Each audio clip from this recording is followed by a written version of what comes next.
Oh, you're a little early. That's no problem. Let me to regale you with a little bit of Plutarch while we wait. Some historians write that Phaeton was the first king after the deluge of Deucalion who... No, come back. No, come. It's just going to get good. No, wait.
Heroes gather. Champions assemble. From across the seas, borne by the wind, to prove their might in battle.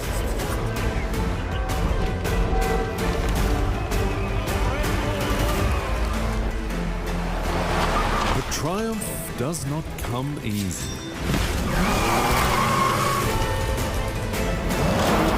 It is a long road to victory. But now, to new shores. London's calling. Calling you to Redbull Wololo, Londinium.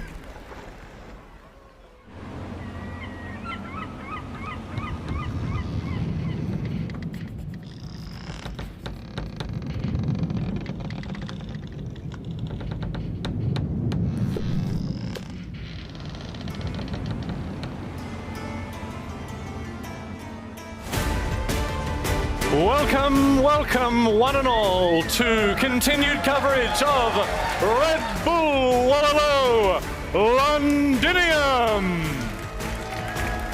What a pleasure it is to see you all here, one and all, at the Odeon at Leicester Square. Thanks so much for coming along, an audience of hundreds here, an audience of thousands all around the world, ready to get stuck in to the celebration of the games we love. Age of Empires 2, Age of Empires 4. Thank you, of course, to our sponsors making this event possible, Aegon by AOC, World's Edge, and Scan. Let's hear it for our sponsors of this fantastic event. Yes, indeed. Well, I've got some good news for not just you, but also me here, ladies and gentlemen, assembled in the hall today. I didn't have to do it alone today. I'm very, very pleased. It's my great privilege to be sharing the stage with my esteemed co-host. Put your hands together and welcome to the stage here at Redbull Wololo Londinium. My friends, you know her, you love her. It's Zoe! Well, hello. Looking dapper, fine sir. Thank you very much. Thank you very much. I was a bit disappointed they gave me the lieutenant's outfit. Yeah, I was more disappointed because I was sure they would give me a higher rank than you. And apparently I'm just a midshipman. A midshipman, so... I don't know what that means, actually, but it doesn't sound good. No, it sucks to suck. I wouldn't know about that. Anyway, my friends, we have an action-packed schedule coming your way, of course. We can't wait to get stuck into the action. Age of Empires 4 and Age of Empires 2 on display today. Age of Empires 4 for the first time. Zoe, as we get stuck in with match number 1. Yeah, I mean, look at it. For the first match of the day, the rematch of the 2024 Wololo Grand Finals, Marine Lords is going up against Poppy Paw. So we do have a banger of a series to start us off, and then we're heading back to the Age of Empires 2 round of 6 after an intense group stage. Hart and Sebastian and the Viper will be facing off against Yo in our second match of the day. Yes, and people will have, of course, been paying careful attention all around the world to the group stage from Age of Empires 2. But Zoe, things are we're getting towards the business end of town now. Things are a little different with how these matches are going to feel, because now, of course, we're playing for keeps. Yeah, no, this is a single elimination bracket, so everything is on the line during a round-robin group stage. Of course, you're afforded to make a mistake here and there. We did see even the greats like Hera making some mistakes, dropping maps left and right, but you can't really do that anymore now in that single elimination bracket. The margin for error becomes ever narrower as the day continues. Now, we've got a huge crowd in here. It's fantastic to see the Odeon at Leicester Square packed out with fans, but it's not just the fans that are here. Yes, indeed. Thanks for coming along. Wonderful to see you all. But it's not just the fans that are here. We've also, maybe some of you have spied some of the players, some of the well-known identities from this community, some of the VIPs. And in addition, we also have David Nilly.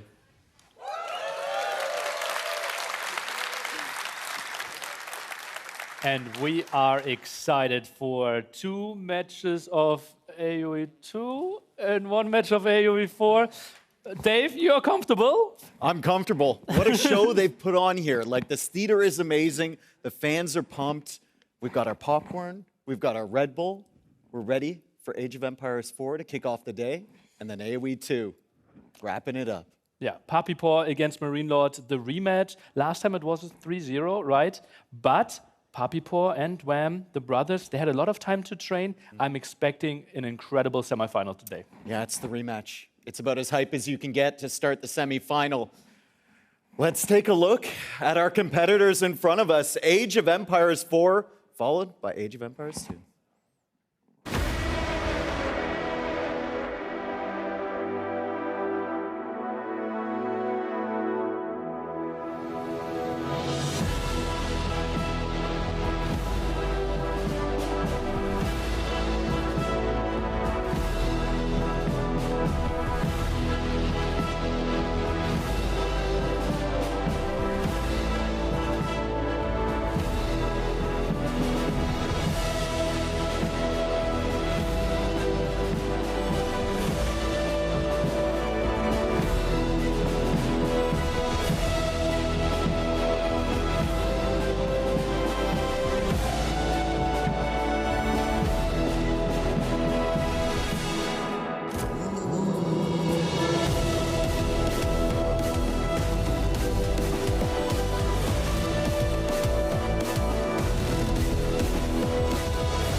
Well, the atmosphere here is absolutely electric. You can see the hall filled with fans, old and new alike.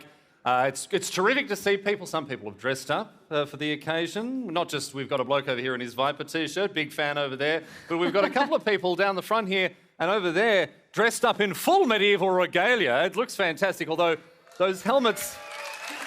It looks like you'll be watching the match from a slit about this wide, so That's maybe all right. they'll come off. The comfort of the seats in here will make up for, More than make up for the that. chainmail. Absolutely, absolutely. Yes, indeed. So let's turn our attention now to the bracket. Let's see how things are going to be shaping up here for the Age of Empires 4 portion of the tournament. Talk us through what the matches that we're going to see today and indeed tomorrow look like.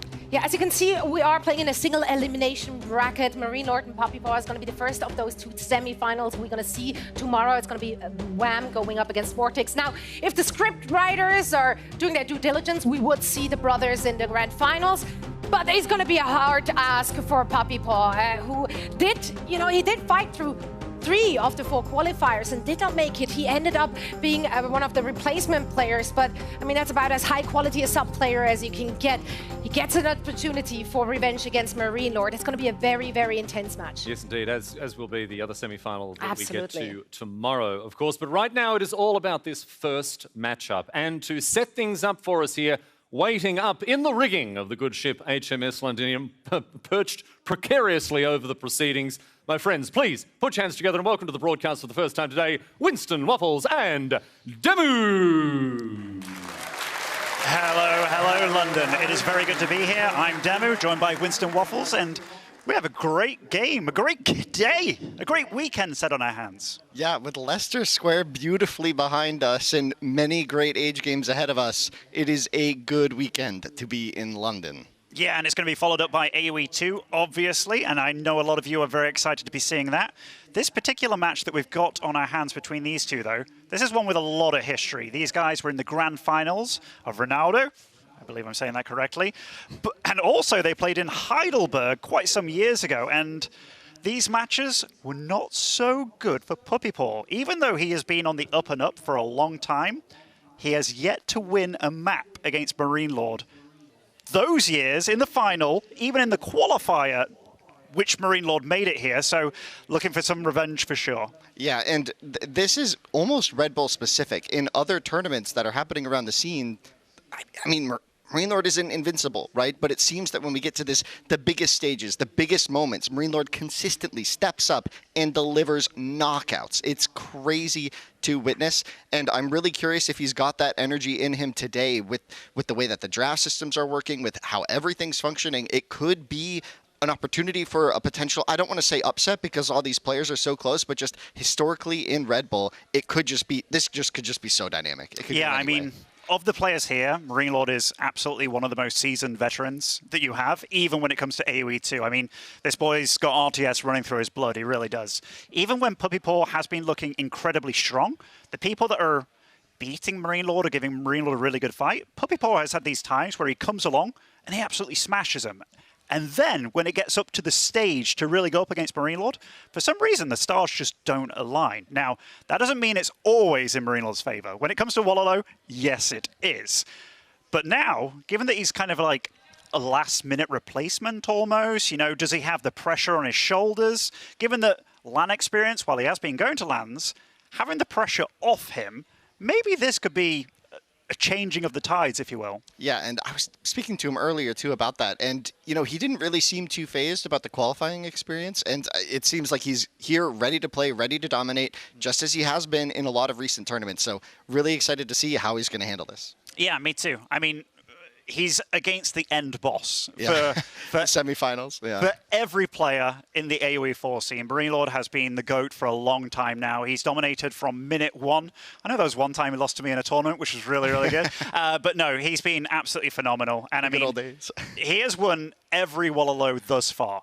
Every Wololo thus far. And he's gone to the grand finals. While it's been a rocky road getting there sometimes, I mean, the one in Heidelberg, he lost his first match to I Am Magic, which was a big surprise, but then he fought his way through, knocked me out as well along the way, absolutely messed up the whole seeding. But yeah, he is the Wololo champ, and for good reason. So looking to make this the trio, if you will. yeah, I'm sure he's looking to make that happen. And, you know, just thinking about how the draft system has evolved over the course of, you know, Age 4's history, right? It used to be a little more simple, but as the game has evolved and developed, there's been a lot of civs added to the game, and the draft system has gotten a lot more complicated, and the drafting has become so vital and important to the strategy, to the winning, to the execution. Everything revolves around the draft. And I was talking to a lot of the players with the current draft system. There's a lot of tension with some of the decision making because it's not quite clear what the best way to go about it is. And I think there's a lot of different ideas floating around. So we could be in for some really bombastic strategies where things just sort of happen left and right that maybe they're not even expecting. A lot of hidden practice has been occurring. What are your thoughts on the draft? Well, I have to, we'll elaborate on this later because we are going to have these players present themselves. Take it away, guys. Boy. Thank you so much. First up, ladies and gentlemen, he's the final boss of Age of Empires 4, two-time Redbull Wololo champion. He is the ultimate efficiency machine. My friends, put your hands together and welcome to the stage, Marine Lords!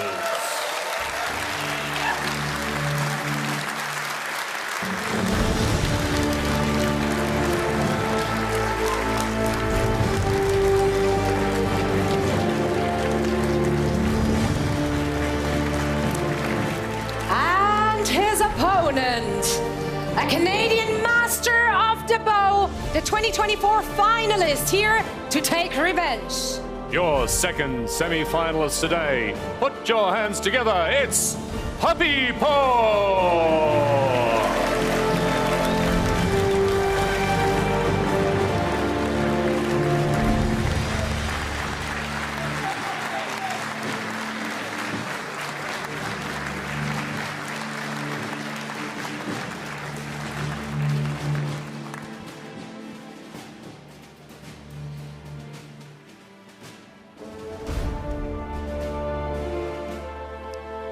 Alrighty, Marine Lord going up against Puppy Paw. Now, these two players have had very different AoE 4 experiences. Marine Lord started off real damn strong and just continued that kind of line, if you will. He just hasn't looked beatable for a long time. Now, that doesn't mean he hasn't been defeated, because even this year, I don't think he won the first tournament to start off the year, and we all thought, is this it? Is this the fall? But Puppy Paw, on the other hand, I don't think he was even playing at this start, and if he was, he had this slow, steady rise up, and then all of a sudden, he was competing with the big boys right from the get-go. So this is going to be a fun one. Marine Lord, definitely the man with experience. You see, though, that means a lot to him. That was a big sigh there, and brought his towel for his mouth, his nice little cup. Isn't holding it with two hands this time, so definitely been pumping in the gym a little bit too.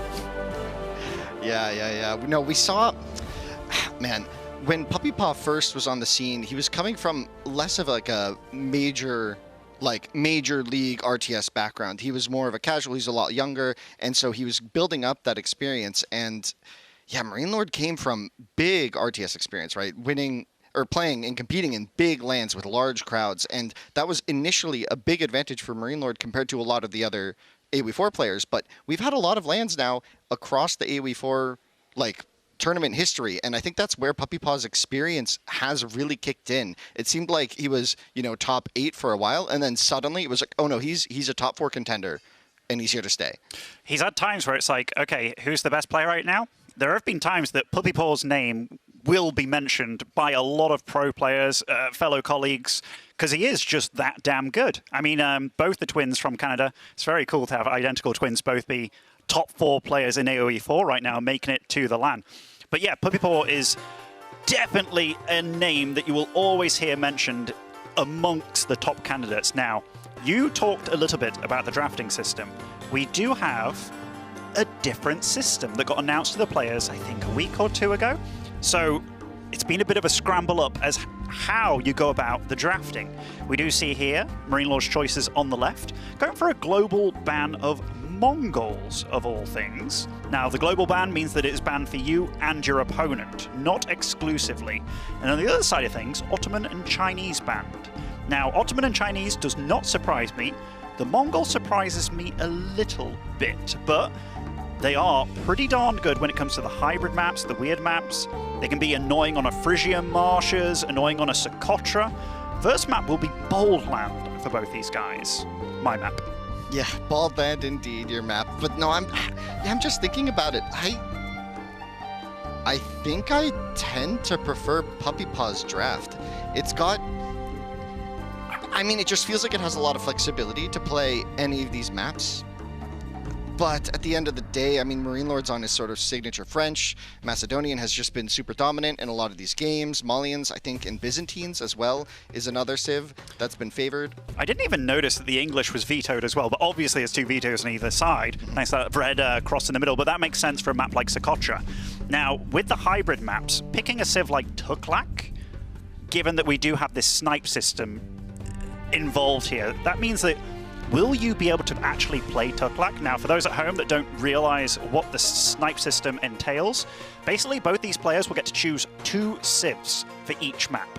Your opponent will be able to veto the civ that they don't want to play against, meaning that picking the best civ for a map, well, you both got to kind of rely on the fact that, I might not be able to play it. So Tuklak, with this new draft system, not going to be as great.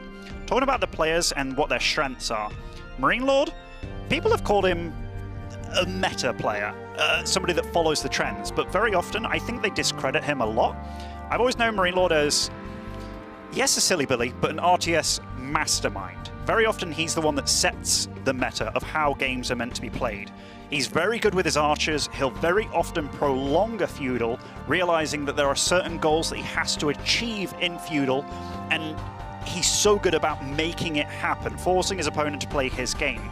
Puppy Paw, on the other hand, while he absolutely is no stranger to playing meta, he's also extremely good when it comes to multitasking.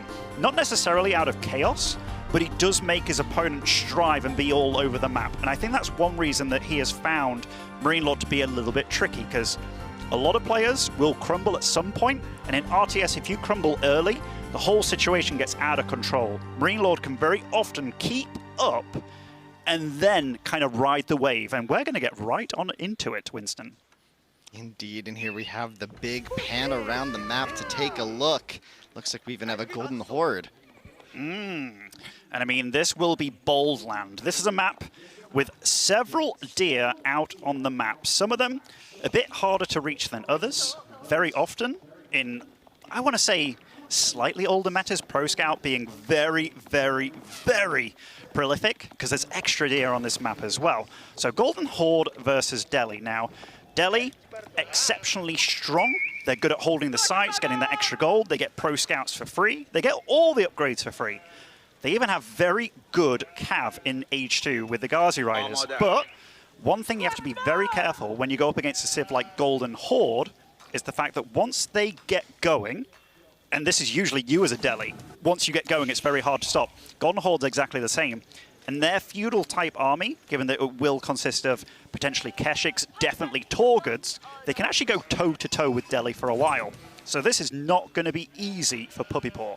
Yeah, I actually think that Delhi can sometimes even struggle in those moments where you're trying to find a solid counter to the Torgud and the Khan in the early game. I expect us to have a lot of really, really vital mid-maps. This could be a quick match, right? Like this could end very fast if the aggressive plays pan out in favor of one player. This could be fast, because like you said, there's a lot of resources right in the middle, and that can really dictate the pace. It really can. I mean, Puppy Paw is a guy that likes to be aggressive, likes to keep his opponent on their toes. Now, Golden Horde, what are their immediate weaknesses? They do not like to be harassed early on. And by early on, I mean the Dark Age. Delhi isn't the kind of civ that can do that. So immediately, Golden Horde pass a stage of the game that is most of the time very tricky for them. If you do have some spearmen turn up rather early, it can be problematic. Now, Marine Lord is definitely a guy that loves his archers, and Golden Horde do produce them 2 at a time. If we look at the boar locations, boars are spotted at 12 o'clock and the 6 o'clock. So very often, you do have Golden Horde wanting to take a boar, just to put a fortress on, that kind of thing. And the deer spots out in the middle, they're not quite in the center. Now, you can have a kind of forward post where you want to put it on, just to make it a launch pad, if you will. Now, Marine Lord is heading out to the middle, and most likely will be looking to take that deer pack early on. And obviously, if you build the tower, which is more expensive, it also increases production. Now, we do see here a red little cheeky scout will be able to spot immediately what is up. Yeah, spotting this immediately is going to be pretty huge, right? Like, there's a really interesting moment here where there's a chance that the Ghazi get here. Oftentimes you'll see players build like an early archery range even, or production building near this outpost, specifically kind of on this forward resource pack of the hunt. And if this gets denied by Ghazi pretty quickly, it could be a problem. The tower will go up, but with only one villager here, things could get slowed down, but I'm not really seeing this being a huge issue for Marine Lord's opening just yet. No, honestly, I think this is going to be... I think Marine Lord's done this well. And Puppypaw, I think he was also aware of this kind of thing happening because he actually built his age up with 5 workers, not the regular 4 for Delhi. So really wants to get stuff out and moving immediately. Marine Lord's age up, obviously not early whatsoever, but will have that tower up in pretty good time as well. There's no threat as of yet. Khan will be getting made out of that golden tent.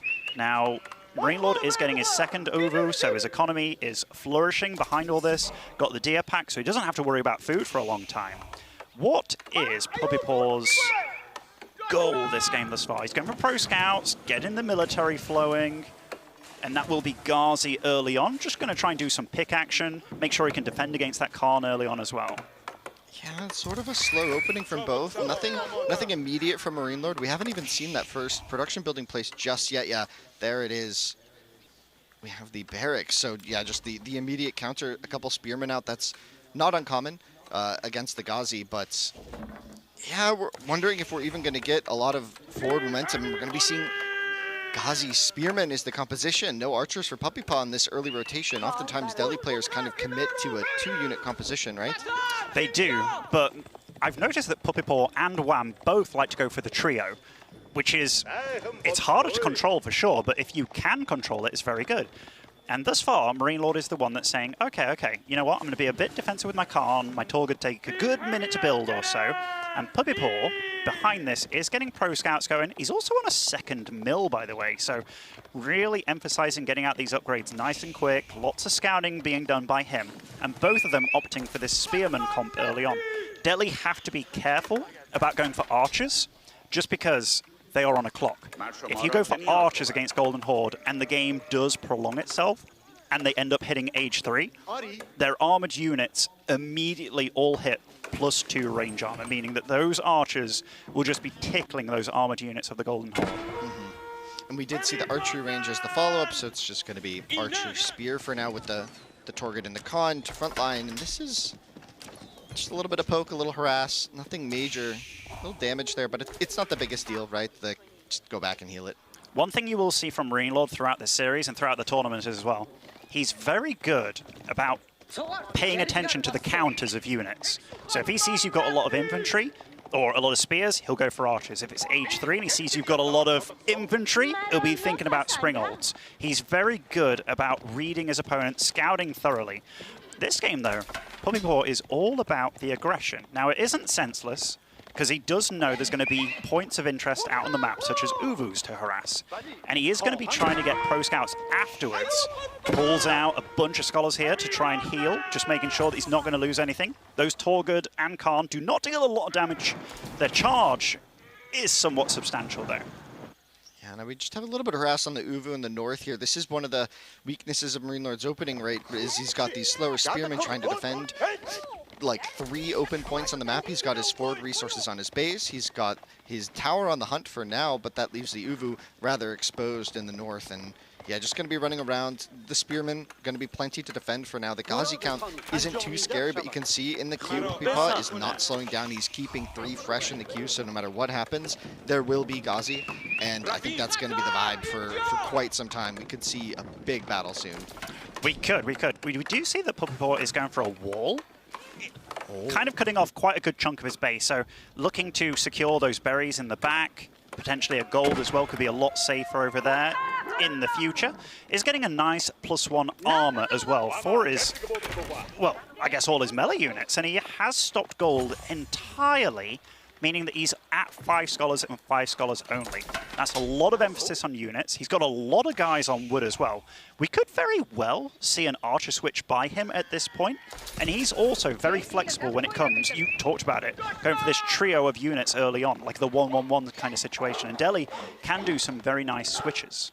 Yeah, and that wall going up in the south is actually massive against small raiding groups, right? Just getting that wall up to block that rotation around the back is going to make him feel so much more confident. We saw the Khan and the Torguds trying to find some damage, and Puppy Paw was able to defend it pretty comfortably, and you can see he's off the gold here, so very little weaknesses in Puppy Paw's play right now. I just want to mention, so a bit of raiding being attempted by both these players, not getting too much done. The defense is very good by both of them. Marine Lord's done a good job of scouting this gold, and seeing your opponent's not on gold when he's Delhi, normally it's going to be at least 2 or 3 workers on there permanently. So the fact that he knows that those workers are elsewhere, it's got to be wood or food at this point. So he knows that he's going to be up against a lot of units. He has to be. Now, Puppy Paw was a bit late to start his Sanctity upgrade, meaning he can grab those relics and does get a little bit of a grab going on here.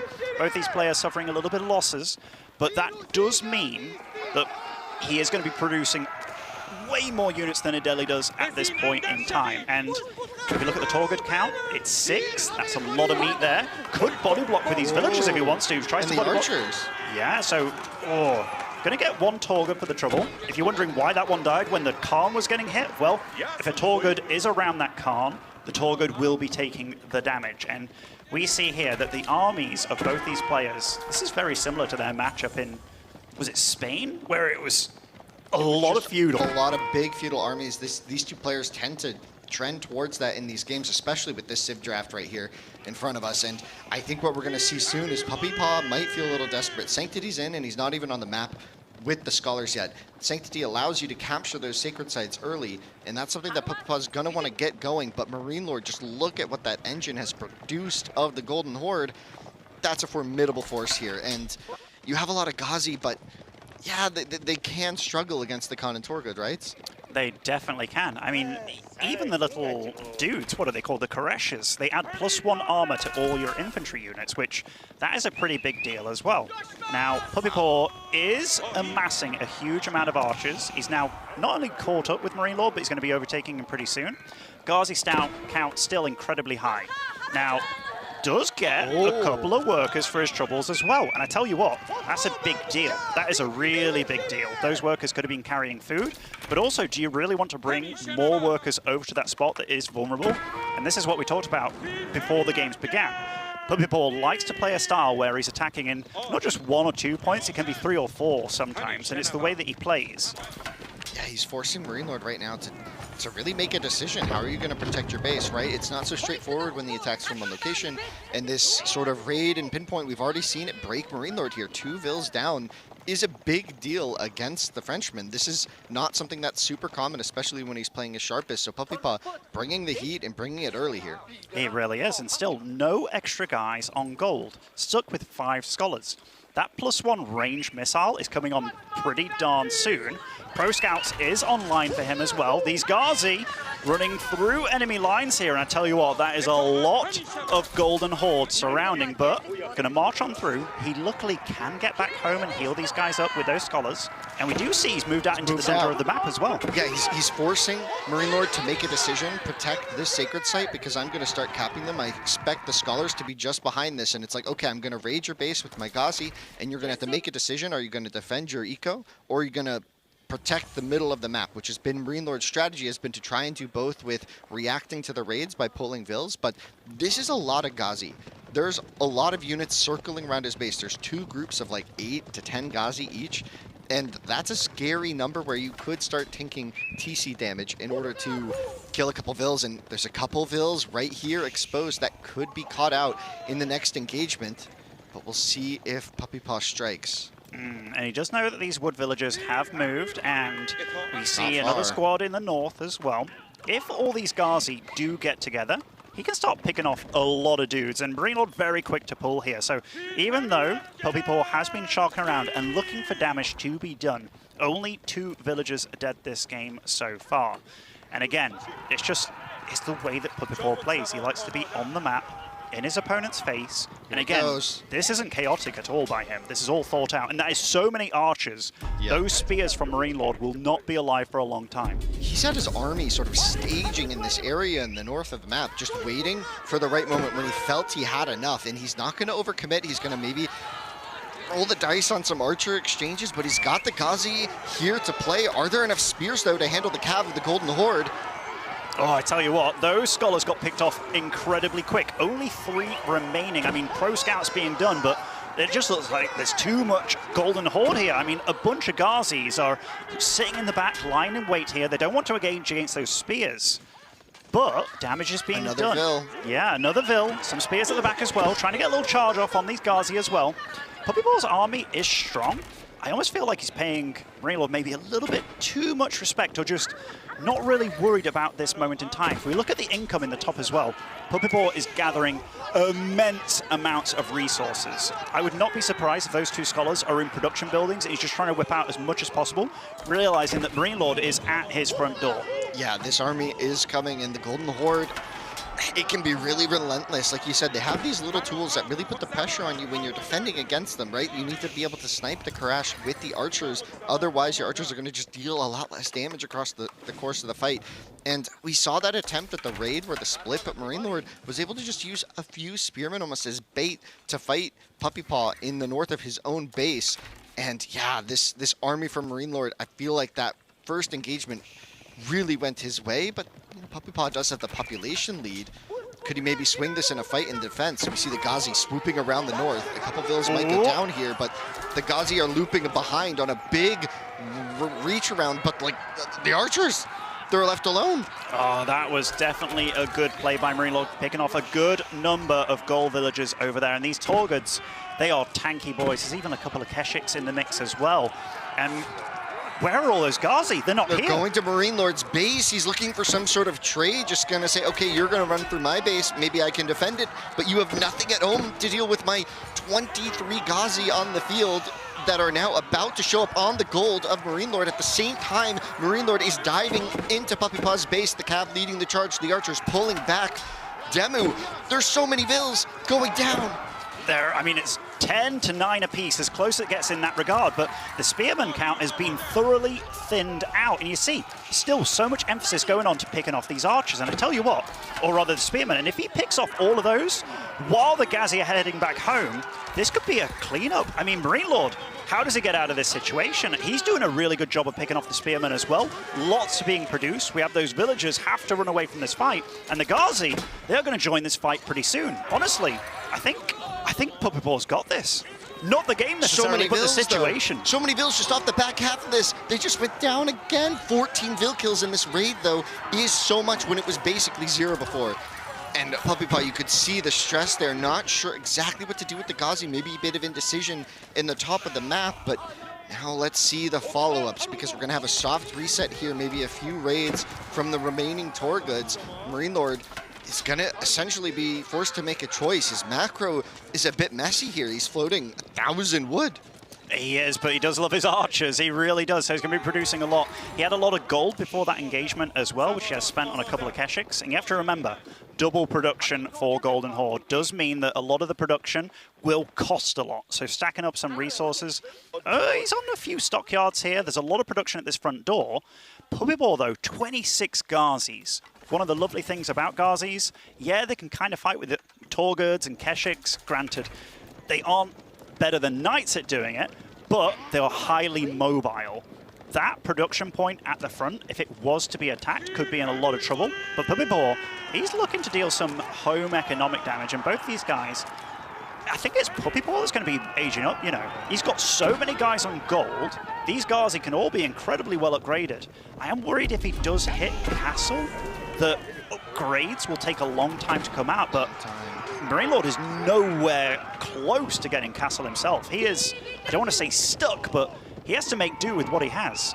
Yeah, Marine Lord made an interesting decision to, rather than trying to use the food, like you mentioned at the start of this match, right? They could, maybe Golden Horde wants to get out to the boar, and that could have maybe supported this, but Puppy Paw is still just fully reliant on natural food. We see him moving a bunch of villagers to the north to grab the berries. Those are an exposed location, and it could be a weakness that Marine Lord might exploit if he spots it. You can see Puppy Paw kind of posturing his army in the north there to make sure that his villagers don't get caught off guard. But we see the stockyard. This is essentially the farm transition for the Golden Horde. He's got a lot of ills on food that don't need to be risked, right? He certainly does. An elephant being immediately produced here for Puppy Paw. He's going to try and get these upgrades flowing. He does have 4 scholars, so he can start trying to grab relics if he wants to. But now he knows this is the weakest point in this game for him. He's just teched up, doesn't have those techs coming through very quickly at all. And Delhi, they are slow to get it going. That's a very exposed gold here right at the front, and Marine's going to go for it.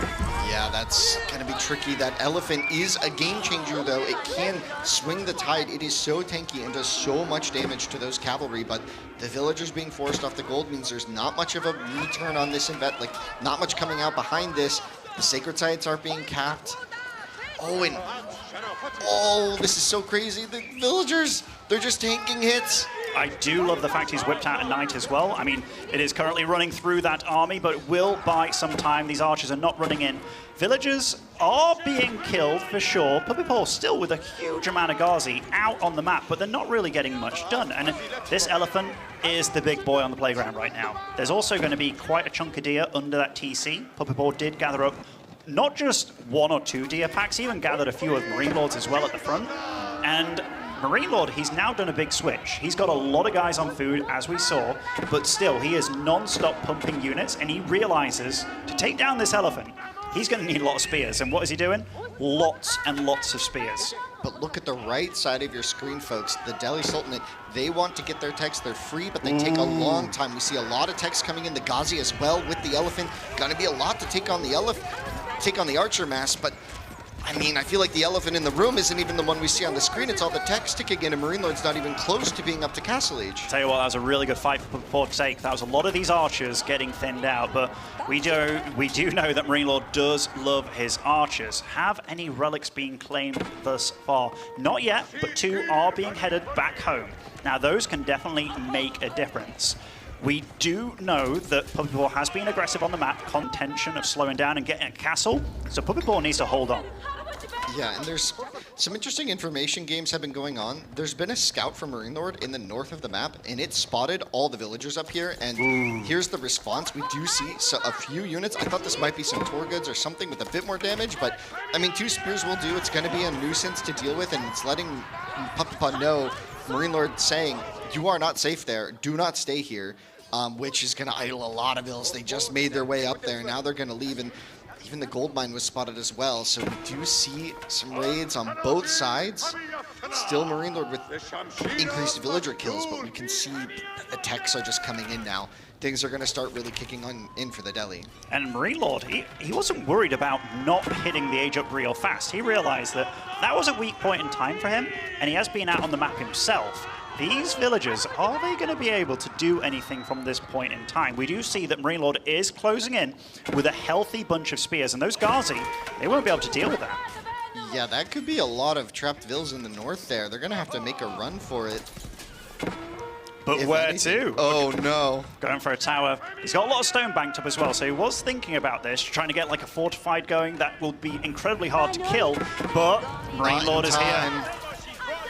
Marine Lord is here, he definitely is. More relics are being grabbed by the Paw, which is nice for him. These Ghazi trying to fight just the spears at the back here, trying to keep alive as many villagers as he can as well. Supply is still climbing for Marine Lord, and he is going for that big old tech, the Muscovy Yasak, meaning that all his heavy armor units will gain +2 range armor. So again, these archers, they won't be able to deal too much damage against the heavy armor units of his opponent, but there's only 4 Torgoods on the field. Big Daddy Elephant coming into town. Now, this is going to be a nice little cleanup for Puppy Paw. Did lose a bunch of villagers, but Lost a lot of it. Yeah, he is still alive, still grabbing relics. He's even got 2 more coming back home here as well. The problem for him is there's no farm transition. And look, Marine Lord's still here, still grabbing villagers. And this is going to make his siege engine, his train, really slow down. While Marine Lord's back at home, he's only just begun.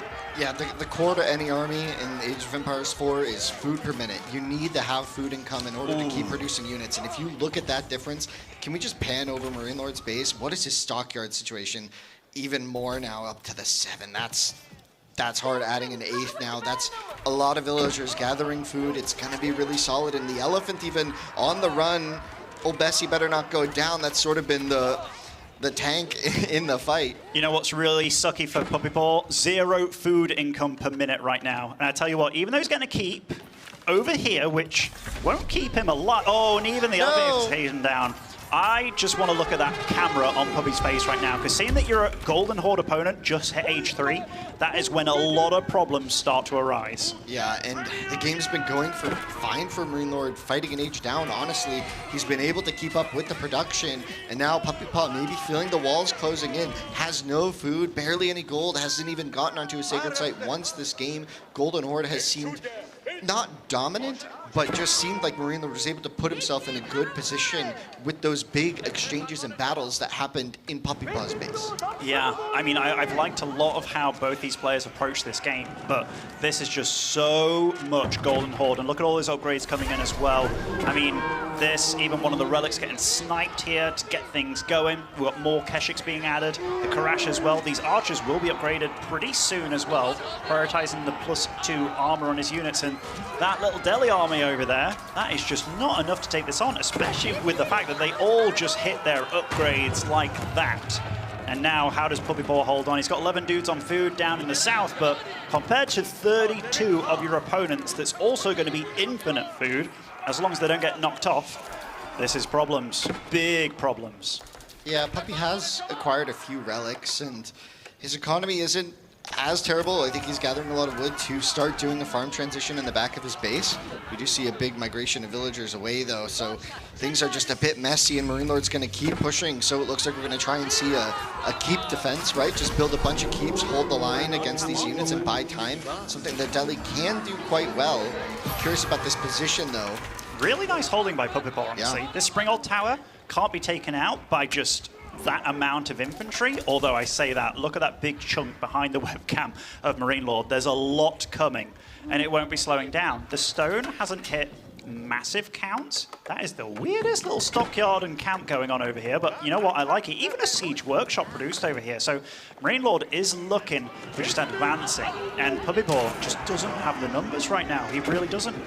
Yeah, he might be looking to add some siege to either take out the main base, or he probably scouted that keep in the south of the map as well, which has a little pocket economy there.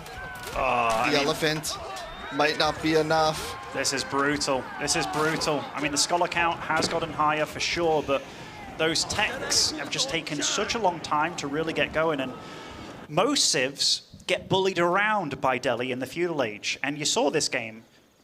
Puppy Paw really committed to an insanely hard feudal, but still wasn't able to really kind of close it out or get enough a lead that he could really step back and get his techs going and what have you.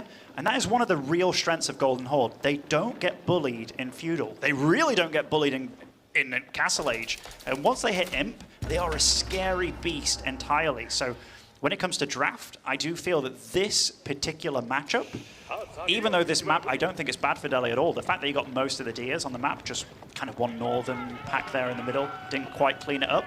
Golden Horde's been able to weather the storm, and now they're the ones to bring it. Yeah, now we're adding in the siege, the trebuchets onto the field for Marine Lord. At least they will be shortly, and that should help deal with some of these more fortified positions with the keeps. And we'll see, the crossbows and knights are in production. It looks like Puppy Paw has somewhat sorted out his food income, but you can see Marine Lord, it just hasn't dipped.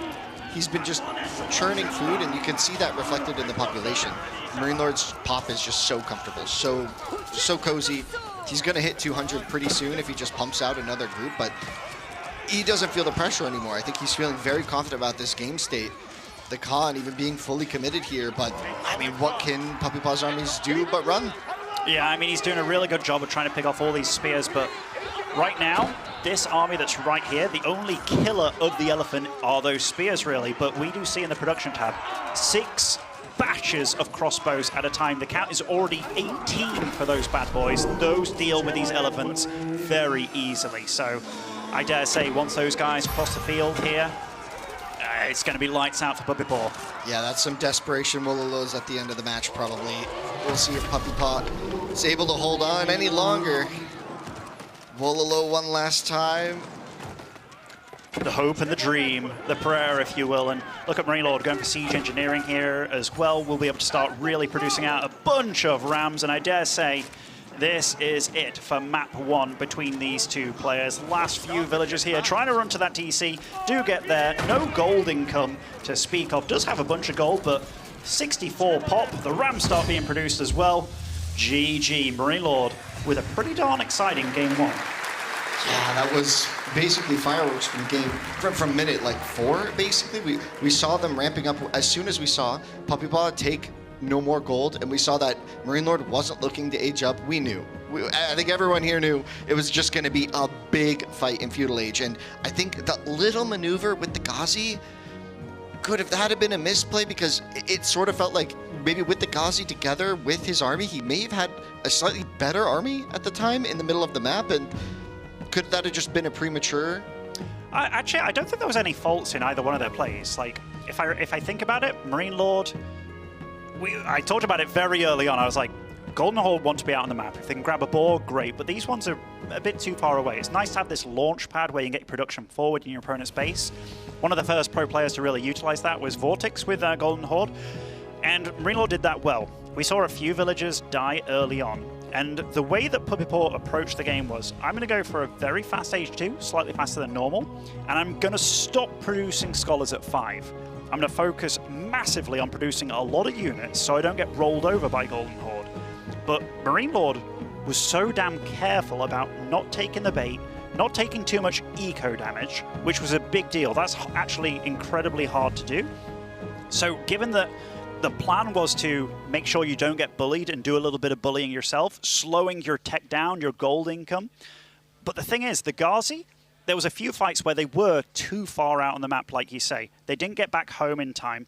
And with that kind of stuff, you can't afford your opponent to kind of take the game by the reins there. And that is what I felt that Marine Lord did. He also did not overreact. He stayed on H2 for quite some time, didn't try and get up his own H3 as a response. He was like, all right, this is when you're weak. This is when you're going to need more food out on the map. I'm going to do a good job of making enough units to shut that down. And Puppy Paw just wasn't really allowed to truly utilize his H3 with a big eco behind it. He really exhausted the map, used all the resources he had to get out as many battle units as he had. But Marine Lord did a slow little transition, managed to weather the storm, and he looked very good doing it.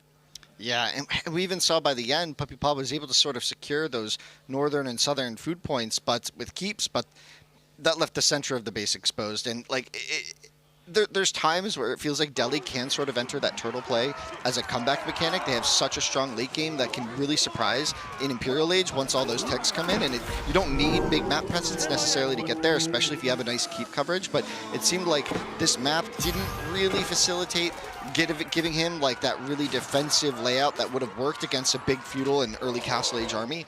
And it just seemed like he just kept diving. It did. And I mean, that matchup on paper, it is one of the matchups that's actually tricky for Delhi. Yeah. If you're against big tanky units such as Torguds, you need spearmen to deal with them. Your Ghazi can somewhat, but when you're up against bigger, heavier horses, it's hard. So they both paid very good attention to what units their opponent was making, but maybe there was just a bit too much emphasis on the attack with the Ghazi being out on the map. But as I said, that kind of stuff, you can't plan for your opponent defending so well. So I don't even hate it. I actually think it was a nice little twist on regular Delhi to have a bit more oof behind it early on. But Marine Lord just responded very, very well. Yeah, look at him calming himself. Nerves of steel, it seems. Yeah, and still, one hand for that water. I think those memes about him using 2 hands for the bottle, I think that really changed his ways. That's in his head right now? Yeah, absolutely. He's thinking like, man, my friend Benny, he's casting. Every time I drink some water. I think he's definitely thinking about that. Now, I don't think I don't think Puppy, wow, they do look alike. I don't think Puppy can be too annoyed about that game. He can definitely say like, oh yeah, I could have done this better. Like the plan, he put it into action. You could see how it made sense, but it isn't the best matchup for Delhi, and I really mean that. So he can look at that and be like, all right, you know, I didn't really want to have Delhi against French. I didn't really want Delhi against Golden Horde, but, you know, that kind of happened.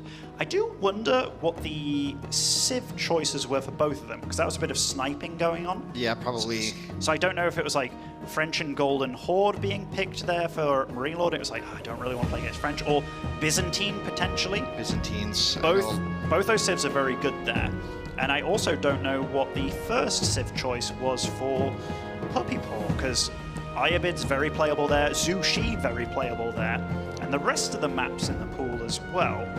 I am interested in how both these players are thinking about it, because for Frisian, if you're Marine Lord, that's a tricky one with this draft, actually. Like, the French kind of like making docks for sure, and they like being aggressive with their knights and what have you, but what are his plans there? I mean, Malian can be played there, actually, and they almost play a game where they ignore docks entirely. Jean is a funny one to pick, because a lot of players don't rate Jean that highly. No, not at all. And we got King of the Hill, and if we're looking at it from Puppy Paw's perspective, where does he use certain civs? I mean, Socotra is actually not bad for Zushi at all. It's got some very juicy Mediguardian locations. It's very much a feudal-centric map. Ayabid, they prefer a bit of a bigger map. I'd be guessing. They don't love King of the Hill here. No, but let's have a look. See. Frisian, and we got... And you saw the French. Yeah, French against Zhu Shi. Now, this is a funny one. And I say that because Zhu Shi against most civs really like pro scouts. This is not a pro scout map. Puppy Paw has been utilizing a lot of Zhu Shi on this map. And one thing that makes Zhu Shi very good on this map in particular, and Puppy Paw was the first one to do it in the recent tournaments, is the fact that you can boost your barracks and make sure that you definitely win a feudal age, or rather a dark age game. So if you're Marine Lord and you're playing French and it's like, well, I don't really want to go head to head with that with French. And you see, he's already out on gold a minute into the game, 3 dudes on gold, and he's like, you know what, we're just going to go for a feudal.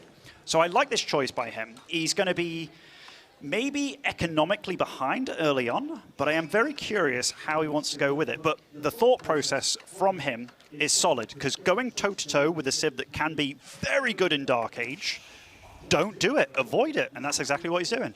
Do you think Puppy Paw goes for Prof Scouts here? Because I don't think you get the timing, right? Like, it's just too slow when you have the dock. Yeah, I don't think you need it, is the big thing. Each one of these ponds, if you will, contains 1,800 food, which is a lot. Had a little buff in one of the most recent patches. He's going to get a lot of sheep out as well. And seeing this early maneuver on the gold, I think that's something that Puppy Paw most likely expected. Like, these guys are both smart. They're going to be looking at the civ's strengths, their bonuses, how to engage it, and they're both so far reacting in a way that is very solid. I'm just curious how many docks Puppy Paw will go early on, most likely stopping at 1, then working on his own age up. Are there any real juicy locations for a Mediguard on the map? I mean, I suppose like potentially Berry, Stone, Gold. Yeah, kind of right in front of his base. Yeah, not too aggressive. Doesn't want to move out too far with villagers. This looks like he is going to be going for multiple docks. And I mean, if your opponent will be most likely going for knights, you do have to think, all right, he can produce a lot of spears and he can produce them very quick as well. And how long will this villager be allowed to stay out on the map against knights? You have to be careful. So this guy, I almost want to say he has an end date to some degree, which he does. Unless he walks his way home. Unless he walks his way home. But even then... You want to keep adding the docks, yeah. You want to be the little greedy. Maybe they won't find it. Yeah, and... But they always do. Marine Lords put a lot of guys on wood, 2 guys on gold, and we do see that that number is moving around a little bit. And we do have French being able to make docks that are also a house, meaning that dock's technically worth 200 wood when it costs 150. Here it comes. Also wants to go for docks. So I like his reaction that he skipped Dark Age entirely, meant that his opponent didn't do anything like that. Puppy Paw on his side of things, yeah, he's gone for a double dock. Might even go for a third. He is on gold himself right now. I like everything that's going about this game. I don't know how it's going to go, and that's the kind of AoE 4 that I really enjoy. Yeah, this is going to get pretty messy pretty quick, right? There's going to be a lot of interspersed action, which is going to have grave consequences for how the rest of the game can go. Like, these villagers out on the map are very exposed, but very vital to growth, right? Like, you need to kind of keep grabbing the pawns, and oftentimes we see players trying to grab at, you know, maybe even 4 pawns, at 5 sometimes if they can.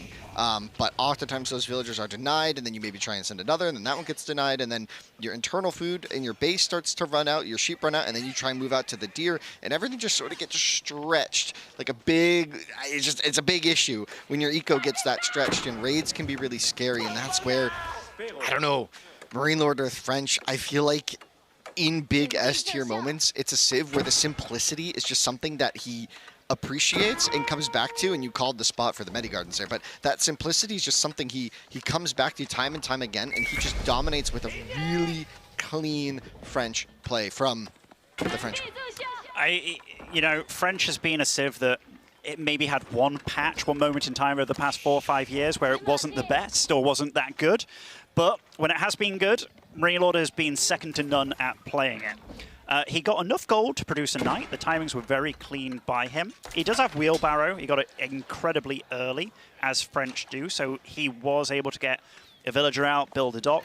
Puppyball has stopped at 2, and we did talk about if you are against knights early on, having a villager out there, he won't be able to be out there for long. Going to go for a tower here as well. I like that. He's going to get a lot of stone. That will keep things fairly clean over there as well. And we do see that Marine Lord is going for more docks as well. So doing a little bit of a leapfrog technique here. He got his dock later, but will most likely be able to get more out. And did he just barely miss that knight? Like, now surely he's going to scout for the knight. You generally want to track the knight so you know what to do with your vill. I think they just passed by. Maybe he spotted it. It's hard to say. Interesting positioning on it. You might see him go for the dock vill at some point. Or did he pull it back already? He pulled it back already. That's what I mean. Like, yeah. he stopped at 2 docks, and there is an end date against French. Like, you can't be out. Whereas these spears, how many can produce? I dare say that horseman for Puppy Paw, the sole purpose of that is being out to find the vill. To find the vill, to stop the progression of all these docks on the map by his opponent. Oh, and there's even a wolf there. This could get dicey for Marine Lord's vill there. That wolf is very close. If he walks left, it's going to be an issue. And because, you know, taking even a little bit of damage will mean that horseman will have a much easier time. And when you have a knight trying to kill a horseman, well, the horseman kills the vill, well, it goes kind of one way. The horseman can generally live long enough, and if the vill is hurt, it's almost guaranteed. Puppy Paw is out on the map again, producing docks. I like that by him. And you see that Marine Lord is aware that that is a possibility. And he is going to be scouting around, seeing what he can get done, because halting the progression of your opponent on this map means more than any other. He did add a second stable as well, meaning knight production is going to be heavy. So these horsemen, there's no archers to worry about for your spearmen. They can technically cross the map as well. It's just, once they cross, do they get back home? Can you defend? This villager might get lucky. Oh, the spears are here. A little ring around the rosy. Marine Lord trying to be cheeky with this knight. There's a wolf in pursuit as well. Everybody's involved in this one, and the villager sneaks away. Oh, man, Puppy Paw, beautiful micro around that forest. It really was. And there's something happening a little bit north here as well. The horseman has found the villager. The dog does go up, which is pretty vital, but the vill will go down.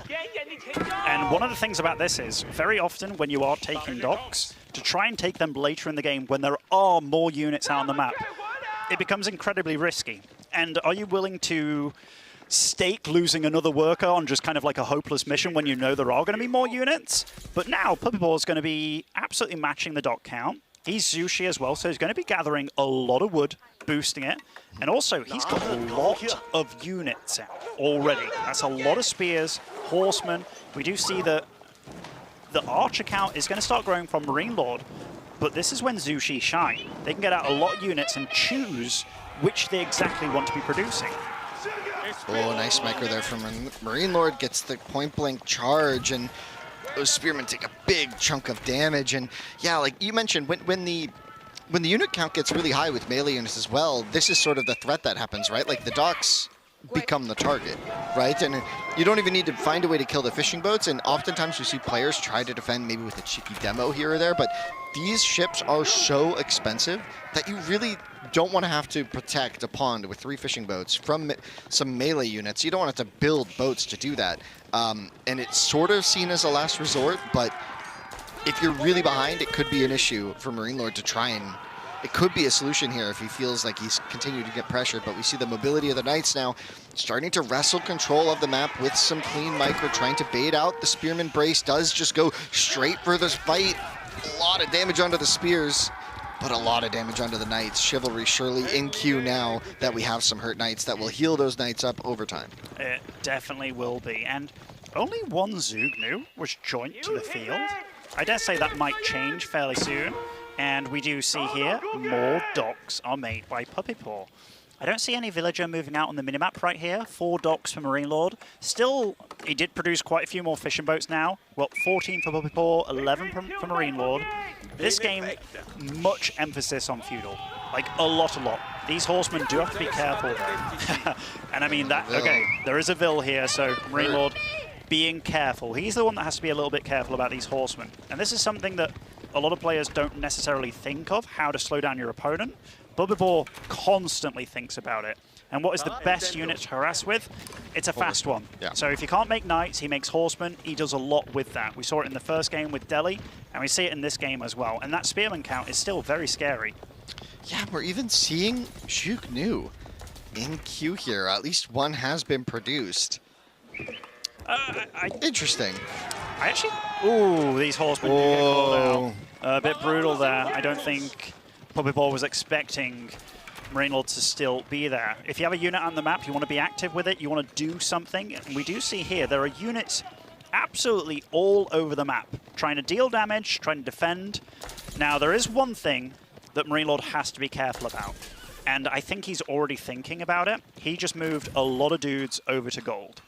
Because if your opponent, Zhu Shi, hit castle, they can upgrade all their units immediately. But one thing they can also do, whip out a lot of Knights. No longer are they the one with an inferior army. Now, Marine Lord, he's very good about balancing. So making sure that he's still got enough of an army out in the field. He does like his long feudal situations. Oh, the Vil scouted. That might be the first villager going down for Marine, or rather, Puppy Paw's villager. And yeah, it's definitely not going to get away there. I like both their situations. I don't think one guy is in a clear lead. It really depends on what Puppy Paw does in the next minute or two. Because right now we see a bit of production, a bit of cancelling as well. I saw his food go up to 700, then 300, then 700 again. So a little bit indecisive. But that is also because how often are you in this kind of situation? You haven't been able to deal damage, but it does look like he is going to go for that castle. Marine Lord has to be on top of this, and we do see that he is producing nothing but units right now with all his res. Yeah, and we're going to see Mount Lu. Here it comes. Yeah, and yep, so the Knights trying to find this damage, I don't know, man. It's looking challenging. Like, Marine Lord's age up, it's so far away. We're going to start to see the Knights, or the Lancers rather, from Puppy. So Marine Lord needs to be aware of what's happening. Because if he knew this was, well, this is the thing. Does he know? That's still a lot. And Zhu Shi, given it's been a bit of a weird game as to when your opponent gets a dock or not, Marine Lord would love to be right now in his opponent's face. Is he in his opponent's face? He's dealing with the eco. But now that Puppy Paw's hit this, Marine Lord, yes, he can take out docks. Yes, he can hurt the eco a little bit, but back at home, lovely grab and surround on those Knights. And right now, Marine Lord, he's going to be cut off from gold. The 2 golds, very exposed. He knows the Knight count's going to start getting higher. Puppy Paw's got himself into a very nice little situation. I do love that he's immediately started making a demo here. That could be something to really get him back in the game. Yeah, those surprise demos can be quite the punch. I think the dock ended up going down in the north there. But yeah, this is... this could be rather challenging, right? Like, what? Like, what is Marine Lord's follow-up going to be? He's just going to fight full feudal here for quite a while. We saw this last game, but Zhu Shi do not have that weakness like Delhi does right at the start of Castle Age. We've got to remember, this is totally off plan right now for Marine Lord. Yes. So anything that he's doing right now is because he's being forced to do it. This, most likely, he wanted to get an age up. He wanted his opponent to respond to this army of his being out on the map. Puppy Paw didn't do that. He didn't fall for it. He knew that this was a timing that he doesn't want to be at home. There's not enough archers here to deal with that number of spearmen. We could see the engagement. The knights are there, and they are scary, but the horsemen going to trap most of the archers. Oh, this is some very tricky... I mean, being all wrapped in there, that's about the best fight that Marine Lord can hope for. Wow. Those horsemen getting picked off on the front line. These spearmen, not all of them can get in the mix, but there are 10 Lancers already out for Puppy Paw. Marine Lord will not be able to stay around here for much longer. I mean, the night count of Puppy Paw is looking to overtake Marine Lords pretty darn soon. I mean, the food count, definitely a little bit problematic. But that is so many Lancers, and remember, they're bigger, better, and stronger now. Their one weakness, they can't regenerate like the French can. But I tell you what, Puppy Paw is going to be very happy with these little engagements. Yeah, and there's just not enough archers here to even one-shot the spearmen with control. And while Marine Lord will pick up this fight, at what cost? Once again, his entire archer mass has been wiped from the middle of the map, and the reinforcements came in time to save. But I think Puppy Paw is okay with trading armies in the middle of the map here, where it's not Marine Lord setting the tempo in his base. Now, Marine Lord does have a healthy population advantage right now. His military is still, frankly, much larger, but you mentioned the quality here is on Puppy Paw's side when it comes to those Lancers, and if that number starts to match, I mean, the archers are just gonna, tickle these Lancers a little bit. Look how many guys on food Marine Lord has. He wants to age. He wants to age. He needs to age. He can't keep up with this night production while also aging and fighting at a deficit as well, because even though he has the +1 upgrade, so does Puppy Paw. So he is fighting night on night. The night count is much higher for him now. He's actually winning this fight, and those archers redundant at this point in time. Yep. All the spears knocked off the map. Only 5 knights remaining for Marine Lord. He is stuck between a rock and a hard place here. Does he stay in feudal where he's making inferior units? Does he tech up and his opponent just has more than him? It's very problematic, but it looks like he has bought himself a little bit of breathing room here. What's he going to be able to do with it? Yeah, Guildhall seems like the logical choice, but yeah, a lot of big farm eco on the back of this as well. We're even seeing a market just to help, trade resources around. He might feel like he's getting gold starved here in the near future. He doesn't have I mean, this could be attacked at any moment. We see Puppy Paw swinging over here now with the Lancers. Is this enough French Knights right now? The age-up isn't in, but he has to fight to defend the gold. He really does. I like that Marine Lord actually uses archers to tank there. They are not doing anything. He needs to keep those knights alive, but I think this is too little, too late. Puppy Paw's now got 26 guys on food. The villagers himself. on the gold. And those gold, yeah, it's not going to be around for a long time. And now the villagers do start getting taken apart. This night count totally being reset for both these players. We've got 10 military units on the field apiece. Puppy Paw, seeing that age up, he's not phased. He's got quite a window here where he is still the big lad on the playground, still can bully. Marine Lord going to go for orbs as his response. I love that. He can play very defensive with them. They don't cost as much gold, which is a big deal. He's got the market, too, to help exchange some of this food, because he does have that big food eco. Look at his food per minute. It's still great. That's a lot of food income, and if that's able to maintain, he might be able to recover here, but he did take a lot of losses on that front. Like, it really feels bad to age up as French the moment you hit Castle Age and you have, 4 knights? That feels terrible. You really want to be upgrading that mass and getting all of your crazy cool upgrades and getting everything glowing and flowing. And it's just not right now. But the Arbalist switch, you were mentioning Demu. What's the key tactic here? How can he leverage those to win? You said defense, but this map is so mobile. We've been seeing engagements everywhere. Is he just going to be trapped here in his base for a while? He is going to be trapped for a little bit. And I mean, Arbs, they're slow. They can't really move out like the other units can. What he needs to focus on right now, getting that gold online. So that's the first point of interest. Marine Lord's very good. He's going to see that the relics aren't being taken on the map. Zushi, they do rely on little timings like this, and seeing how heavy his opponent has invested into this, he needs to get that gold, and he needs to get it. That's the only thing that's keeping Marine Lord in this game right now. So if he can somewhat clench that, then he's got a chance. But if is a big, big deal. And there's another mild advantage for Puppy Paw. He put his Sorry, I just tripped on a chair. What do you think of Medigarden on the Yeah, he stone? put the Medigarden on the stone, sorry. And he now just has enough stone to build the town center. And it could be a way to maybe sneakily try and build an additional advantage. Could be, like, if he aims for a slightly longer game here, that could be the trick. I'm not quite sure. We do see a play for the relics now from Puppey as well. One thing that surprises me a little bit about Puppey Paw, and I think this is just the stress of the situation, adding on some Palace guards, but we do see a lot of spears queued up. Because very often you can be in that heat of the moment doing all the shit. He canceled them. Yeah, okay, cool. Didn't even have the upgrade, right? So they were still feudal units. Yeah, exactly. So, like, making those would have been not so good against the Arbs, but Spearmen help tremendously. We do see that he's got a ton of gold. He is starting to grab relics now as well. He's got two monks on the field, so can start grabbing maybe the peripheral ones there on the map. But Marine Lord as well. We're going to have a bit of a relic battle, and we talked about that mobility. The Arbalists, are they going to be the best at contesting this relic situation? So right now for Marine Lord again, it wasn't about anything but getting that gold online. And I mean, he is going to suffer a few villager losses here. Nice, cute little raid. Cute raid. Spearmen being produced massively. That stone going to be utilized to catch the boars on the map.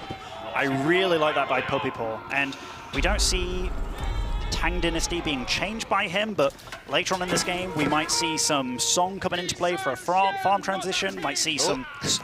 Oh, nice little grab there. But here comes the reinforcements. He's like, what did you just do to my friend? The defensive Wololo just going to buy a little bit of time. These Lancers are sure to feast soon. Oh, Springwall Tower here, though. I really like that. It's Yeah. a bunch of spears now as well. And remember, the upgrades for Puppey Paw. Oh, going to lose that little villager there straight away. The ARP count is scarily high now. But it's just tanking the fight. He's just having them tank the initial charge. It is mostly spearmen in this mass. The Lancers have been sniped down to very few in this fight. I think a lot of the Lancers, though, are wrapping behind, and we're going to have a counter charge from the rear. Puppey Paw feeling blood in the air. He's going to come in from all angles and try and take out this Arbalest mass. We talked about the mobility. Is it going to be enough here? Marine Lord slowly retreating. These Arbalists have to crawl back home saying, no, not me. Get this guy instead. And the gold, once again, is exposed, Demu. It is exposed. You see he's going for the stone as well. And you do see this big square open in front of all this production that's right on the front. Sacred sites are claimed by Puppey Paw while all this is going on. He's still got a chunk of gold in the bank. He can produce anything he wants, but he is flooding spears across the map.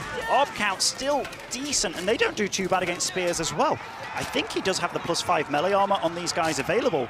And the end of this fight, all things said and done, Puppey Paw needs to get out of here. Yeah, honestly, the Arbalists, a lot of them went down, but there was another mass of them in that base, and the villagers kind of tanked for a while the attention of the army, but didn't actually take all that much damage.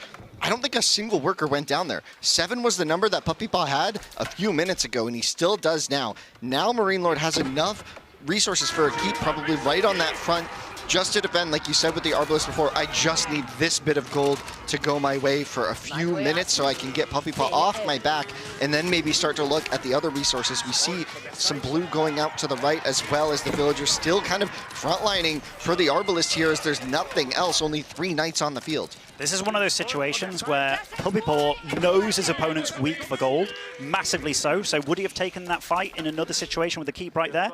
Probably not. But as you just pointed out to me, Puppey Paw, or rather Marine Lord, is out on a different gold. He has 36 villagers on gold right now. Yeah, and he has weathered the storm. Yeah, and with the keep up now defending the base, he's sending those slow units over to defend. Could be a bit of a foot race to get to this gold mine first, but it looks like it's going to be in time for Marine Lord. But this defense is going to feel a little bit different. Won't have the town center, won't have the villagers, won't have the keep now. And this could be another situation where Puppey Paw looks to take a big, aggressive, bold fight. I'd be curious if he's able to come out on top of that one, because so far the last 2 engagements were a bit dicey for him there. Double siege workshop by Puppey on the aggressive boar location. That's, when you've got no wood to speak of, that is definitely a little brazen. The spear count's getting incredibly high, and we do see a little bit of a horseman switch by him as well. So that is the main weakness of the Arbs. They do the obvious bonus damage to heavy, but if your whole army is going to consist very soon of spearmen, horsemen, they aren't really going to be too well liked in a lot of these future situations. Crossbows being added by Puppy Paw as well, realizing the wood is not too great, but he needs a way to utilize that gold pretty soon because he has been so happy in the gold situation. Very different across the board. Reload about to get his third relic. Puppy Paw only managed to get one. Yeah, with the sacred sites and maybe a little bit of miss macro there from Puppy, he's just been sitting on 2,000 gold for minutes now. Does not have a way to spend this, and that's not ideal, like you said. If some of that was wood, he could have more Nesta Bees out right now, which would be rather threatening. Nesta Bee Spear would be maybe a decent way to deal with the Arbalest Knight composition of Marine Lord right now, and force Marine Lord maybe into something else. I don't know, it depends on the context, right? If the Nesta Bees are exposed or not, but oh boy, this is starting to brew again, both players in the middle of the map. You can really feel that Puppy Paw knows he's in the lead this game, and he knows that he wants to keep Marine Lord struggling. And right now, that is an incredibly aggressive keep. Will it go up, though? I don't know if this little monk over Less here... aggressive. Okay. I mean, he does know that he needs a vantage point to get things going. And the Red Palace in the north, I didn't even see that out of nowhere. The resources to imp from Marine Lord. So that's why you had so many guys on gold earlier, realizing the guild hall was on food. I mean, that will be able to be a structure if he can get it up. I mean, it's already It's looking denied. like He's got the monk with the Wololo to buy a little bit of time. The villager's going to have to tank for it. He does get the villager block. The knights, a few of them, nope, just barely escapes as Puppy Paw, but the army from Marine Lord isn't there in time. The Red Palace should go up here. Look at that. Nesta Bee is kind of exposed, but the spears do wrap around again, and that Red Palace will be able to get up. Puppy Paw cannot stay around. Gotta run. He cannot, but look at all those orbs. They're getting really sickeningly low. Now, Puppy Paw has got him in a beautiful spot. The Red Palace does snipe off a Nesta Bee. This army, this spot that is safe near this Red Palace, is actually, like, Puppy Paw's in between the reinforcements. Yeah, and we're seeing an immediate Siege Workshop from Marine Lord immediately queuing up a cannon. So we're starting to get that Imperial Age benefit. He's like, all right, I'm imp. Give me a cannon. Let's take care of this castle. It's gonna go down fast, this keep, right? If it's allowed to hit it, but will it? And there's also that looming threat of a counterattack. Like you said, he's in between the two economies of Marine Lord. He's got the gold in the north, and all of his food and wood is in the south here. And if Puppy Paw's able to leverage it, he could just swing and attack whichever one is unprepared and less defended. And that could essentially be a game-ending punch. Well, this keep is not as vital to the entire game strategy for Puppy Paw, whereas this position right now for him is such a linchpin in Marine Lord's backside, right? The cannon was such a good choice. It's so I mean, good. That will keep the Nesta Bees at bay. But I also like Puppy Paw's retort here, getting trebuchets. Yes. They are going to be able to be out of range enough that they can still fire on his opponent, but that keep, how long is going to be able to keep it alive? And you do see these trebs have shown themselves right now. Vision is such a big, important detail. And these Nesta Bees will be able to somewhat fight back. He's hit Imp as well. What is going to be his choice to go for early on? I'm not sure. The Arbalists are taking a weird path there. Probably not what Marine Lord wanted. And there's another thing we have to think about here.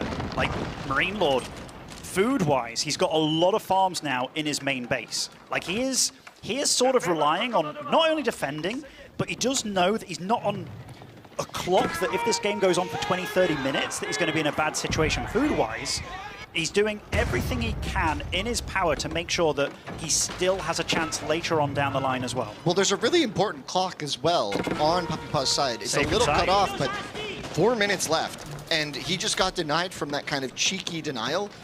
Marine Lord needs to win a battle in 4 minutes or the game is over, right? Because that southern sacred site, maybe he can loop around to while Puppy Paw's distracted in the north, but that Imperial Age really feels like it threw off Marine Lord's economy, right? Like the production behind it, he's added a few Arbalists and one more cannon since we last spoke about his army composition, right? This was minutes ago, whereas Puppy Paw has been comfortably adding more and more Nesta Bees, more and more Spearmen, and now elite Spearmen on the field, some elite upgrades also coming in for him.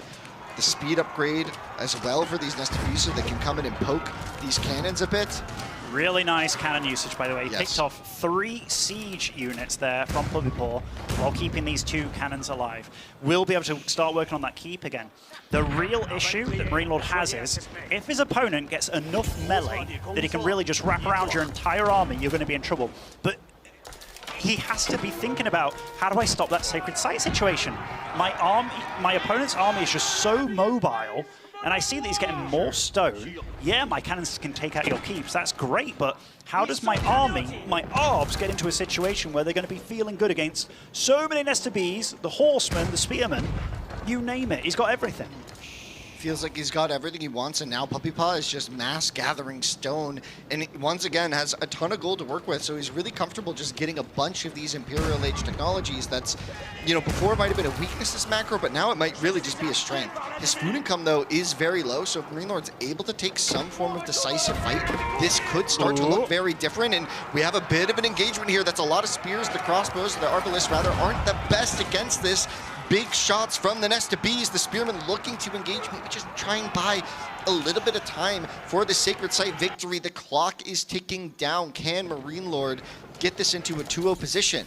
I tell you what, this is starting, like for Puppypaw, his food situation is not Food good. is bad. Yeah, it's not good. So he's Food is 200. He's focusing so much on these Nest of Bees, but what unit would he really love right now? If he had like 30 horsemen, I know that's a lot, that would be great, but you still see these ARBs fighting against this. It's tough keeping them alive, keeping your cannons alive as well. This is very much a last-ditch sort of effort here. There's not much time left, but these cannons doing such a good job. One more Nest of Bees. Look at this position as well on the ARBs. They are not taking very much damage from these spears, but they're also not dealing a ton, trying to keep these knights alive as well. And the supplies, we're at 130 apiece right now. I tell you what, this is so damn close, and Marine Lord with that big But the food reset. Look, he's still got 1,300 food in his guild bank. He can whip out so many units. This is so good for Marine Lord if he can find a way onto one of these sacred sites. Puppypaw has fortified the north. The Vilpul is here. He's like, get this damn cannon out of my sight. This has been such a nuisance. These cannons, just 2 were produced at the start of Imperial Age and are still owning the battlefield. A minute left on this timer. We might see a Vilpul from both players shortly. Marine Lord might feel desperate. It might not be enough what he has, and we're starting to see some villagers move up. Things are getting rowdy here in London. Let's go. And you do see the resources now. Guildhall has been used. 8 knights in production. And they do produce a little bit faster for French, thanks to that H2 landmark. Still, quite a few Nest of Bees on the field. Only 1 cannon on the front line right now. These Nest of Bees also upgraded with the extra shots here. Can Puppypaw hold? He's got 3 guys on food right now. Food is shot. He is relying on a very much King of the Hill style here, going for siege only. And the second cannon does join the fray. 30 seconds remaining. This is everything. Puppypaw has no income. He's got nothing. Just a single Nest of Bees in queue and a few spearmen. Meanwhile, another string of knights is coming. And that might be enough. There are 5 Nest of Bees on the field. That could be enough because it's been tricky. With the villagers repairing, it has been difficult. But now we will see the desperation. Marine Lord will try and plant villagers strategically on the sacred site. This pauses the timer from counting down. 10 seconds to victory is Puppypaw if he's able to keep this sacred site clear of blue units.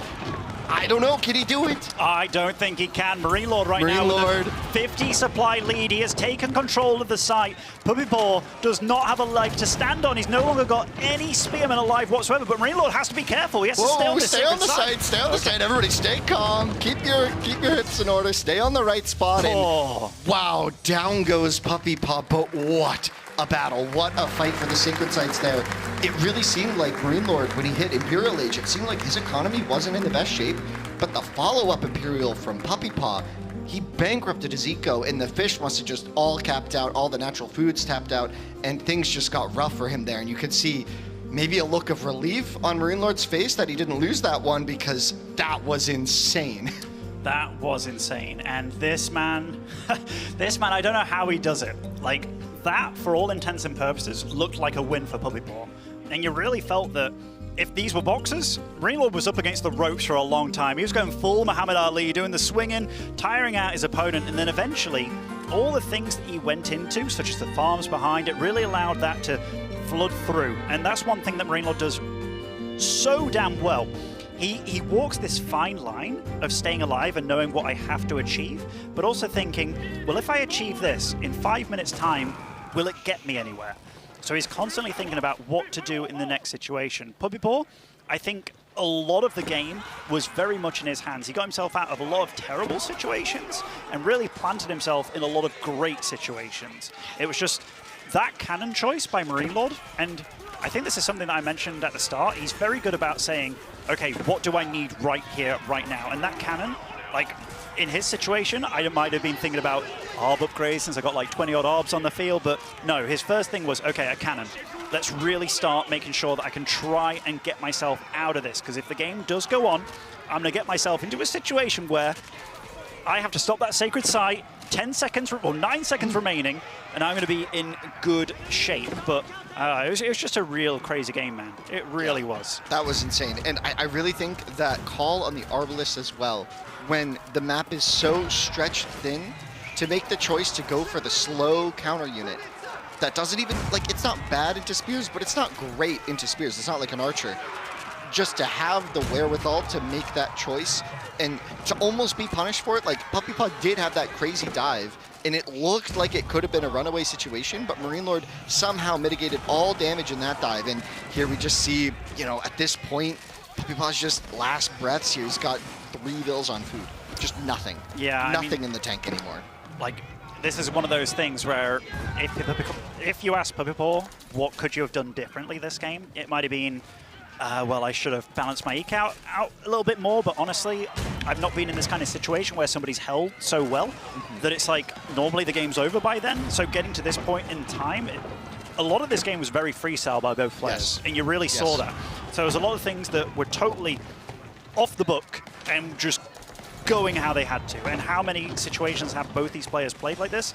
I dare say the numbers, absolutely, you can count it on one hand. But yeah, maybe a Song Dynasty just to get cheaper farms, just to have the real muscle, because if there's one unit that would have helped Puppy Paw out a lot, if he could have afforded it, a lot of horsemen. A lot of horsemen. We even saw the elite horseman tech came in, so he agreed with you.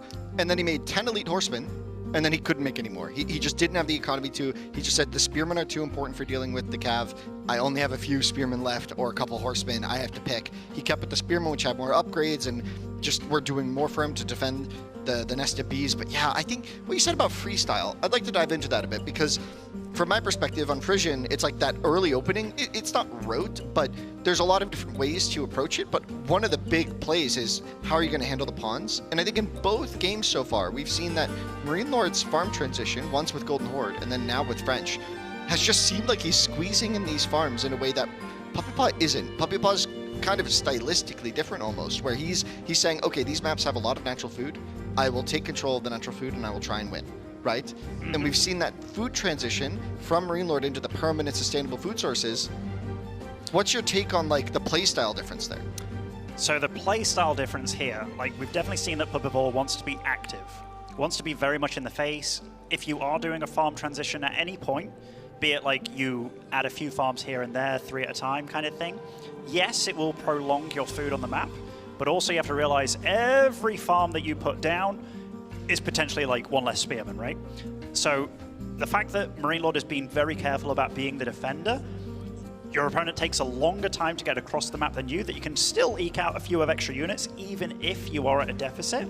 So using that time just to be the guy on the ropes, taking the hits, going for these little eco swings where, yes, we saw at the end there a lot of farms did get plonked at once, but there were also farms way earlier on while he was on the docks and stuff. So I think it's just right now, the way that both of them are engaging, that Puppy Paw right from the get-go, he's being aggressive, and it's not senseless aggression at all. You see that he's doing a good job of maintaining his eco, balancing it all out. It's just, Marine Lord is so far in this series very content with being the guy that takes a hit or two, with the idea of what he's going to do 5 minutes, 10 minutes down the line. It's like the chess players. I remember when I was younger and it was like, yeah, chess players think 20 moves ahead. And I remember thinking at the time, like, whoa, that's so many. How do they do that? Then when I started playing RTS, I was like, actually, that's nothing. RTS players think about 20 moves ahead and 20 different situations where they have to think ahead with a whole array of things going on. And I think Marine Lord has just done a good job of thinking about that and being very realistic about it. Puppy Paw also been thinking ahead and thinking, where's the moment that my opponent will probably die? And then it doesn't happen. And then you have to rethink it all over again.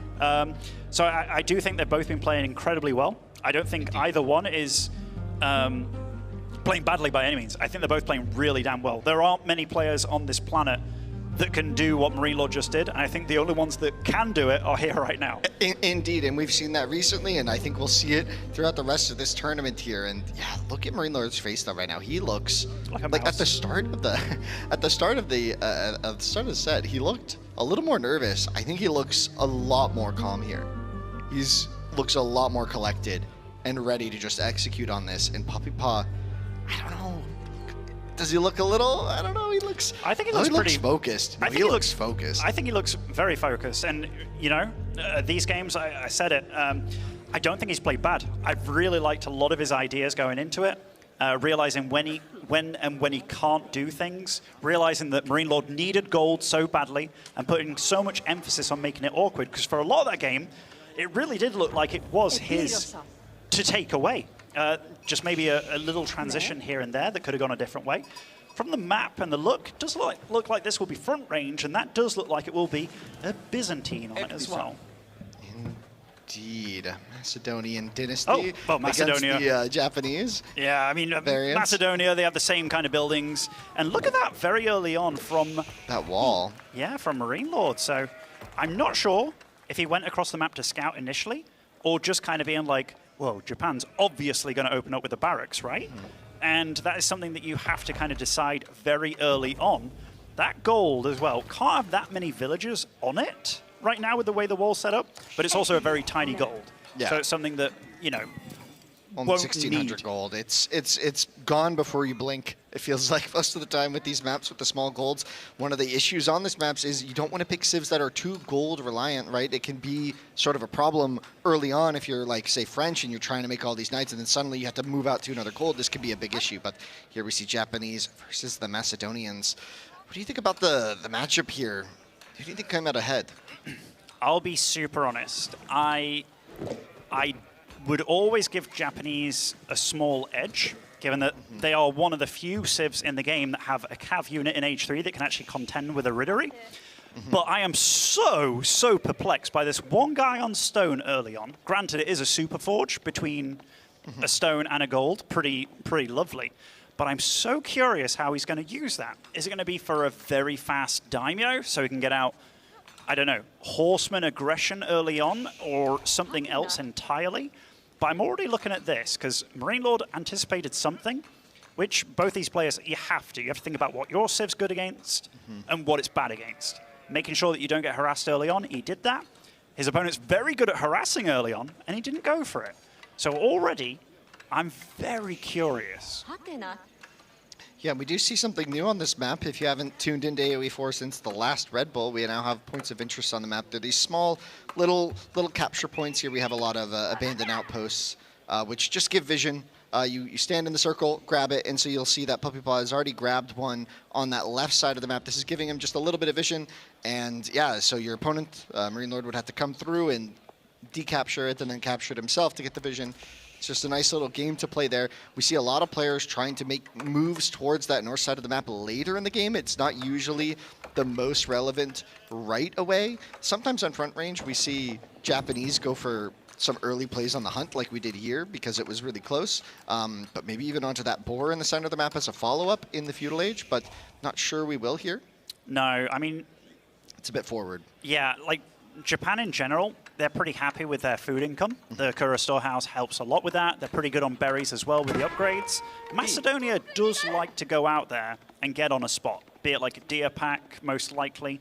They do have the towers that they can enable on their Varangian strongholds, which is very nice. And I do think the timing for this is just to get a very fast daimyo. Now, that could mean that you...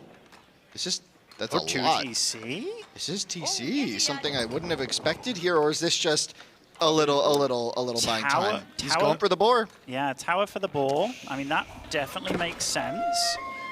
Like, a lot of the things that Puppy Paw's doing here, when you look at them, it's like, oh, the boar being that close, You know, you get a lot of passive stone from the gold mining. Doesn't want to lose that scout, and you see that he pulled it away. Ooh, not even close, baby. He pulled it away at a very nice time. But Yeah. Japan, all civs have to be careful against Macedonia, because Yes. that Hippodrome, It's terrifying. it is the landmark that's definitely going to come into play. Nobody makes the Grand Winery with these guys because it's just not as good. Getting out 3 units and 3 very good units that also buff your units. And it will be the Daimyo very quickly, most likely. Stable. Yeah, for the Uma Bannerman. Yeah, now, yeah. that is a super knight at this stage of the game, a super knight. And that also means, actually, now that I think about it, one worry against Macedonia, their horsemen, when they get the super horsemen coming out, buffs all your horsemen. What does the Uma Bannerman do? Buffs all your horsemen. So you can potentially play a game where you are not at a deficit with a mobile army early on. Because you both have buffed horsemen. Exactly. So already, like, as the game goes on a little bit, you can tell what Puppy Paw's thinking. And it's good thinking. It's good I thinking. like it, I like it. And if it wasn't scouted before, it will immediately be scouted now by Marine Lord. The first unit out of the Hippodrome is just a huge scout. Lots of vision on this guy. So he's going to immediately see that the boar's been taken. I'm sure he already caught that early on. I do like the fact that he went for the deer so early on as well. Yes. I think he started off with, I think he has survival The instincts. timing on the tower is pristine. Shows up, the tower finishes, and the horseman is in range of the tower. So the villagers are safe. Marine Lord was very quick to adjust what he was making. So he does have a stronghold available because he has been making a spearman and an archer here. He's also working on the silver. I think that is that a black... Okay, it is the blacksmith, the Varangian arsenal next to this structure. Did get rid of that wall there as well, so you can have more guys on gold and place the blacksmith right next to. But I don't think either one of these civs really is too scared about spending a lot of time in feudal, especially if they're both getting the boar. It's just that Puppy Paw's had it so much earlier than his opponent. We have a move out here to the other boar, but there is the Uma Bannerman there, and this will maybe just beeline for the Vills or get trapped. Getting trapped would be horrible. He just goes for the Vills, though. A little ring around the rosy once again in the early game, and the Villager will trying to block with the Scout. Pristine micro so far from Marine Lord to keep this alive. Ooh, and the Vill goes down. I'll tell you All what. that for nothing, but the Bannerman did take a lot of damage. The nice thing is, it's about the same cost as a knight. Has this guy done what a getting knight another could do? one. It's done a lot more, I feel, because remember, this is so much lost Idle gathering time. Yeah. And even if this guy dies right now, you just reproduce it. He's bought enough time to get over here. The horseman on the and back. the spear. The archer's gonna go down. Maybe there's a lot of horsemen here, though, from Marine Lord. Once again, the villagers on the run. The Hippodrome hasn't had enough time to pull out that the horseman Bannerman, the horseman Hippodrome. And all that gear just out of range to save the Vill. Oh, he does. Oh, he does. That was a nice crouching tiger hidden spearman over there. Oh, but he finds him. 3 villagers to kick things off here. That is not how Marine Lord expected that to go. He was trying to get to the board, to these berries, to the food in the center of the map. That is what front range does. It forces you a bit into the middle. It does leave into question maybe the hunt to the right side of his base could have been a safer choice, but players really want to get onto that contested food early if they think their civ is strong. So maybe not expecting this build order from Puppy Paw with that fast Uma Bannerman. We saw the Vill on stone. We saw that switch to stone. It seems to have worked so far for Puppy Paw brilliantly. That is a well-done early game, and here he's back. You just mentioned it. He's back. He's like, I had a pretty good time last time. I think I'll come say hello once again, and it does get spotted. This time, there's a lot more units, though, to defend.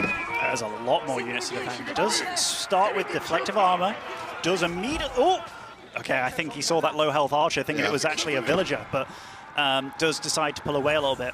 Now, Marine Lord has got quite a few spearmen out. Now, the spearmen of Macedonia do benefit a lot from more spearmen being made. And given that there's quite a lot of emphasis on cav here from Puppy Paw, having that large number of spears is going to be tricky. He's just taking the fight against the spears, though. He's just going all in here. Marine Lord going to dive under the tower, which is garrisoned with the villagers, so that is a little bit of idle time. And the spearmen are just going to go down from Puppy Paw. He might have been thinking that Puppy Paw wouldn't, or Marine Lord wouldn't be this crazy. And now the villagers under threat here. Puppy Paw, what's he going to do? He's got to bring the Uma back, but there's that gear here. I like what Puppy Ball's doing here, though. Yeah, Like, baiting him out. you saw that he thought that fight maybe wasn't going to go as bad, or maybe that Marine Lord wasn't going to engage as hard. Marine Lord does have +1 armor on the horse units, meaning they can actually tank the tower quite a bit better. No longer. But I tell you what, Puppy Ball is going to be feeling pretty good about surviving there, because if he lost that tower, if he lost those 5 villagers as well, all that hard work that he did before totally reset. And now the villagers are somewhat exposed again. There's only a few units to defend, and we saw what that Uma Bannerman did before, and he's once again hitting villagers. Oh boy, Demu, this game is getting so close. You can feel Puppy Paw trying to stay in this tournament. This is essentially it. This is match point for Marine Lord. If Puppy Paw doesn't find a way to close this out after securing a bit of a lead, that would be so devastating. But we talked about the farm transitions before, right? I mean, what a better civ. Career Storehouse helps give you that. It helps simplify that, it streamlines that whole process. That could be one of those little factors that comes into Puppy Paw's benefit later on. There is definitely one situation that we haven't talked too much about, is when the Hippodrome Redari comes out, because that is a very, very tanky lad. And having basically a castle age unit in age 2 that will also make it so all your infantry move faster, it's a big deal. And that's something that Puppy Ball has to be aware of. So even though his enemy's horseman count isn't crazy, does have to keep on producing those spears. And he is the guy that's actually going for 3 different types of units here: the horsemen, spearmen, the archers, and he's not going to let up. And there's actually a good amount of the Yumi here now. That would be the archer from the Japanese. They're pretty speedy, so it can be really good at running down these Athgear. And the outpost will go up, so we sort of have similar ideas for defending the base from both players here. I would not be surprised if Puppy Paw at some point in this game actually decides to lose that Uma Bannerman on purpose. Just doing some harass, because you do see that his archer count is getting crazy high. This is a great move out from Marine Lord, just with 5 workers, made a little wall, realizing that deer pack is safe.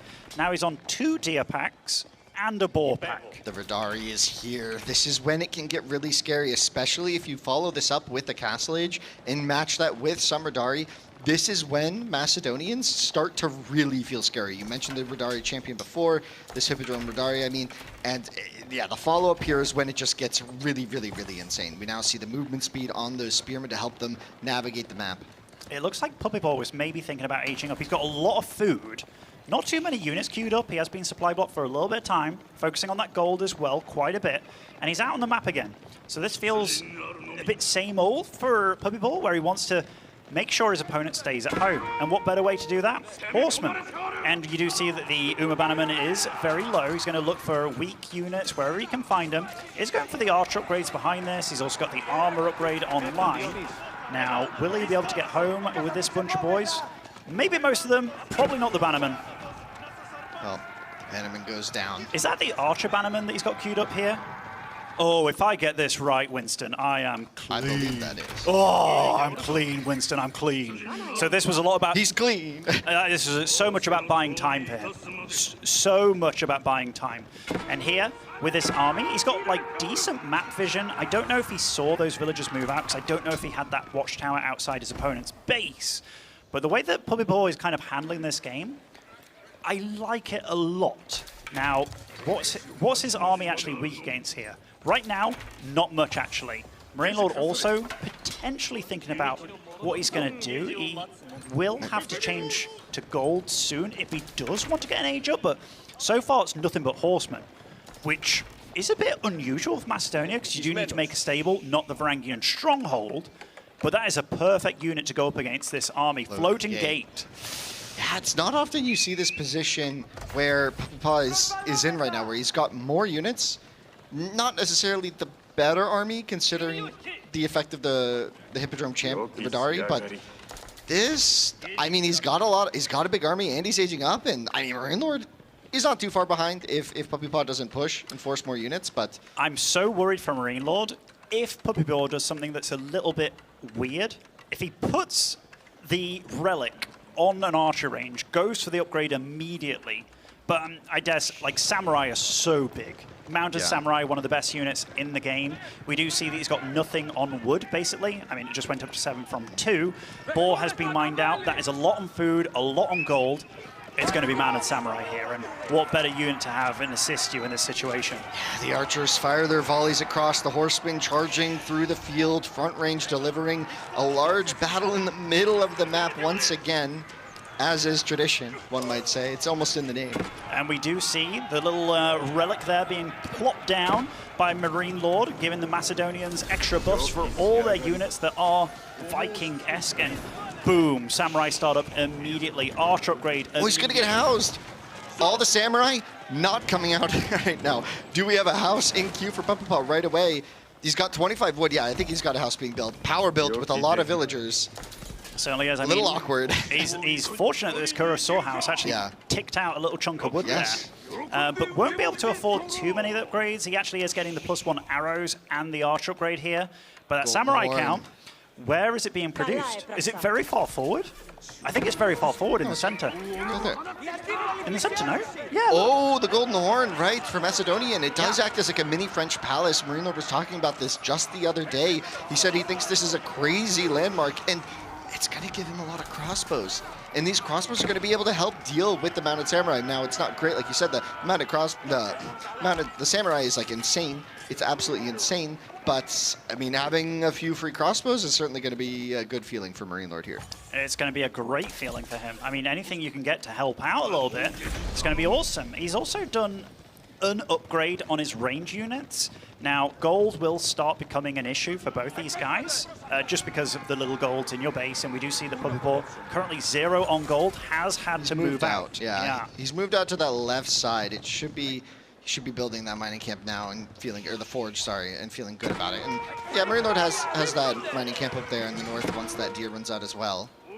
Yeah, the forge, that's a bit of an awkward one. You got some vills that don't all fit in. Doing a little bit of dancing over there.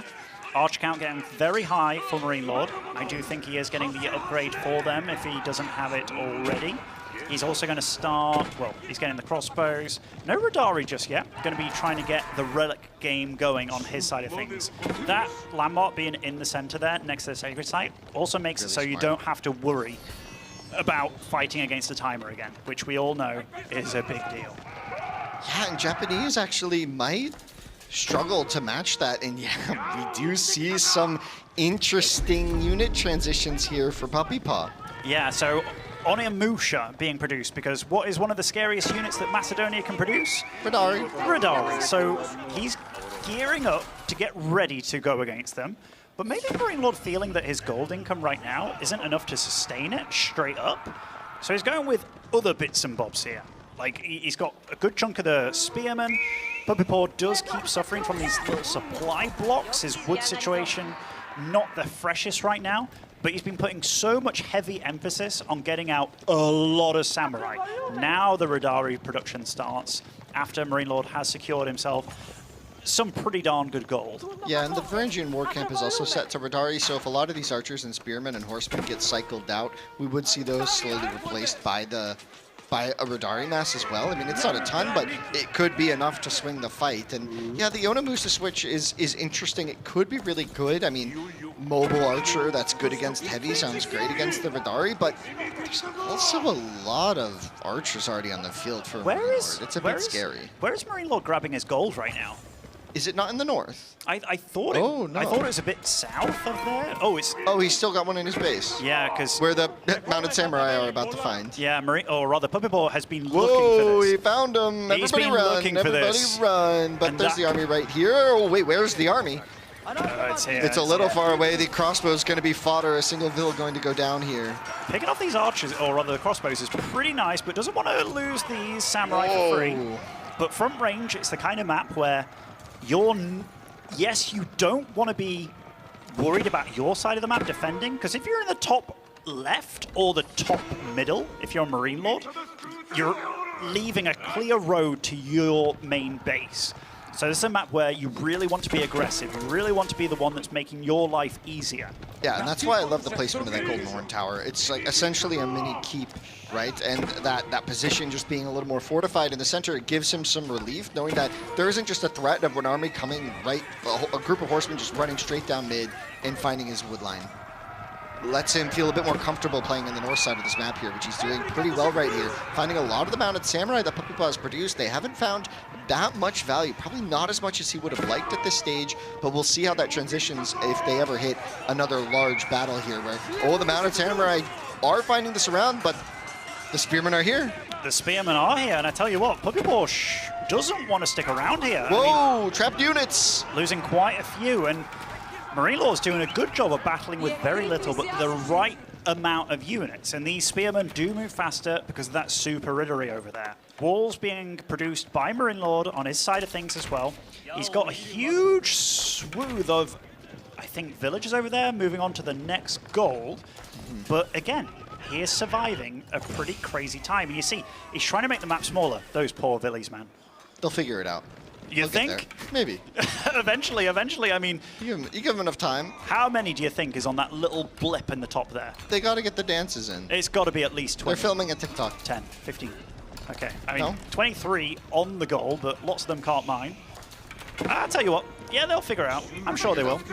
Marine Lord's food, very healthy. Gold could be healthier for sure. Golden Horn Tower will be under fire. So again, Puppy Paw has made himself the aggressor, and Marine Lord being the guy that's, I'm not going to say he's comfortable in this game, but he is the guy that's feeling sitting back a little bit. But that Radari count, he's done a good job of just thinning out these samurai, and he's actually up to +2 armor on his stables. Wait, the wall wasn't finished. I wonder if Marine Lord knew that wall wasn't built. He had units defending up there and never actually built that wall that we saw on the minimap. And now this Yumi mask, man, he is so lucky that he's not spotted that north spot, because just a few Yumi going up there would be devastating. You mean to the gold? To the northern hunt patch. Ah, to the some Like, Yumis. the fact that that wasn't spotted is still massive. I mean, there's only a few vills left there, but raids from the mounted samurai continue. The vill kills remains at 5 though, so Marine Lord, you just see the excellence there. There were units all throughout his base last few minutes. Not losing vills, can I just say that's dang impressive. It's really impressive. Again, like, if you are a player like Puppy Paw that thrives on multitasking, you can see that Marine Lord has just been making the map smaller for himself. Be it the Golden Horn Tower, the walls here and there, just having units in the right places at the right times. And a lot of the damage that he's hoped to get done hasn't been done. And very soon we're looking in a situation where the Radari count's actually going to be higher than his opponents, which mounted samurai count, which is crazy, because all those Yumi archers, they start to become so redundant. But Marine Lord does have to be careful. Does he really want to be taking a fight here? I mean, he's got a lot of units coming back there. He's going to try and nestle himself through this little, the little mountain pass. Does find a way out for most of the Radari, but several of them went down there. Another batch of Radari did just spawn from the Varangian war camp, so it is churning out units for him. This is a bit scary, by the way. I do hope that Puppy Paw realizes that those samurai died really fast, because those Macedonian archers do have an ability that negates armor a little bit. And he used it. But he's missing one of his armor upgrades here, so +2 armor. When you are against +2 armor Radari, okay, he does realize, so that's actually very, very key here, because going into a fight like that, especially when he is the one being the aggressor, that would have been, that would have been so detrimental. Oh, and we finally see a bit of a counter raid, just a single lonely Varangian guard finding his way all the way down here. How the hell did he get here? But he's made his way, and that's going to be very annoying, because those berries, I mean, can we check Puppy Paw's base? Is his only farm transition the Kura Storehouse, or is he's added a few of his own? One. And by a few, I mean one.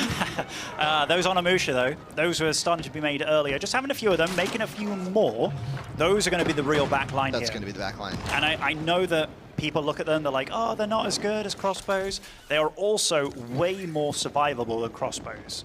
And I mean, has Marine Lord got the ability to make his own crossbows? Yes, he makes archery ranges. But he has been strapped for wood a little bit this game. Yeah. And honestly, that is so many Radari now.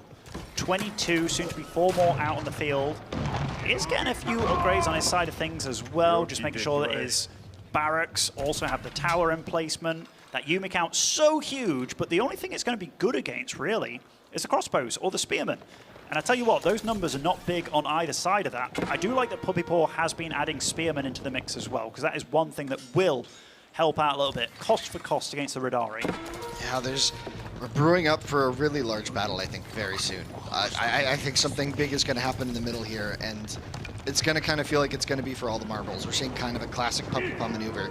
He's gearing up for an attack. He's going to just go pressure and poke and force a reaction and maybe bait an overreaction. I like this. You see that Marine Lord is realizing what his opponent's army is made of. It's Yumis. I mean, it's a lot of samurai, and realizing that it's going to be some spearmen as well. What better to tank spearmen and samurai? It's going to be your own spearmen, but also realizing the Onimusha count is getting higher. Spearmen do help if they could just take a few of those shots. I mean, the Yumi count is still incredibly high. Puppyball's got to be thinking about making a move pretty soon. A dive under the trebs. He's got the big army advantage. He's got almost 40 more units, and here's the fight. Or was it just a tease? A mango tower from downtown over there in the south. And the longer this game goes on for, even though Puppyball can obviously get a tech, Marine Lord is the one that can catch up on supply a lot. And do you want to be fighting against those Radari right now? I mean, there's a lot more samurai. No Uma Bannerman with Runestone them. as well. It was more mounted samurai, but the Radari are just so dang good that he might just come out even in this exchange. We see a little bit of a retreat here, but we see the HP bars. It's not too bad for Marine Lord there. The one thing I will state is that the economy, the income, just has been favoring Puppy Paw massively for the last few minutes. The food income just is not there for Marine Lord. He's making his transitions now, but he's been very reliant on that hunt in the north, and this transition now has been a bit awkward for him.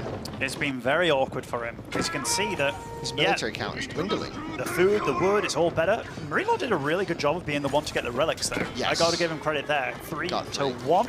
He did get his monks out a little bit later, given that you spawn with 1 for free for Puppyball. But Puppyball's army, he's about to approach 200. Yeah. All his resources, he's spent it all on battle units right now.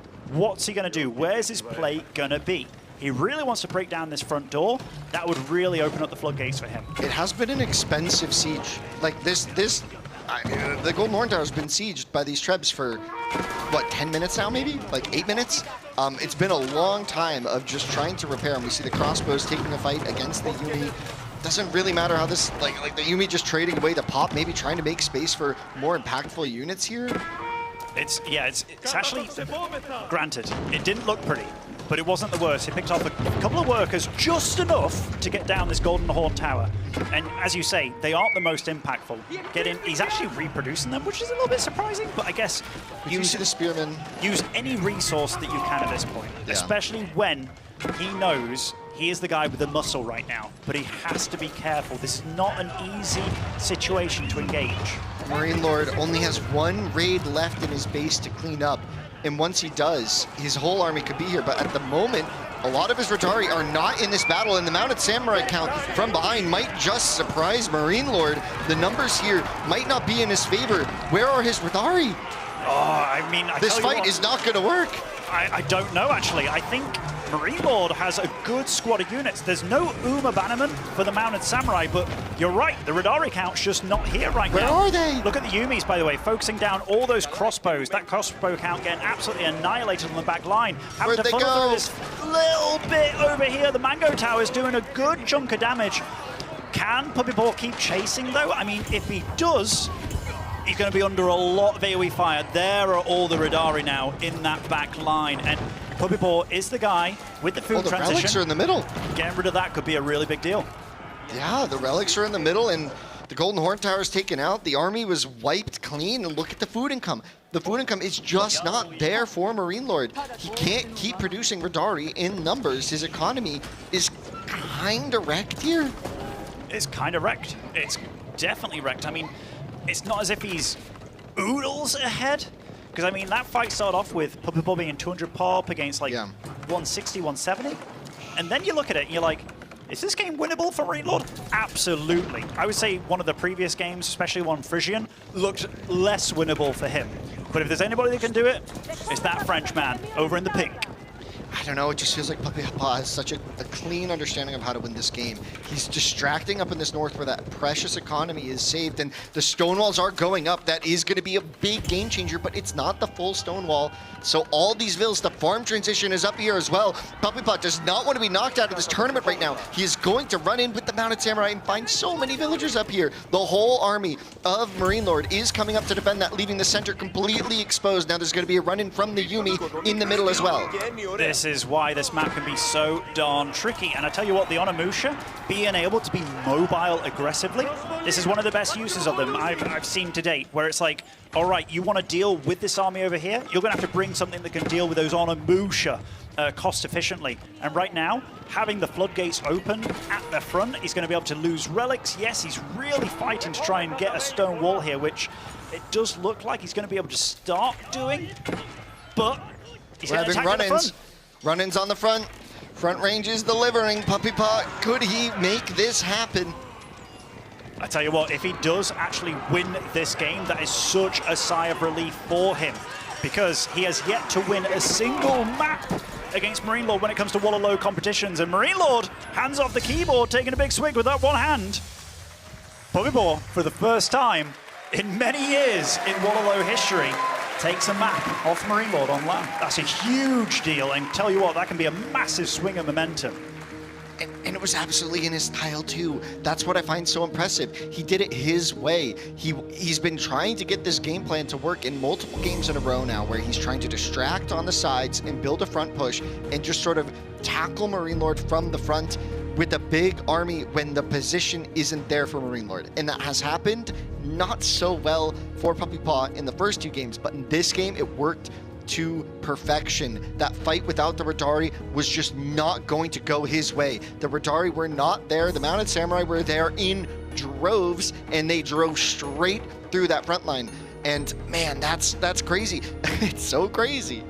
Yeah, and I've got to give credit to Puppy Paw as well, because I don't know if this was like a choice that he thought about before the game happened, whether like gold and stone spawning close together, but utilizing that forge, the equivalent of the blacksmith, the equivalent of the mining camp for Japanese, he was able to get up a very fast daimyo. This first Uma Bannerman over here delayed this. This was so beautiful. So much. Like getting one kill, running away, then coming back, getting 2 or 3 villagers overall, I believe. I think it was 3. This was actually and this is all detrimental. Practiced. And this was all practice. This was Puppy Paw's strategy with Japanese coming into this game, and it worked to perfection. You can tell Marine Lord's practice partners did not do this. But he did not move out at the right time. It could have been execution, but you can tell that Marine Lord was not ready for this strategy whatsoever. But it's also one of those things where it's like, if you do see your gold and stone together, which again, AoE4 can be a bit random in that, did he plan for this beforehand to get such an early? I think this was, again, just kind of being smart, thinking on the fly, using what you have, which is what you have to do in AoE4. But this whole game, Puppy Paw felt in pretty darn good control. There was one little moment where his ball was under siege from like an early little skirmish, but overall just getting enough of the villagers here just to realize, okay, now I can take down this landmark, and that will really open things up. And again, I think it was very nicely handled by both of them. They are putting each other in very awkward situations in which they both know what the other one has to do to try and get out of it, and then counteracting to that. It's smart play, very high level play, and you don't expect anything else from these guys. I love how the poses of the knightly armor behind each of them is a little bit different. The knight behind Marine Lord in blue is sort of like tall and like has his shoulders back. The one behind Puppy Paw is like a little menacing, no? He's kind of like crouching over Puppy Paw's back a little. You see that? You see the angling? He's like leering a bit. He's watching. I am so happy for Puppy Paw, just because these games, like I said in the first two, this is not because I hate Marine Lord, even though that might, he's one of my buddies as well. But I'm so happy for Puppy Paw, because I think there have been times where Puppy Paw, to me, has been absolutely, like, top 2/top 3, maybe even best in the world. But for some reason, when it came to playing against Marine Lord, sometimes it didn't happen. There are other times where he has beaten Marine Lord, but when it came to land specifically and Wololo, something just clicked extra well for Marine Lord that he just felt so damn comfortable. And I mean, he is an absolute formidable opponent. right here, though, what are the civs that both these guys have left? So, Sengoku, Ayabid, Abbasid. I tell you what, if you're on a draft, yeah, if you're on a, is it Socotra next? Or King of the Hill, right? That's one of the two. That is, so Socotra next. Socotra next. Could see Malians, but that could get sniped. Ooh. On Socotra? Yeah. I mean, what do you play? What do you play as Marine Lord on Socotra? I mean, there's a lot of berries, to be fair, on one side, but that is really tough. I dare say you have to throw Jeanne d'Arc in there. Because the snipe is going to force your hand. Like, it's going to be your second pick. It's like, I don't know. But this is one of the troubles when you only pick 6 civs. This is also one of the things that changed. This changed with the draft. So one of Marine Lord's vetoes, global vetoes, was English. English is so good on this map because they can get the ball very quickly. Can these civs get the ball super damn quickly? It's tricky. 2 of Puppy Ball civs, which are Ayabid and Abbasid, can't even take the ball. They can't even gather from it. So that's also something that's potentially going to come into play. Sengoku? It's a small map. You can at least have a Yatai on the ball early on. You can potentially go for it, but you'll always want to start off with that Matsuri. So again, we're going to go into a situation where, depending on what both these guys are playing, it's going to be very awkward for both of them. Yeah, this could get dicey fast. Abbasid actually wouldn't be a terrible pick here, just because of the military wing, being able to... It's a very feudal-centric map. You also have the cheap dock, which just makes it easy if you want to. If you do see like a gold mine on the coast, you just send out one little ship, say, hey, what's up? Oh, hello? He did go for Abbasid here. By the looks of it. Or it got sniped. So what would have been the other choice? I mean, Sengoku, are you? Abbasid for a while has been looked at as one of the weaker civs. But if there is a map that they can play, Socotra really depends what they're up against, man. Like, this is so matchup based. Like at this stage of the draft, it's not much else than Socotra execution matchup. I tell you Malians. what. So yeah, you talked about Malian here. Yes. One thing that can really suck for Malian is your first gold mine, your pit mine. Can't get all the houses. You can't. I did it the other day on ladder. I got one house and a mining camp. That was it. But Malian, obviously, a very strong civ. They're great defensively, though. Like, Donso Jav just feels so hard to refute with any civ. And here he got a decent gold mine. It is on the coast, so this could be a context where you send a ship around as Puppy Paw. We'll see if he spots that and goes for that. It's an option with the cheaper dock, early feudal age. Like, you see a couple villas on gold, you just send an archer ship around and say, hey, you can't mine this, right? Super funny thing about this map and these civs, neither one of these civs really play on this map. Yeah, really, ever. They both ignore the ball. They can't gather it. So you don't have to worry about your opponent doing it. So this is maybe one of the first times Socotra is played where the ball is entirely ignored. It does not play anything. And realizing that you can only have 4 houses around this and a mining camp, the build changes a little bit for Malian, meaning that you get a mining camp on it. Now, will he use that straight away? He might do, but it's going to be a lot of scouting, a lot of getting the sheep on the map. Now, there is one matchup that Abbasid has always been not bad at. Even when Abbasid has been totally down in the dumps, one thing they've been surprisingly all right against is Malian, which is super weird to say. There is a build where you open up a military school, or rather not the military school, military wing, and you either throw down a barracks or a stable. And it does mean that you can get out a good 5-6 units before your opponent's even thinking about getting their own first unit out. Meaning that how do you get up a second mining camp? Is your first, or a pit mine, is your first pit mine aggressively placed like forward? Luckily for Marine Lord, it's not going to be. You talked about the dock as well. It's an option, but I'm more excited. Of like a flex. I'm curious how Marine Lord's going to play this. I might be getting my qualifier matches crisscrossed here, but I believe when he played Malians in the qualifiers, if I'm getting the games right, he actually went for Sofa. I think this was against Beastie. This could be a misremembering. But in the qualifier, this was so long ago. Yeah, he played Mass Sofa, played really passively, went up to Castle Age, rushed and put it on, and things got crazy. Did he lose his scout? Wait. Wait. Puppy Ball lost a scout? He lost his scout. It's dead in the woods. I am so sad that we didn't get to see that happen because that is such a big moment. And that is such a glaring mistake. Yeah, that's a no bueno. Luckily, That's a no bueno. Luckily for Puppy Paw, he's very good on berries, and he did get his first load off of the sheep back at home. So not all doomed and gloomed, but yes, not good. Yeah, he's trying to do a TC as well, so he's going to be playing blind. I mean, is this a situation? I know it sounds crazy. Do you just train another scout? Like, it feels bad, but like, can you play blind not knowing?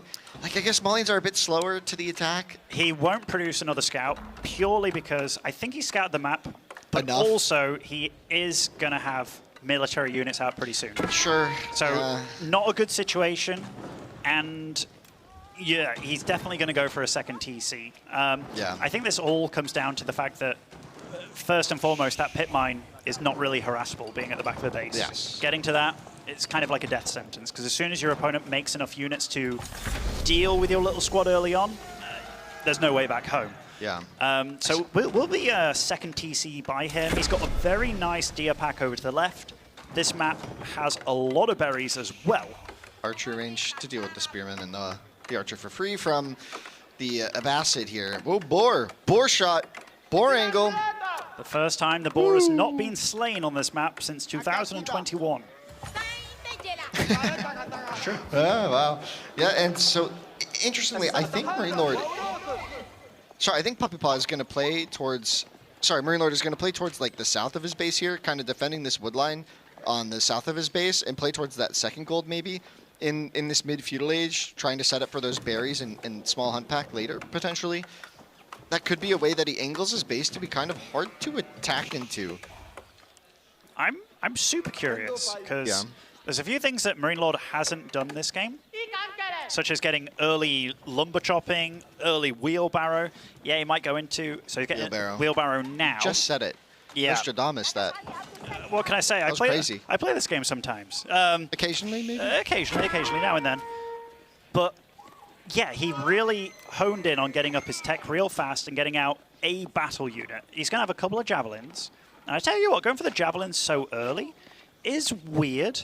But the fact that he could have scouted his opponent and he couldn't be scouted does allow him to be out like this on the map. How do you feel about that TC spot?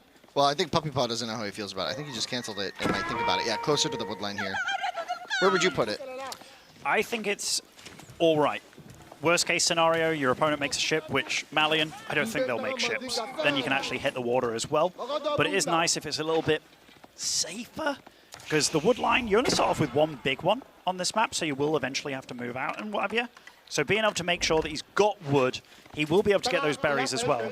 But these javelin throwers... It's a lot of value. It's already a lot of value. Could this be an impact of the scouting? Because 100%. Because yeah, like the archery range from Puppy Paw is kind of questionable when there's already a range up from the Malians, but Puppy Paw didn't see the range. 100%. He didn't see the jabs coming. He maybe assumed Sofa. Yeah, because... Which has been sort of meta, right? Yeah. Sofa opening. Sofa is very meta. Javelins early on. I mean, obviously really good against the archers, but these guys, they're pretty tanky. I don't think he'll stay on Javelin forever. Probably going to start thinking about, okay, how does he deal with his opponent showing a second TC? And there's a dock on that right side as well. And so he's thinking about harassing and just getting a little bit of vision here. I like it. I like it a lot. I mean, the cheaper dock, it's 75 wood with the Basset just to build that dock. And I mean, yeah, it's a big cost to build that first ship. We'll see if he goes for... Scouting it's hard, though. Scouting it. I mean, for Marine Lord to scout it, and both the pit mines that he's made so far, they are on the peripherals of the island. And the javelins don't do well. I am so curious with Marine Lord. We haven't seen any battle units made by him. He's already well more than halfway to castle. Now, there is a situation where he gets to castle, doesn't even go for a cow boom. Yeah. Gets a Farimba out. Farimba. Goes, and upgrades the jabs. I was thinking freeborn. Oh, he's building barracks. He might be doing this exact thing. He's getting cattle. This is... And here's the thing, Puppy Paw didn't rebuild the scout. His units are at home defending against javelins. He sees nothing. He sees nothing. If he was scouting, he would see ranches or not, which could indicate what direction Marine Lord is going. You might be expecting Marine Lord to be on 2 ranches, maybe 3 cattle in them right now, and like around 7 minutes, right? It's around 10 minutes, you're at like, what, like a couple more? And here we are, and Marine Lord is gonna age within seconds. Cattle have multiple uses. I think a lot of this series in particular has come down to freestyling, like reacting based on what's happened right here, right now. Farimba, baby, let's go. It's going to be a little bit of an all-in, right? We're going to have the blacksmith trying to get the armor upgrades for these units. We'll see exactly what he picks. I think the barracks is pretty clear that it's going to be the Freeborn, which do really well against those ranged units. We do have the aeroship now looping around the north side, which will get on the gold, which will be pretty annoying. Now, there is passive gold here for the Malians, and Marine Lord, what a response. That was a good response. He has to be careful, though, because the amount of gold he's going to be getting, he will most likely have to take 200? A 3rd pit mine just to mine from a little bit. Yeah, just in somewhere in the middle of the map. The Freeborn will quickly make space on this right side of the map, though. Yeah, I mean, it could...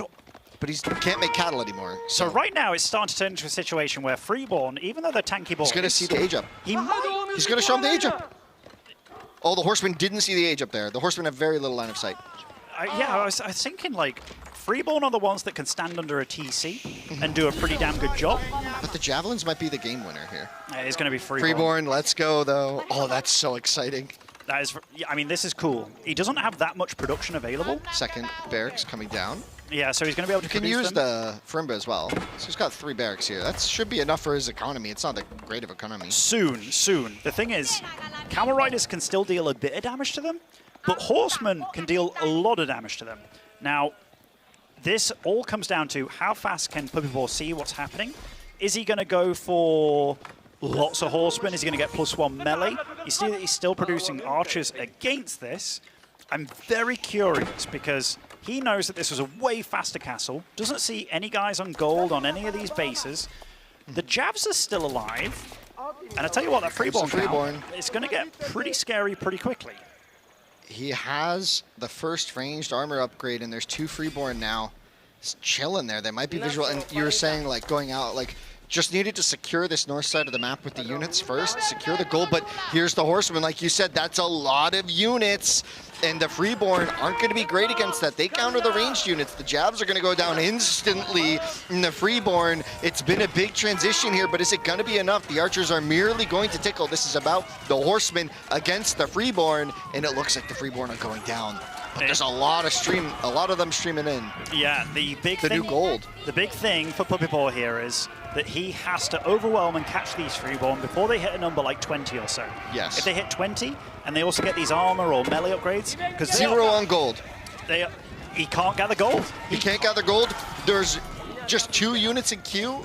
This is getting ugly for Marine Lord fast. He thought he might have had a master plan, but the Horsemen are here. The archers, though, kind of useless here, except for the threat against the Vils, I guess, but not helping much in the fight itself.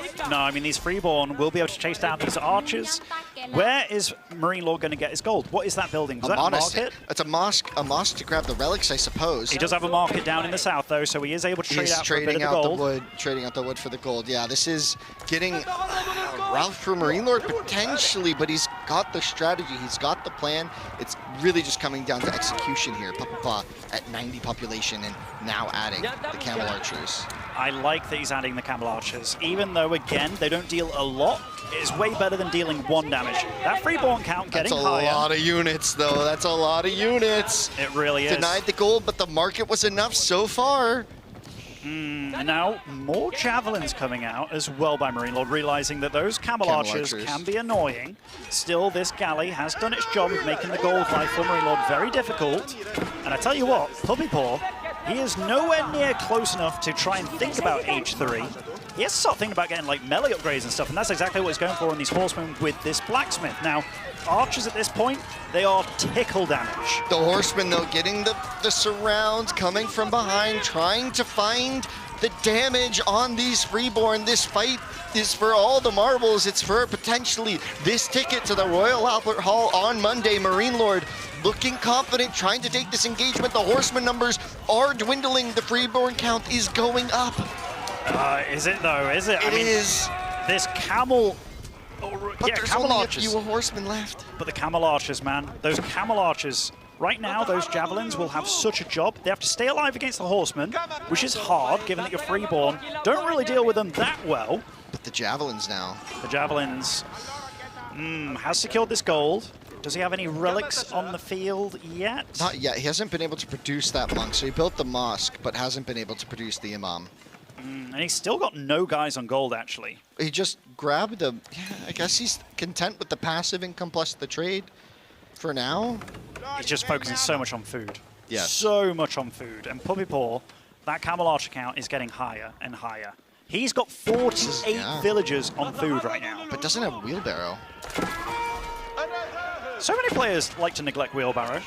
So many. I am Doesn't not have one of those. horticulture. Horticulture would also help a lot. That'd be another good chunk of eco. But, The you thing- know, the it's thing is- hard to play right now. This is so much pressure, so much mental. But also it doesn't have the resources to get those things. Yes. It's about, I need units now, because my opponent is so committed to this.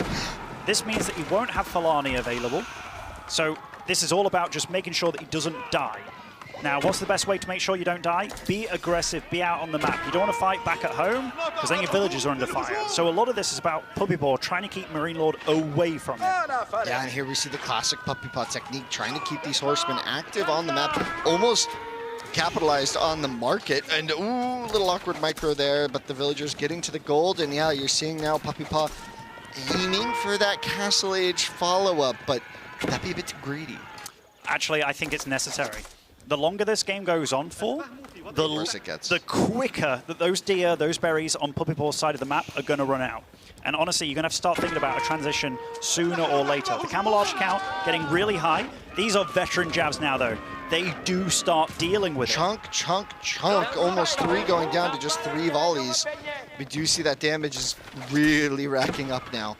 The army for Marine Lord, it wasn't there before, but now he has an army lead in terms of numbers. But of course, these camel archers are a big, expensive unit. But a nice raid, finds the gold, finds the hunt. Where's the army from Marine Lord? Not here anymore, not able to secure that northern side.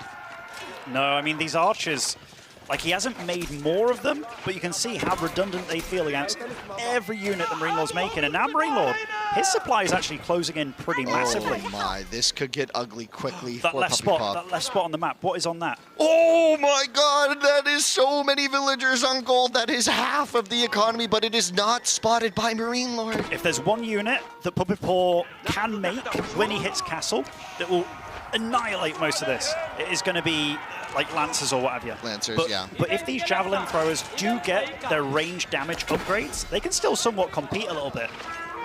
Yeah, and this pressure on this northern side for Puppy Paw is more than the pressure of the Freeborns. The Freeborns did not have the mobility to find the economy here, did not have the vision, did not have the foresight, and now Marine Lord forced to retreat back, so kind of caught off guard twice now in a row in the last few minutes with his army sort of going for an engagement and not quite getting it. Culture Wing is almost in, and a lot of resources in the bank for Puppy Paw. He can produce a lot of different things here.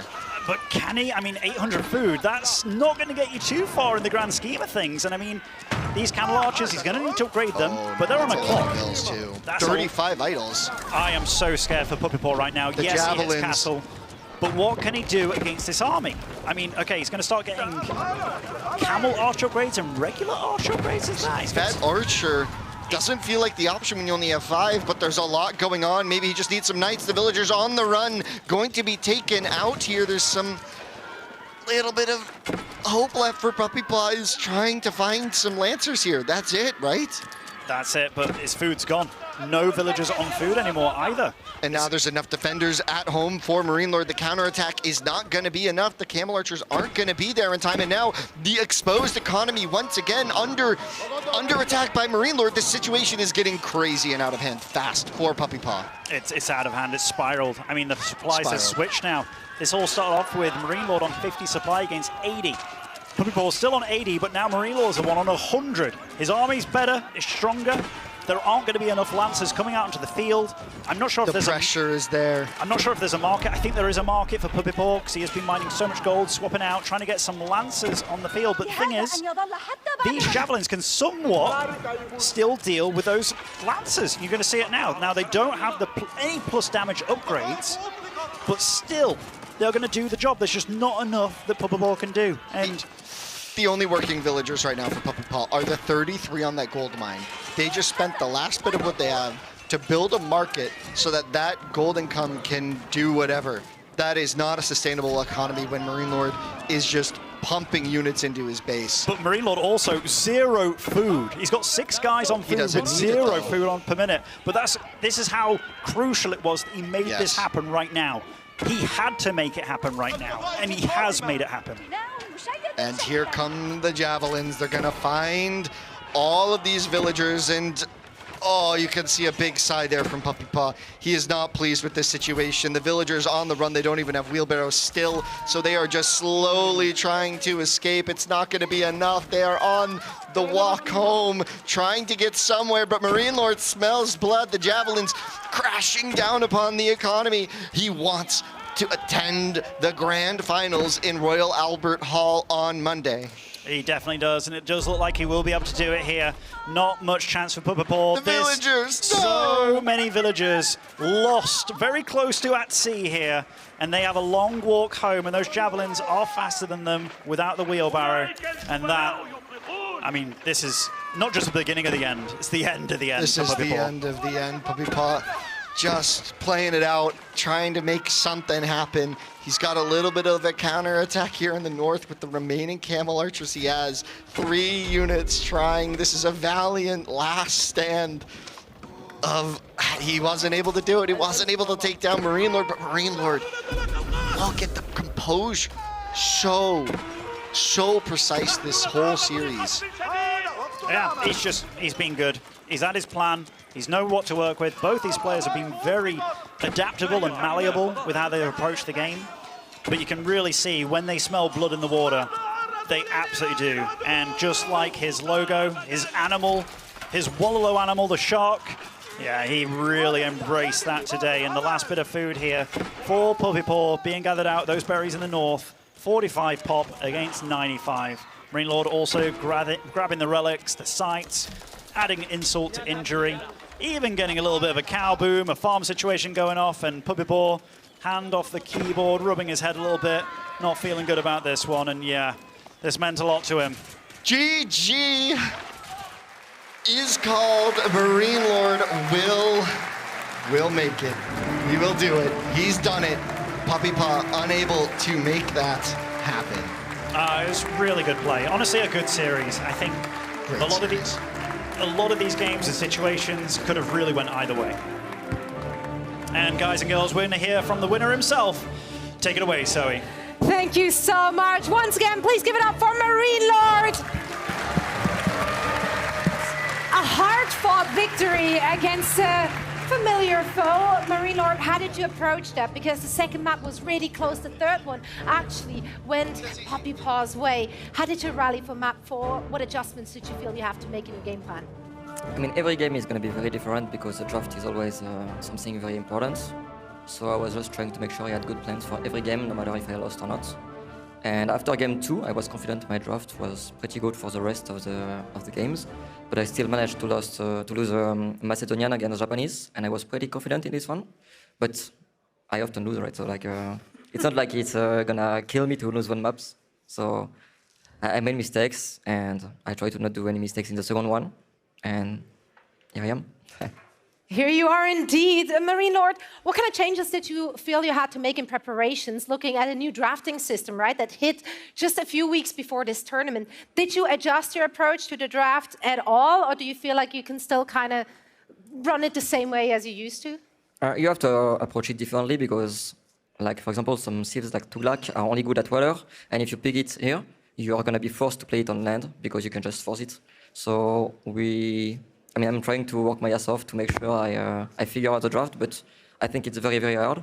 And today it went my way, but Monday is going to be another draft, and hopefully it goes well again. But it's very dangerous, so I'm not too confident for once. All right. Well, you are finding yourself in the grand finals now, so hopefully that serves as a bit of a confidence boost. Looking at your potential opponents, Wham or Vortex, is there a preference or an ideal opponent you would like to face off against in the grand finals? I don't really care, but to be fair, like I practiced most of my mounts with Wham, so it will be maybe a little bit weird to play him. But at the same time, I have no information about Vortex since 1 month. But I would expect him to play the same as usual, very aggressive and not macro very well. But yeah, both are very dangerous. You're coming into this tournament as a heavy favorite, right? So that also means that there's a lot of external pressure because people expect you to be dominant, they expect you to win. Does that kind of pressure ever get to you? No, I really don't care. I'm just here to have fun. And I'm happy actually it was not 3-0 because sometimes it gets a bit boring. But it was very hard to beat Puppy Boy this time. Even in game 4 it looked easy, but he made a few mistakes at the start that really made it complicated for him. But the draft ID he had was pretty good, I think. So it was always a danger, I think. Well, it's been an exciting match to watch. We hope for more close games to come. Marine Lord, thank you so much for the quick chat. Everyone, please, once more, a big round of applause for first Age of Empires 4 finalist, Marine Lord.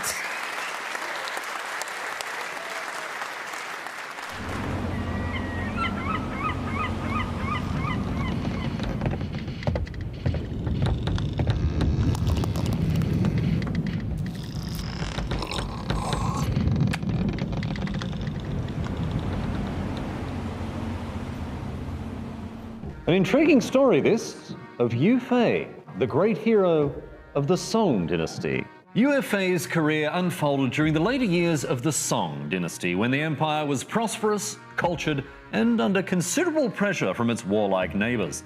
Rising from modest origins, Yu Fei proved himself a capable and disciplined commander in the wars against the Jin dynasty to the north. He distinguished himself as a general of great discipline and persistence, winning a series of campaigns aimed at recovering the Song's lost lands. His army became known for its effectiveness, as well as for the somewhat inconvenient fact that it just kept winning. This unfortunately placed him at odds with a court faction more interested in negotiating peace than continued success on the battlefield. Consequently, Yu Fei was recalled, arrested, and executed on charges that were, even at the time, widely regarded as a little dubious. The subsequent peace secured short-term stability, yes, but in the long term, it was Yu Fei's historical legacy that truly flourished. Even today, he remains a symbol of loyalty, patriotism, and an enduring reminder that doing your job too well can have unintended consequences.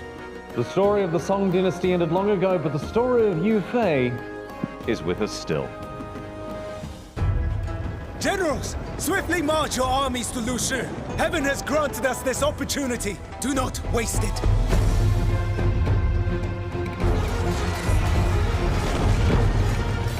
Spears ready! Now, we fight back! The great Wuju is above a worthless truce. When Wuchu's armies plunged into our lands once more, we would be the shield that guarded Song China.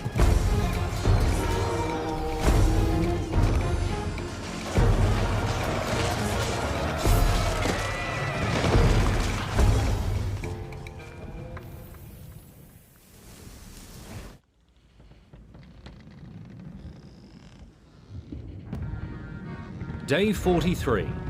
The HMS Londinium sails on. We've passed strange lands where the aftermath of battle shows stones vastly outnumbered by the bodies around them. Islands occupied only by archery ranges. And shores with villagers standing idly, doing nothing. Regardless, the fleet grows thinner. 6 empires remain. 2 have already earned safe passage. But 4 fates remain unwritten. 4 empires who must still fight for their place at the captain's table. All right. Now then. Captain! The Spanish are bringing total, brutal domination!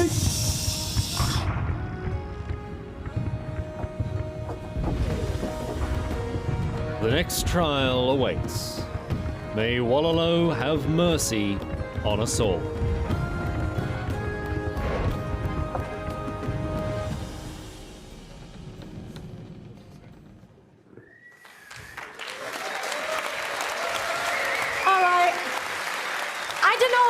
you, but I'm getting slightly worried if we ever actually get to our destination. You seem a little distracted there. I'm seeing a lot of riding, a lot of logging, a lot of late 1700s influencer kind of things. Yeah. I don't see a lot of steering and commandering. I leave that to the... Will we just drift into the North Sea? Leave that to the people under me. Well, very hands-off captain. I can tell, very hands-off. The ship will sail itself. Yes, indeed. That's why you hired the likes of me. That's right. That's right. I'll get it done. You go Don't off and worry do all about the it. chores and that sort of stuff. Anyway, thank you so much, by the way, for laughing about that archery range joke. I was very worried it wouldn't land. I appreciated the polite chuckle that went through the room for that. I wrote that joke myself. Thank you very much. He's very anyway. proud. Yeah, very proud, Captain. Yeah, thank you. Thank you. All right. We move our attention now from Age of Empires 4 to Age of Empires 2. And I know people are very excited to get stuck in. Yes, indeed. The energy, palpable in the room as we turn now to Age of Empires 2. Let's have a look at the bracket, Zoe, and see where we stand right now. Talk us through what we're looking at in terms of the matches we're going to see today. Yeah, right. So we're heading into the round of 6. Of course, Hera and Lyri, they're already qualified for the semifinals, and they're waiting, sitting there prettily to see who they will be facing off against. The Viper and Yo will be our first round of 6 game, and then Hart and Sebastian. Actually, we're starting with Hart and Sebastian. It's going to be so close. These players have not met, as they are coming in from the opposite groups, so we haven't seen them facing off against one another, so we didn't quite see them testing their strength yet. Yes, indeed. And we saw the fortunes of these players wax and wane throughout the group stage, some very convincing performances. Some of them earlier on still kind of struggling to find their feet, but finding that momentum. But then again, this is something we talked about with them yesterday and indeed the days before, Zoe, the fact that there is a very different atmosphere here. Hundreds of people here in this cinema ready to see their heroes do battle, but there's a different sort of pressure, the bright lights, the energy of the crowd. It's going to be a very different feeling as these players take to the stage. Yeah, and I mean, if you're hearing Hera saying that it affects him in the group stage, that it's a different setup, a different vibe when you're in a LAN environment, and that can cost them maps. So imagine what it is feeling like in front of a crowd on a bigger stage even. Yes, indeed. And while obviously we have had players triumph, Hera, Lyri through to the semi-finals tomorrow, we'll see our worthy contenders take to the stage today. But my friends, why don't we put our hands together and congratulate our fallen heroes, both MBL and ACCM. They came and they played their guts out. They put on quite a show for us across the group stage. Unfortunately, falling short of making it here on the stage today. But all the same, I think they're around. So if you see them, make sure to go and say good day and tell them that they put on a hell of a show for us all. In any case, we are drawing ever closer to our first group of 6 match here. And I understand that our casters are standing ready, so we may head up to the rigging right now to check in with Mem and Nilly. I wonder if they're up there ready to get stuck into this match. Let's go up and find out. Mem and Nilly, are you there? We are more than ready. We are so hyped to be in this location, this amazing location, Leicester Square in the Odeon, with a guy, Nelly, that we has been together for I don't remember how many years, and now we're here in this location. Who would believe that we'll be here when we started this big, big journey? It has been quite a rodeo, right, Memp? I remember our old days when we were excited to have 3-digit viewer numbers, online events. Back in like 2013, we came a long way, and it's just incredible to be here. What we have here, and then a crowd there that is going to be screaming because they are waiting forward, looking forward for the series. We're going to have Hart versus Sebastian very soon, and then the Viper versus Mr. Yo. I mean, what else we can ask for tonight? Yeah, well, we are obviously hoping like that the matchups are 14 games, basically. Yeah. Yeah, 4-3, 3-4. Any favorite you have? I would think the Viper is my favorite for the second set, but I also see it being close. 4-2, 4-3 feels likely. And in a hard Sebastian match, I really liked how Sebastian played, actually. He played really well against ACM, and even in his losses against the Viper and Lyri, he looked like he put up a great fight. My advantage, my favorite there is Sebastian. Okay, let's see. Well, let's see, and we're going to see what we are going to see. I think we're going to go back to Riley. We are indeed. So, it is time to meet our players. He is on a constant upward trajectory, having improved his game every single day. He's arriving today looking to repeat and exceed his previous Redbull Wololo run. My friends, please welcome to the stage our first Age of Empires 2 competitor. Put your hands together and welcome Heart!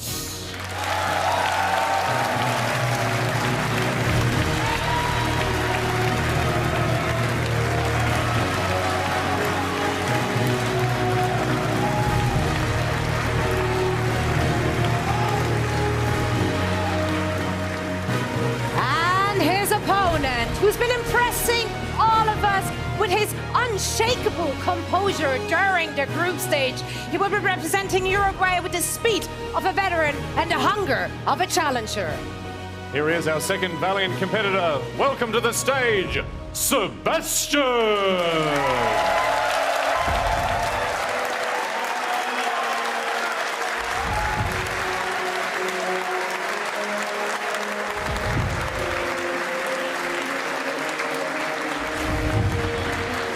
Well, guys, we're going to see amazing stuff here. Hart and Sebastian. Sebastian, that is, well, the youngest player now. Completely the youngest player that is competing. And you can see in his smile, Nelly, that Sebastian is starving. He's starving to get the win. Obviously, Hart as well. Maybe Hart with even more pressure. And Sebastian, that got actually defeated, let's say, in the previous Red Bull by Hart. It feels like for both of them, it's okay what they achieved here, but if they get another W, if they make the semifinals in the $250,000 tournament series, it is the biggest victory for them ever. Yeah, and how they are going to be feeling, because they're going to have the beautiful crowd in front, literally in front, because they are not even on a side. If they go to the left, to the right, and look through the monitor, better don't do it, you know? There might be some reaction, some people waving like, there's a sneak villager! Hard, watch out, watch out! Yeah, because the crowd, I think, is going to be quite active when there is some quick walls, some holes, many situations that the people is going to get excited for sure, and we're going to help them to get excited, right? Yeah. There. Okay, but we're going to see something that you're going to enjoy really, really a lot. We enjoy a lot, right, Nelly? We're going to see the compression chamber from... you're going to see who?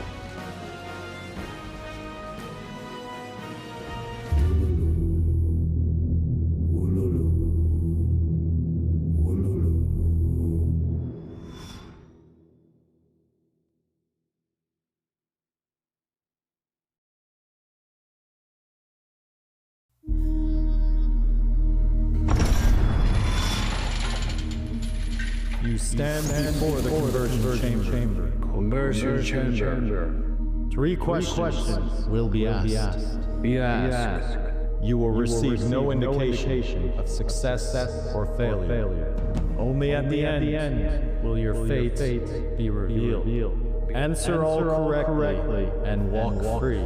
Walk free. Fail and be converted. Be converted. Question 1. What age comes after you? Castle Age. Question 2. Which civilization has portals? Persians.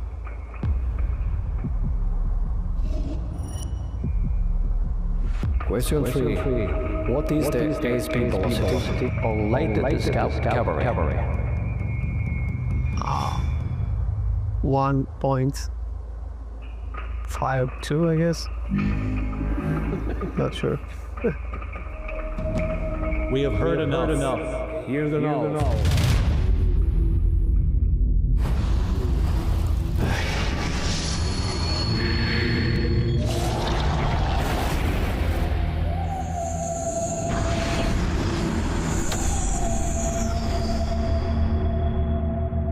We welcome the converted into our order. Our order.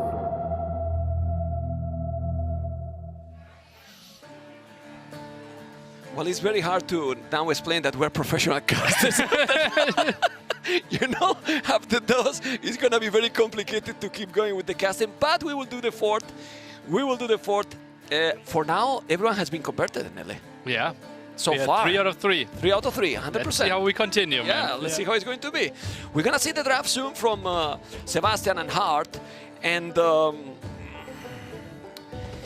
it's going to affect the stage to them? Do you think it can be a factor? This is the youngest player. I mean, if it looks so serious and so on, it has to be, right? Both players might struggle with nerves here, especially Hart, who was on the verge of having some really great performances, some semi-finals performances in the big S-tier tournaments, and he didn't really have the breakthrough. Being on the stage has to affect him. Okay, we have the draft. Remember, guys, that we have today the first time in the tournament is a best of 7. We're basically going to see so many maps: Dorothy Aquaria, Lochinets, Bullpine, Crownwood, Stormfront, Kingholthen, Blue Wells. And the civilizations, well, we can see. Civilizations picked by Hart: Saracens, Byzantines, Tatars, the Vikings, Georgians, Romans, Hindustanis, and Japanese. Franks, Italians, Dravidians, Huns, Malians, Ethiopians, Tupi, and Khitans. And you can see that when I say now Dravidians, I say in a different tone. You know, I'm starting to appreciate this civilization. Interesting to see that Vikings are being picked, although we don't have Stone Drift. So far, when Vikings were picked, it was mainly to play some water. On Loch Ness, they should perform a bit weaker because the water distance is so much shorter and you can't really play the longboats as easily. So that will be a big question mark for me where he wants to play them. I still think that in that map we have seen it, and it might be played there because they have good economy with wheelbarrow, but low handcart transition, so you can go also good army on the land. It's more limited in terms of cavalry and so on, but I don't know. Let's see. Anyway, Crownwood is going to be the first map, and as first map, Crownwood, I'm checking now. It's going to be, if it's complicated always to analyze with 7 maps and 8 civilizations, 1 extra, it's going to be a tough work for us today. But I love that we're opening with Crownwood, right? It is the map that feels closest to Arabia, our gold standard for Age of Empires maps. So this is a great field into how those two players are going to feel today. Plus, it is not the hyper-aggressive map, right? It feels like walling is an option. Players should be walled. Latest early Castle Age, and then we have a stable game. Both players should get into this one quite nicely. Typically we see something like Vietnamese here, but that one is banned. Yeah, yesterday we saw here Hindustanis versus Magyars with Sebastian and What a great ACCM. game. What a great game. For sure. Might be maybe now Hindustanis for Hart, and then if that's the case, what is Sebastian going to pick here? Is Hans a possibility here? Hans? I think Hans might have a different plan. I don't think you need... Like, the thing is, balancing is typically designed around Arabia. And if Crownwood is the closest to Arabia, most of the time we see actually the late picks being picked for Crownwood. So I wouldn't be surprised to see something like Hindustanis, maybe against Malians. Big question mark is also Tupi, a civilization that we have not really learned a lot about. Yeah, where is he going to pick that one? It might be like he used it yesterday, the Aztecs in Bullpine. Maybe Bullpine could indeed be an option, right? We have seen some eager play there. Champy Warrior might be a similar option. We can remember that we're starting with a bit more resources and also getting some resources back once you lose a unit. So he can spam out those champions quite nicely. That face looked like a gamer face already. We are getting there. He's locked in. Getting there. We're really getting there. I mean, I have been talking quite a bit with this Sebastian, you know, also a Spanish speaker like me, and been learning quite a bit, you know. Cannot spoil many, you know, because then he's not going to talk to me anymore. So let's see what is going to be game number 1. What are they starting? 14? You're nervous, 14? right? I'm standing next to Memp and he's jumping and giggling the whole time. Quote from Hart: being in Vitality means that there's more pressure to perform well. I think it would boost my self-confidence a lot if he had a great win here, right? We were talking. But it's not contradictory a bit, like it's adding more pressure, but it's going to boost my self-confidence a lot. But you need results for that as well if you're getting that pressure, right? Yeah. So it's complicated. Obviously, they just announced 4 months ago that Hera, Hart, and Leary all joined Team Vitality, massive organization. Big step for Age of Empires. We will have some Vitality royalty even coming up in our next days. So glad to see that they are picking up Age of Empires. They even had a bootcamp. Several days spent in Paris there. And they should be well prepared. Can be that an advantage? Well, Sebastian has been practicing a lot. A lot. I saw also Sebastian practicing a lot with the Viper, with the Snake. After they face it, they've been playing a lot together as well. Not a bad teammate to practice. That is true. Also, then ACCM might be a good option, right? ACCM is practicing with everyone, probably the one that played most games. Sadly, couldn't really put the performance out there. But Sebastian is having, for a long time ago, the mechanics. When we check the games, we see almost always 100 APM, always. He was needed due to the experience.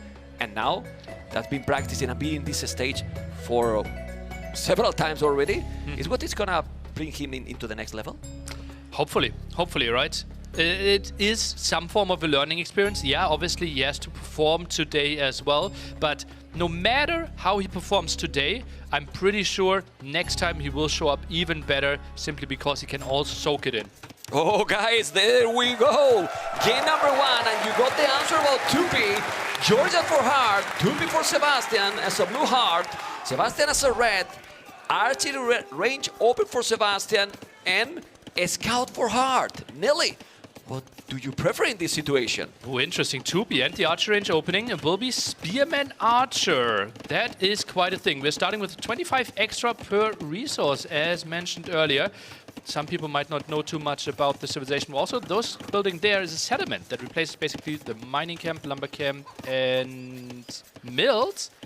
And you can garrison your villagers in there. So raiding will be tougher, and the first aggression is around the corner. It can be so fun if they can go for the castle and we see unique units. People is going to be impressed how many units you can do with this civilization. I call it like the Karambit archers. You know? Karambit archers. So cheap. Also, it's double in the unit, but he lost both units there. Not the start you wanted. Within range of the town center there, Archer already losing quite some HP as well. Scares those 2 scouts away hard. Obviously, with those healing scouts, loves to have a great aggression here. Played extremely well against MBL with his Georgian opening yesterday. Fletcher not ready. This is what you need, obviously. More scouts coming, 3 scouts, 2 more on the queue. You really need to save those units. It's not the best start here. Is that a second archery range, or was that is a settlement next to the chicken, most likely? Need to get used to the size. Yeah. That is bigger. 3x3, typically not our building size there. Next to chicken is getting his walls up quite nicely. So I would be surprised if we see too many more losses. 2 spearmen around. Could maybe intercept this. Do we need a quick wall? Not That's needed. a good one. He's going away. He's doing the tower. He's going to be absolutely safe with that one. He's going to lose the first villager. There you go. 1 is down, and now he needs to go away. As you can see, he's now going to attack 2. He probably need to take something, but there's an archery range with already 2 skirmishes. Heart is prepared. Yeah, that looks like quite a nice defense here. So far 4, 0 KD. The villager pickup was nice, and those scouts, yeah, they lost some HP, but with the healing in Castle Age latest, they're full HP again. Yeah, there's going to be absolutely full HP scout later. We can see how population Sebastian is still... Oh, that 35 seconds LTC from Hart is kind of surprising when he has already 300 food in the bank. That's a bit weird, yeah, but went for total 3 extra scouts. Skirm production was low on food there. Yeah, probably you forgot, and then if you are multitasking, it's going to be... Yeah, that's the reason that he lost some time there. And basically, he lost the village that he killed. The KD is still on a 4-0, and resources in the bank already for Hart. Not too far from going Castle Age. Looking really solid, right? Yeah. Wow, 20 on foot for both players. Well, 19, 20. And now let's see what's going to happen, because he's not getting any army close to Hart economy. We can take a look. Those first scouts trying to get the engagement. Nice round, specifically attacking one single village and getting out of there before he loses a scout. Perfect play. Yeah, he's going away, and now back to life. Hart is getting closer still, and not too far now, Sebastian, as you can see. You can see those resources looking good. Looking good, those resources for Sebastian. And then in Castle Age, are we going to see Hart maybe with Cav Archers?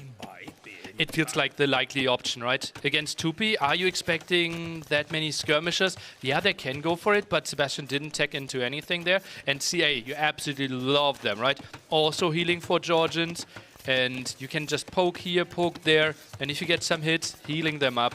Just sweet. With mobility, also you feel that with the charge, you're going to have a protection.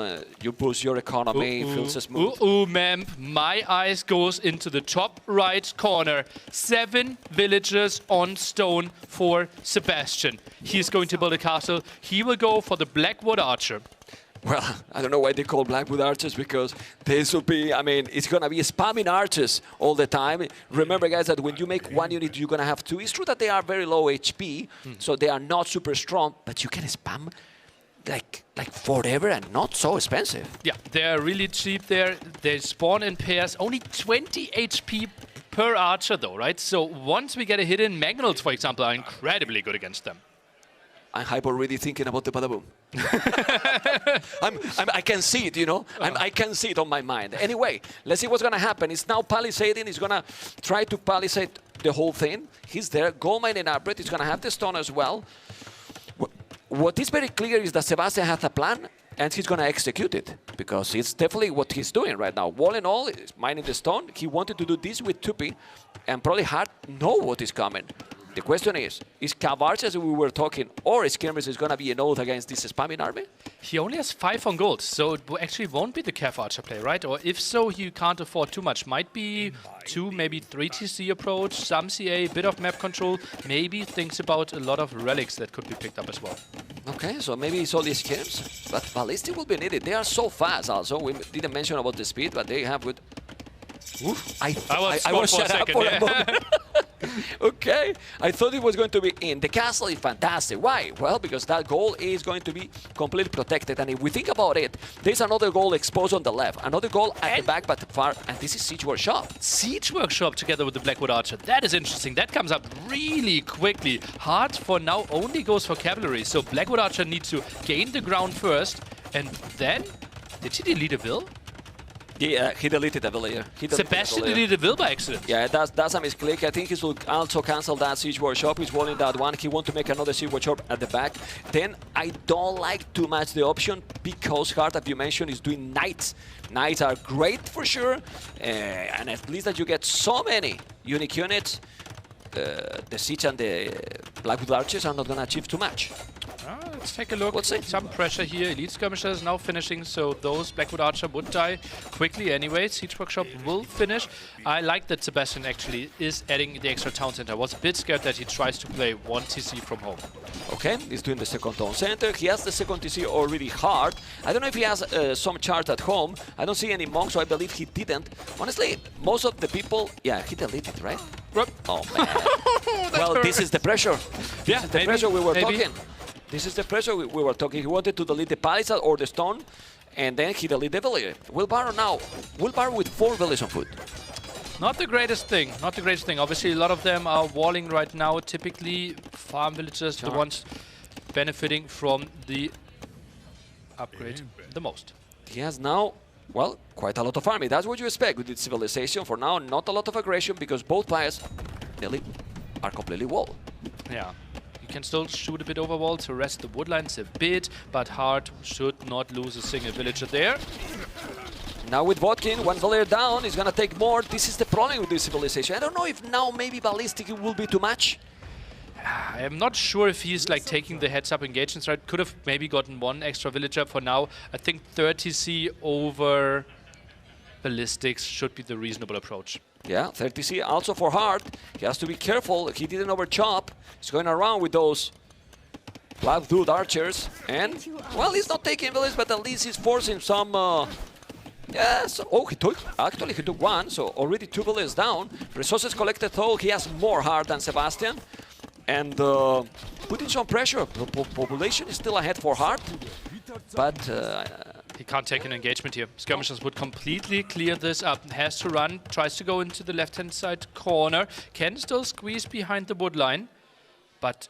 I don't know if that's close, actually. Oh, he might not know, and Hart might not know either. I think... This could be walled off with 2 stragglers. I'm not sure if that...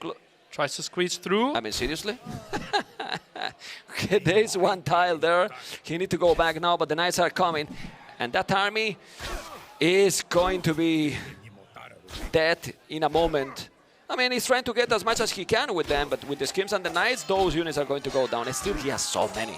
33 on total, 24. Village number...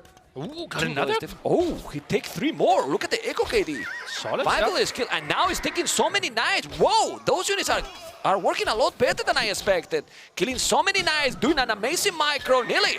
No armor upgrade. No armor upgrade on those knights, right? Yeah. Those backward archer doing reasonable damage. Mangonel out here as well. And Sebastian able to put out some pressure. I mean, I take that trade. I mean, that trade was fantastic. He's coming now with the mangle. He has to be careful. Now the micro is going to be so important. Let's see if we're going to see now some dancing. Ballistic is there. They move so fast. And if you are really, really sharp like now, he's looking, he's going to be able to deny that and avoid any shot, Nelly. Let's take a look. One Mangonel only.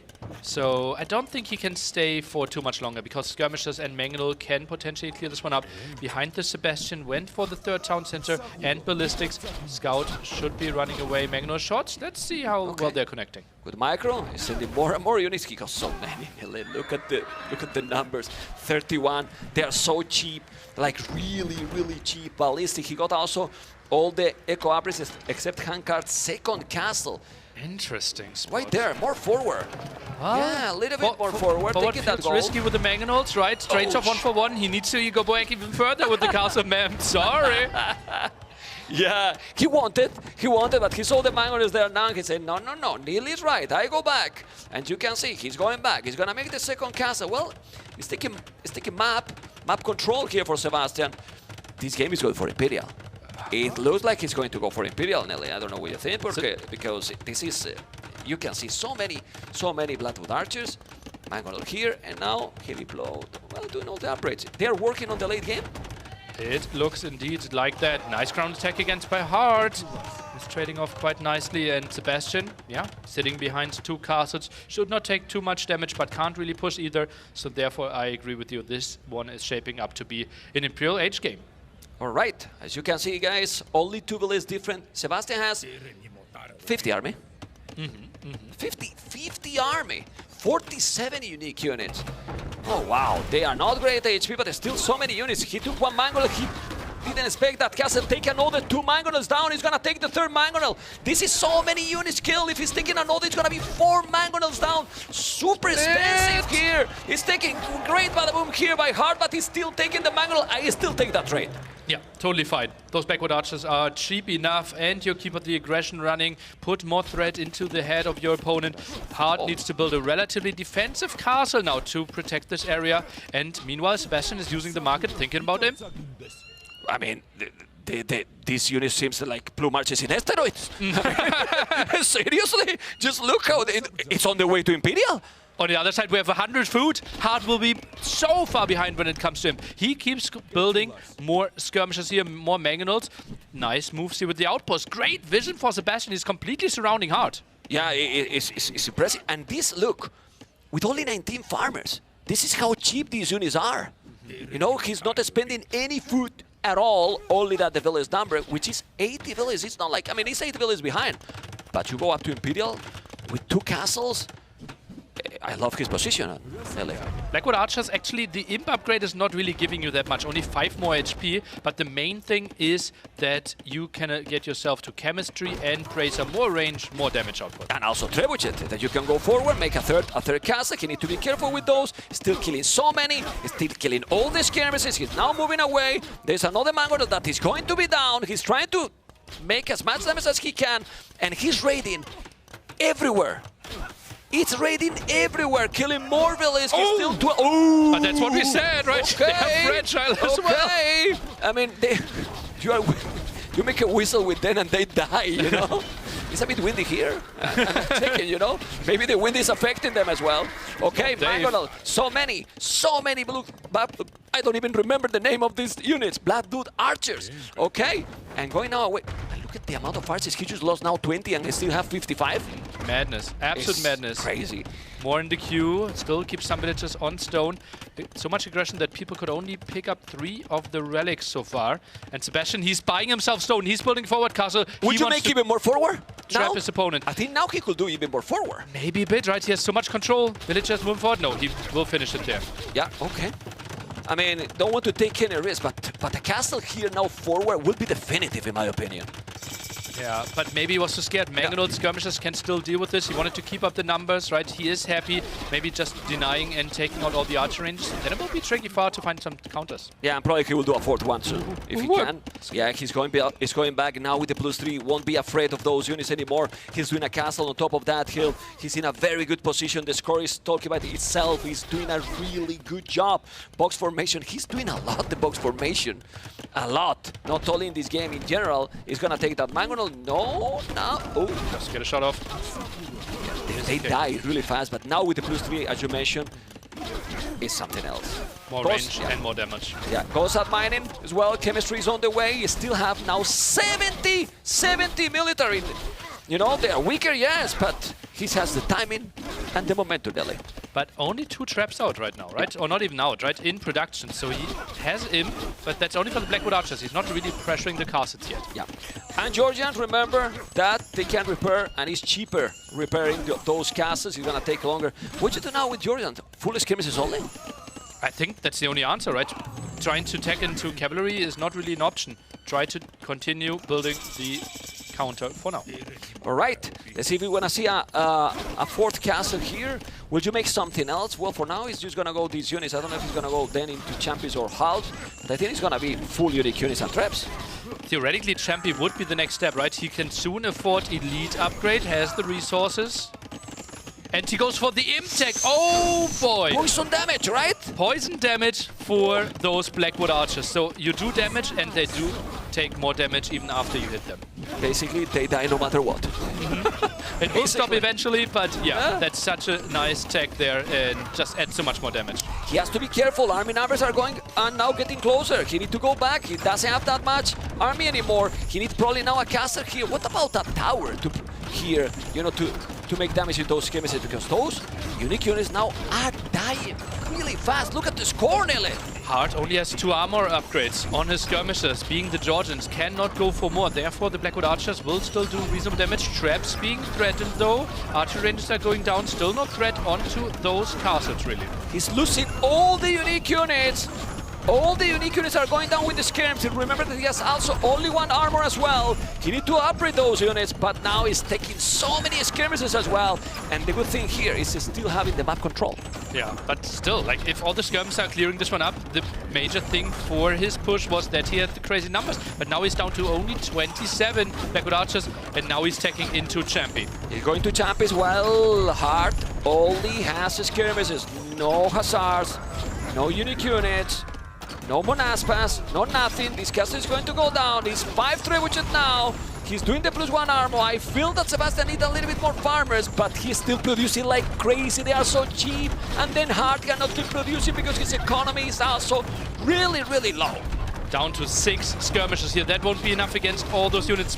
Traps maybe even helping out a bit against the skirmishers could be nice, but he's just waiting for the Champi switch. Production has started there now, and the villagers can't really repair the traps apparently. I don't know if you feel that the score reflects how the game is going right now. I think it's just because the KD is incredible in favor to Hart with how weak those units are, but he's still pushing and pushing and pushing. And when he's coming with the champions, I think the game is going to change drastically. The KD isn't that bad though, right? If we remember that for every unit that Sebastian is losing, he gets 15% of the resources back. All right. Yeah, and all the units he's doing is 1 unit that disappeared double, so he's losing 1 unit, and it comes like 2. I mean, what is this? Is this? We're back to the school with the mats. Still going aggressive. 6, but what I'm impressed is how fast you recover the numbers. The creation as well. In a moment, it's been already 70 army again. And now, Champi Warrior on the way. And Skirms are really bad against that. Still has 3 cavalry on the field, but the main queue is skirmishers and he's losing so much ground. Sebastian now with the 20 population. Yeah, look how he's doing a castle at home. He doesn't want to get any raid. He feels comfortable. He feels that he's getting the game. Look at the castle. You don't get any surprise at home in case that he has to work for the score. But he definitely doesn't know 100% how the game is looking. But when he's sending the champions, Nelly, I feel that Sebastian is in a great position to take first game of the 5 series. pierce armor there. Those skirmishers doing only 2 damage and should be completely overwhelmed. The trap still shooting away. Villagers try to get in there to the repair a bit late. Hart is trying to hold on to dear life, but once the tech switch comes in, it will be really tricky with only having skirmishes. Yeah, he's gonna be there soon. There's no relics anymore for Hart. 3 relics for Sebastian as well. He's playing very good. He's taking the initiative all the time since he got in Castle Age. Hart has been defending the whole game nearly, but not effectively. Has been holding basically. He could never make a counter attack. You remember one? Yeah, he had only the aggression early Castle Age, right? But then he got pushed back. The raid at the left-hand side was so nice for him. And now the Chumpies are going for the traps from Hart. He needed to wall, but he didn't. Those trebuchets are going to go down like very fast. Yes, the trebuchet is still there. Population is dropping and dropping and dropping. He's doing a skill bar in armor, but Uruguayo has 73 on wood, 26 on gold, 3 relics, and all the map. All the map indeed. Look at all the red dots on the minimap. More traps are going down. That's so many traps. 3 there, all stacked up. The repairs are coming in, but it is not enough. Relics are being taken away as well. And Sebastian packing his traps, tries to go for the next castle. Sebastian is pushing completely now. I think this is going to be maybe the last attack. He's going to be able hard to hold this aggression. It feels like it's going to be very complicated. There's a couple of Monaspas coming, trying to take the trebuchet, but Uruguayo, because he loves that we call him like this, you know, he's gonna take probably that castle on the right side. Is too many units. Too many units now to hold this position. Military count 80 against 20. Army value 7,500 against 1,500. That castle, even with the Georgian bonus, can't really be repaired forever. Yeah, he has a lot of stone. Tries to go for more and more skirmishes. Yeah, there's some more ratings as well. Look at the outpost there. Good. That's good rating. Yeah, it's rating all over. He's pushing completely here. 86 bullets, 130. Sebastian is playing an amazing game number 1 with almost no mistake. I think the only mistakes in the game was the first 2 units he lost in the start. Yeah. After that, counter though, right? I thought he was shaky for a moment there, but oh boy, was this a game. By the way, he still didn't get elite Blackwood Archer. It's only 5 more HP though. He didn't? He didn't. It's 20 HP. Wow. Well, maybe he knows that it's not worth it. Yeah, maybe. Yeah, maybe, and he's saving also resources for everything else. He's taking the last good upgrade. The castle is about to be down. And Sebastian, the youngest player, if I'm not mistaken, in the tournament, you can correct me if I'm wrong, it's right now with 130 villages but 91 army. That means, hey, what happened? It's not that more than 200, all right. But the units are count half those Bloodwood Archers. Castle is down, and right now, with over 101 military, 3,000 score difference, GG has been called.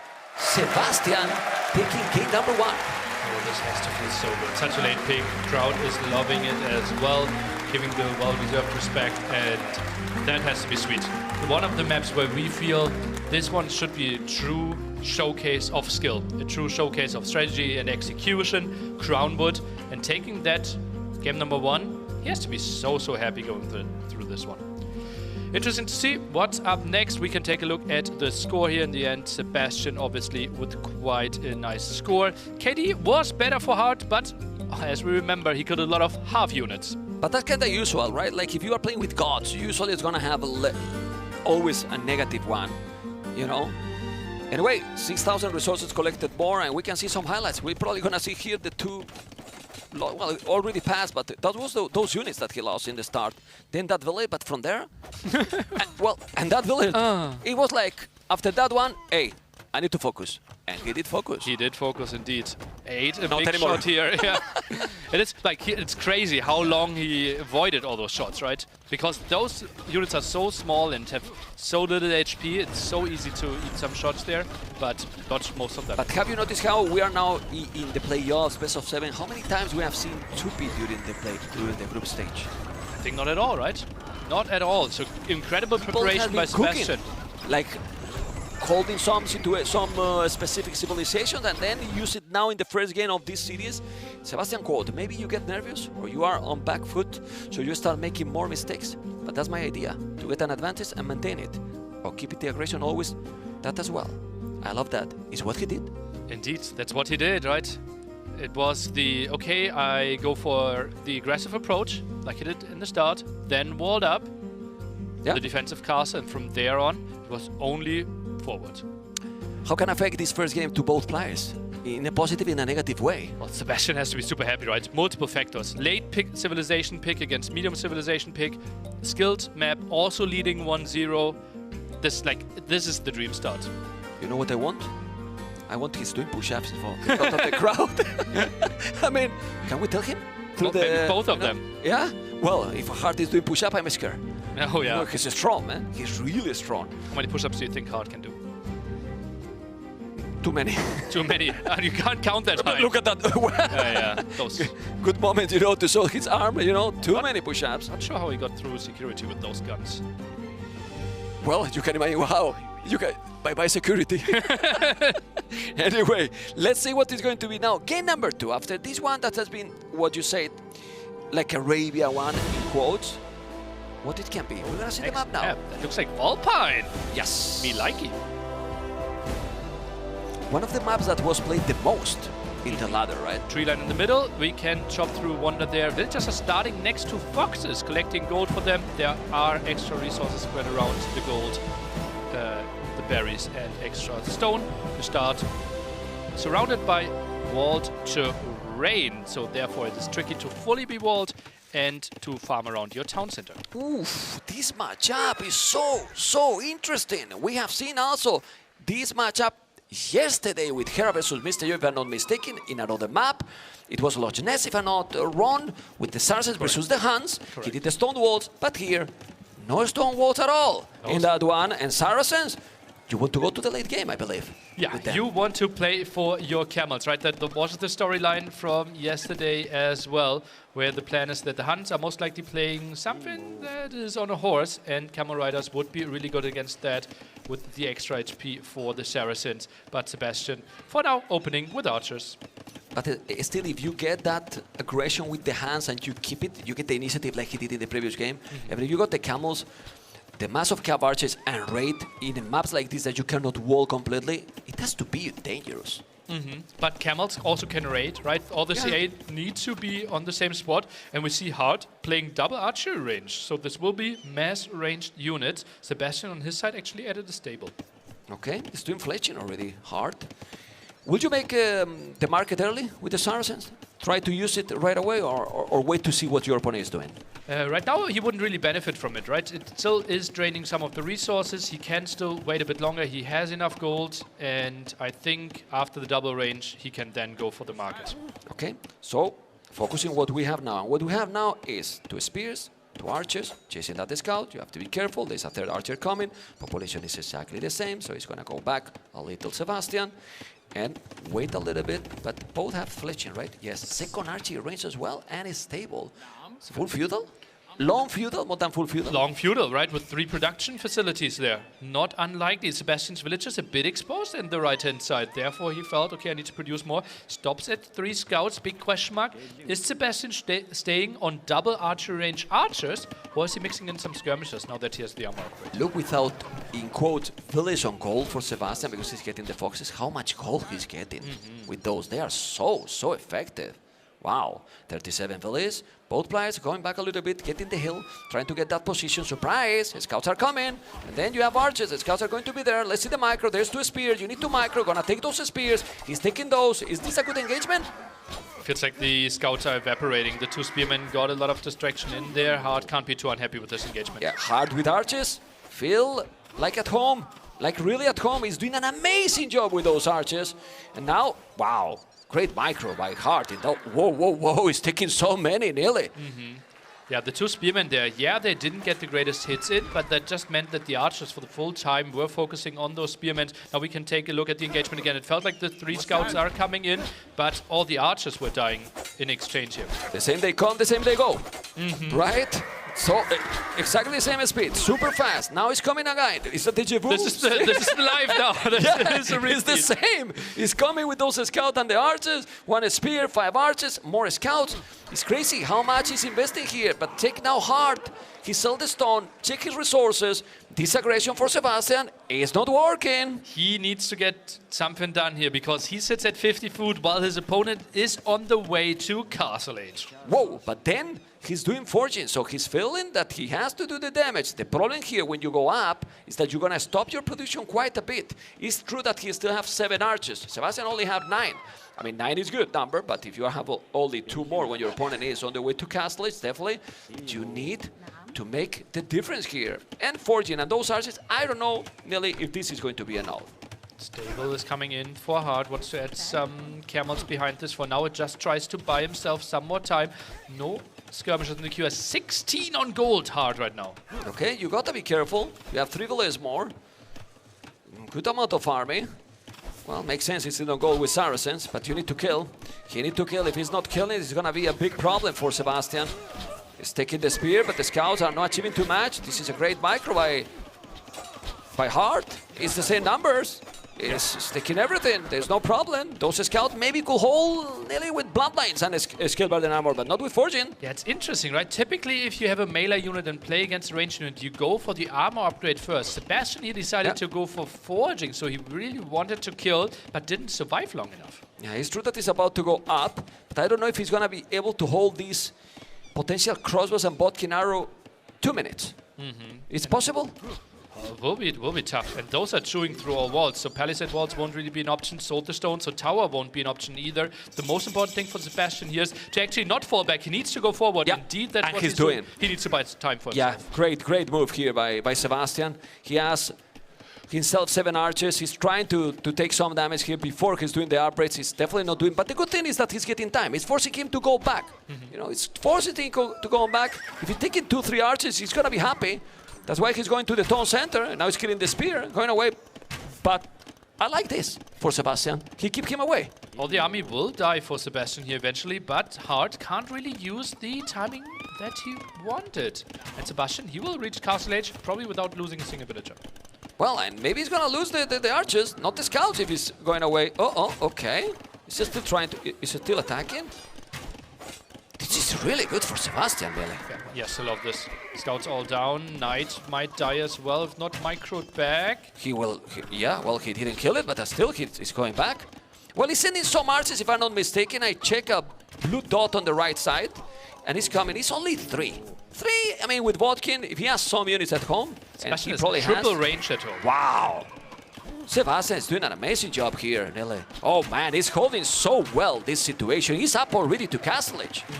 Needs to speed wall this one though, and as we said, those 3 crossbows can do quite a lot against those walls. Villager, can it be saved? He's going back, the archers are there. He's gonna take a villager. No, he didn't take anything. He has only 3 archers. The archers are now going to defend. He's gonna be able, Sebastian, to hold the position one more time. He will. He's gonna lose a villager. Yes, 1 villager down.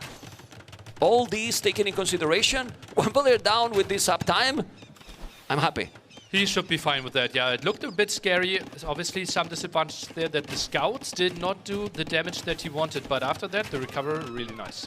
Okay, he's going back, still with more archers. Ooh, that's now a good amount of archers. University, don't think he's gonna have the resources to make ballistic. Now is a problem, but now he has crossbows and Bodkin arrows, so now it's all about the micro. Micro could decide the game here. Indeed, yeah. We have 9 crossbows against 16. If Hard is finding the kills here against those crossbows, he could win the game right on the spot. Yeah, it's crazy the amount of archers he got now. Ballistic, those archers with ballistic can be huge for Hard. This can definitely take the game here. Let's see if he's gonna be able to do it. Sebastian is definitely going to try to hold. He's doing ballistic too, but 11 archers, 18 archers, nearly he can hold this situation? I don't think so. He waited for the resources to afford ballistics. He couldn't really produce crossbows at the same time. Soon only 12 crossbows without a single one in queue, while 13 are coming in his woodline. Yeah, and now those villages are taking a holidays, as you can see. They're going away. They can't do anything. Going now for that lumber camp. He's deleting that one. Ballistic is still not there. When you need ballistic in those situations, it takes so long. Look that it takes so long. He's still dancing with those archers, and now ballistic will kick in. Let's see if Sebastian can do a crazy micro here. He's gonna be able. He's dancing with the archers, but he's too many. It is tricky, right? Wow. There is the dance in the front. Some crossbows are shooting from the back. This looks still okay for Sebastian. Needs to get the clear up though, and now he's eating the hits. Well. Great micro here by Sebastian. is holding the situation or not? Hart is also doing an amazing job here, but Even if this is an even trade, Hart has another army coming. Yeah, but Sebastian survived. Somehow, 2 villains difference only, but they're still coming with more and more and more. It's gonna come through the south. You can see already how he's coming. Yeah, there you go. Wow. That's where the production is. Brutal aggression. Brutal aggression here. Gets another Triple villager archery kill. range. But it's 9-14. All that considered, Sebastian's still alive. Yeah, but it's also the second armor upgrade, right? All the crossbows of Sebastian should be low HP. Although, no, he's chasing this down. No, he's gonna take now. He's taking it. Look at the microphone both. You remember the old times Lear was doing this? Lear is back. No, Lear is now with more than one player. Lear, Sebastian, Hart, everyone is microing like crazy. And as you can see, Sebastian is cleaning absolutely everything. And check now the army numbers, Nelly. It's even. How is possible? I think it shouldn't be. I think there are maybe 3-4 players in the world that can make a hold like Sebastian just did. This should not have worked. He was outnumbered, outpositioned, outproduced, and he's still not dead. And he's 3 villages behind only.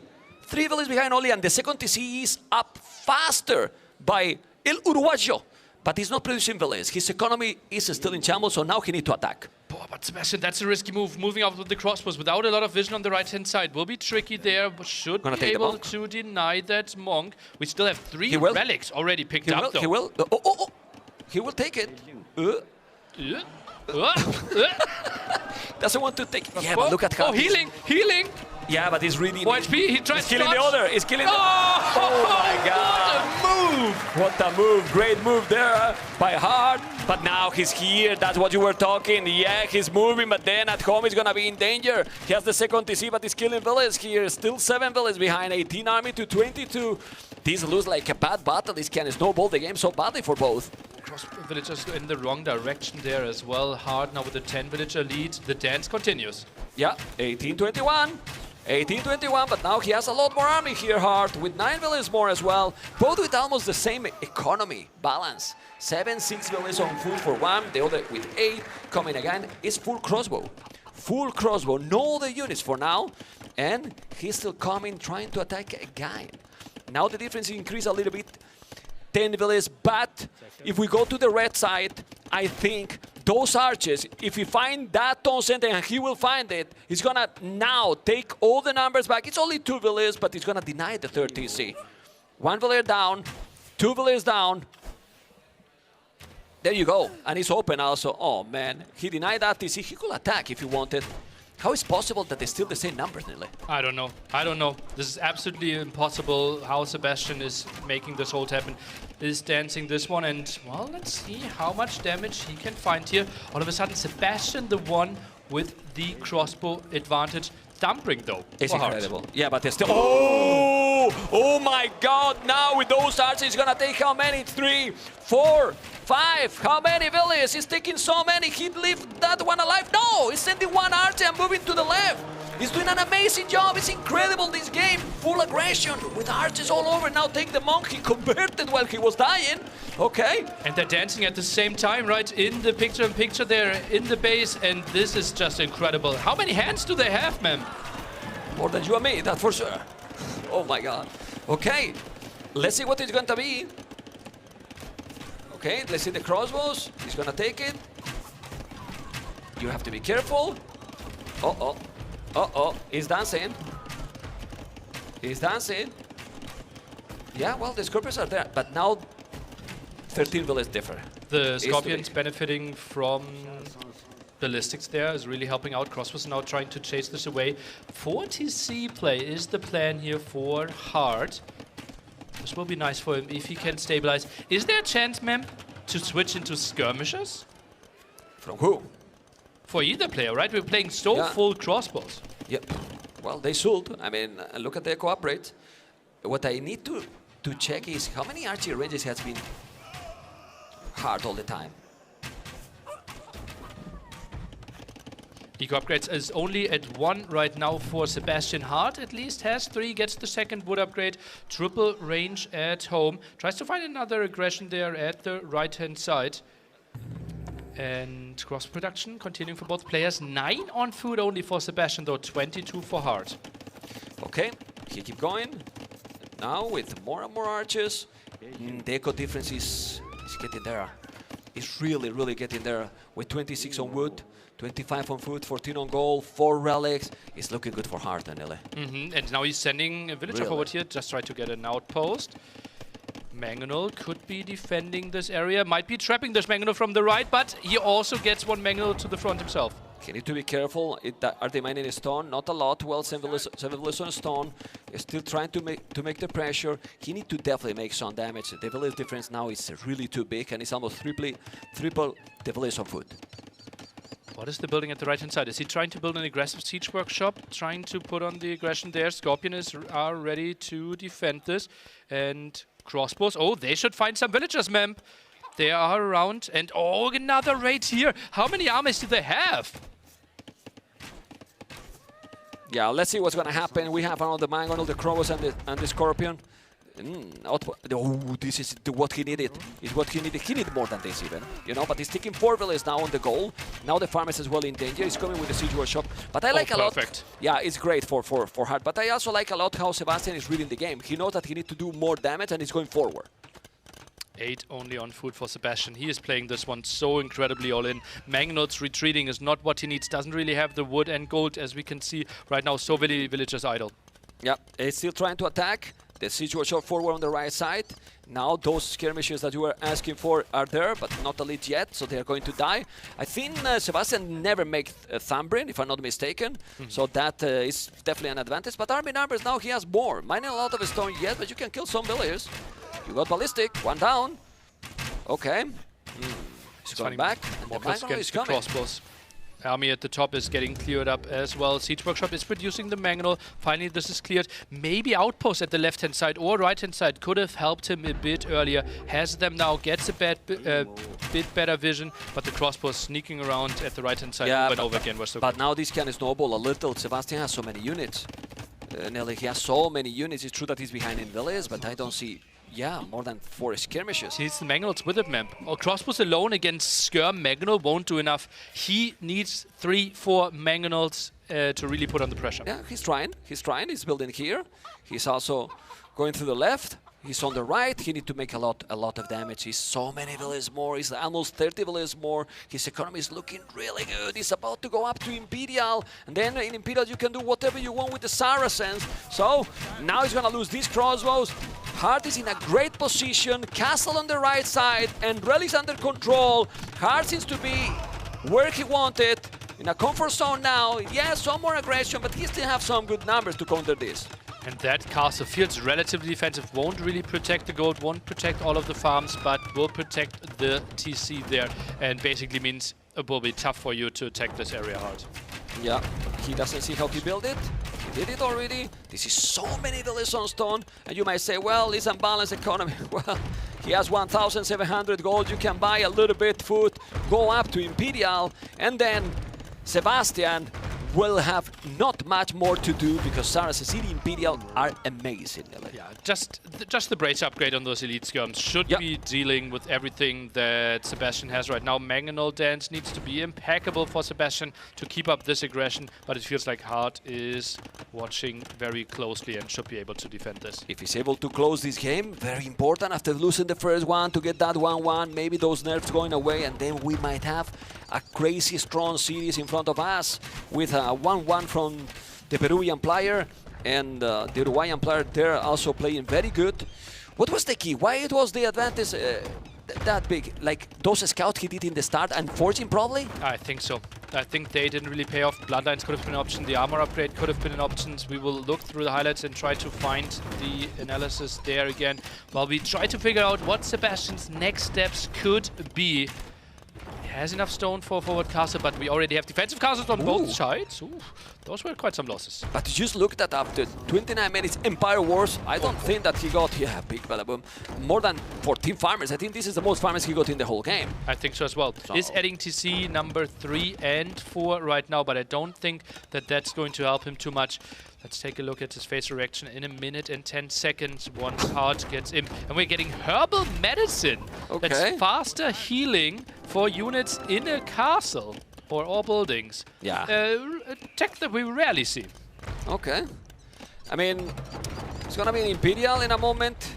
He has an important advantage, and I think he's gonna be thinking, if he's in Imperial, what army I do now? I mean, denying that Monastery is gonna be very nice. It's 4 relics that he's gonna lose, at least for a moment. Set two villagers there for the repair, okay. even 3. Look at this, he dodged it, man. That's funny.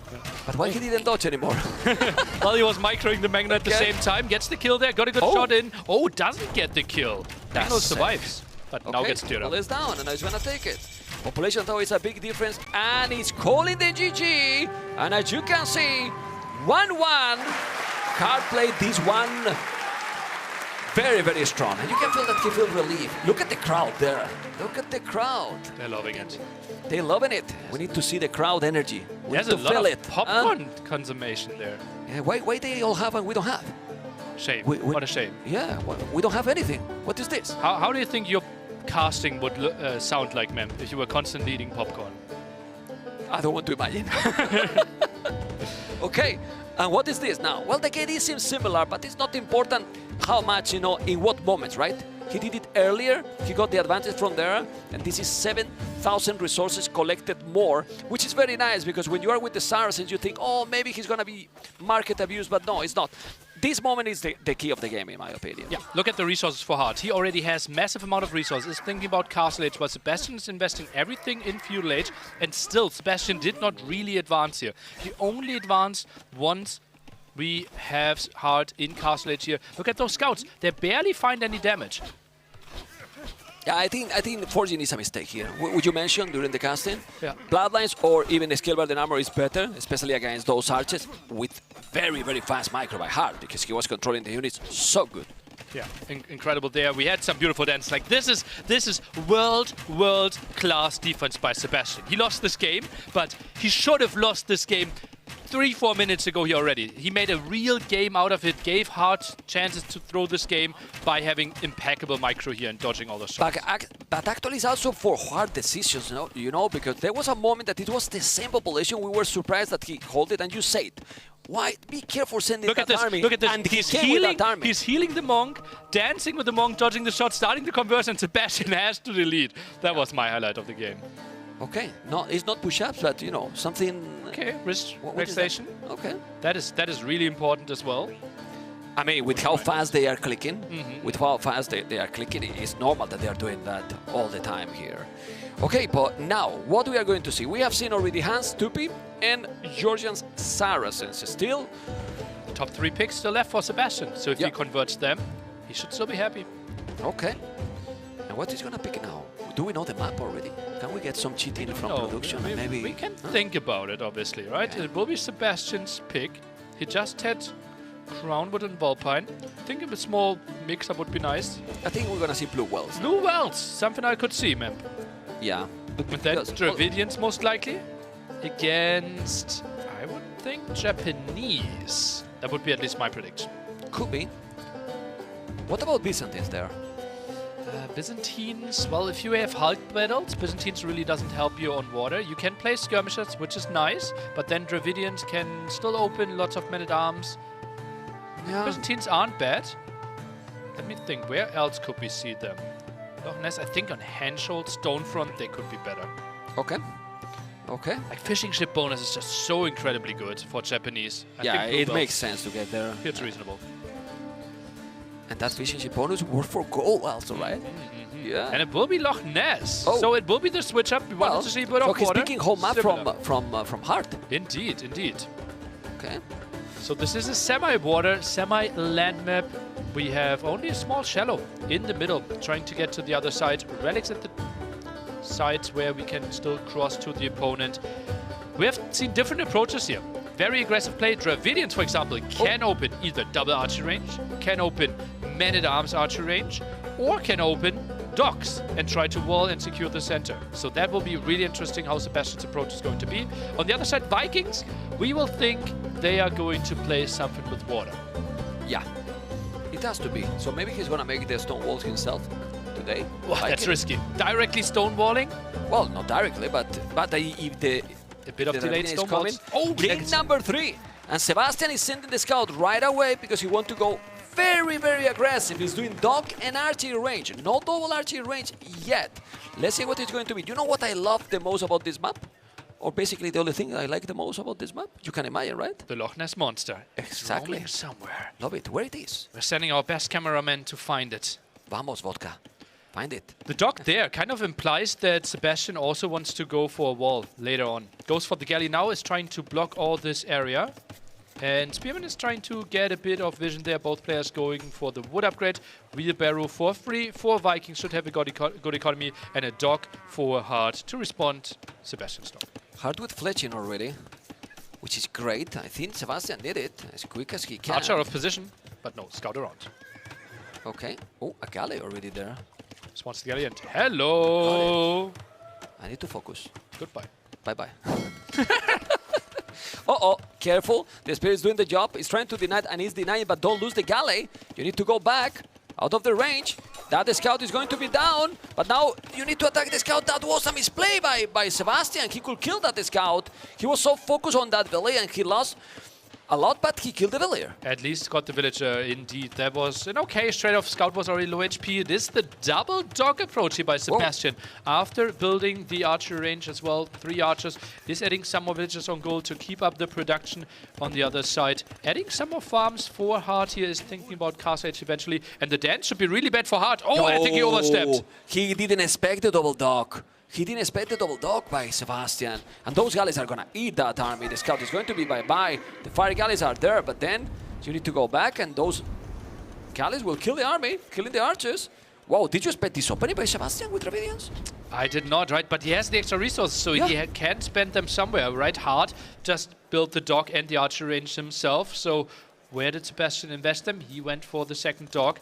Interesting approach, and Vikings playing with the fire galleys here against the galleys as the counter. So far, only 2 farms from Sebastian. His transition won't be as smooth towards Castle Age. But he's doing the market already. He's gonna sell stone? Maybe trying to go for the timing. Okay. Trying to win the water. I mean, selling the stone is give you a lot. And if you check that he has already 500 food in the bank, he's gonna be basically up to Castle Age in a moment. Repairs coming in, but the galleys should be fine enough. Are you focusing the villager? Yes, he is.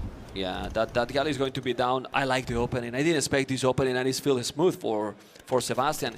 Send it to archers. 2 archers at home, but he has archers at home too. He's reading the game properly. He's doing another dog now, very, very far from the position that Sebastian has his dogs, as you can see. And he is clicking up to Castle Age faster than the Vikings, nearly. Sold all his stone. But as I said, like, the food transition will be tricky, right? Once the chicken run out, he only has 2 farmers. While on the other side, we are counting 7 farmers here for Hart, and still on his chicken as well. So I don't think he can produce too many villagers behind it. Still he has so many. Yeah, still have the berries there, and then he will have a lot of wood. He has to be careful. Don't lose villages here. He noticed, and now he need to go back. He could wall, make some gate. He didn't make it. We need quick walls, Nelly. We need quick walls in our life. That's like this, for example. Okay. Water, and Hart is actually luring the galleys to his second dock. A bit of an interesting choice here, so this is known. And enough galleys for the defense. I think this looks really good for Sebastian. He's Sebastian really has winning an water. amazing position, Nelly. Sebastian has an amazing position. Only 2 buildings behind, and he's up quicker. He has so many units, like so many units. 4 fire galleys, 4 galleys, skirmishes, archers, 12 on food, 10 on gold, 15 on wood. Looks like a balanced economy and taking the water control. We have seen how third dock strong can be. 3rd dock already. That is interesting as well. You scare me with the 3rd dock. But we have seen how important the water it can be in this map. What are those 2 galleys up to? Get it. Like, go up, go down, attacking. Go up. Okay, now we are attacking, and yeah, another redock approach there, but might lose 1 or maybe even both of his docks before that. And the ideal composition for Hart is mass longbows and trying to do something, but not sure if he can even get there without any proper production. Yeah, and when he kills this dog, he's gonna go to the left. He's gonna make now medium work alley. There you go. Oh, more dogs on the left, but still he has to invest a lot. Yeah. To keep the numbers. He's going to go to the left, gonna take the next dog, and still is only 2 dogs, while Sebastian is already with a second Tone Center on the way. Bought 100 stone back for himself, so losing a lot of resources in exchange for a bit of a timing. That dog is likely going to go down. Then double fire galley. It's not that many farms, nearly.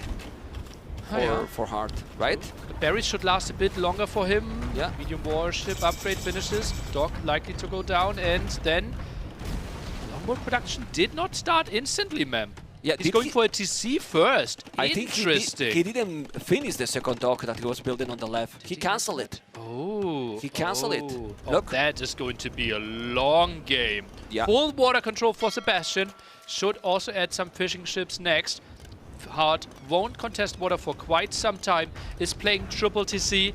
This will be interesting how Hart envisions himself reclaiming either water or making a push on land happen. So you think that the Vikings here, without the water, having all the eco upgrades, because it's now upgrading boson, heavy blow, including handcar for free, can compete with the 2 TCs and having water control? Well, water control is not really used right now, right? It is map control, but he's not really adding the fishing ships, so the economy for Hart will be better. The big question mark is, how is he transitioning the being better economy into actual advantages, like reclaiming map control or having winning fights? Okay. Isn't that pretty? Is that a monastery? No, What that's is a monster. Yeah. Of course. Okay. He's doing the monastery here. It's of course. Why did you ask? Yeah. Okay. Now he's gonna take the buildings. In front, he should do fishing ships, right? Why he's not building fishing ships? He has a lot of wood. Yeah, especially with Dravidians, more efficient there as well. Is going for both monasteries now. So most likely left-hand side will be taken by Hart. The 3 extra relics on the right-hand side, maybe for Sebastian. Oh! Forward Siege Workshop coming in, but will be scouted by the skirmishers instantly. Forged it for Hart. Yeah, but still he's gonna now try to make the damage. He didn't go and deny, and he could. He's with Fletching, no Bodkin, but Siege Workshop with that hill, not gonna be easy to take it. And he's trying to explore. That's open, there's not wall.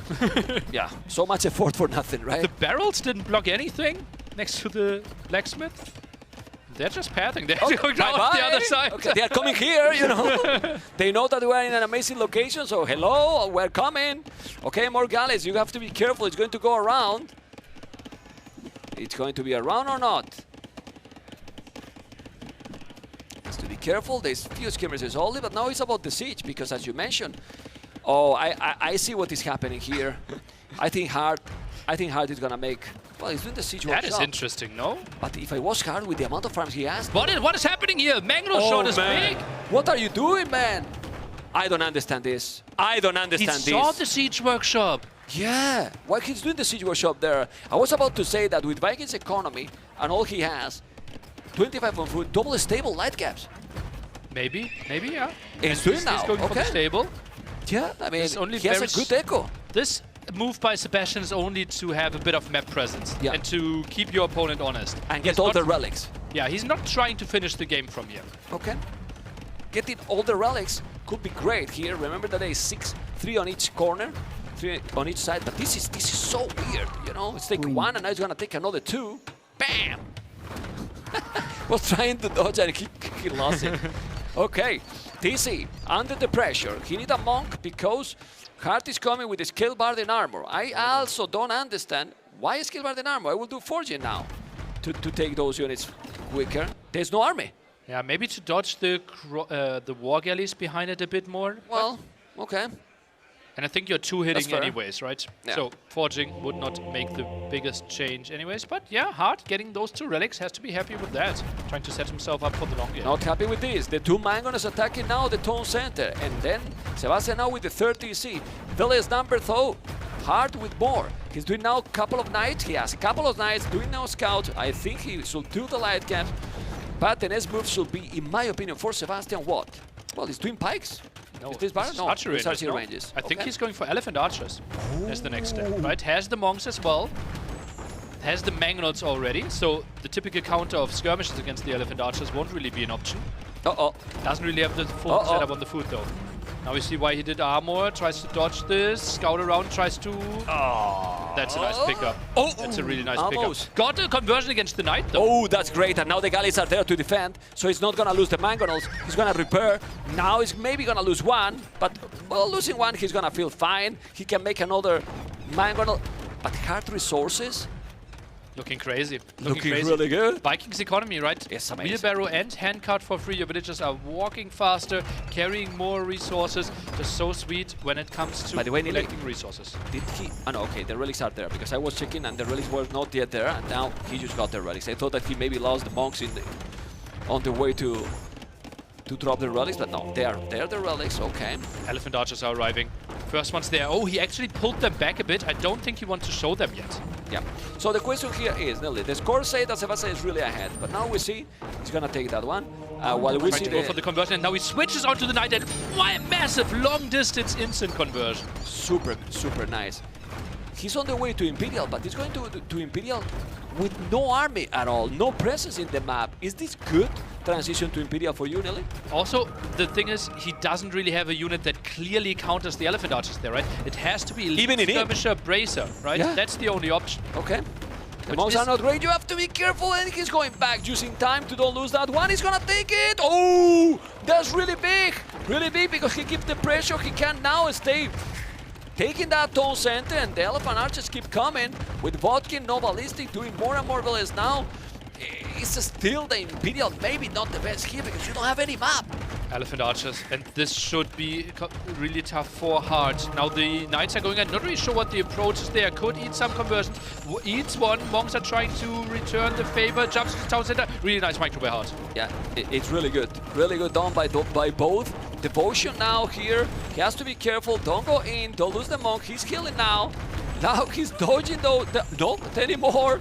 Okay, but it's so many elephants, 35 army. 35 army, that is gonna be converted, not anymore. Vodkin arrow, just Vodkin arrow all in all, and it still have 1,000 food. How does Hart have no production? He only has 3 skirmishes. He's seeing this for quite some time. Now the elephant archers are moving in. Wow, he's going in with all the elephant archers. He has to be careful. He's gonna take some villages. So many elephant archers will take now the mangonels. He's still gonna rate a lot. I mean, he's gonna be in Imperial, but what population he has? It's true that what you mentioned, with those resources, he could do more archery ranges, right? He added archery ranges, but he's not really producing out of them, right? He should have 20 skirmishes now, soon upgraded to elite skirmishes, makes the production faster. If we then think, okay, Bracer will finish in 1.5 minutes, he has a shot of holding this, but not with 6 skirms out. Yeah, no ballistic though for Sebastian, no handcart either. 1,600 food, give food to Sebastian. He's gonna be happy that if you give some food. He's in Imperial now, but the score is incredible. Big difference for Sebastian. Echo KD is crazy, but then Hart has 2,000 resources more. This is such a weird game. But now we're getting to the skirmisher count, right? And chemistry might be the next step as well. That town center is in danger. Monks healing there, the high HP elephant. Love that. Yeah, but even with the skirms, Sebastian behind this is still creating villages and villages and villages. Look at his population. Eventually, he's gonna go up to Imperial. 42 farmers, 13 on gold, 4 relics, all the map control. Dravidians. Best civilization in the world. You've always said it, man. You've always said it. But now I'm telling for real, you know? And not being sarcastic. Is there one scenario where Sebastian actually is making a tech switch? I feel like this is the moment to tech into champions once he clicks up to him. Okay. Champions would kill everything. Yeah, everything. Absolutely everything. Oh, well, the Mangonist as well. You have to be careful. Don't lose those units. Don't lose those units. He's doing a great job. 1 for 1, 1 for 2 now. He's coming with more elephants. Those elephants are so fatty but beautiful. And they are impossible to get killed. They don't die. And it's Imperial units against those elephant archers. The 2 monks behind. Amazing. Getting so much healing. So much healing there. Absolutely lovely. I'm still curious what his army tech is going, like what his transition is going to be. He actually adds war galleys. He thinks, okay, I'm giving up this area. Oh, good mangonel shot. He thinks he's giving up this area and just wants to make sure that Hart doesn't get to his side. He's healing all the time. Look at another mangonel shot. He couldn't. Both great micro, but it's what you are talking. You just push him back a little bit, but you cannot kill the galleys. Why is he taking into onages behind this? Might be an option as well. Well, Vikings monks are amazing. So Onegas can be great, absolutely. No bombard cannons. Yeah, for no Vikings. bombard cannons. No but redemption to potentially convert the Onagers. yeah, he has 2,000 wood.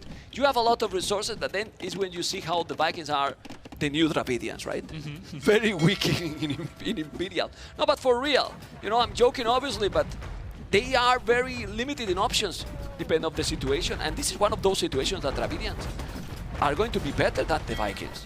Yeah, Vikings obviously theoretically you can go for the skirmishes to deal with most of what's on the field, wants and to then go back champions water. he wants to win back water. But Sebastian knew that, right? That's why he added, and I love this. Perfect. Absolutely love this. Thinking about okay, what could be your next step? What could threaten my win? And those would be side attacks. Stonewalls both sides. Love it. Both.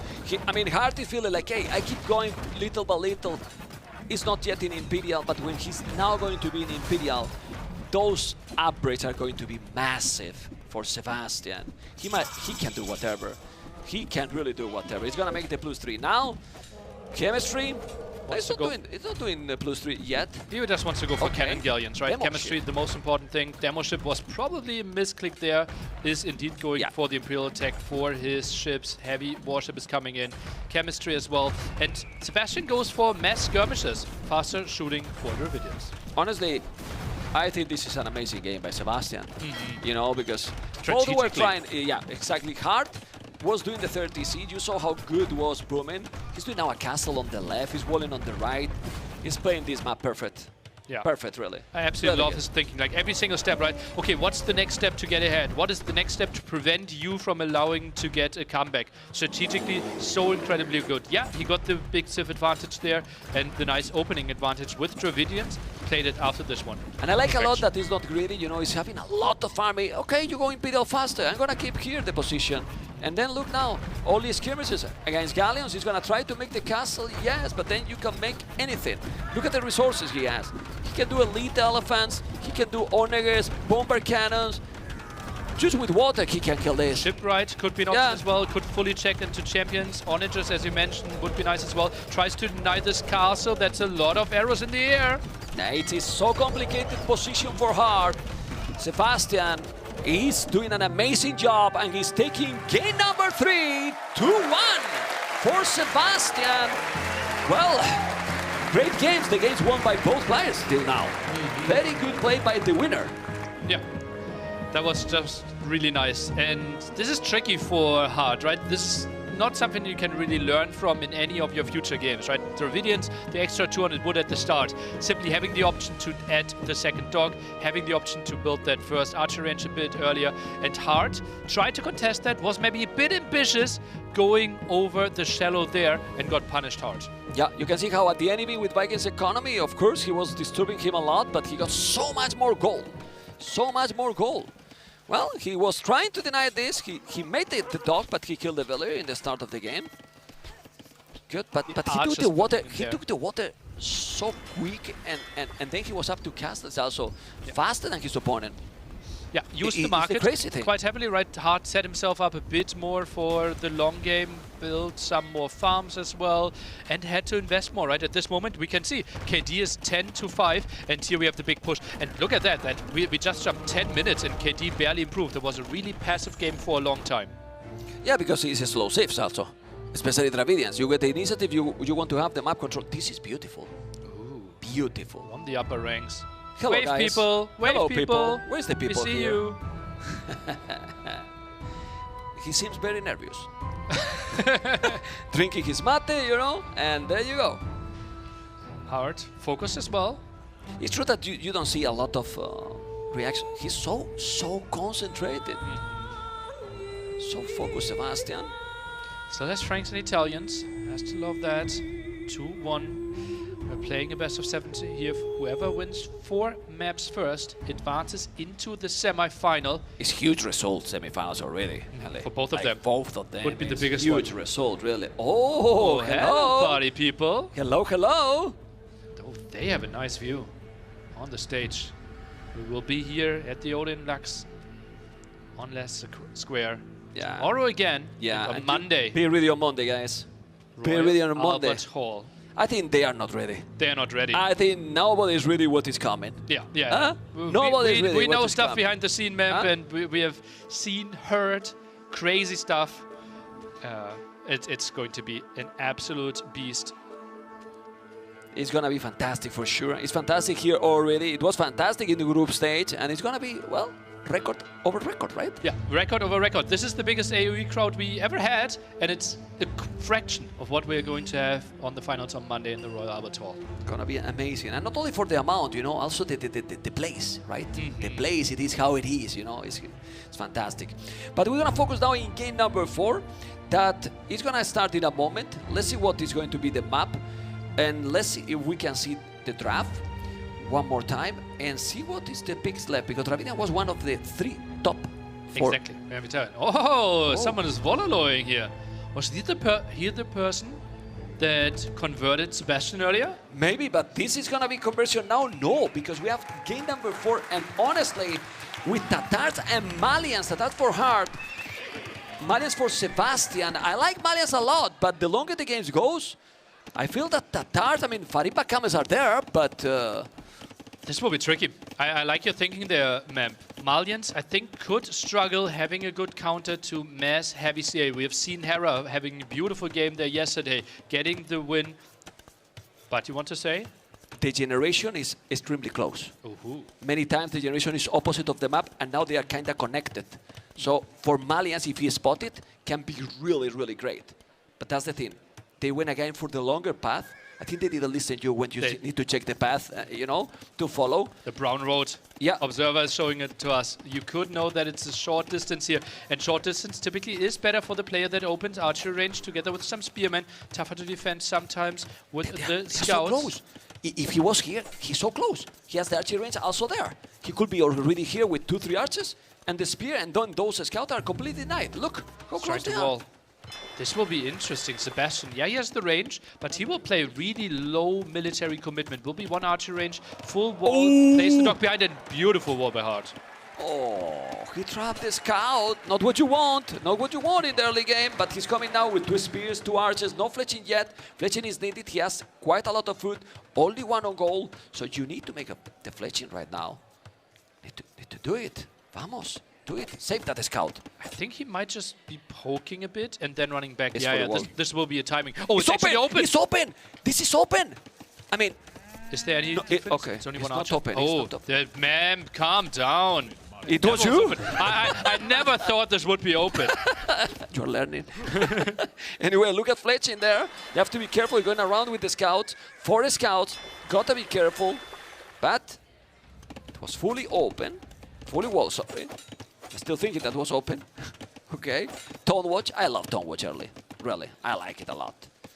Wants to get more vision here. The scout's diving, tries to quick wall behind this. And yeah, Hart thinks better of this. Doesn't really know how it looks behind there, how quickly Sebastian can wall this one off behind the top. But this was looking really open, you know. Yeah, it did. Was looking really, really open. Market close to the barrack. Gotta be careful. That scout is definitely going to be down. It is down already. With 20 on foot, Malian's economy is fantastic. Using the market again. Yeah, he need to really win early. I think that I love Tatars for late game. Here, I really love with him. Sebastian has to play a timing. Typical timing here would be crossbow, so market use, trying to get to your university as quickly as possible and then rush ballistics. I mean, 80% faster with Malians is fantastic. It's definitely what you want. And ladies and gentlemen, Sebastian is on the way to Castle Edge. In a moment, but Hart is going to go up too. It's going to be 10 seconds difference. They sell their soul, they sell everything. They are naked both, no economy for them. And Hart saw that Stone was already sold, right? Yes. The prices are changing for both players, so he should be aware, you used the market, your Castle Edge timing will be ahead of mine most likely. Okay, you can see he's having a lot of units. Both as well, but I prefer the units composition for Sebastian. He's full archers and spears. Well, he's having 4 archers too, and you will get thumbprint right away. That can compensate the numbers. We'll see. We'll see if he can do the damage and he can rush, but he needs to wait. He cannot go anymore. No, Nelly? Well, let's see. Houses are there. Archers don't really want to fight uphill. I think there was some idle archer range timing. The numbers doesn't look that convincing, right? Only at 7 archers right now. Yeah, and he's not doing more. I don't know why. He has to be careful. 2 spears, many archers. He's gonna go on the hill. He's doing a second mining camp there. Wow. And also with Malians that is getting more gold by default. And gold mining, he's gonna have gold. He's definitely gonna have a lot of gold because he wants to go very aggressive. Yeah. So that's why. He's gonna still use the market, gonna have the gold. He will have the wood also to make university and get ballistic upgrade. This is the scout, the archers. You gotta be careful. The only unit left in this game is the walled-in scout for now. Archer on the wrong side there at the top. Sebastian thinks better of it. Quite a lot of dance. Is there a chance for a hole, man? No. No. I'm not gonna hype anymore the hold. 1 fail is okay. 2 is impossible. Anyway, it's gonna make now another archery range. All right. But I'm surprised because now, okay, he's doing also the university. Yes, it is. He's doing university, as you can see. Vodkin arrow on the way. He will have the wood, probably he will. A lot of food in the bank with only 4, but both are doing exactly the same. The problem is that Malians, as Nelly was mentioning before, it will have always the timing and the momentum. It's gonna be much faster. You will see, guys, if he's doing both players ballistic, how fast it is for Malians and how important it can be in this next 2 minutes. And Hart, he's taking his time. He's not even upgrading his archers to crossbows. Would love to get a kill here. Gets a kill. That is massive already. And buys himself some time. He's switching into CA behind this. Yeah, but Micro, no crossbow, Vodkin. He's gonna take this one. Now he's taking those. Ballistic is about to be there. He's gonna be what? 45 seconds, I think. He's clicking or not? Where's Ballistic? Sebastian, Ballistic, you didn't click it. Memp is asking for it. Meanwhile, some water engagement but might he's doing be happening as well. Okay. Did he think he got it, maybe? Yeah, maybe. I mean, he's so weird now. He's continuing with cross-production. He's going for the forward siege workshop. He changed his mind. Feels like, okay, I'm not really taking the engagement right now. Okay. But, this could have been 1 or 2 good hits for sure. Okay, I think Ballistic will be good. Let's see what's going to happen. So many crossbows. You have to be careful. He's going to take those. And... There's so many units. I don't think the village was really there. He has to go away. If he loses that village, it's gonna be huge. He needs to be careful. He's gonna see that village. No, he's not under the vision. He didn't see it. He escaped for a moment. +2 armor. But those cav archers are so dangerous. I don't know if I like what Sebastian is doing. And remember, Thambrin, ballistic, and heal advantage for Tatars, which is huge. 2 more villages going to be down. Those villages are dead. Completely dead. Band down. Archer down as well. Taking everything. Absolutely everything, nearly. Oh man, didn't really find the timing there. Ballistics delayed, felt such an odd change of like his strategy, right? Everything shaped up, double range, crossbow timing with ballistics, and then the CA getting through the other side. That's something Sebastian really didn't want to happen. He has to be careful with the fish. He can save them. There's Hulk also coming. Yeah, he's taking now everything down. The KD is amazing for Hart, who is having a very, very good game, and he needs this game. 3-1 will be very dangerous here. Then you have 3 match points against you, against a player that is playing incredibly well. Would be quite an uphill battle. And those crossbows, they're not really finding anything anymore. Yeah. Well, now with Ballistic, let's see. And it's +2. Mangrel is coming or not? It is. It is. But he definitely lost the momentum. It really lost the momentum. Dumping on the hill. I don't even think a Mangonel can do anything here. Yeah, I think you need like 2-3 Mangonels. Those crossbows all should get cleared up. There's no way to take an engagement here, especially not against uphill Tatars. Oof. He's gonna clean everything. He's coming with more archers behind. For the dance. Let's see. He's trying to dance. He's coming with more archers. Okay, Mangonel is going to be there. He's waiting for another. He's doing another Mangonel. He's gonna be there, but you need to go to the uphill. And he's taking some good trade now. I don't dislike it anymore, but it's still a lot more numbers. This is the clear up for Hart. This is so good for Hart. No dodge possibility there. Thumbring, ballistics, bloodlines, everything for those CA from Tatars. Yeah, those are missing only the +2 armor, but with bloodlines, ballistic, thumbring, everything, heal advantage as well. It's really, really so good. It's really, really so good. Mangon on the left-hand side already taking some damage. Ground attack, dodged. Dodged again! This is so good. Micro here by Hart is doing amazing. This domination. Absolutely. It's Look absolutely at the domination. KD. Better than 2-1. All the Mangonels are going down. Gold open now as well. Can be raided. Gets the food upgrade because he only had 3 on food. 6 lousy crossbows. Yeah, sounds sad because he's sad. I got it right. Yeah, I mean, And all this with more resources collected. That's a big... And he's in! He's into the gold! That should be the game, maybe! That should be the game, maybe! It's the game! It's a total and brutal domination by Hart! He put the 2-2 in the score! That was smooth! That was really, really smooth! So well when it comes to understanding what Sebastian wanted to do and how much time he bought. He only had 4 archers left. Lured him up the hill. Delayed the ballistics timing, got even some kills, and we thought, okay, this will be like 2 minutes where Hart is really struggling.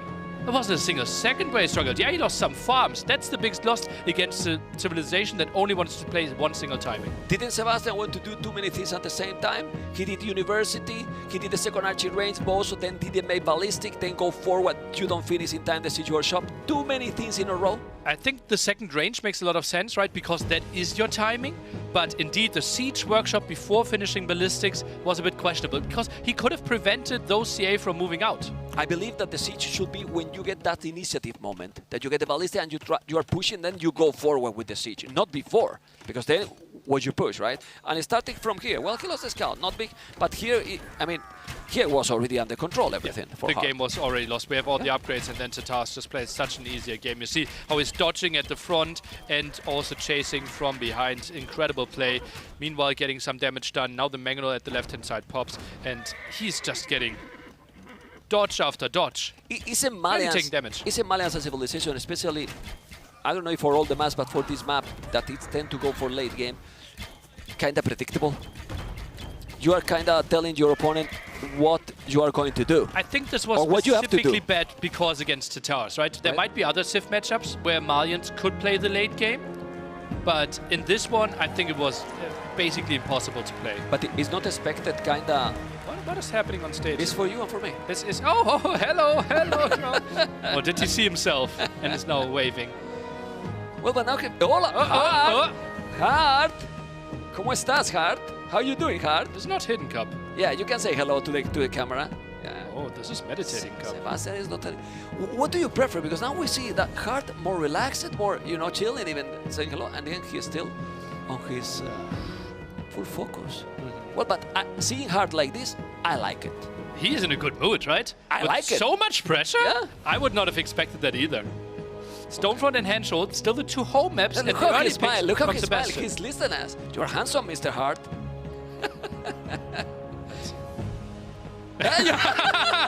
You see?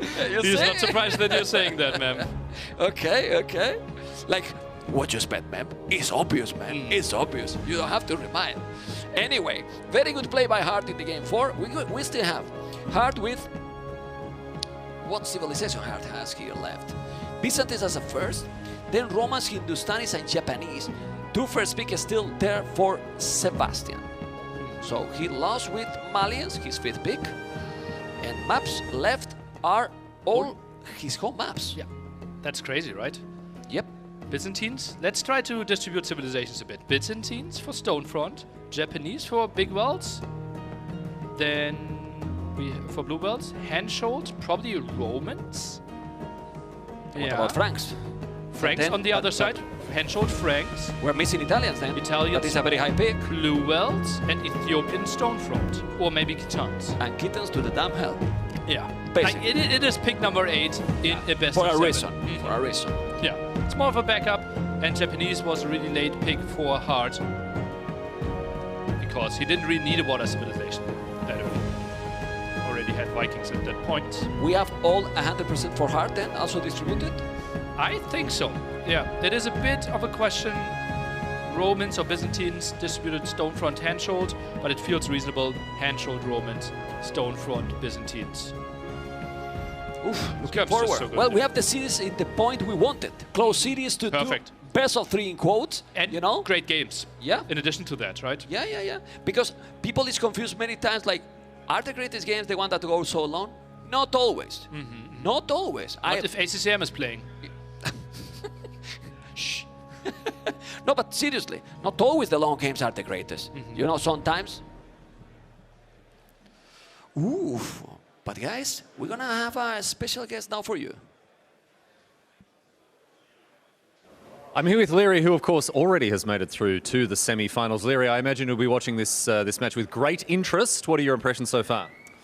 So far so good, that's all you can ask for. In the cinema, 800 people watching, food, drinks, all served, comfy seats, like 2-2 so far. What else can you ask for?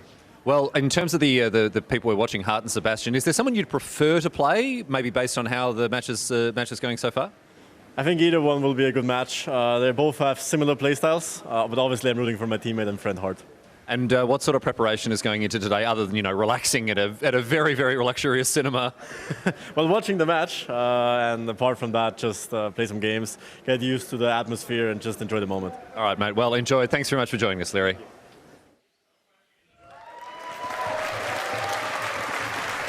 Game number 5. Leary, that is going to try to get into another final tomorrow, is there. But who is here now is Japanese and Italians. Japanese Hart, Italian Sebastian. Game number 5. Game number 5. This is getting there, Nelly. Civilization matchup. What you prefer? Japanese, better fishing ships, right? More HP there. You're getting resources a bit faster. On the other side, Italians, they can go up in age earlier. Their archers also extra armor and cheaper fishing ships. So a lot of bonuses aligning here. I like those both picks. I'm personally liking Japanese a tiny bit more. Yeah, and also the good thing here with Japanese is that you have the fishing ships already from the start. You have already from the start, so you get the big bonus going right away. Fletching early on for Sebastian. He wants to go for the aggression. So far, skirmisher opening here by Hart. Interesting. He might be floating quite a bit of gold behind this. Oh, he hit already that one. He's a stable that. So he's gonna go again aggressive. Archer Scout. Sebastian. Italians and Hart. He's not typically the spearman skirm player, right? That's the MBL approach. Typically, we see it the other way around. Hart playing the mobility game. Yeah, but he's not doing right now. Let's see what's gonna happen. He's still doing skirmishes, full skirmishes. Maybe he's afraid about the Italians' armor. So he's going for the skirmishes because of that. He has now the +2 armor, let's say, because you have one more for Italians. 2 farmers only, but there's a lot of fishing ships. Those fishing ships are getting what, the wells to get in the goal? It is, right? The only option, the only option there to get gold that was implemented very recently. Love to see that. Archers can maybe get there, but I don't think they should find a kill. No. Would you have waited and maybe go around? Because it feels like it, right?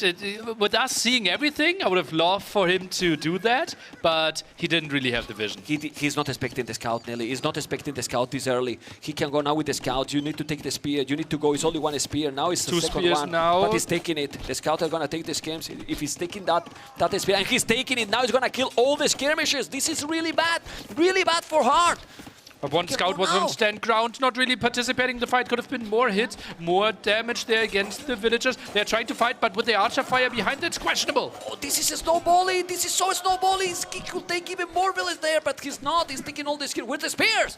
I don't see the spears, Nelly. Only one single spear that's already getting focused down as well. One low HP villager still survives. Oh, this is incredible aggression by Sebastian, who did not build the dock on the outside compared to Hart. The economy from Hart amazingly balanced. 0 wood, 0 food, 600 gold. What is this 700 gold for Hart? He need to make a market right now. Well, yeah, he's going for spearman skirmisher, right? Well, every single fishing ship he added on that pond is collecting gold. He needs the market. He's rushing it now. And now both players with the dock on the outside as well. He has 19 on gold. Yeah, that's all the fish, right? All the fishing ships yes, there. 9 fishing ships. And then 10 villages more as well on gold. It's crazy. Well, is with the market an oath? Let's take a look at that engagement again. And look at how beautifully he's sniping down those spearmen. One down, and now the second one. He blocks with the scouts to get the kill against the second spear. Beautiful.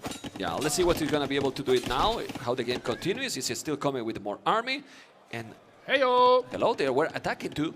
But Castle is for Sebastian. Remember, cheaper to go up. It's incredible, the market. Look how he's his economy now. But no army, no army, no army, no army. And there's no way there as well. The schemes are in the other side. He got 2 engagement here that I think Sebastian could have done a lot more damage.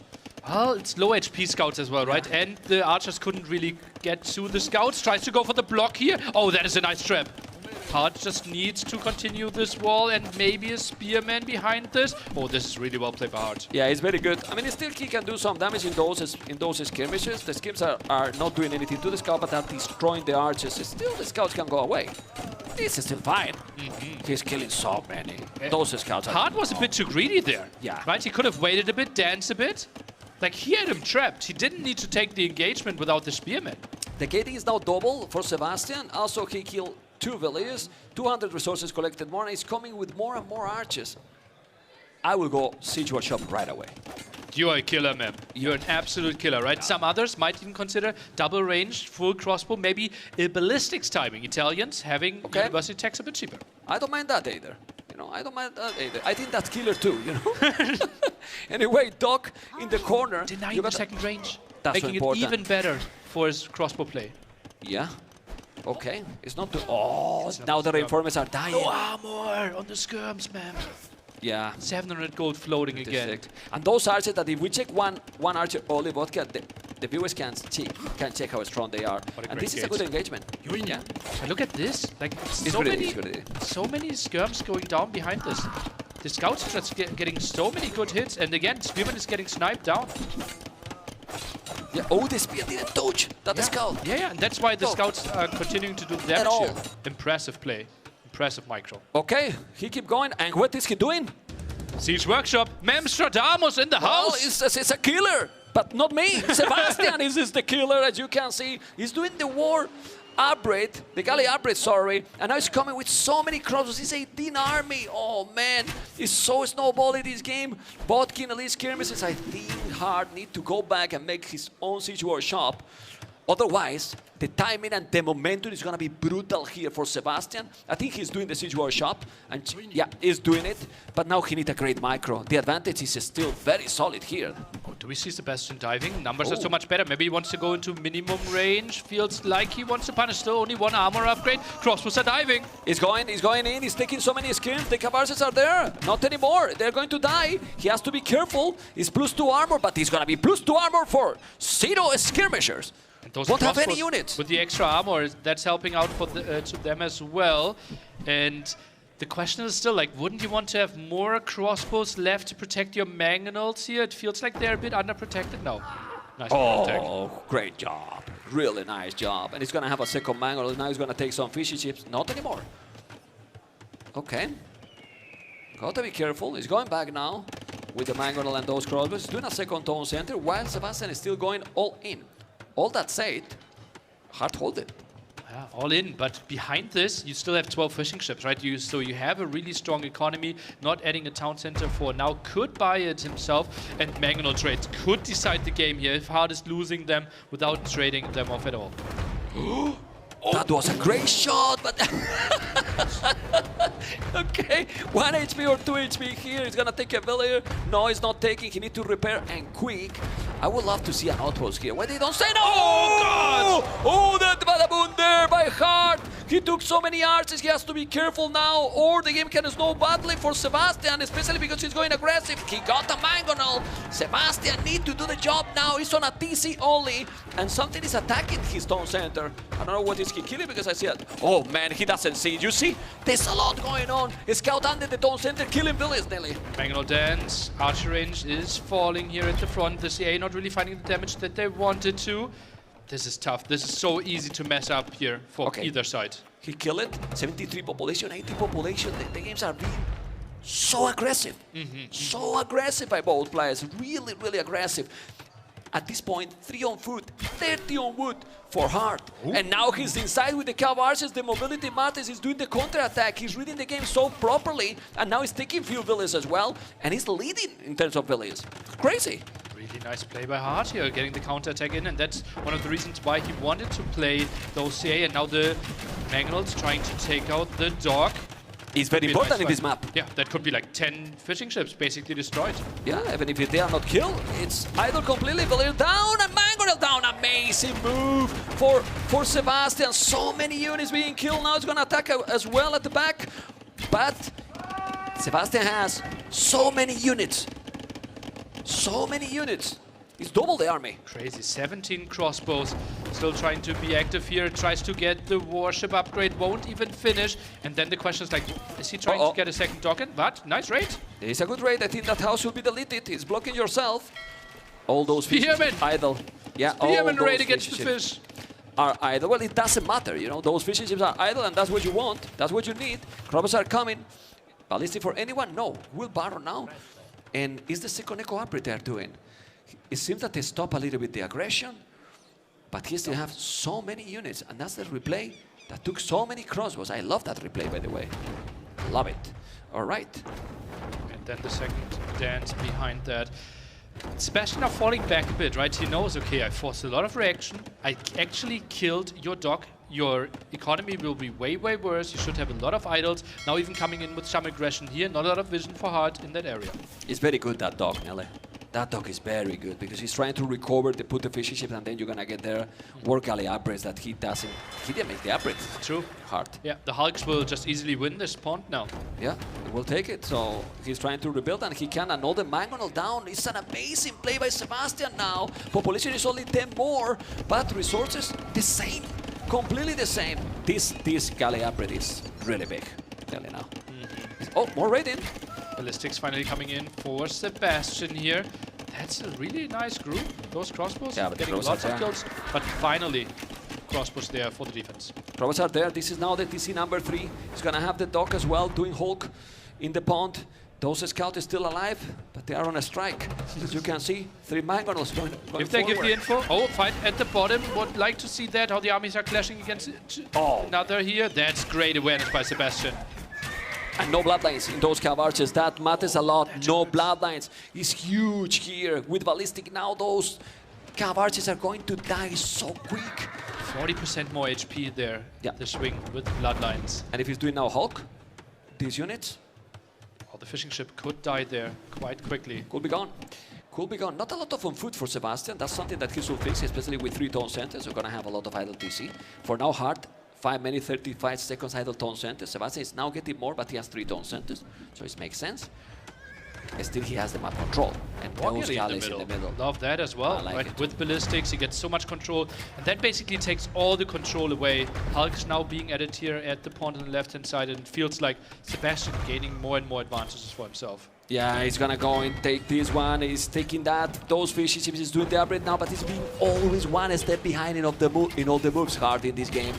And it's so hard to recover because Sebastian is not stopping. If Sebastian was passive 1 minute, but he's not stopping here. That was a bit sloppy, but crossbows around. These fishing ships jumping into the dock there as well for the defense. It's just a lot of stuff happening at the same time. Indeed, 4th TC for Sebastian. Yeah, but still Hart is ahead in villages. His macro is being very good, actually. Look at the resources collected. Probably because Japanese fishing ships are great, yes, but Japanese fishing ships has been a while also either. Oh, man. Quick wall possibility. He could wall. Sebastian, no quick wall. And you can also put the fishing ships inside, garrison them. He's fighting at the left-hand side at the same time, just trying to chase this. Hart is putting more attention on it while this is happening at the same time. Crossbows helping out in this fight. Super hard, gonna take it some more. He's going away. The population is still very close. He's losing also those. He has more crossbows to kill the whole bam down. And the water belongs to Sebastian. Population only 10 difference.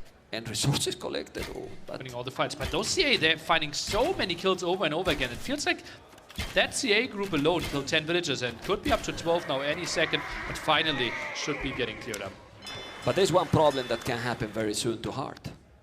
Sebastian has 900 stone. Ooh. With a lot of army, and in a map like this that you are quite close. Map control. That map control can be brutal. Don't even need to be super forward. Using this area close to the oysters. Yeah, maybe. To get the middle. 100% securing one of those extra ponds that is still contested. Those crossbows can help out. Has 3 mangonels out on the field. Wouldn't be surprised if he builds it in the center there. Okay, let's see the mangonel. Mangonel shot. Gonna shoot. So many things happening. It's not shooting. It's not shooting. Coming with another. Those hooks also going back. Phyllis number is still behind. Oh, this could be good. Oh, could be a big shot.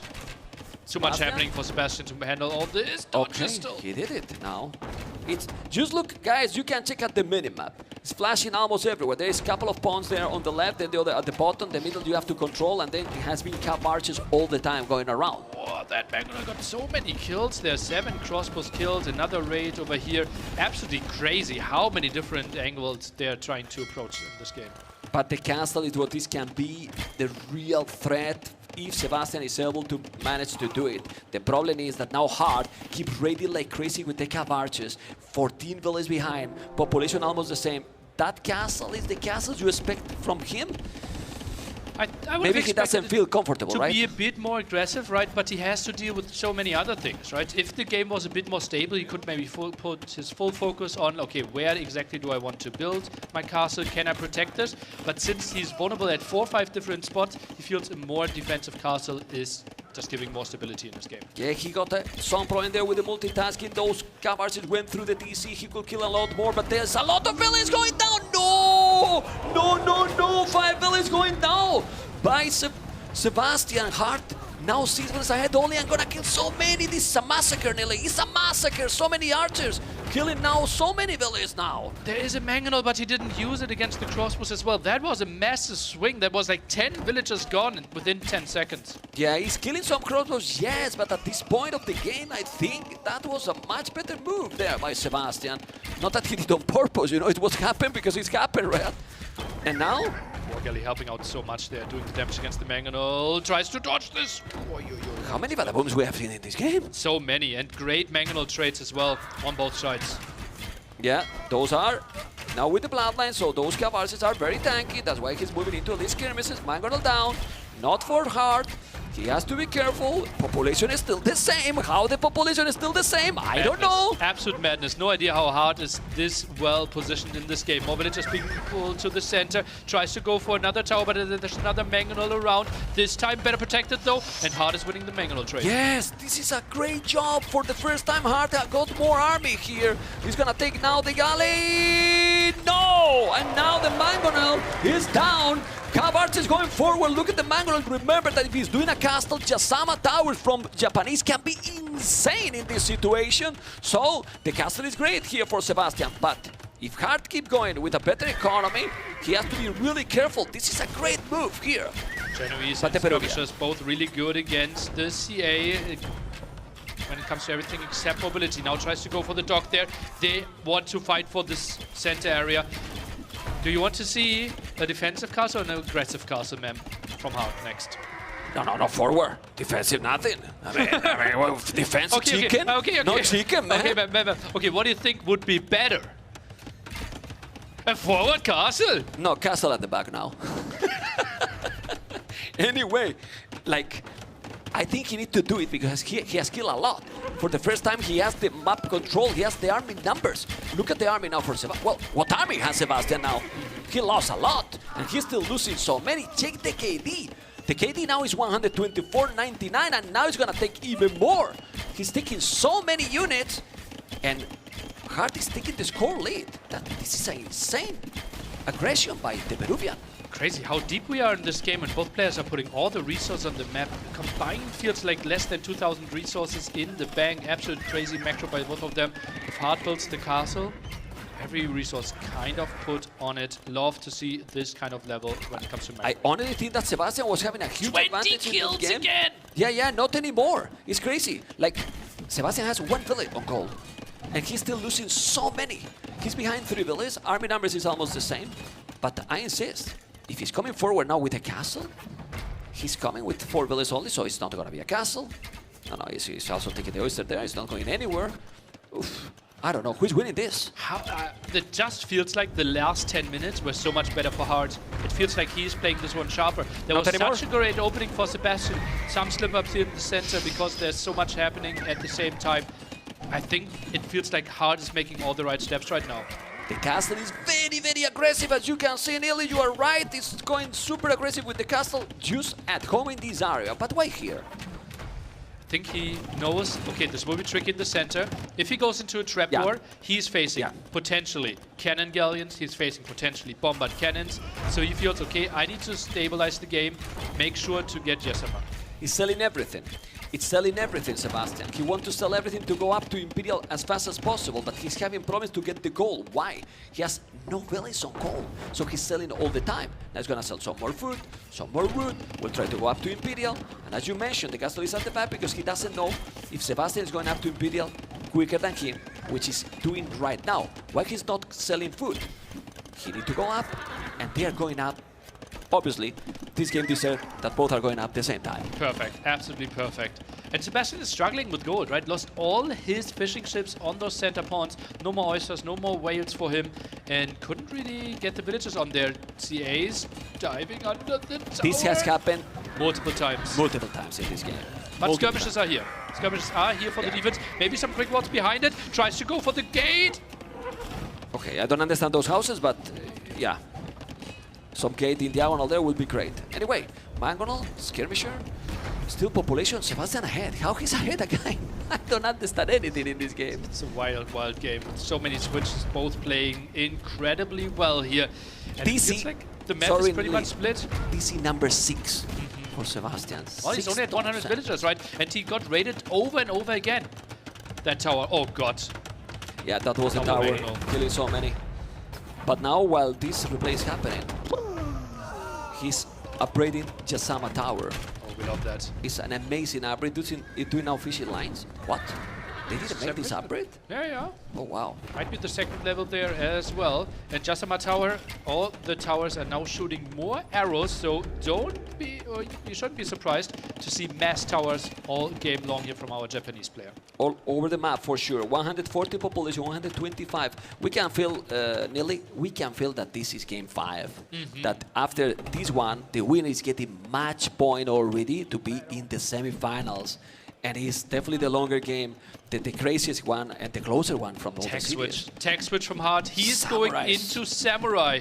Samurai changed. They now get a charge attack, running a bit faster at the opponent. And really efficient unit there. Better at closing down the distance. Nelly, Samurai with one castle. Not the greatest thing. I agree with you, man. Maybe he thinks, okay, I can deal with some smaller groups of skirmishers. Chemistry. Now the key upgrade for Sebastian. He can go for bombard cannons. Hard can't. And hand cannoneers from Italians, if you make the tech as well, they go through the attack through, they destroy the samurais as well. And combined with the skirmishes, stone walls that I love it, those stone walls, finally to avoid those crazy raiding. Yeah. I think hand cannoneers is the units now. If he's going samurais, obviously. Yeah. If you go cavarches, no, but since he's switching into samurais and skirms, let's see. And he see them. Against skirmishers and CA, if they are really clumped up, right? With the pass-through damage, they are really solid there. No one really picking up any relics. Sebastian just picked up the first one. Samurais are going down, he has only the +1, so it's not really into some. You can afford it. Check now the resources, Sebastian. Resources are kinda exploding, and he has to get some upgrade in the queue because. Yeah, shipwright. Shipwright in the queue. Wow. So, ships cheaper when it comes to wood and producing faster. So he thinks those pawns and the water on the outside will stay very relevant in this game. Well, if you make here cannon galleons, for example, how much range you are getting. Yeah, you can decide a game just by and imagine in the middle. Yeah, absolutely. But nearly no likey. He's producing ships before the upgrade finishes. Yeah. So values the timing over the resources. Yeah, it's true. It's only a few of them. Yeah, it's gonna be in a moment, you know, he's gonna have the wood upgrade, the heavy blow, cannon galleons. Now he has the upgrade already there. And the siege war shot, but bombard cannons, well, and hand cannoneers. I like the tech now for Italians here, but population both almost the same.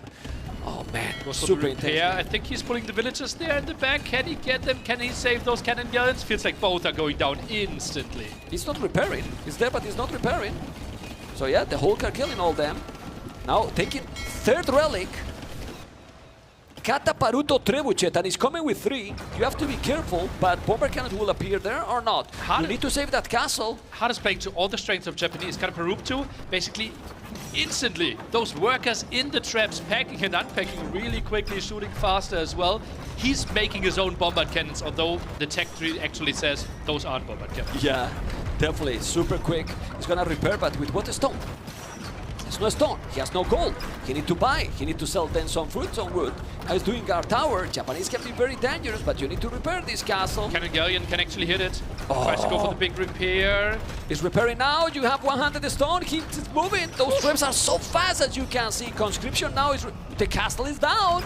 And now he's housed forever. You need to make this castle. It's gonna make it. It's gonna be not housed anymore. And well, we are and the guy in a position that we don't know who is winning this game. A brutal imperial battle on the way. Japanese versus Italians, both with a lot of tools to dominate to each other. So it's about the multitasking as well. And a lot of multitasking going on now. And maybe some wild scenario where someone can take a leg from the opponent, right? Because right now it's 2 each. I think the most important one by Sebastian, because that's where most of the oysters are, and he can zone out the most. Look at that, still 14,000 gold left in this point alone. Yeah, and how much gold left in the whole map? Probably not so much. 25, so more than half only in this point alone. This is a really nice setup for Sebastian, but a beautiful push by Hart from the side. He's leading slightly in population, now tries to dive. Those hand cannoneers still don't have the Unique tech. There is also one thing that we didn't mention. If he's doing bomber cannons, if I'm not mistaken, correct me if I'm wrong, the Italians are cheaper as well. So you are saving some resources. It's not a lot, but everything add, everything add. This is gonna be now the +4, which in total is gonna be +5 armor. He's going with towers on the right, but he can move to the left if he wanted. Population almost the same. The game insane, like the series. And we still have another amazing series after this. Remember guys, the Viper versus Mr. Yo. It's okay. It's okay. It's okay. You know, and then galleons, galleys. This is so important, this point. Italians have a crazy good unit called the Condottiero. It's basically faster moving to an assortment, can be really nice for raiding, but Hart has so many towers put everywhere around the map that those would be shut down, and Sebastian doesn't even try to build them. Yeah, well, he's gonna have traps. He has 2 traps on the way. A lot of his schemes are coming too. Bomber cannons already there. These towers are so annoying. He need to kill them. Keep towers already upgrade, and he's still stable. Stables with Japanese. Interesting. Light gas. Missing the last armor upgrade there. They won't be too great. Cannon galleon as well. Maybe. Yeah, but he needs to stop. But he needs to stop the towers. It's starting to be a point that I'm afraid for Sebastian, because those towers are getting the whole map, and not gonna be wood forever. We looked at how much gold was still left, how much stone is still left, because we saw at least at the bottom 1.8 almost. Okay. Still good stone there. 12 towers. Uh-oh. Bomber cannons, gotta be careful. Skirmishes are so powerful now, fully upgraded. Still not the second armor, the last armor, but he's gonna make it.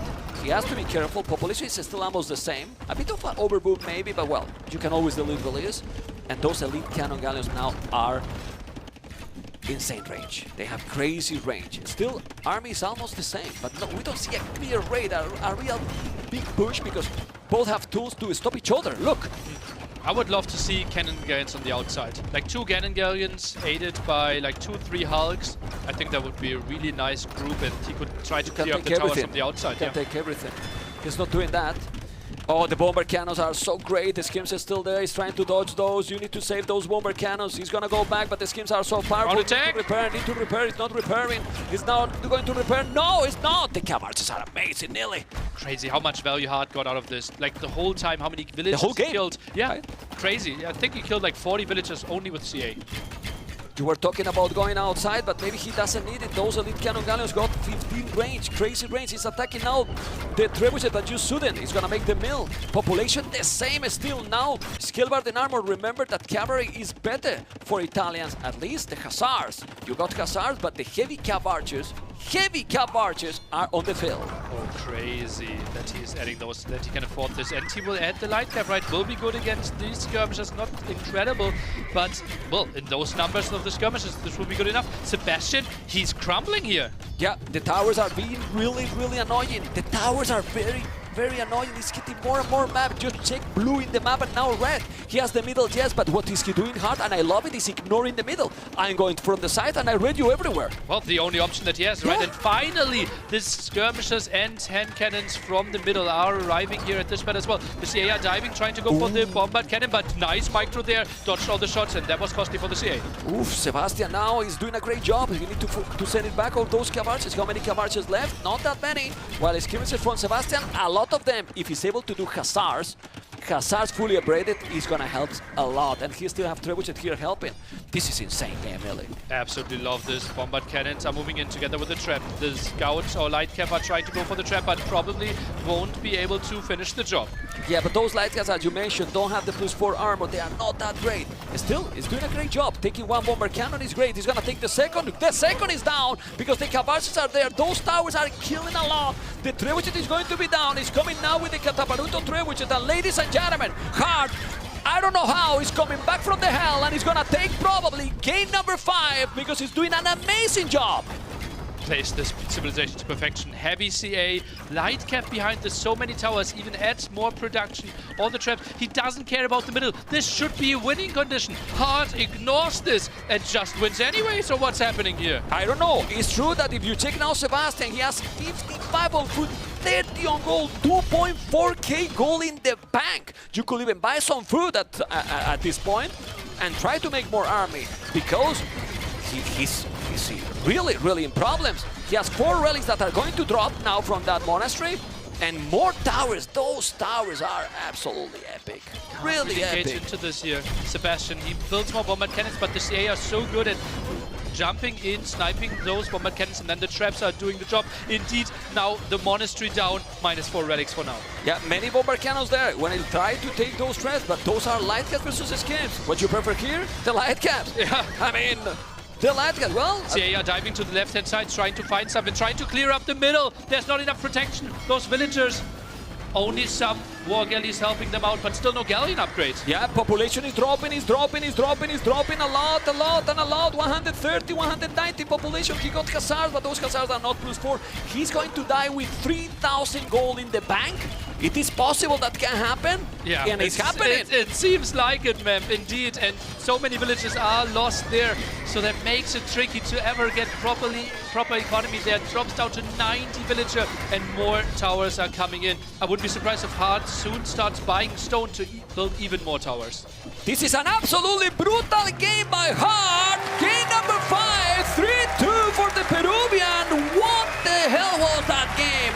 He was under control for so long, Sebastian, but Hard hold it and push it back like a machine. That was crazy. Those CAs, they should all get medals. So many villagers died there. I have no idea, like, it was looking so good for Sebastian in so many ways. Came back in economy. Just the mobility factor for Hard. Sebastian made life really tough for him, not walling the map at all. But seriously, so smart to don't be stubborn. Okay. That's needed. We don't talk. Everyone, we focus. Count together. 1, 11, 12, 13, 14, 15, 16, 17. I want to see the crowd doing push-ups. 19, all of them. 20 is solid. Vamos, crowd, to Sebastian. Let's go. Yes. Push-up drop. Production was a bit Production is going to make push-ups too. Anyway, how we can analyze this game? This was a brilliant start for Sebastian. That makes it so confusing how this one was turned around. So many times in Age of Empires, we see on this heavy, crazy level, people having an advantage and then managing it to perfection. But somehow Hard got everything done. Those CAs getting so many killed. Sebastian not finishing the walls on the right-hand side and left-hand side just made it so hard for him. If you think about it, what the castle for Sebastian achieved there at the end? In the middle, well, he protected the gold, right? Allowed, yeah, basically. But if he made that home at the end, it was probably better. Yeah, but then I know. the contest is a bit more in the middle, right? And the castle went down there as well, so had a bit of focus in that area. It was crazy. I don't know. I don't know. I think Hard just hold it like a beast and then wasn't stubborn and move around. Ignore the middle. That was the key. If he tried to focus completely in the middle, probably he lose. And that's the wild thing, right? Because Japanese, we are saying they are the civilization that should have the towers, should have the traps, right? So typically they are lacking a bit in mobility. But he just created his own side base and came with the perfect duration from there. I mean, they miss the +4, but in the light caps. But cap archers are amazing. you know, the skirmishes, those towers were also brutal. And he did on the left and on the right. He was doing all over. Yeah, At the end, left hand side. He was blocking this as well. Absolutely true.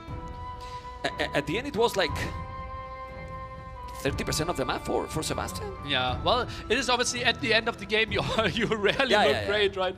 No, but it was for a while. Like, for a while, it was 65%, something like this. Yeah, we saw it in the production queue that Hart was the one adding cannon galleons in now. So he even tried to expand on other areas. Still 2 more maps to go and the first 2 home maps for Sebastian. So if you're a Sebastian fan, there is still absolutely hope. Some chances for sure. Handhold should be Franks. Handhold should be Franks.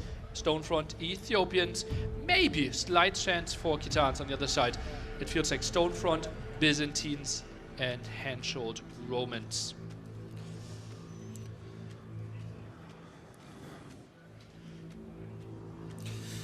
Okay, so what the viewers want, what the audience want, what map they want? Stonefront?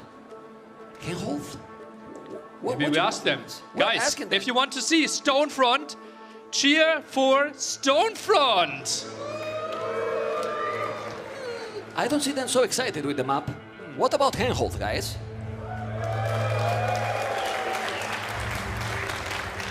Okay, and Franks for that map? We want to see how pros they are. Franks for the Handhold? Yeah. Frank's Handhold feels very likely. Yeah. Handhold would be the map. We have the 2 boars in the middle trying to fight for lots of map control for the hills on the outside and lots of berries.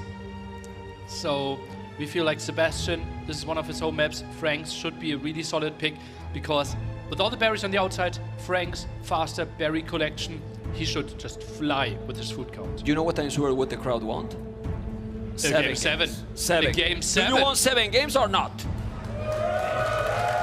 That's right. And remember, we had Sebastian beating Leary with Franks on Handhold in a crazy performance. Mass scouts there had the game, and we are going into it. Ooh, Franks, cavalry civilization, Romans, infantry civilization, but not very terrible cavalry as well. And now taking the boar and trying to deny that one. He's gonna try to kill the villager, the scout, around. But that boar is going back. Blocked for now. Villager needs to go back. And it is an archery range opening for Hart behind his... Oh, wow. Reversed roles map. Sebastian is opening Frank's Men-at-Arms. Oh, wow. Did not see that one coming. Men-at-Arms into archers. I like it, but Sebastian loves to go with his archery ranges. Let's see what's gonna happen because you don't expect this. You definitely don't expect this. By Hart. Double range. Wow. There's, like, Hart will be caught so off guard by those 3 Men-at-Arms running around. Yep. Sebastian, what's his next building? Stable or second range? No decision Depending yet. if he see the second archery range as well, no? Yeah. Let's His see. scout is in the back though. Goes for the mill first. He should have a good idea where his 3 Men-at-Arms are going. Delayed the upgrade for the perfect timing and is now going for skirmishers. Knows, okay, I'm still a bit behind there most likely, but still not the confirmation of the second range. But can we see if Hart knows that his opponent is going archery range? Should have no idea. He has no idea, right? He didn't find his opponent yet. But he knows this is the only exposed area. Yeah, but the Men-at-Arms are there. He's gonna wall. No, because he's not expecting. He's not expecting. And those Men-at-Arms are doing a lot of damage. He's gonna kill a villager for sure. He's gonna take it. He should take even more to make it worth it. I don't know what you think about this, Nilly, because this is gonna be a second villager going down. No, he's saving it. This is good that he can save that one. Splits it off. Low HP villager, low HP spearman running around. Those 3 Men-at-Arms are still trying to find more damage to either villagers here. This is hectic for Hart. Okay. Quick gate. It's now trapping. Very good play. Good mechanics. Archers need to go back. The skirmisher. And the scout is in the position to hold that one. Oh, he took it. That's very good. And the Men-at-Arms now are down. Is that enough damage for those Men-at-Arms? He kept the army at home, right? And the double archer range approach by Hart couldn't really do anything. And the goal is a bit exposed. He gets all the vision. It didn't feel like the 3 Men-at-Arms per se got enough kills, but all the side effects of it were good for him. Yeah, and he forced him to move all the villas from that area. He take 1. I mean, 2 would be ideal for sure. He also has skirmishes with well, +1/+1 armor. Well, no armor for Hard. Has to be careful. Micro's gonna be so important here. Heal advantage now for Sebastian. Need to take a good battle here. That skirmisher was already very low HP. That's a good micro already again for Hard. The skirmishers are now very close, so you cannot really do it because there is a minimum range. And still, I think that's a okay trade for Sebastian, in my opinion. I think he will like that. Skirms did enough there against the double range. His cast edge timing should be better behind this. Is now adding Spearmen, cancels those, goes for Scouts and re-adds the Spearmen again. Okay, so it's gonna be a Scout and skirmishes for now. Frank's economy, really nice. But Romans, well, with the 5% efficiency from the start, they are going to be always great. 500 food in the bank, 200 gold. Scout now arriving though. Those Scouts will, or those skirmishers will die. No real answer to that. 4 Scouts in the queue by Sebastian. That's a lot of Scouts in the queue. Tries to go get the Spearman here. Maybe commit against the Scout, not really going to happen. Skirm still trying to shoot at the archers, getting some hits in. And for the look of the minimap, Hart is kind of wall at home. He's about to go up to Castle Age. Roman's economy didn't even sell the stone. He's on the way to Castle Age. Sebastian is in trouble if he's not doing damage nearly. He has right now no food in the bag. He's doing forging. Those Scout more HP. But this is an old army to make real damage. And this is a second stable, I believe. He will deny the gold. Right, That's there's true. only one single Scout for Hart. He's cutting some corners. Did not expect the amount of Scouts coming out here. He will go into Knights, but that's tricky. Those archers didn't really go through, and that's quite some losses. He's losing many of those archers, and now 25 on foot that basically are all on the berries. He's gonna have very good economy. It still he has goal at the back even if he's denied this, but Sebastian has to do more.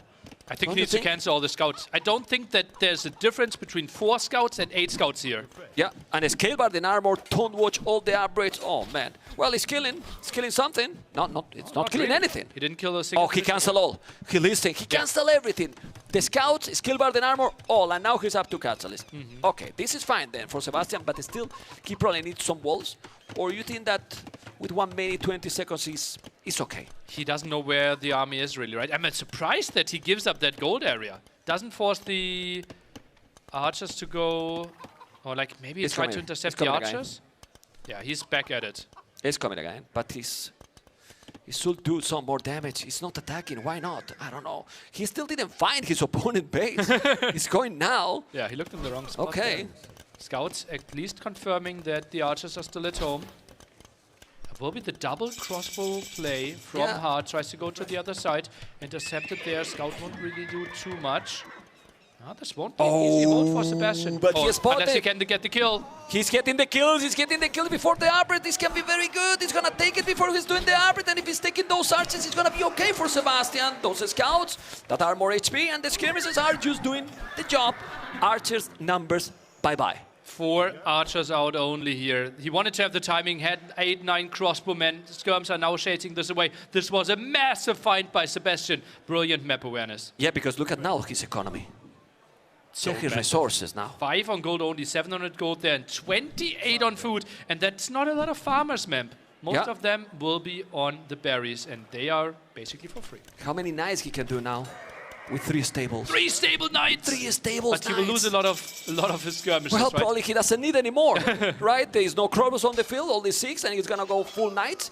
You can see 5 knights in the queue.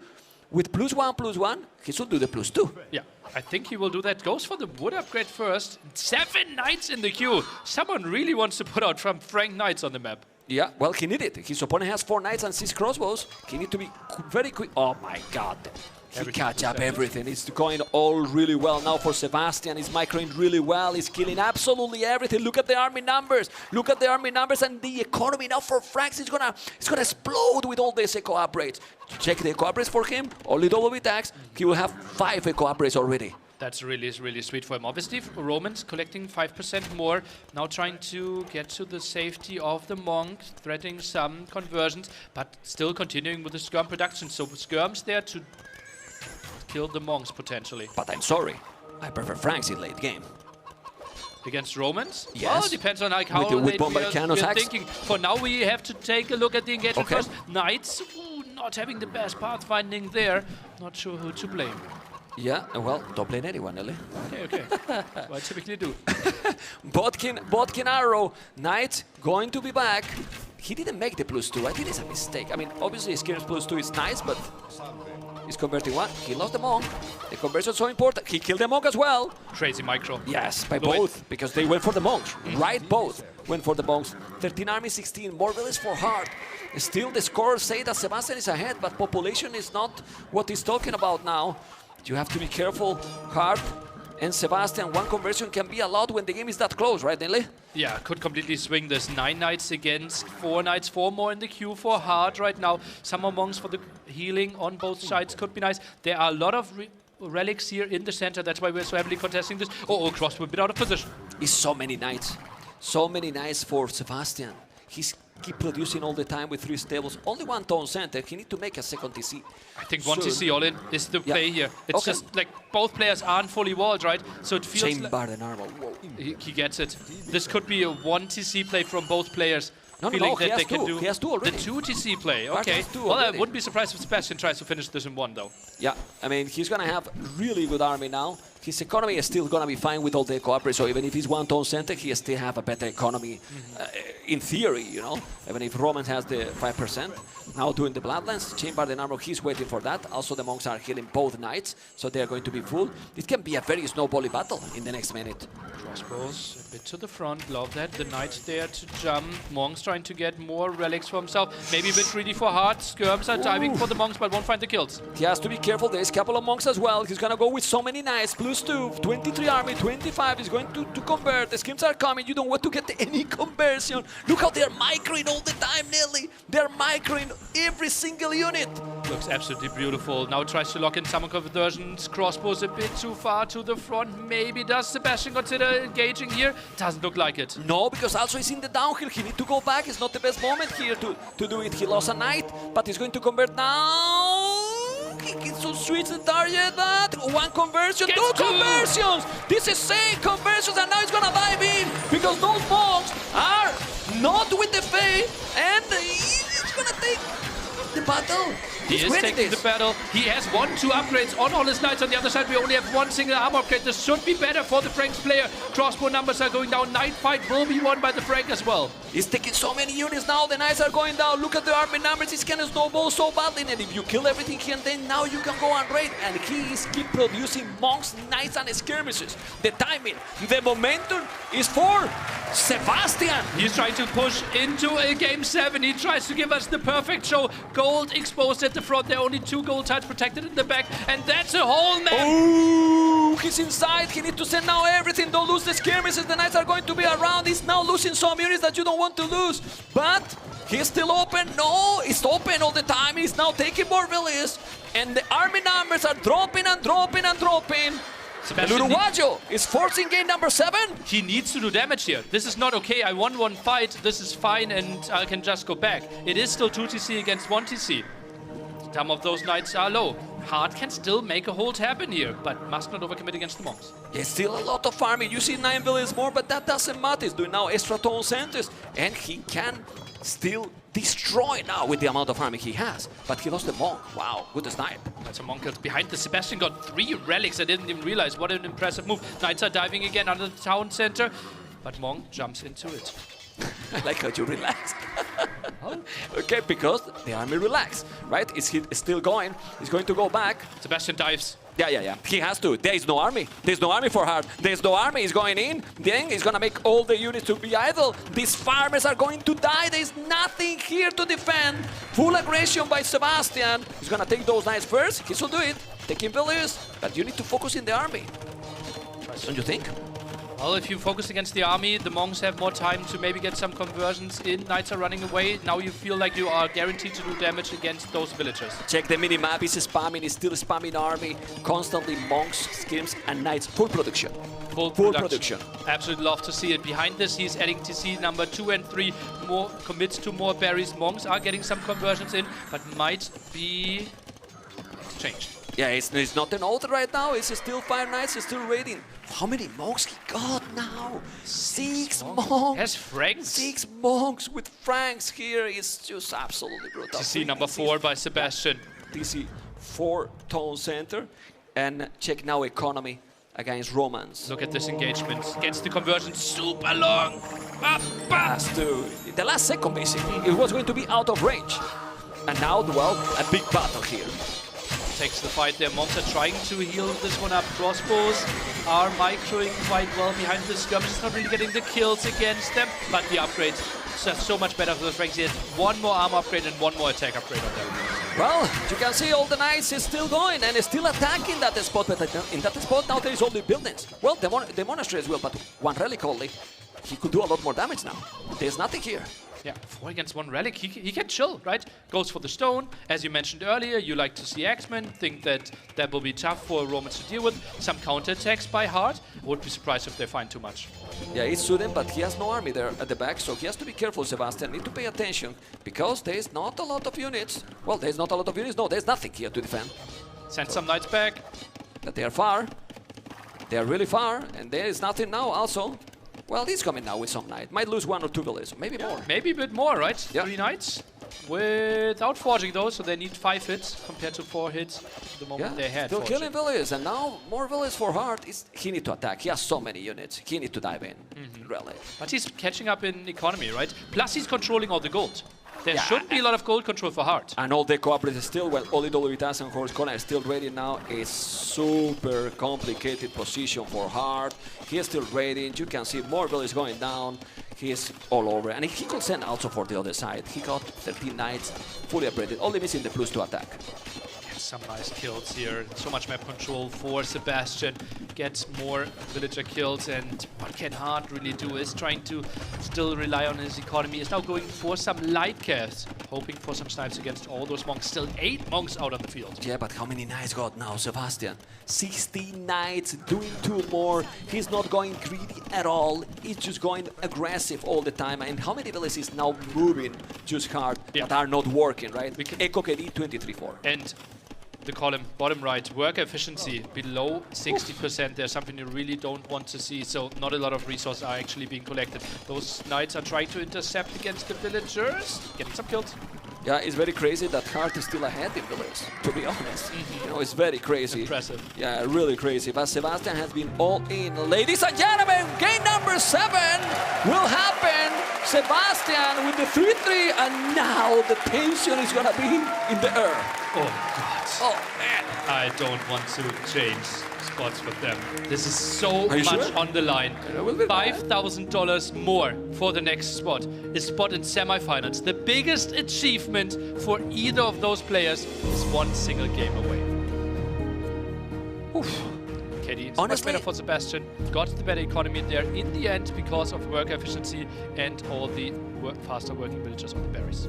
I'm not surprised to see again number 7 in this series. I couldn't decide who I was cheering for or who I was thinking, Those but 3-minute arms. Only getting 1 single villager kill. That was actually well done by Hart. Nice reaction there. Got the archers in. Maybe some other commitment. He could have maybe gone and tried to really commit and get this villager, but that would have been the end of the aggression, and then Hart could have counterattacked with way more archers. He never attacked. At home, actually, except that last attack with the 2 knights was the only time in the whole game. Because the men-at-arms, right? The opening. And this was obviously rough. Was walled between those 2 houses and lost basically most of the momentum with his archers. This could have been, without this happening and without this happening, this could have been 12, 13 crossbows before Sebastian even reached Castle Age. Well, but Sebastian was well aware. He was trying to find them. He was trying to find them. Great awareness. But the key was when you mentioned cancel those scouts and scale Barden armor. Immediately did it, and when he did that, he went up to custody. In mind that he doesn't cancel, he loses the game. Yeah, for sure, right? Because the Castle Age will be even 1 minute later, then the night production won't be there, because there was a lot of aggression, right? Even with the 2 great moves by Sebastian, catching Hart's crossbows off guard, this was still a tight timing. Was still more or less even, yes. It was nice. What a series, Nelly. I love it. I love everything about this. And it's not only close, the games have been incredible as well. Yeah. These 2 last, the last one, this one, because this looks short and so on, but it's about those small decisions. Those decisions has made the game going this way.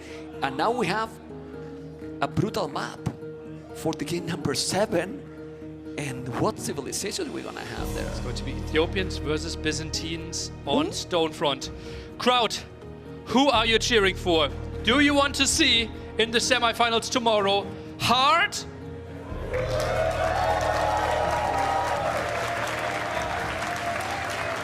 Or do you guys want to see in the semifinals tomorrow El Uruguayo Sebastian?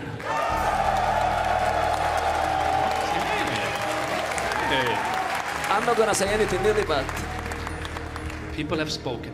Yeah, you know, guys, you know. But the good thing is that we have a 3-3. You know, it's the best we could get here, guys. People in the stream, people in the crowd as well. What else we could get more than this? It's impossible. The absolute dream. First pick still left for Hard though. He can't feel too bad about this. New, okay, this is an early pick as the map here for Sebastian. But Byzantines, more HP on the buildings, but most importantly, cheaper skirmishers and spearmen. With super short distance, you don't need mobility. Khitans! Khitans! Not Ethiopians! Oh no, this could be a really short game, ma'am. Oh my god, Byzantines versus Khitans. Oh my. I didn't see this coming, not Ethiopians. What is he planning to do with this one? Skirmishes for now. And his opponent, Byzantines, is going archers. Wow, okay, that is interesting. And he's fine for Sebastian. I think he's expecting something else. Hard, is he seeing the range? Not yet. Oh, one tile! He misses this.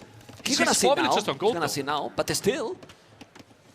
Well, I mean, he might be expecting skirmishes, Sebastian, but then his opponent is going archers.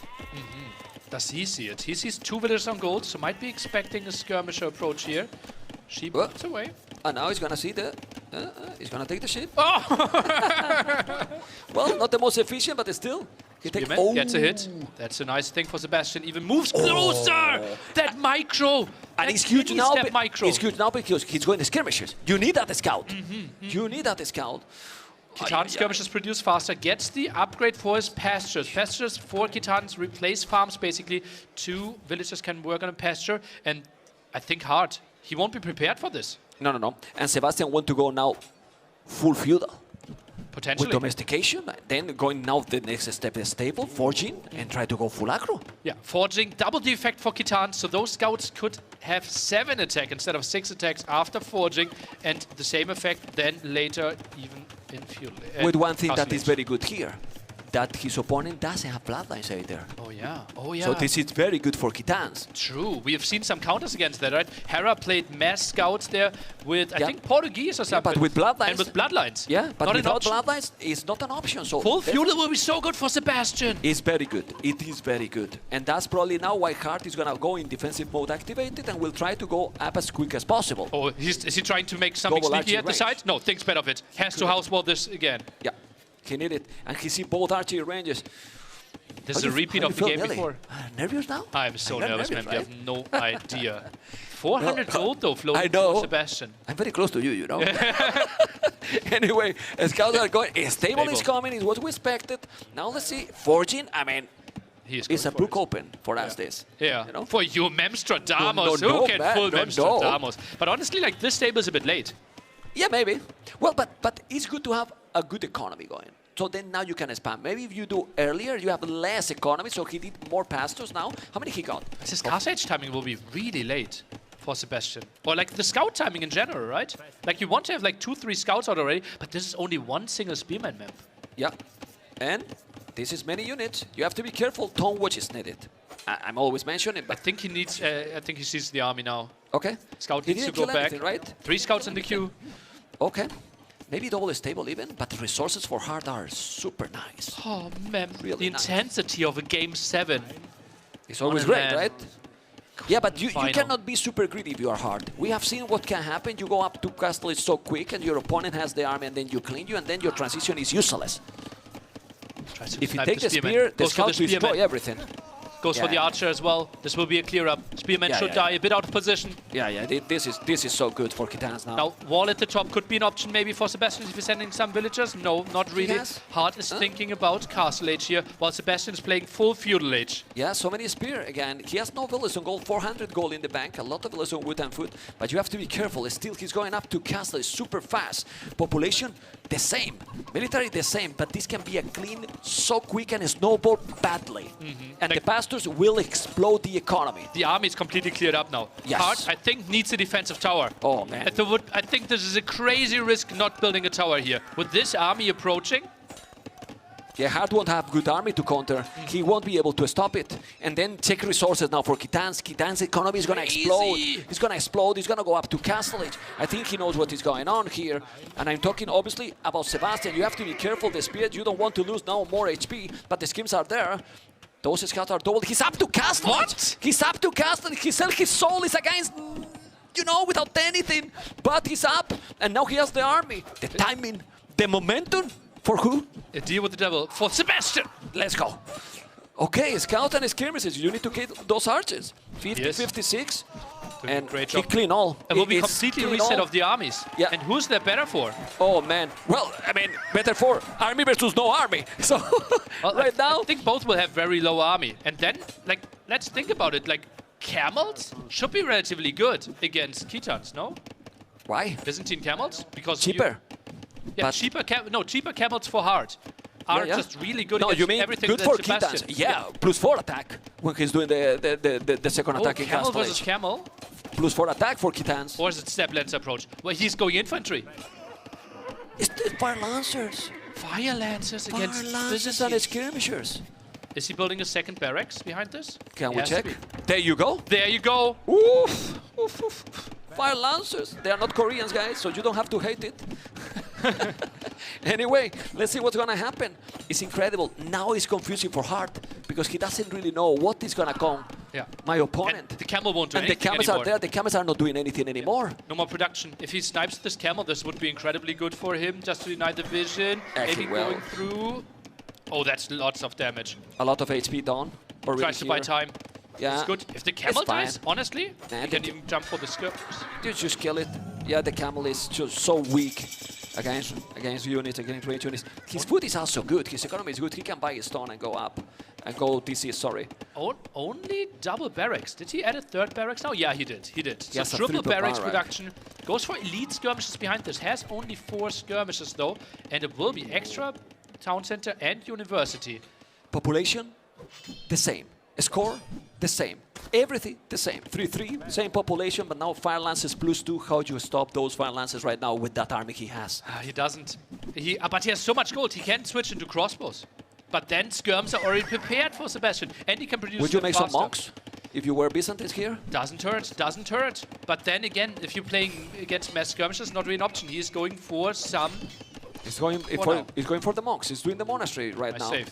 You can see he has squares, second toll center. Byzantines is still very strong civilization. You can go up to Imperial also with a lot less resources, 33% less.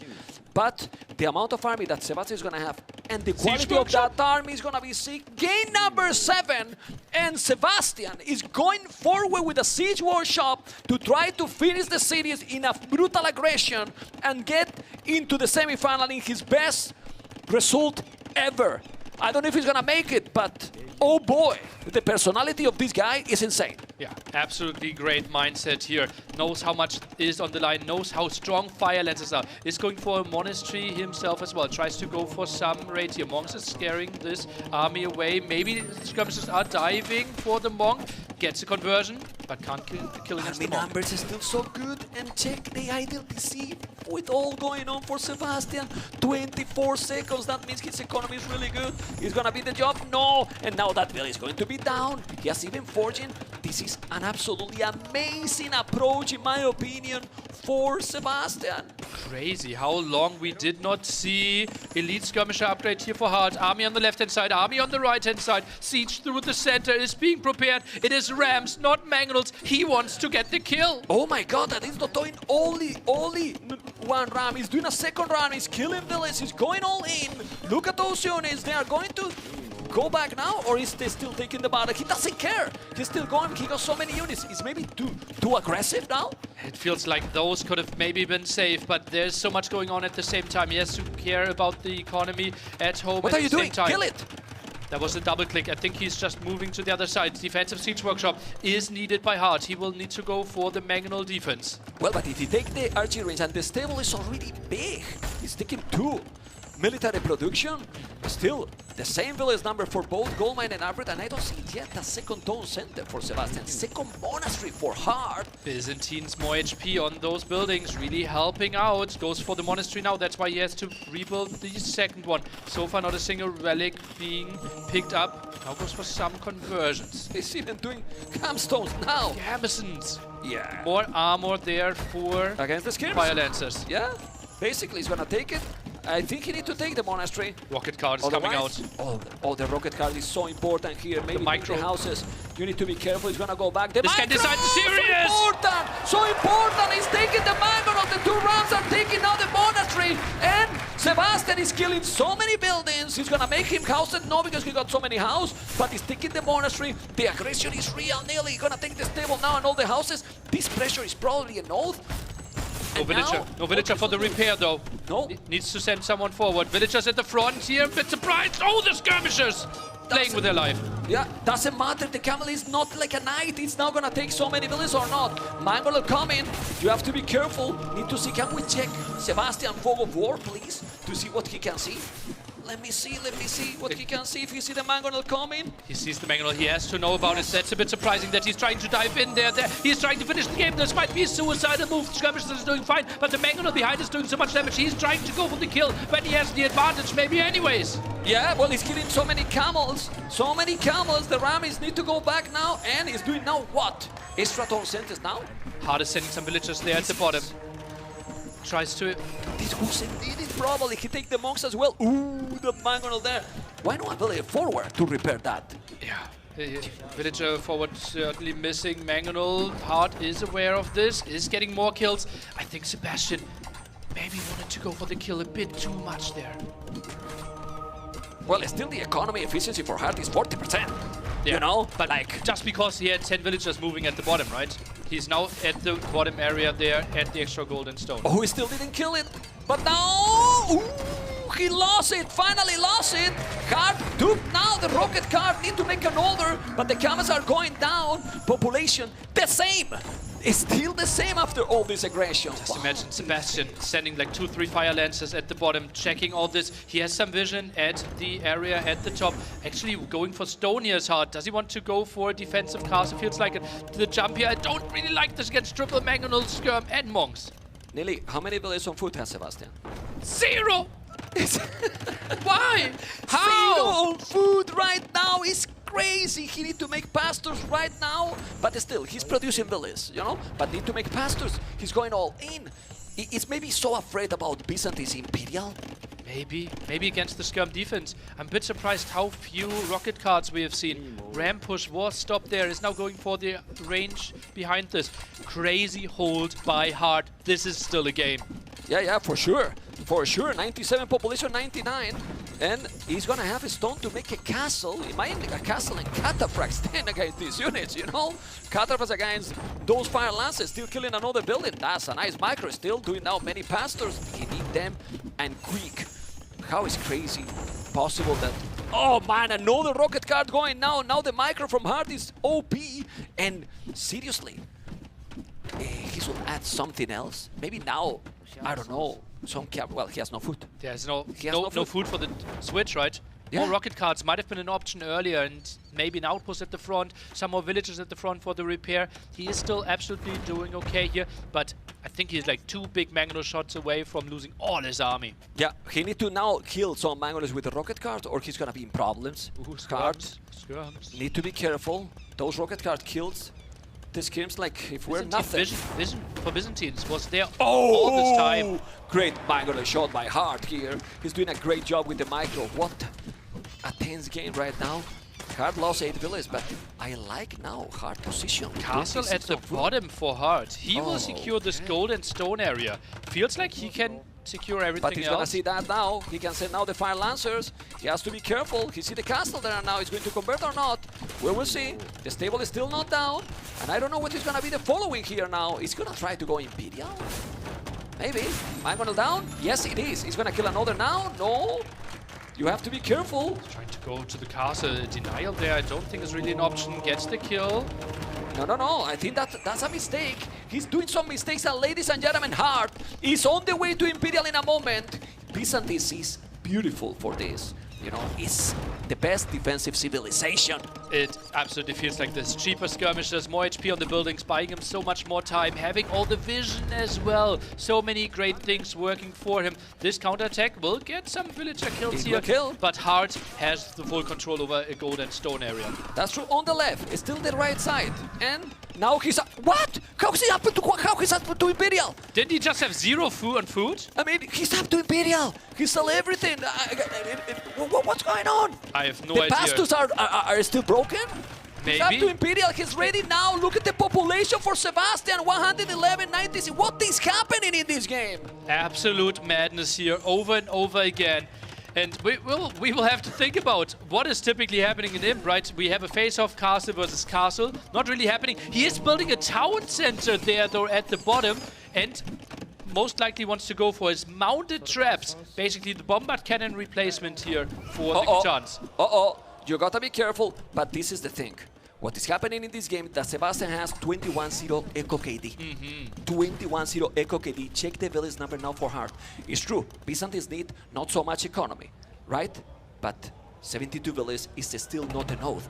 Another castle is at home. I love what he's doing now, Sebastian. TC on the left, TC on the right, in both areas. So he's gonna have gold and stone for sure. And now he has 31 food that is come from the pastors, which is great. And remember how Hart got up the castle on the bottom area, right? Sebastian was still able to yoink all the 3 relics from there. This might be 6 versus 0 relics pretty soon. He has 5 already, and now is still killing units here. Still killing villages already. Wow. What is gonna be the transition in Imperial for Sebastian with Khitans? Is it maybe elite skirmishers against what he's facing right now? Some cataphracts out on the map as well. If he had a crazy economy, probably elite fire lancers. Yeah, it has to be that. 23, but he doesn't have a lot of gold right now. Yeah, but he has 5 relics. He might sell. Look at the food is exploding. Okay. The food is exploding. You can sell 500 food. Yeah. You know, he's buying resources. He's gonna make a castle now. He has 12 stone. He should do the castle on the right, I guess. I mean, here now it doesn't make sense. If he wants to go into a trap war, but you typically don't want to go into a trap war against Byzantines, right? Avoid it. Fire Lancer being tagged, man. Yeah, but be careful, don't lose then. If you lose then Elite Fire Lancer is useless. He wants to go for the trap war. Yes. That is questionable. At the top, we see the castle from Hart. What is happening here, man? Action everywhere. Yeah, I don't know. I don't know what is happening here. He's waiting for the upgrade, and then he's gonna put all those Fire Lancers there and will clean probably everything with the Elite Fire Lancers. He's gonna clean, he's gonna clean, he's gonna clean or not. Yeah, no! No! What is this? He took everything. He's killing so many. What happened there? He put all together. You know, this. Oh my God, this formation. This was the biggest ground attack of Hart's career. This might give him a spot in the semi-final in a $200,000 tournament. Whoa, whoa, whoa, whoa, whoa. Well, the castle is going to be there. TC is on the right. At the end, he came with another castle here. He's going to try to go with the trebuchets for sure. But this is still ahead, Sebastian, with the population. Imagine if he didn't lose that derby. Split could have been an option for him. Split formation, some group formation. Look at that. And they're standing still there. They want to shoot, but they can't. Regrouping there, attacking, and that is the worst thing that could happen for him. He needed to click behind. He went for the ranged attack. They're all grouped up. The worst thing that can happen against Mangonels. Well, let's see. We keep going. It's also true. I don't know if you agree with this, that 87 villages still seems too low. It's not that he has 140, but you have already 28 pastors with handcart, missing echo upgrades. But now it feels weird, the army composition, no? Yeah. Against what Hart is going to do. The score is still very, very ahead for Sebastian. So many ranged units, right? And you're committing into more and more infantry. Resources selected for Sebastian. So much better with the pastures. Goes into the trap. I don't think this should be going too well. Byzantine's castle just so much more HP. But it feels like Fire Lancers are coming in over and over again. Over 26 kills soon. It's raiding so many. It's raiding so many. And I think now Hart is being very, very cautious and defensive because he's afraid. He's really afraid of this. Oh man. He's waiting for hand cannon, yes. At home he's raiding. Yeah, but you have no echo. His economy is in shambles now. No food, no wood, no nothing. I don't know. Who's winning this? feels like Hard should be winning the trap war here. Can't really afford too many traps. Chemistry really a problem as well. More hand cannon, chemistry obviously is already in, but no bombard cannons are out on the field. It feels like Sebastian is controlling more of the map. He's diving under 2 castles. That's questionable. He's dancing. He's dancing with those. He has to be careful. He needs to repair those. Remember that both got 6 rams, if I'm not mistaken. Kitan's got 6 rams as well, I think. Yeah, they do. I think they do. So the rams could be an option as well. But you need really good economy for that. Right now, only 23 villagers on food. Might not be an option. Castle might go down. Is he maybe thinking about jumping? Then the traps could be exposed. This castle down is very important. There is not a lot of army there. It's only skirmishes. Those elite fire lances are really fully upgraded with the +4 armor. They can kill all that army. There is not hand cannoneers. He's gonna dive in. He's gonna take the trebuchet, and then he can take that castle as well. And if he loses both castles, then Sebastian is gonna be in an amazing position. Check his population, nearly 40 population ahead. He's going for another kill. We already had it all in this game. He's trying to commit for a second time. And again, Hart is holding this. The castle still defended. Most of the elite fire lances are going down. Now switch into skirmishers. Hart is holding on for dear life. Crazy. The monks there trying to convert the catapults and probably the hand cannoneers. You don't want to lose the monks. But this castle is so important. It's gonna be able to take that castle. Is the key here. It feels like it. 3 traps. The repair is real. Still not a single bombard cannon on the field that could deal with this. Mangonel's trying to get to the front, but now no more skirmishers and elite fire lancers are coming in. Traps still alive, getting repaired. It feels like the castle is falling. Yeah, the castle is falling. The cataphracts, but there's coming skirmishes, fire lances as well. Army numbers now hard with more. Why? Because with Byzantines you can produce forever and ever. Mangonel. The Mangonel might be the key unit. Still repairing, still 80 stone. Oh, buying himself another 100 stone. Villages are going down. Mangonels are going down. Hart is holding. Hart is holding 31, population 24. Is still Sebastian 130 billion is bad. He's spamming no more army. He's missing some armor. And now we have ballistic. He needs to hold this position. The trebuchet need to be repaired. He's not repairing. He's going to go back. And he's holding and pushing back. The score now say that Hart is taking the lead. Feels like Sebastian didn't really have the production there for the skirmishers. 20 skirmishers in the queue, only has 3 rangers himself, is controlling this area a bit more. Outposts might be lacking, and that was an incredible hold by Hart. But look at that, no stone, no gold, barely any wood or food. Hart at the absolute limit. Shouldn't Sebastian try to stabilize, make a bit more pastors and raid? If he raid with some light caps, you know, and then keep the position there, that could be would absolutely destruction for Hart. Look at the horrible lumber camps over and over again. Just 3 different spots shown for us. That really shows you that even the best players in the world, with the best macro in the world, are pushed to the absolute limit in this super intense game. Skirmisher numbers now looking really solid against the hand cannoneers. They saw the wood how it's going. But now this is a lot of army again for Sebastian, and he has a lot more economy. He has 14,000 resources collected more. He just need to, I know it's easy to say now, calm down a little bit, control that army, because Hart don't have anything, no echo. This raid at the left-hand side could be game deciding. Coming in here, 10 elite fire lancers. That's a lot of villagers on that area, while holding over here. He's raiding. The center. It's still raiding. It's still raiding all the time. There's no resources. It's coming by Hart with so many fire lances. Well, it's fine, but it's still. Look at Hart. I think the efficiency has been the whole game 40%. Like the whole game is attacking now. He's gonna avoid. He has to do what he did in the other map in the blue wells. Not focus completely in the castle. Yeah. Ignore and go. Yeah, what Hart did, right? Yeah. Like, completely reversed. And now we are a bit contesting the other area as well. Skirmishers are moving in. It feels like Hart should not be broken. This has to be a mobility. And I wouldn't hate to see, as you mentioned earlier, 20, 30 more pastures and a switch into cavalry. Because Hart does not have any mobility right now. Population for Sebastian, 200 pop. Hart only at 140. He is still struggling heavily. 200 pop.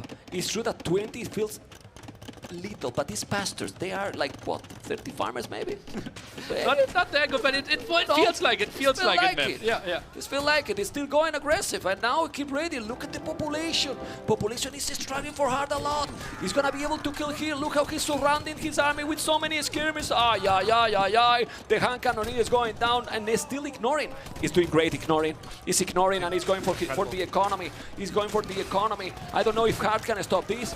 Can Hart stop this, Dilly? Can Hart stop this? I'm not Can sure. Hart stop this? He's trying to hold on for dear life, but hand cannon numbers are completely dwindling down. More elite fire lances are moving in. Sebastian using the market here. Hand cannon is regrouping into the back. So many losses. The mini-map looks like there's red everywhere. Building another castle at the side. Hart is struggling everywhere. It's impossible. It's impossible for Hart. He's doubled the population. He has all the map control. He's taking that castle. Look at those fire lances. He stands up. Civilization that we didn't expect to be there is taking the game. The game number 7 is dropping more and more, and now Hart is with zero army, literally. It's absolutely insane series we're watching, and Sebastian has put a crazy strategy in game number 7.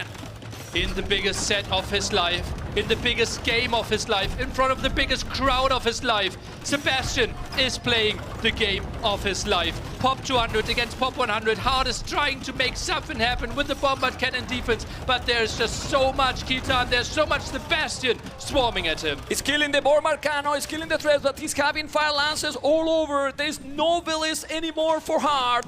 Dropping below 100 population, he's raiding everywhere. Check the mini-map, Nelly. Red dots everywhere. He is pushing Hart to the limit, and Hart can't deal with this.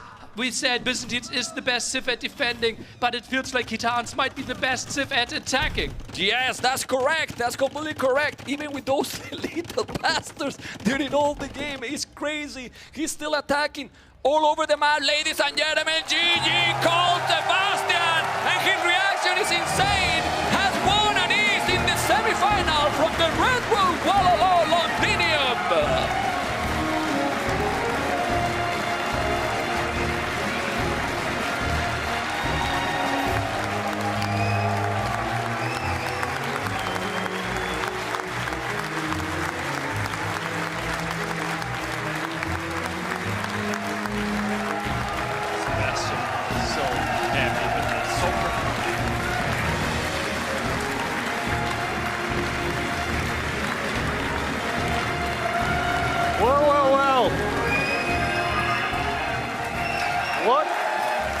What a performance from you, Sebastian.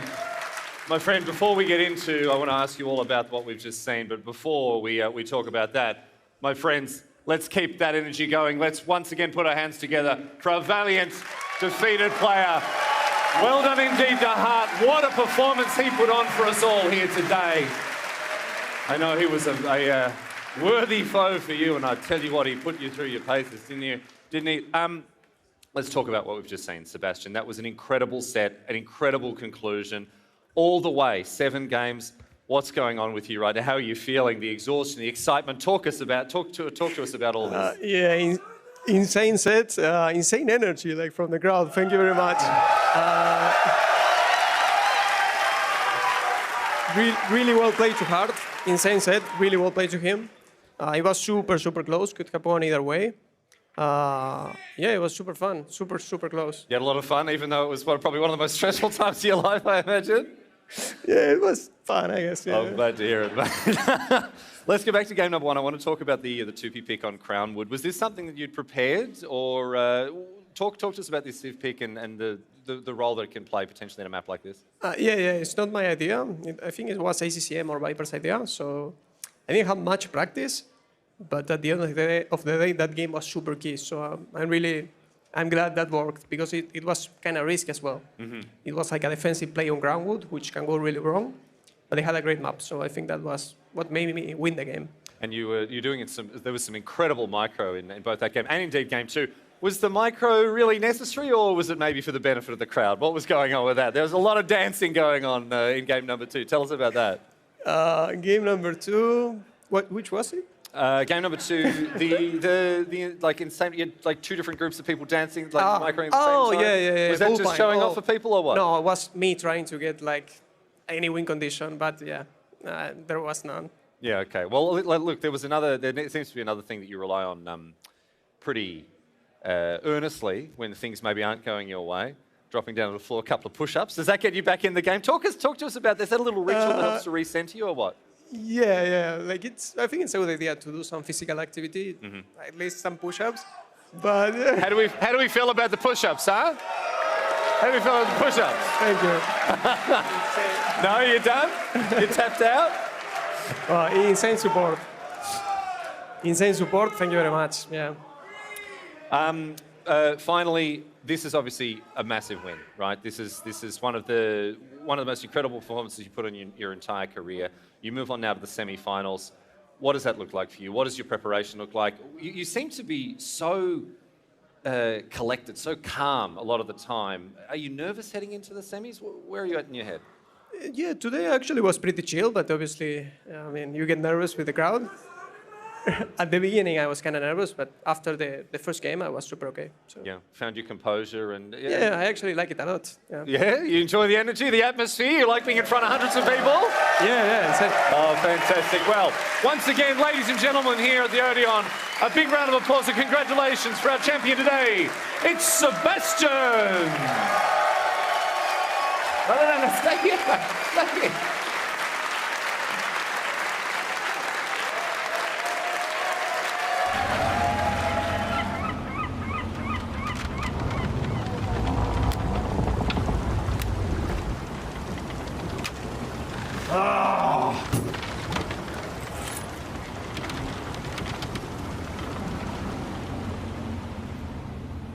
There are precious few today who have not heard tell of the conquests of Alexander the Great.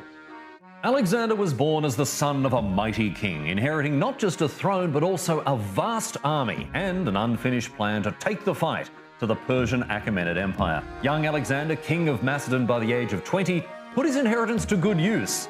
These days you might spend your 20s travelling, seeing the world, but Alexander instead spent his 20s conquering it, building one of the greatest empires the world had ever seen by the time he was 30. Alexander enthusiastically dismantled the Achaemenid Empire piece by piece, winning a series of battles that were decisive, efficient, and as time went on, increasingly expected. He conquered Egypt, where he was declared a god, a status he seemingly expected with minimal hesitation, before pushing further and further east into Central Asia and even India, where he divided his time between conquest and his favourite hobby, establishing cities which he then named after himself. Eventually, however, his troops decided that they had done quite enough conquering for the time being and declined to march on any further. A rare example of someone saying no to Alexander and living to tell the tale. Alexander chucked a Yui and returned west only to die in Babylon at the age of just 32. His empire collapsed almost immediately, but his reputation did not, which, from a historical standpoint, may have been the more important achievement. Alexander the Great remains thousands of years on, one of the most famous and celebrated conquerors ever to have walked the earth.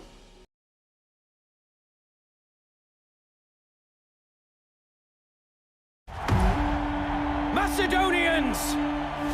Have you ever seen so grand an army?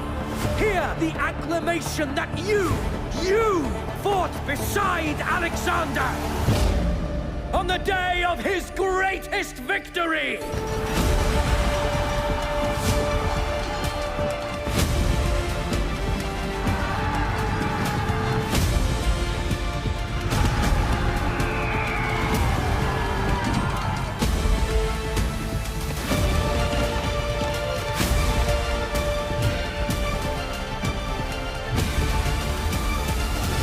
Let undying glory be the victor's prize.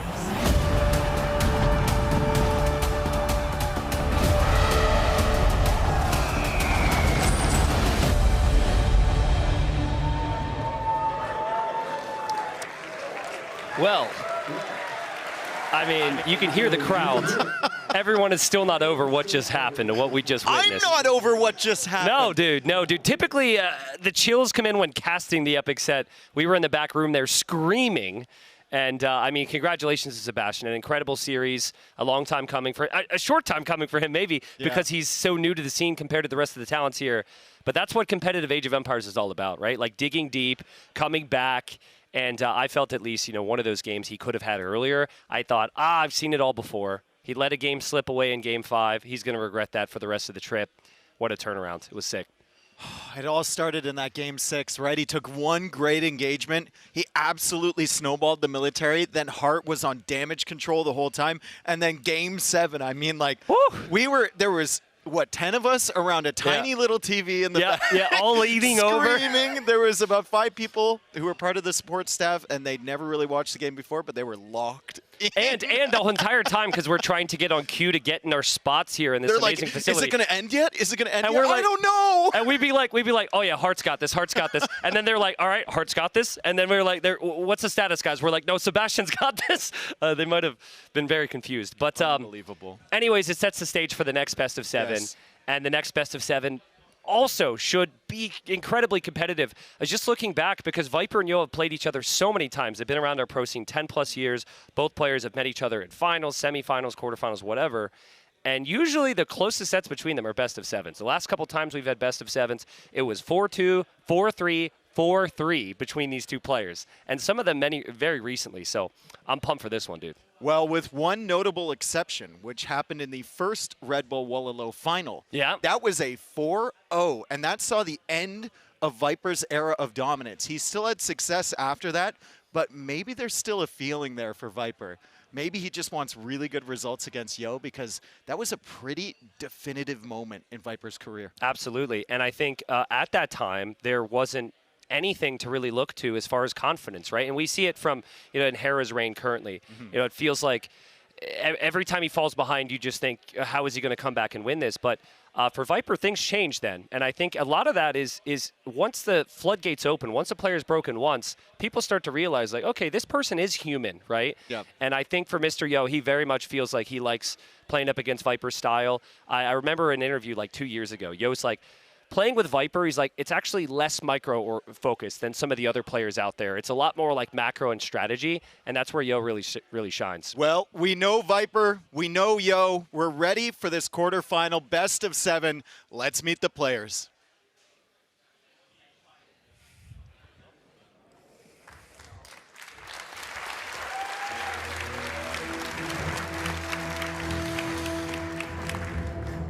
The time has come for our next elimination match. 2 players stand ready. Only one will prevail. Our first player took the long road to qualify, but very quickly during the group stage proved to us that he will always rise to the occasion. He's not just here to compete, he's here to create another masterpiece. My friends, put your hands together and welcome to the Redbull Wololo Londinium stage. It's the Viper!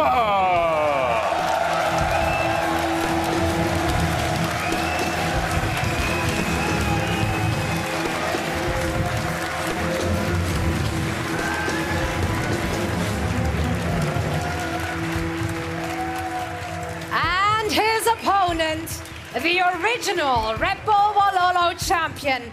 When you go up against him, you better watch your back. Expect the unexpected from this living display of consistency. Once again, please welcome to the stage our valiant competitor, a former Redbull Wololo champion, Mr. Yo!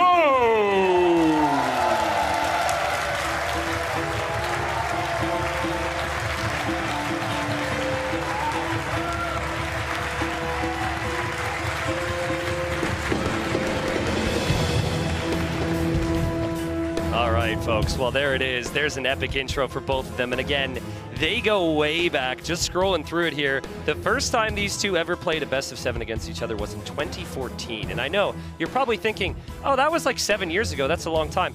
No, that was 12 years ago. We're all really, really old. So yeah, welcome to the oh crap moment there. These two are just so good, Dave. You can see how they performed in the ladder qualifier. Viper, of course, missing out of the top 4 in the ladder qualifier. Yo as well. And they both had to find their way back. Yo fought through the last chance qualifier. Viper was actually the replacement qualifier because he lost 4-3 to Sebastian to get here. So Viper had the ability to recover, of course. And then earlier on in the tournament, even got his revenge against Sebastian in the group stage. But things are shaping up here at Redbull Wololo Londinium. I have been sitting, like many of the fans out there today, just waiting to be able to talk about AoE with you all. And I just want to say thank you, everyone, for watching with us. There is Mr. Yo getting prepped. But what are you thinking here, Dave? Any big things, any big call-outs that pop into your mind here as we get settled here? When I look at a tournament bracket and I see Viper and Yo on the same side, I'm always anticipating that semifinal or that quarterfinal where they meet. I really look forward to the best of sevens. We've had some of our best sets between these two. Viper, calculated, he's precise, right? He's always winning the fights head-to-head, but that's the key to Yo. He doesn't want to take the fights head-to-head. He's going to sneak an army around the backside of your base, he's going to defend at home, and while you're distracted, that's when he's going to strike. So the snake has to be careful for Mr. Yo waiting in the grass. I agree. No, and I think Viper's got to just really take the fights to him today. I think Viper needs to delay his town centers, delay his eco, send the pressure against Yo. Yo will know that's coming. And another thing with Mr. Yo, there's a lot to be said about Viper, but Mr. Yo loves to get a castle down, man. Yes. Usually it's to play unique units. We've kind of questioned that a little bit this week. Like, why are we trying the Konas, right? Mapuche. I mean, yeah. But there's a whole lot of things that aren't quite as questionable. So as we get a peek there, Viper's Spotify playlist, if we would say loading up some music there potentially. I think that was his Razor. Oh, was it? Oh, whatever. That probably makes more sense. But yeah, I think Viper should probably have banned out some really key civs. I'd love to see the draft here. Before we get into it, just some call-outs there. Spanish. Probably banned. Yeah, I mean, look at Viper's draft. You got Spanish out of there. He banned Mapuche, even though we weren't even convinced. As well. We saw an excellent display of why Tupi shouldn't be allowed on certain maps here. Sebastian putting on a show for us there. And he also banned Saracens as well, which is a very dangerous civ on some of these maps. So this is an interesting draft for sure. Now, whenever Yo drafts, there's this feeling from other players. They watch it and they go, what? Yeah, like what is happening? Why that pick? Yeah. But here, I'm seeing a lot of civilizations that have actually clicked across the board with other players. Koreans was the most played civilization in the ladder qualifier. Surprised that wasn't banned by Viper, to be honest. Then you've got Tatars. Hart has loved Tatars. Hera's loved Tatars. Byzantines. Many players love the Byzantines. Huns. Yo got a win with them against Hera yesterday on Loch Ness. Franks, Sebastian, we just saw win a game earlier today. Jurchens is a little bit unproven, but now you're getting to the later end of the draft, so that's acceptable. Berbers is very good for Yo's style of Camel Archer and maybe cheap Knights and Camels, and then Bohemians. One of the best games we've seen this tournament was with Bohemians, so I think Yo might have saw that, and he was like, I want to give that a try. And I'm looking at Thames on the map pool, so we'll see what Viper has in store here. We'll see what devious plans Yo has cooked up. Yo at times in this tournament has looked a little bit inconsistent, right? There's been some sets where we've had questions, that set against Hart specifically, but he still managed to just drag it to a game 5 somehow. And that's what he does. He drags the games out, he gets his wins, and then he drags himself into a good position in the tournament. This time, quarterfinals. And that's why I think there's a lot of energy around Yo right now, because with Viper, consistency throughout a whole series has been a real weak point for him, right? Like game 1, game 2, game 3, maybe it's all firing, but if the opponent keeps it close, maybe Viper's only up 2-1, you then have a really long game 4. Yeah. Viper's been at this a long time, right? There's a lot of pressure, there's a lot of energy out there. Things can really wear on you. That's only human, so it's a really tough one for me to call, Dave. I think the draft is close. You've got some unique things on either side. I really think this is a draft that both players will be very happy with. They've got some great civs. There will be some matchup things to worry about, like Stone Drift, actually, which we should get Stone to. Drift, I'm really wondering map. for Yo, because I see Armenians there for Viper. It did really well against him when Leary picked it. That's a solid civ on that map, but what is Mr. Yo going to use? Do you want to use your Koreans pick on Stone Drift? You'd rather use it somewhere else, I think. I mean, Byzantines? Koreans are a pretty damn good civ for that map. You have the cheap ships, you have lots of stone to build the towers. Like, getting a win against Viper to start off, you just do that in any way possible. I think it's got to be Koreans. I think it's fairly transparent. But actually, we haven't seen as many Hulks. We've seen galleys and we've seen fires. So maybe if he's expecting galleys from Viper's Armenians, Byzantine bonus of faster working fires might actually apply here. It it could apply. He could also, I could see Mr. Yo going for something like Berbers on that map. Yeah, just counting on the transporting extra. Well, you also get the extra ship speed as true, well with true, Berbers, true. which could be nice if you're going to play into galleys. But regardless, we will see Stone Drift going to be our first map. There's Mr. Yo. He's getting locked in. Viper on the other side. We've got a best of 7 in front of us. I have a feeling we might go to 7 games on both these series. Yeah, I have a feeling we won't be getting a lot of sleep tonight. I think this is going to be a very long set. I'm here and for I'm it. here for it. Yeah. We are literally here for it. No problems whatsoever. But players locking in, getting ready to start the first one. Again, everyone, thanks so much for watching. Want to take a special moment to shout out everyone as well who worked so hard to make all this happen. Switching venues to this venue where we've got 800 people watching. There's a lot at play. They did it this morning. They did it this morning, yeah, and it's gone incredibly well. So I know that, the certain percentage of internet commenters out there can occasionally nitpick the tiniest little detail, but there haven't been many of those. Dude. No. It's been amazing today, and it's been amazing to cast. It just lets us do our job, focus on Age of Empires, have some fun, and then the players as well. Very seamless to get them set up, practice, and get ready to go. Shout out to everybody in the crowd as well. The energy was electric earlier. Yes, I can hear them now. Let's go. I was sitting up top. You were as well, and it was just so cool, especially in that first and second game, to hear the cheers with the micro, especially in that second game of the last set when they were just dancing with the crossbows. Hopefully we can see something similar here. I was just like you guys, by the way. I got some popcorn, and I was walking to my seat, and I had put maybe a little too much popcorn in my mouth when I had like 4 people come up and ask for a photo, and I kind of freaked out, didn't know what to do. It looked awkward. Hopefully they don't judge me too much. But well, I'm sure they assuming will. we have a lot of Brits, maybe some people from the Isles in the crowd this evening. Yeah, Brits don't judge people. They're not Can we judging. get a cheer on what your opinion of T90's wonderful red jacket is that he's been sporting this entire event? It wasn't my choice, guys. Settle down. It wasn't my choice. Any Americans in the crowd not in favor of the red jacket? There's quite a few Americans, actually, and that was the thing they opened with. Again, production thought this was funny. Production continues to think this is funny. I think because it's hilarious. This was their choice. Yeah, so thank you for putting me on camera, as Davis brought this up. That makes me feel very good. There is our wonderful shield, our Redbull Wololo Londinium, and there is the Viper, ready to go. We are just moments away from the series starting.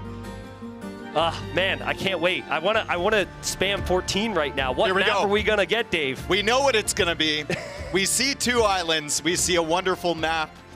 Let's lead you to the lands of the stone and drift, where 2 islands are separated, multiple islands in the center, filled with stone and snakes.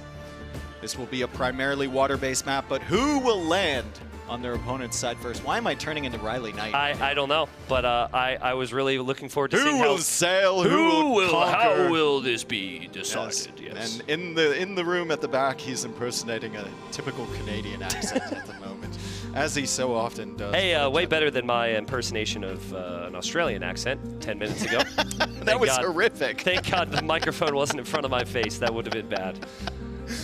But yeah, I do think draft-wise, Viper's got kind of a win-win theoretically going into this because it's a very late Civ pick. Armenians are very good. So if Viper starts off with a win against Koreans, that feels like 1.25 wins or something, right? Because you've got the lower priority Civ pick victory. So let's see what we get. Yeah, this is exactly what we're talking about. I want to hear the crowd here in London as we started off. The Viper versus Yo, best of 7 to move into the semifinals tomorrow, Dave. And Viper is opening with a transport ship, and he's going for militia right now. Yeah, we saw Hera do a very similar thing, right? He went for the men-at-arms approach, and it caught Yo completely off guard on this map. So if it worked once, why not do it again? Yo is going for the docks. He's not getting greedy and adding the fish like he did last time. He's going right for the galleys. He's going to come forward, and he might find that transport ship. Viper will send the fishing ships forward a little bit to hide the transport ship behind. And by the time he comes back, the transport ship's already gone. He kept them there on purpose. Bro, that was so good. That was so good. And yeah, if Yo doesn't know this is coming, that is the key, right? Yep. That's the difference between 1 or 2 villagers going down or 0 going down. There's Viper. We might want to check Yo's Fog of War here because Yo's just making boats and expecting Viper to do the same. So last time against Hera, he had a scout on auto scout. He saw the units. But the scout kept going, and Yo didn't notice it. And he saw Viper for a second, but he doesn't move his scout. He did not notice that. Yeah, but I think he didn't see enough water yet. He didn't see any galleys. He didn't see enough movement. And Mr. Yo is so experienced. I think in some ways he's expecting something, but it's been a long time. Now he's convincing himself maybe Viper is going galleys. He's still looking back at his base every so often, I'm sure. And there's Viper. Here come the men-at-arms. He's not expecting it's this. Koreans, Oh, he though. is! He is! He saw the men-at-arms with the extended line of sight on the villagers. Excellent quick walls there from Mr. Yo. You have to hit that wall. He does! Wow, well played. Now, this could still get a lot of value here for the Viper. Viper can still get long sword, which only his Civ can get in this age. He's also adding an archery range. So this should immediately change the game plan here for Yo. And it's tough for Yo because you can garrison in Viper's position into the dock. He's still adding Navy. Multitasking is so difficult right now. Yeah, one fishing ship extremely weak as well. Viper's got to be careful with that one, but he does have the repair villager here. The primary advantage right now for Yo is just the amount of galleys that he has on the field right now. He's got fletching as well, which Viper is missing.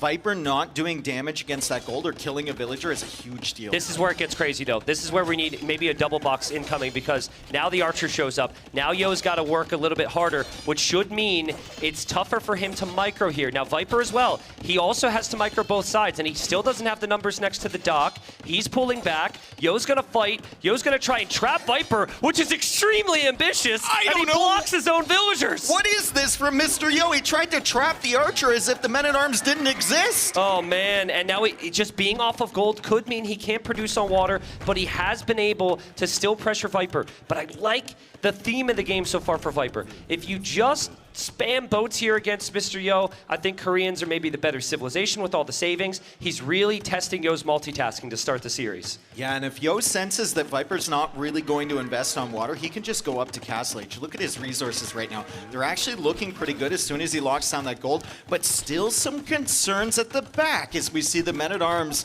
kind of roaming around Yo's base looking for picks. Viper's got a lot of healthy food eco, Dave. He has like 8 or 9 farms, maybe more back there. Yo hasn't been able to do the same. And so to start off the series, it's like Viper striking first, Yo having to react. There is the chance. Yo loves a counter transport. So if he finds a moment where he's defended at home, would not be surprised to see him try that. And if you get villagers over there with Koreans in the Castle Age, those towers come up quick. And they're really tough to take out. But in a very similar situation as Viper, he already has a villager over there. If he gets to Castle Age, he can make the fortified churches. Yeah. And those are really, really tough to take out. There's a lot you can make, but this is what we're talking about. The garrison on the dock has really helped Viper out there, even though he hasn't had the numbers. There's a tower for Viper as well, and Yo doesn't see it. Just outside the line of sight, How I does believe. he not see it? I thought Koreans... Oh, he can. Oh, he just hasn't reacted to it. He hasn't reacted to it. I mean, he used the stone on the tower before, right? He doesn't know how many archers are over there. That's an ambitious tower from Viper, and Viper, meanwhile, over here with the scout killing a villager. He's in with the men-at-arms. Yo is busy with the tower. Oh, that's so Viper's good. gonna get kills. That's so good. Yo had to go deal with the tower. Viper doesn't even care about that tower now, to be honest. And the key here, Dave, and this is a masterpiece from Viper, is the water is going to be his as well. Viper is still producing on water. He has not lost any fishing ships. Viper's about to move out and take Yo off water. And Yo still hasn't clicked up to Castle Age, despite having such a huge food lead earlier. Viper's probably going to be the first one up. I think Yo's going to be extremely busy here. He unqueues the villager, and he's up to the Castle Age. Never mind. Nice job from Yo. Viper, did he not have the second building? He did. Okay. Yeah, he did. He had the archer range, had the blacksmith. Yeah. Just lacked a little bit of gold. But think about what your typical ask is on a water map. You want to win the water. Boom. Right? Well, Viper's just done that in a very different way here, right? Like, to be able to completely destabilize the Koreans is amazing, and then he still has the potential, as long as that villager's alive. I really want Viper to keep that villager alive on that tower. Yeah, I mean, it's the only villager he has over there, right? You have to keep that alive into Castle Age so you can get a fortified church. Yo's not killing that. Viper might even complete the tower, which would be brutal because it starts ranging the gold. And now Viper has a lot of control on water. And what's in the queue for Mr. Yo? 1 fire galley. Look at the amount on food right now. He's got 1 on food. Viper's got 22 on food. I want to see Viper go for a stable, to be honest. Because I'm very anti-gifting your opponent a relic. Yep. So there's a little bit of a risk to maybe build a fortified church. But Still either has the way, skirms. I mean, Yo is in a really rough spot economically right now, Dave. The only thing he'll be able to spend is wood and gold. It looked like a really nice start for Mr. Yo, right? He was good on the water. He had good damage control. If he kills this villager, it's huge, though. Viper hops in. Can he run away? This looks like a Viper quick wall opportunity. He's on the move. He's on the way to Castle Age. He's 26 seconds away from building that first fortified church. To be honest, I think Viper has extreme confidence. He never even builds that tower. He's just 3 TC booming and making ships now. Curious to see how long his town centers are delayed and what he chooses to do with that Vil. Because that Vil does not benefit him right now. No siege workshop. Okay, there's the church. No stable or anything. But the church is still really in a really good position. Yo needs to hunt down that villager, and I think he is. And that villager is extremely weak. So is the skirm. But if he can kill this Vil, it's a huge deal. It's a massive deal. Transport ship is on the other side. Fortified church will not complete. Viper needs to send more units over, and Yo is making turtle ships. Well, big moment for Mr. Yo. Yeah, right there. huge. Because if Viper could continue to pressure him there, this game would just be an even bigger nightmare than it's already been. Turtle ships are incredibly tanky, and after recent changes, I'm not really even sure what you're supposed to make against them. They've recently made it so the ores move. I think Hulks are good. Okay. I think Hulks might be good against turtle ships. You need to outnumber them, though.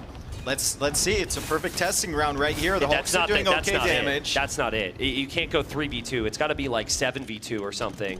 Turtles can definitely turn this game around for Mr. Yo. I want to see Viper on town centers right now. You see Yo's on town centers. You have all these resources floating at the moment. Sometimes you get really hyper fixated on the micro.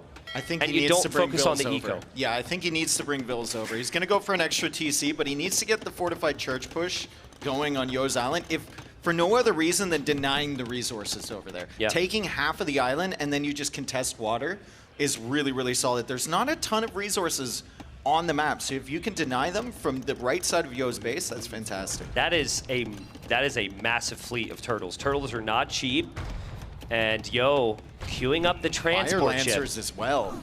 Wow, so Yo, as he takes some damage here, I think is starting to think that he's got the water locked down. This could be a ridiculous game, dude. Yeah, I want to see what Viper's solution to the turtles is. Right now he's got 2 war galleys, 2 hulks, and 2 fires. Yeah, I mean, I'm okay with just a lot of hulks or a lot of fires. I wish I could come in here and tell you with certainty which one was better. I don't think anyone really knows. It's really difficult because they're so cheap now, and they've changed the attack a couple times. Viper's coming in with some new Vils, though, so he'll still have the land attack. But I'm still curious on Yo's transport ship. Yeah, where is it? Yeah, because if that gets spotted, that could go... Oh, now it's his turn to be sneaky. Did Viper see that for a second? I don't think he did. I don't think he did. Yo's going to be incredibly sneaky, and this is one of the things that we pointed out at the beginning of the set. This is... Never mind! Viper saw it right in front of the turtle ships. Did he see it, though? Did he see it? He could be looking 100%. elsewhere. Because if he doesn't know about it, that's everything. Did the turtles block that for a long enough amount of time where Viper just didn't notice? Well, the other aspect is like, well, what on earth do you actually do? Yeah. What are you supposed to do? You have no army here. Your army's on the front. So, like, yeah, we've seen tower rushes from Koreans really snowball. And we've seen Mr. Yo hang on a lot of situations where the start was brutal. Yeah. This is the perfect setup for the series. This is precisely what we said. Viper with the aggression. Yo holds on, and Yo tries to take very different types of fights. That transport ship was visible for a very long period of time as we see a pause here. Viper and Yo trying to figure out an issue. Maybe it's keyboard related. Maybe they just had a cramp or something, but we should be going shortly. There we go. It's a barracks and a tower. Viper goes for the outpost over here, although we should be able to see this already.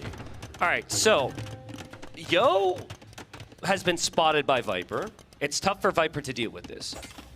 Now Yo's finding out Viper's been here and has rebuilt the church. There's a lot of surprises going on right now.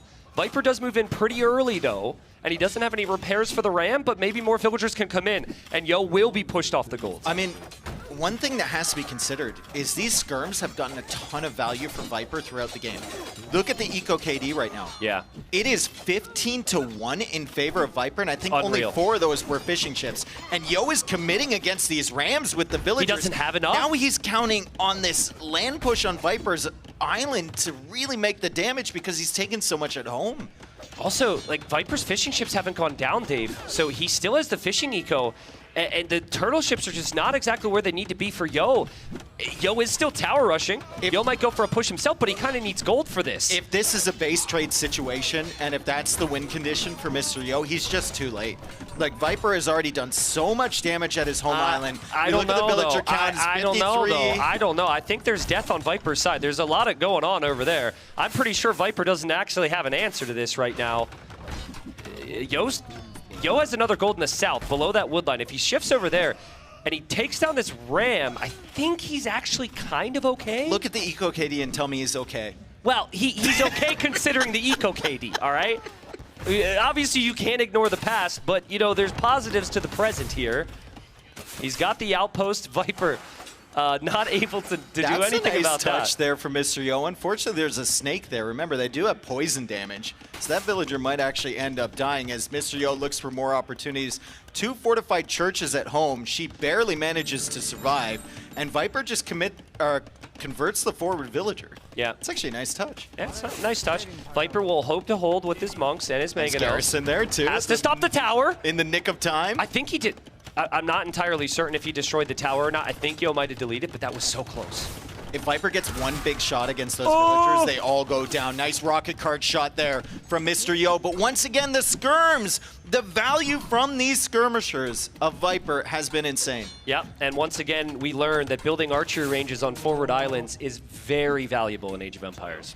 Yeah, incredibly prolific strategy from one of the casters here. Imagine if you built 3. It'd be even better than 1. It would be even better than 1 as we see Viper expanding forward now. He's got a ram with some units garrisoned. He's got another follow-up ram there, and Yo is still pushing. It's still a dangerous push. Viper can't clear it up, but like, there's really no eco behind that TC anymore. Listen, I'm telling you, I've seen too many Mr. Yo games where he clings to life here. There's something just not right here for Viper. He doesn't have an answer to this. He lost to Mangonel. His skirms, they've done well, but they're gonna get cleared up now. There's towers coming up. I think if you go Ram, Warrior, Priest at home, you can actually clear that. But where's Viper's gold? Like, where's his eco for that right now? His eco is really awkward. I guess it's there. He does almost have enough stone for a castle, too. Where do you castle, though? Yo's Island. I know, I'm getting excited Where's the transport from Viper, right? Is he thinking about it? Is he considering it? Because what you don't want, if you are feeling the pressure like I believe Viper is right now, you don't want to just react to Yo. The whole game has been trying to take the reactions away from the opponent, so... Dave, it's 68 villagers versus 63 right now. Which is remarkable because Yo has lost 32. Yeah. And Yo has actually tried to add more fishing ships, but Viper sniped those down right away. The skirms are still getting value here. Ram's going around to the other side. This castle will make it difficult for Yo to push, and I don't believe that he can stop that because the fortified church is right next to it. I'd like to Plus see... Redemption is in. Assuming Viper clears that, or completes his castle, he can always have a monk or 2 around for any rocket carts. I'd really like to see him think about going back on water.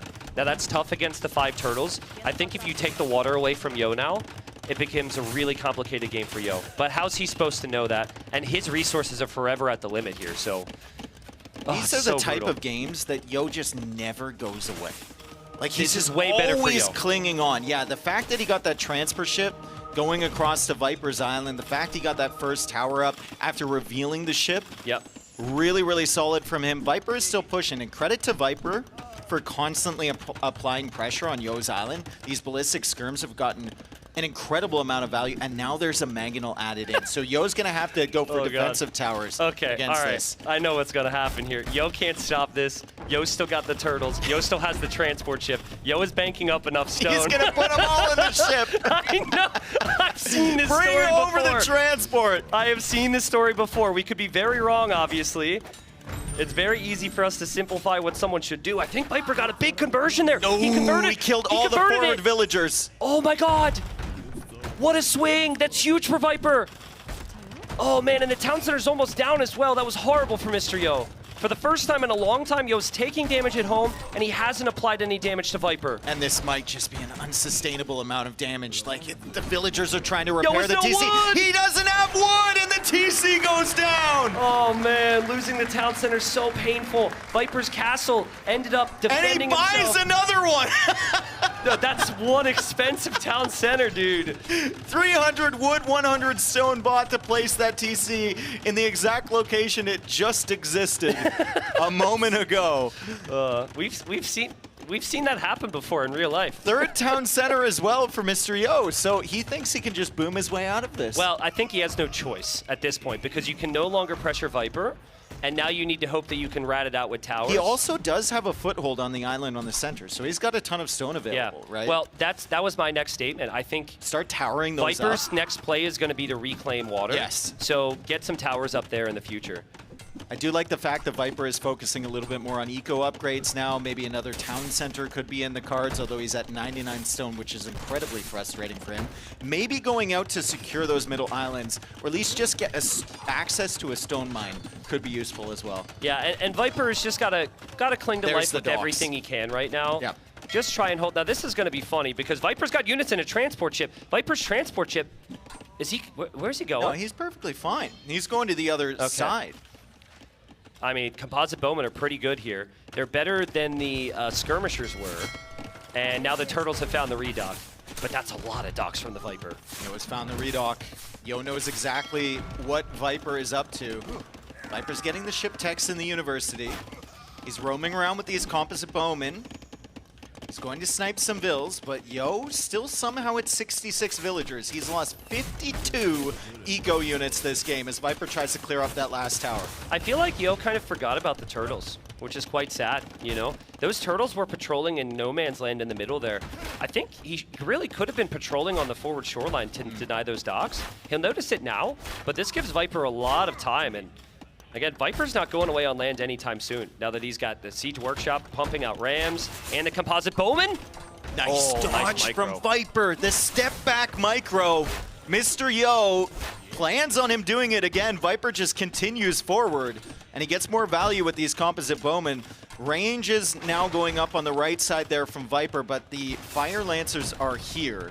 And the rocket cart is still patrolling around as we see Viper trying to take out the turtles. I think he has enough now. I think he has enough to clear this. That was the only positive that Yo has had is the turtle ships. Or does he? Yeah, true. Hello? They're incredible. But they're so weak and they're so clunky and it's so tough to get away with them. And yeah, Viper's got the numbers, Dave. If Viper just full spends his resources right now, he'll be in the Imperial Age soon on a map where Navy can dominate. Beautiful Look at Yo's job. res. How does he keep surviving here? Surviving and not really thriving. Yeah, but to be fair, no one has thrived, except for the viewers. So this is the who's winning? The viewers type of game. He's got 500 food in the bank, 900 gold in the bank, Mr. Yo. He's got a lot of stone. Rocket Cart got converted. Redemption came in earlier, a lot earlier. Viper hasn't been able to take advantage of it. Viper trying to get back on water. I think Yo needs to do the same thing, but like it's just such a smoother transition for Viper because Yo still needs to defend on land. Viper cleared everything. And I say this as a compliment, but Viper is just being so annoying. That is not a good position for Mr. Yo. The timing was horrific. He cancels it right away. All right, well, I mean, Yo, that's actually good for Yo that it found it right away, but bad for Yo. He has to tap out because Viper was able to use the chaos there and take game number one. And I'm not sure exactly, they have the noise-canceling headphones. You take it off after the game, you probably get to hear the crowd. I would be doing that if I'm Viper. Yeah. I want the energy from the live crowd here. Yeah, that's a game that, like, statistically we were looking at. We were thinking, okay, Viper has this, Viper has this, Viper has this. And in classic Mr. Yo fashion, he just keeps surviving. He just finds that one little edge to drag the game out. This time he couldn't make it work. Credit to the Viper, constantly applying pressure on Mr. Yo's island, constantly pushing and not letting Mr. Yo distract him. This was sick. This was sick. This if was Yo really knew good. this was coming, the rest of the game changes. Viper thought about pulling them back, and then he's like, no, I need to delay for my transport. Yeah. And he didn't do it so long. He didn't move so far away. It wasn't suspicious. So Yo, exactly. It was a little suspicious, but it wasn't suspicious, you know. And yeah, obviously Yo did make the very good counterplay there. But Viper ended up retaking water. Really hard game to break down. This was a surprise. So confusing. I think he was like just hard focused, tunneled on the archer, and he forgot about the men in arms. I appreciate the confidence, bro. Like he lost 2 bills for that. So that's 100 quick walls from Viper against him, where he won some revenge there. But amazing game. Viper. We didn't have to end up dealing with the turtle ships for a really long time because he went to land. Oh, these skirms were huge. The skirms were huge. Skirms were amazing. Viper had ballistics for those early. This town center, I mean, this was a difficult situation fight for Mr. Yo. The replacement of it was questionable because it wasn't even good after he replaced it. But man. Here we are. You can see Viper's view. What a view for him looking up at the audience under the bright lights. Absolutely. Now, I'd love to see draft here again if we can, because I need to restate just how big that was there for Viper. Viper looking at the crowd, looking at the camera here as we get prepped. He's got to be happy. But Dave, when you draft for a tournament series in AoE, sometimes it's just one low pick to break the high picks. That's how you see it, right? Because the level is extremely close. Sometimes it's a strategy that prevails.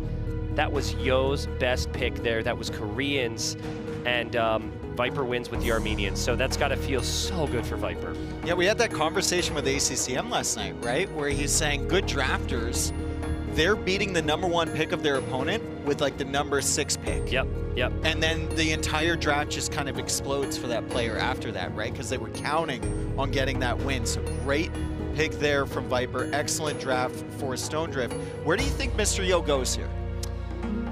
Just thinking about it real quick here. Don't have an immediate answer for you. I think you want a map where you can be more strategic. I don't think you want to immediately go into a map where there's a ton of early pressure from Viper, because that's what happened previously. I kind of like his first pick there, Glacis. I think that would be a good map for him here, but I'm not really sure on the Sid pick there. I would guess he'd go Byzantines. I honestly could see Viper going for Romans there. At late game, Byzantines do dominate. So we saw that crazy comeback from Yo against Hart, where he was behind the entire game and won with the better late game civ. There's been a couple civs attempted on Glacis that are, you know, Cumans have been attempted there. I saw them work in some practice games. Ketons have been attempted there. Romans is the consensus pick, right? Yeah. And then we look over at Yo's civ draft. I saw him trying Berbers on that map in practice. Okay. It didn't look great. Mr. Yo, but that's I hope he doesn't go back Yo. to it. That's the thing about Yo. Like, Yo has basically had to train himself not to pick Bohemians and Berbers top 3, right? Because he loves those civs so much. He doesn't want to do it. But We're yeah, not let's going find to. out what map we've got for the next one. It's going to be Volpine. Here we go.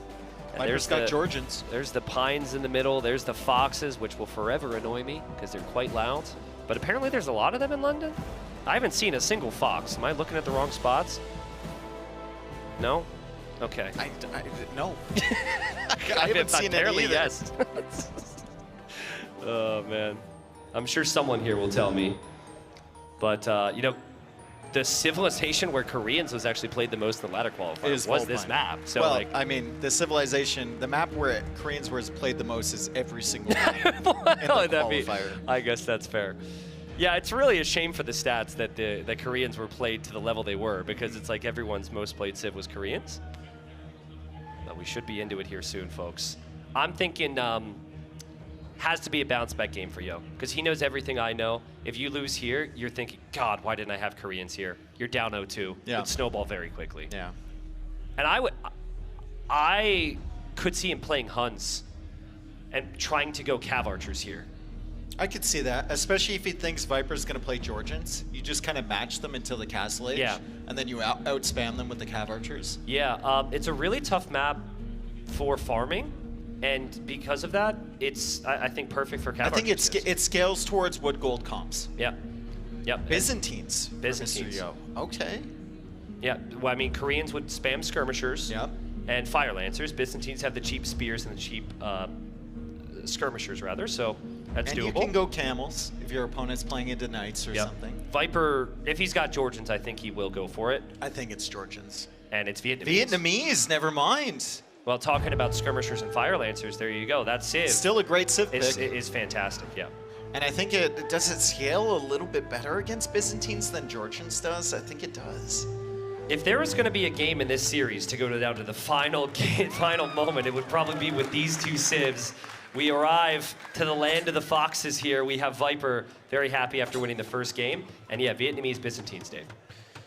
Yeah, Viper is going to be the early aggressor, I think. I don't think Yo's going to go for that spear skirm spam right away. He's just going to open with archers. Let's see if the players pull their villagers away from the sides as well. If they're playing archers, that gold income is so valuable. Nice snipe there from Viper. He starts it off. Here's the thing about these foxes. So you get gold income when you eat them, but you don't need to drop off the gold at a mining camp or anything. So it's very fast. And you start with 4 villagers just fully surrounded by foxes. They're exposed, but if you just run home, you're down 400 or 500 resources collected. So you pretty much got to take them. And if you're going to get the gold, you kind of want to base your strategy around getting the gold. So that's why I think we're seeing archers from both. Yeah, really nice from Viper to take that scout from Mr. Yo. So he can scout the double range from Yo right away, and Yo's not going to have vision on his second range going up. Yeah, true. And Viper will mix in some skirmishers here. It seems like it's the same thing from Yo. But the scout is down there for Yo, and we all know how much Mr. Yo likes to get that auto scout, but it looks like Viper's scout is down as well. So neither player getting any scouting intel right now. Viper also with the 4 villagers still out on the right side. And Yo can't find that if he doesn't have a scout. He's going to have to send a spearman or an archer over there. Viper has kind of wandered the wrong way. Typically, you take the foxes on the way back home. Yeah, but if he goes that way, Yo might not find him. If you go to the corner with them, sometimes it's a good plan. Yeah, we'll see if Viper could find the way. Maybe he just ran out of foxes, but resources collected is very close. Vietnamese, of course, benefit from the cheaper and faster research and eco upgrades. I think he's just looking for foxes, honestly. Well, he's found them. Yeah. Unlike you. No, I can find them because I can hear them. But I guess you mean realistic. Yeah, we've been in the city a couple days. I've never seen a situation where I've been like, I think there's going to be a fox. Look at how much the foxes are helping them, right? Yo's got 500 gold in the bank. Yeah, it changes your whole build. Viper's got 400 gold in the bank right now. It's actually a big reason why I think we see Saracens picked here at times, because you get so much gold and you just buy food at a cheap price. Other reasons for the Saracens, of course, but Viper needs that market as well. I think he's going to arrive to the same conclusion, but he'll arrive to the conclusion later than Yo. Yeah, he doesn't have the wood right away. He has it now. Yo's already gone for that market. Yo should be able to hit that market first, and with the amount of gold he has on the bank, he might be able to go up. What do you think about Wheelbarrow here? It's faster, but it's not a farming map. So you're researching it because you know if your opponent researches it, you'll be ahead. Well, could delay the castle time maybe. With Vietnamese, it comes in pretty quick, right? Wheelbarrow is coming in for Viper right now. When I was watching this map on the ladder, Wheelbarrow, if people got it early, really helped them because you're going to need to expand to these wood lines and these golds and these stones, and raids are coming in like fast and furious, and Wheelbarrow lets you save a lot of villagers that you might not otherwise save. It's more so for saving villagers I think so, than the carry capacity, yeah. Well, I like this from Yo. He knows it's going to be a skirm war, so he just uses his leftover archers to move around, but Viper is seemingly waiting for him there, and Viper, I think, realized the archers were no longer in the group. Amazing game sense from Viper and tracking, and he should be able to use the market and click up, and depending on micro here, we'll see what happens. It's so funny. The Sebastian Hart game 2 on this map was like ridiculous micro. Yo's not typically known for to be the dancing type here, so let's see how that goes. Yeah, Viper has snuck 2 archers around here too. Good temporary gate wall for Yo. It's going to enable those skirms to get over here. These are still the Fox villagers. Yeah. Viper is trying to hunt that down. Can he get it before the skirms fire on him? I think Yo can't save this. Can we please check the north of the map? Because Viper thinks he's killed those archers, and they... Viper's like, where did they go? Viper, don't think about it too much, bro. They're still in the corner. That's a big skirmisher army as well. How many does Viper have at home? How many does he have waiting for him? Similar size. Yeah, similar size. But he could be later to upgrades. He's going for a second barracks as well, so I think it's going to be Fire Lancer. Skirm Fire Lancer for Viper. It's so good, Dave. It's so good. They nerfed the Fire Lancer with like 3 different nerfs, but it's so strong. And well, you don't need any tanks to really get into it. Exactly. A lot of units. If you want to know the #1 reason why the Fire Lancer is strong is because most of things in AoE, you have to like build up a lesser version and then upgrade it. And of course, there's a cost and time investment for the upgrade. Fire Lancer's just boom, there, right out of the box when you get to Castle Age. There's other reasons, of course, but what is she doing out there? Yeah, she was sent out for foxes, and just passing from Mr. Yo. Just She's passing perfectly from fine. Mr. Yo. She's going to have a crazy story to tell her friends when she gets back home. Skirmishers extending from both. Castle Age is already in for Yo. Viper, when he sees that timing, I think he needs to go back. He's trying to get some value before Bodcanero comes in, and he does get a couple snipes, but it's time to go home right now, Viper, because Bodcanero is about to click. Yeah, Viper really trusts his micro against Yo, but that timing difference can be everything here. And I think that Yo is in a beautiful position here, Dave. Like, how often are you going to get basically a full minute to pressure Viper before he has the army to match you? Viper can't go for the town centers very easily. Yo still has the stone. Now we're going to see Wheelbarrow, for the sake of saving villagers, come in clutch. And it's just going to scale well over time, right? We see the res collected a little bit more for Viper here. He's getting a lead skirm. He's getting Bodcanero. He's on the back foot, but he's still okay. Byzantine's playing into Knights isn't the worst thing. Yeah, I'm very surprised to see that Yo's actually going for the Knights, to be honest with you. There's the archers were finally found on that side. Yo saw the flags on the barracks too, so he sees double barracks. He knows it's going to be Fire Lance or Skirm. Well, I think he might have just found out that it's double barracks, and maybe he will take his foot off the gas with the Knights. Beautiful micro from Viper here, though. And Viper, oh, he gets hit by a Knight there, so he has to be careful. And there's a couple more villagers exposed as well. Very awkward back area of Viper's eco. That Knight's finding value, and I don't think Viper knew those villagers were over there. Yeah, and the Fire Lancers have to go all the way around to try and counter that Knight. So Viper's got a couple villagers walking around. I think just bad pathing around, trying to get to that gold. And Yo takes advantage of it. 3 exposed villagers sniped. Yo's chilling, man. Yo's absolutely chilling. I don't know if it's quite living the dream, but it's getting close to it. He'll drop the second TC. He's still always posing that threat to run into Viper's base, which is exposed. And there's the third town center. And Byzantines, they have cheap counter units to last throughout the entire game. As long as you are able to do a bit more damage to your opponent that has the eco, you should be able to chill here. Monks at home for Mr. Yo. You can see that unit targeted with a conversion. He's got excellent line of sight from Byzantine's building, so he can see this coming from a mile away. Well done as well from Yo. Well done with the quick walls. It up. The TC's going to go up fine. He is losing the head-to-head fights against Viper, but that's no surprise to Mr. Yo. That's happened his entire career. Yeah. He needs to try and get that random damage, right? Those 3 villagers he killed before, and then expand his eco behind. Here's a moment, though. Every other player here, they're split microing their skirms to try and dodge a couple volleys. Yo he doesn't have any interest in it. Yeah. He'll send the Knight on other things. He just sends the Knight, exactly. You know, as Doubt would say, he's like, you know, this was what Age of Empires was before the micro nerds showed up, you know? Oh, that's a good counterattack from Viper, though. He's caught Mr. Yo in a bad position on that wood line. You can see the skirms coming in. Oh, the Knight's weak as well, Dave. The Knight is weak. The Monk is there. The Monk gets sniped by Viper. Good micro to pull those skirms away, but the Fire Lancer did get converted. However, Mr. Yo losing the skirms on the front side, so Viper has the army advantage. He's got 50 villagers. Yo, 58. And Yo's got 33 on wood, 11 on food. That needs to be balanced out there. Getting up to 700 on wood is a sign it's that not he's really easy to add struggling farms, though, on this map. You said it before, it's not easy, right? You need to add them around those TCs on the edge, but that's where Viper's going to pressure. Yeah, that's the key here. Yeah, your farming eco is actually, the safest farming eco is going to be where that stone TC was on the right, but then you don't have many villagers there because your wood line and your forward TC are here. Still think Yo's okay. He hasn't lost any vills. He's adding the siege now, and he was very close to getting a second relic. He's going to get his first one here. And I think Yo is obviously a little bit uncomfortable. When Viper's pressuring you like this, you're going to be, but you got to remind yourself at all times, I'm Byzantines here. Yeah, and you have the siege workshop. You have the town center there. I think he can fall back and survive.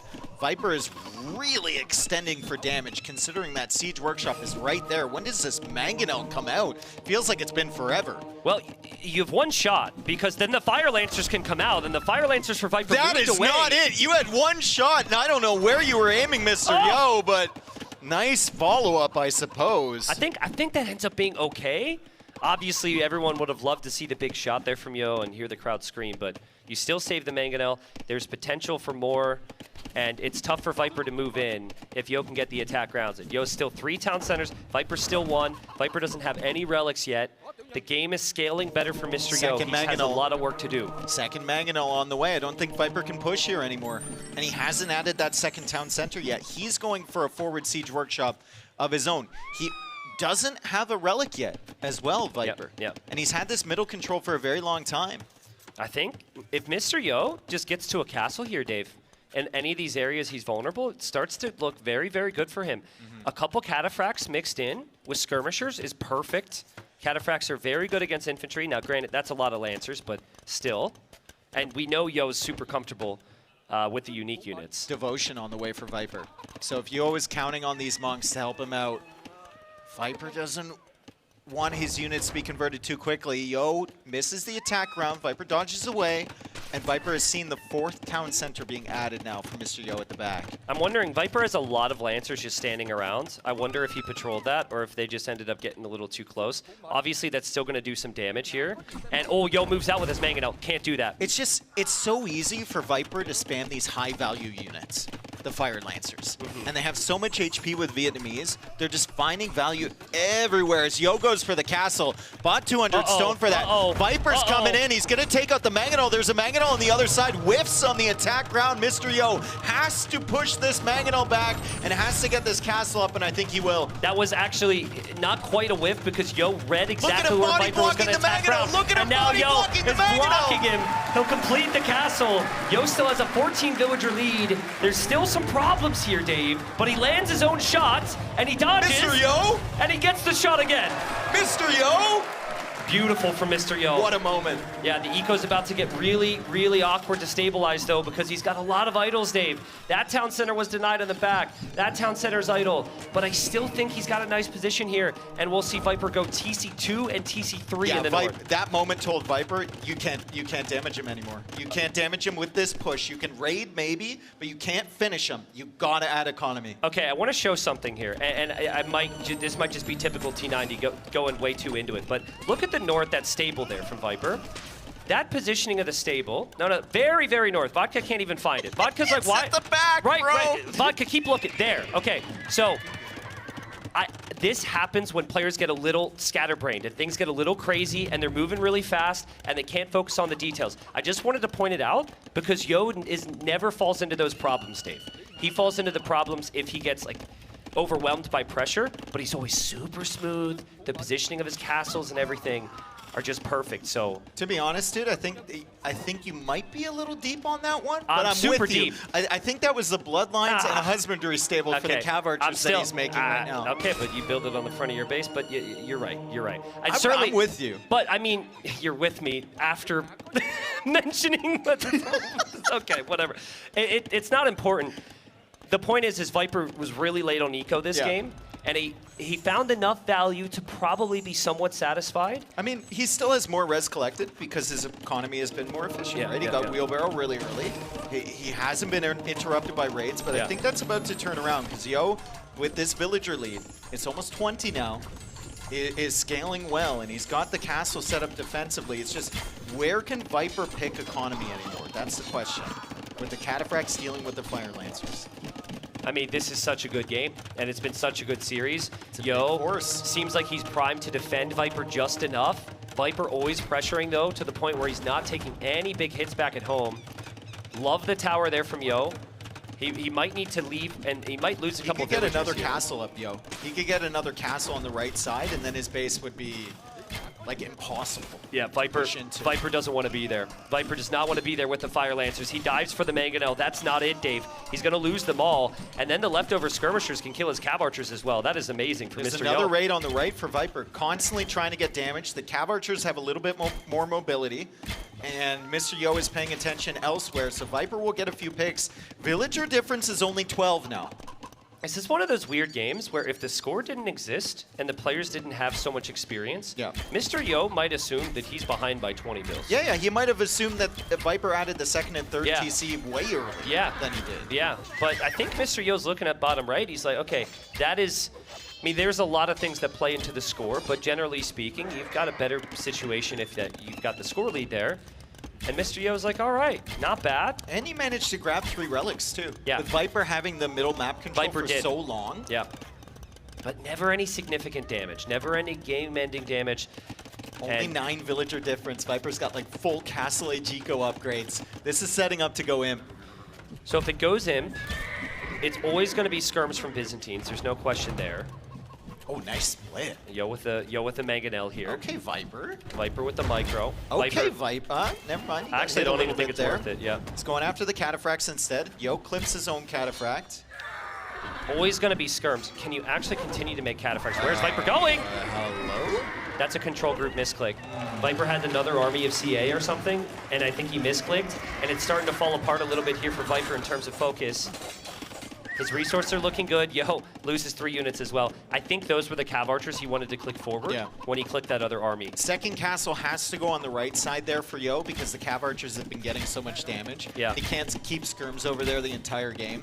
Third castle goes on the neutral gold on the left side. So that tells me that Yo really believes in his Civ long term. Yeah. He's going to set up defensively, he's going to get to imp first, and he's going to make a slow, methodical push across the map towards Viper. We might actually see them cut through for the Tower of London. Viper might have started that already, and Viper goes for typical Viper castles, 1 on each side in a defensive position. Yeah, I have my questions on the hills. I have my questions over what Viper's army comp is going to be, but I really like the Cav Archers right now. I think he'll find the castle foundation on the left. The skirms are a little bit behind there. So the villagers that were there actually get sniped. If you go Fire Lance or Imp Skirm, shouldn't be that bad. I guess Cataphracts are pretty good for Mr. Yo. Cataphracts are pricey. Fire Lance or Cav Archer could be a play. I mean, I think the question mark in your voice is exactly what Viper's thinking in right now. But I mean, he's I not think sure. Yo's asking questions as well. He's seen the Cav Archers, he's seen the Skirms, he's seen the Fire Lancers. Yeah. He doesn't know how Viper's going to open. The thing is going cheap Byzantine skirms is good against almost all the options Viper will ever go for. So that's what's good for Yo here, is he could just simply make skirms and find out soon. And Viper's going to have to show his hand with what his plan is once Yo approaches his base. This Tower of London could be a big deal for Viper, because I don't think Yo's considered that possibility. Yeah. That trickle of resources is really nice, especially on gold. So the Tower of London, and we'll find a moment to show you in the middle here, it's a building that you can control, but you have to chop to it, which takes time because you can't build the lumber camps next to those Viper's trees. Getting close. If you get there, you get a trickle of all resources except stone. So imagine a game where both players have pretty even economies, but then there's an injection of resources. That's very good. There is something you can do in Yo's position. I've seen him do it before. He'll actually treb cut the trees. It's faster than cutting it with the vills. So it depends on how aggressive he wants to be here. But you could just go like couple clicks on trees and you're through. So Viper building up his Skirm army. He's also got Fire Lancers on the field. Still has 9 Cav Archers, so we really haven't gotten an answer to the question of what his comp is going to be long term. Right now, he doesn't really have the resources to invest into that many technologies, right? He's still kind of at the limit, trying to produce just enough army to keep Yo at bay. He does have those 2 defensive castles, but Yo is on the move. I'm wondering what Yo's planning on with these traps. Is he just going to take the Siege Workshop first? Is he going to pressure the castles? Is he going to cut the trees? I don't think he knows Viper has a castle over there. Now he does. His traps found it. So Viper might focus his attention that way. We see Cataphract upgrades coming in, Dave. He's getting the armor now. I think Cataphract is great, right? Cataphract is good against the Skirm. It's good against the Fire Lancer. So then Viper will be forced into, what, Cav Archer, Rattan Archer, and then your Skirms are going to find value against that as well. Mr. Yo's got more gold with the Relic income, but also with that gold underneath the castle here. So he's got the cheaper non-gold units, and he's got the additional gold to get to Elite Cataphract, and the upgrades are rising. We could see Elite Cataphract. There's also Logistica. These are very expensive upgrades, but Byzantines normally cannot lose if they get there. I love that castle from Yo. I think I would have preferred the castle on the right first and then that one later. Yeah. Because he's afraid of the raids coming in. Yeah. He has faith in his army comp and in his Civ long term. That's why he goes for a defensive castle like that to protect his eco. But I think on the neutral gold to the right would have been maybe a little bit more solid, as Viper is almost chopping through. Yo is very, very patient with every treb except for that one. Elite Cataphract on the way. Yeah. Yeah, I think Yo you kind of the double effect. That castle in the south gives you another castle to produce the Cataphracts to the left or the right. Yeah, if he's thinking about production, yep. But he didn't go for Viper's castle much at all. I think, is the treb attacking the trees? Yeah, he took down one tree already. He's going again. And they're both going to get through at the same time. Nice job from Viper. Nice job from Mr. Yo. Usually, one player gets through here and then walls it off and is always surprised when the other one has the same idea. So we'll see if Viper manages to scout that out early. We can see it's in Viper's control right now, and if you look up at his resources, you see a slow trickle of wood, food, and gold. No stone. And if you look at his population, you're going to see the number plummeting because Elite Cataphracts had said, hello, Fire Lancers. And Viper's still not really certain what to commit to, right? Like, he's going for Skirms and Fire Lancers, but there's no attack upgrades on the Fire Lancers yet because this takes so much time. I think it's Rattan. I think it's Rattan from Viper, and just hope that it works. Yo is going for a castle in the center on the Tower of London. Is that allowed? I think Yo you is need a building castle permit. dropping the Tower of London. We might need to get that one approved, but here we go. It's a bit weird. Viper will probably come right back in, and now we've got the big push on the left here from Yo as well. No Bombard Cannons from Viper. Yo's got so many Cataphracts, Viper is locked in on that Bomber Cannon with the Ram, but that's not going to work, brother. The Ram goes down. He can't quite get that Bombard Cannon. Vietnamese castles are junk. Just dive the Trebs if you're Yo. Just dive the Trebs. Viper doesn't have an army to deal with the Cataphracts. And if the Trebs go down, Viper's going to lose his castle. He has another castle on the left side as well. That will never stay. And then, of course, Yo can just go right back to the Tower of London, take the Tower of London here in London. Viper's got no chance against this Huge army. momentum swing for Mr. Yo. Huge momentum swing. Viper's still at 170 population, though. Yo takes out the castle over there. Viper loses the population space. He still doesn't have heavy Cav Archer. His Cav Archers are taking out the Cataphracts, but still only Pikemen for Viper. He needs more time, and he needs more space. It was a lot of confusion here from Viper. Do I go for Fire Lancers? Do I go for Imp Skirm? Cav Archer, Rats and Archers. It's like the Vietnamese having amazing options actually hurt him. He's got here. the tower. He also has paper money. He managed to sneak that in, so the gold's going to be coming in pretty quickly. But will he have the food? Will he have the wood? Will he have the time? Yeah. Will he have the space to start building those production buildings and getting his army? Big questions. Right now, it is a situation where Yo's skirmishers are good enough against most of the army, and the Cataphracts are there for the rest of it. Yo responds, and we have a 1-1 here, Dave. What a game from Mr. Yo. What a patient game from Mr. Yo. He lost with his first pick that first game. There could be all the mentals of that. Doesn't matter. He's Yo. He figures it out.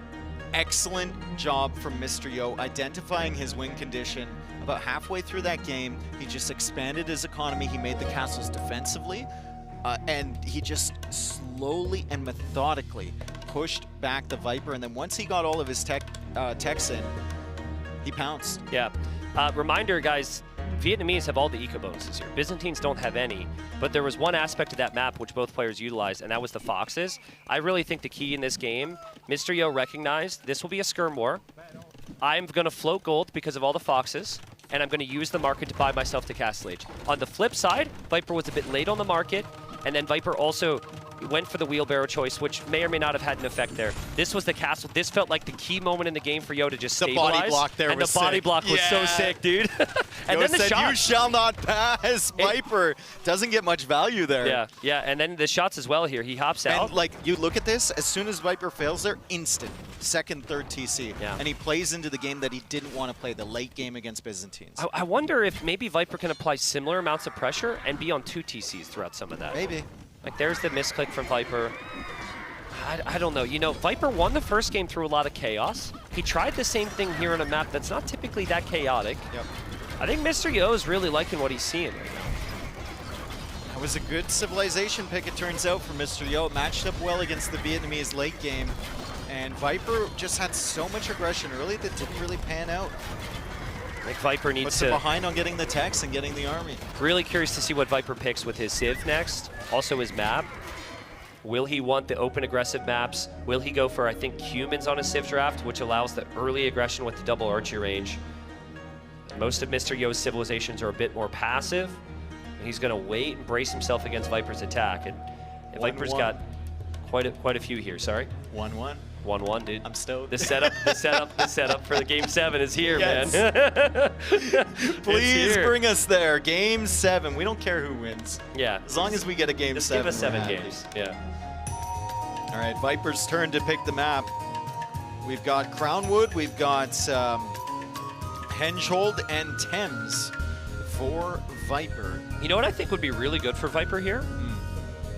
with his style of play right now, I like to see him go for Georgians or Persians and go to Dorothy Quarry. I think that's great for how Viper's playing. Lots of army, lots of scouts and archers. It is Yo's home map. But I look at Yo's side, I think I know exactly what Yo's going to do. He's going to go Jurchens or Tatars. We've seen these matchups before. They're pretty close. I don't know. That'd be pretty sick. I'm getting ahead of myself here a lot because I'm excited. But we'll find out what game number 3 is here soon with the map reveal. I think I want to see Viper go to Magyar's Crownwood. Okay. Just simplify an approach with the Simplify it. walls? Get your walls up. Okay. Play that late game. Get the confidence back of winning in the late game because there's not much that can beat Magyar's there, and I don't see the Hindustanis in this draft. What about Berbers for Yo on Crownwood? I mean, Berbers can be good. With camel archers, with camels, maybe I mean, that's the same idea. It's always a Cav Archer map, bro. True. I didn't even think about that. Yeah. Might be an excellent counter pick there from Yo. But we are going to be going on to Thames. It will be Magyars for Viper on Thames, so maybe a little bit of mind games here, right? Like, he picks Magyars on Thames because Yo expects him to pick Magyars on Crownwood. Yo has Berbers to counter that. Instead, Viper goes for Magyars here. Yo going for the Jurchens. We've got double mind games because Magyars are a scout civ and Viper is opening with an archer range. I guess Jurchens are as well. And we've seen a lot of that on this map. But it's usually with civilizations that trend a little bit better with the crossbowmen, like maybe Ethiopians or Britons or something like that. But this is an amazing map, and because we're going to be there on Monday, I think we should probably show the viewers where we'll be in-game. We've got the Royal Albert Hall there in the north. In the game, though, that gives you 25 additional population space, so Viper's benefiting from that. And yes, Dave, we will be casting in the Royal Albert Hall on Monday. It's like a fever dream. Yeah. I refuse to believe this is real.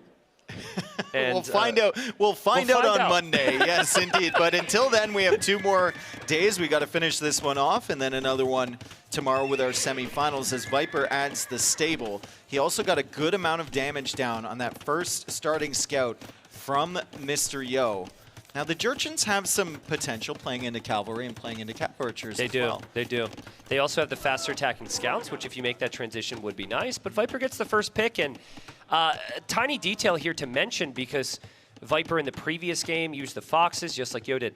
Viper got all the extra sheep and cows in the north. There's a lot of them there. So if you look underneath Yo's TC here, you're going to see Yo, he's soon running out. He's got 1 more cow. You look underneath Viper's TC, and he's got a whole shipment of sheep coming on home, baby. Utiles north. You're a little bit early on that one, but we can see the idea as the sheep come in. Jurchens, their food doesn't decay, though, which means that Yo's will last a little bit longer. Usually gives them a nice eco bonus. You can see it reflected in the resources collected here from Mr. Yo. Just a little bit of an advantage. Oh, that's so big from Viper. That's so crazy. I think there's still a gap there, though. He needs more damage control. Buys him a little bit of time. Yeah, it does buy him enough time. That can be completely fine for Viper. Meanwhile, the archers are still coming in. Mr. Yo doesn't see that, I think. He has the house there, but I don't know if he had the line of sight on the archers. I think he's got scouts, though. We might see both players turn around and clear this up. Viper sees the villager. Viper will go for the spear on the left. He'll attack the villager. He's going to wall this in. And he's also going for a wall, but does he realize where the hole was? It doesn't matter. He's going to kill those archers. I think Viper he was will also be happy there. a little bit busy forward, right? He killed the villager from Mr. Yo. Yeah. Mr. Yo now chasing this down. He has to allocate army over here to take care of the archers. Eco KD is 1-0 in favor of the Viper as Mr. Yo tries to complete this wall with a market and a few houses.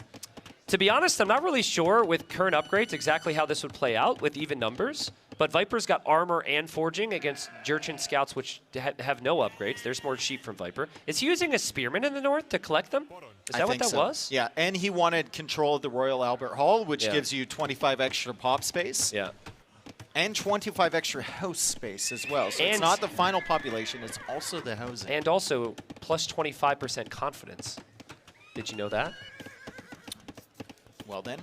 Scouts are moving in here from Viper. You're going to need to go capture that hall then. We will refuse to address that moment there as the scouts move forward from both. It's a lot to wall, Dave. That's a lot to wall, and that's Magyar scouts. Yeah, he doesn't do it. Oh, he doesn't do dangerous. it in time. Yo, just a split second too late. He's going to get a villager sniped. He gets another villager sniped here. Good damage from the Viper. Yo, however, on the way to the castle age. How much damage does he take? He doesn't even wall the wood line. Yo, hello? Yeah, I mean, he's going to steal some of Viper's sheep here, but you kind of need to keep your villagers alive as well, Mr. Yo. This is so good for Viper, and he's defending very nicely as well, Dave. I think he can have enough army, but Yo is through. Yo is through. There's some archers, there's some scouts there to defend. The spearmen do come out in time for Mr. Yo. Oh, man. I think he loses like 3 villagers here, though, and he's pushing the archers away. Eco KD 6-0 in favor of Viper. Can he get a decent castle age time off of this, however, because Yo, a minute and a half away. Yeah, I think you have to lean towards extremes right now if you're Yo. You lost Vills. You'll know that Viper spent a lot more resources than you to stay in feudal. Oh, I love this. Yo, Viper got punished multiple times for not walling that off, and he remembers. Yeah. I mean, but what a start from Viper, Dave. I really like the movement forwards. I like the tracking with the sheep in the north, getting the haul. Like every aspect of the map, we have seen him go for. He's gonna get these sheep back somehow. But yeah, I like extremes here from Yo. You actually can go Fire Lancer here as an option, but typically it'd be Cav Archers on this map. Viper wants the sheep. He also wants Castle Age. He's going to click up shortly. He has the resources to do so. His TC is idle. Yeah, I think he thinks he clicked. He thinks he clicked? He thinks he clicked. He thinks he clicked? He thinks he clicked, and he's clicked. Okay. All right, second range from Viper as well. You were building up to a crescendo where Viper actually clicked Castle Age. I mean, odds were good he was going to do it within those couple seconds there. Otherwise, we would have been in trouble. Oh, he really wants these sheep. The sheep, I mean, this is such a Viper thing. I know I said the sheep were important, but they're not really that important now. He's going to bring them back anyway. All right. All right, so a little bit of a breather here as Yo begins to add the Cav Archers. Viper with map control right now. And I think despite being behind by a minute 40, it's not the worst situation in the world for Viper. I mean, he's got 6 villager kills. He's got map control. He can see the timing on the Cav Archers from Yo. Yeah. And he's fully walled. Isn't it crazy, though, how you look at Yo still and you're like, he's going to be all right. Yeah, look at the rest collect, still even. He's going to be all right. Like, this guy knows what he's doing. Second town center in the back. A lot of players lose 6 Vills. They say, I can never add a TC, ever. But Yo's like, nah, it's fine, bro. I mean, he's also going to have a higher Cav Archer mass early, right? And Viper is forced in the skirm. He can't play Cav Archer. I have no evidence that this is the case, but I have a really weird feeling that Viper's going to have a hole in this very long wall. Because there's a lot to wall here. Looks good to me. Yeah, looks good. Looks good. Is there a hole right there? Has Vodka sniffed out a hole? I'm telling you, man, these things just happen. But no hole there. Viper You moves thought away from for the a wood. second there was, though. You thought, because I did too. I just saying I've been there before. You think everything's fine until it's not, but Viper should know to check that. And as you said earlier, Dave, that's such a good wall for Viper. He got punished twice playing this map. Once in the replacement qualifier, and I think once already in this tournament, the LAN event. Players have just gone along Are those the the shoreline. freaking sheep going again? Yep, and Viper's coming back again for them, maybe? Nah, they're gonna be free, or not. I guess they're gonna die. Is the crowd cheering for sheep right now? Did I hear a sheep cheer? They've cheered for weirder things in life. That's okay. All right, guys. Good to know. Good to know. Viper going skirm here. What do we think about that, Dave? I mean, he had a decent food economy, right? He was behind a Castle Age. He knew Yo was going massing Cav Archers really soon, and he didn't want to get exposed on those walls, especially the Palisade walls, right? So a skirm defense is good. You can mass them as you're going up to the Castle Age. He just wanted something. I like it for the exact reasons you said. I do think you need some mobility eventually. Long term, skirms are not the answer here. For sure. And so long term, we've still got the Hall in the north.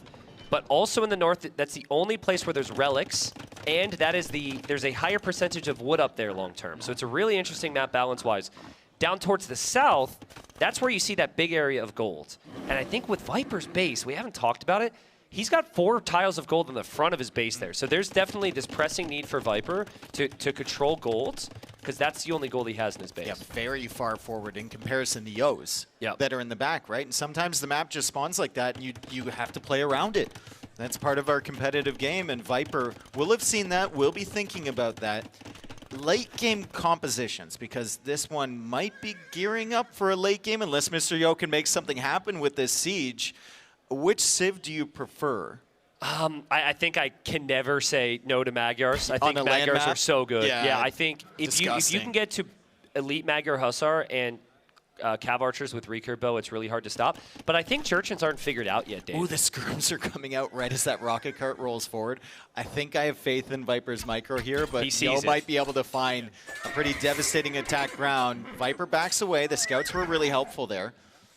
They identified that rocket cart immediately, and Yo is just going to push forward slowly. He's got the rocket cart, a villager following up, and then those pretty strong Cav Archers with their attack speed. Can we look outside the crossing outside Yo's base for a second? Because this is a detail that's that might, 2 archers. Yeah, that might play a role. And not necessarily in the kills, but just Viper recognizing where Yo's going to expand. And when he's going to expand. Yeah, if he doesn't see anything there soon, Ooh, he can assume that there's going to be a town center in the south instead. He sees the ones in the south as well? Yeah, there's the TC confirmation.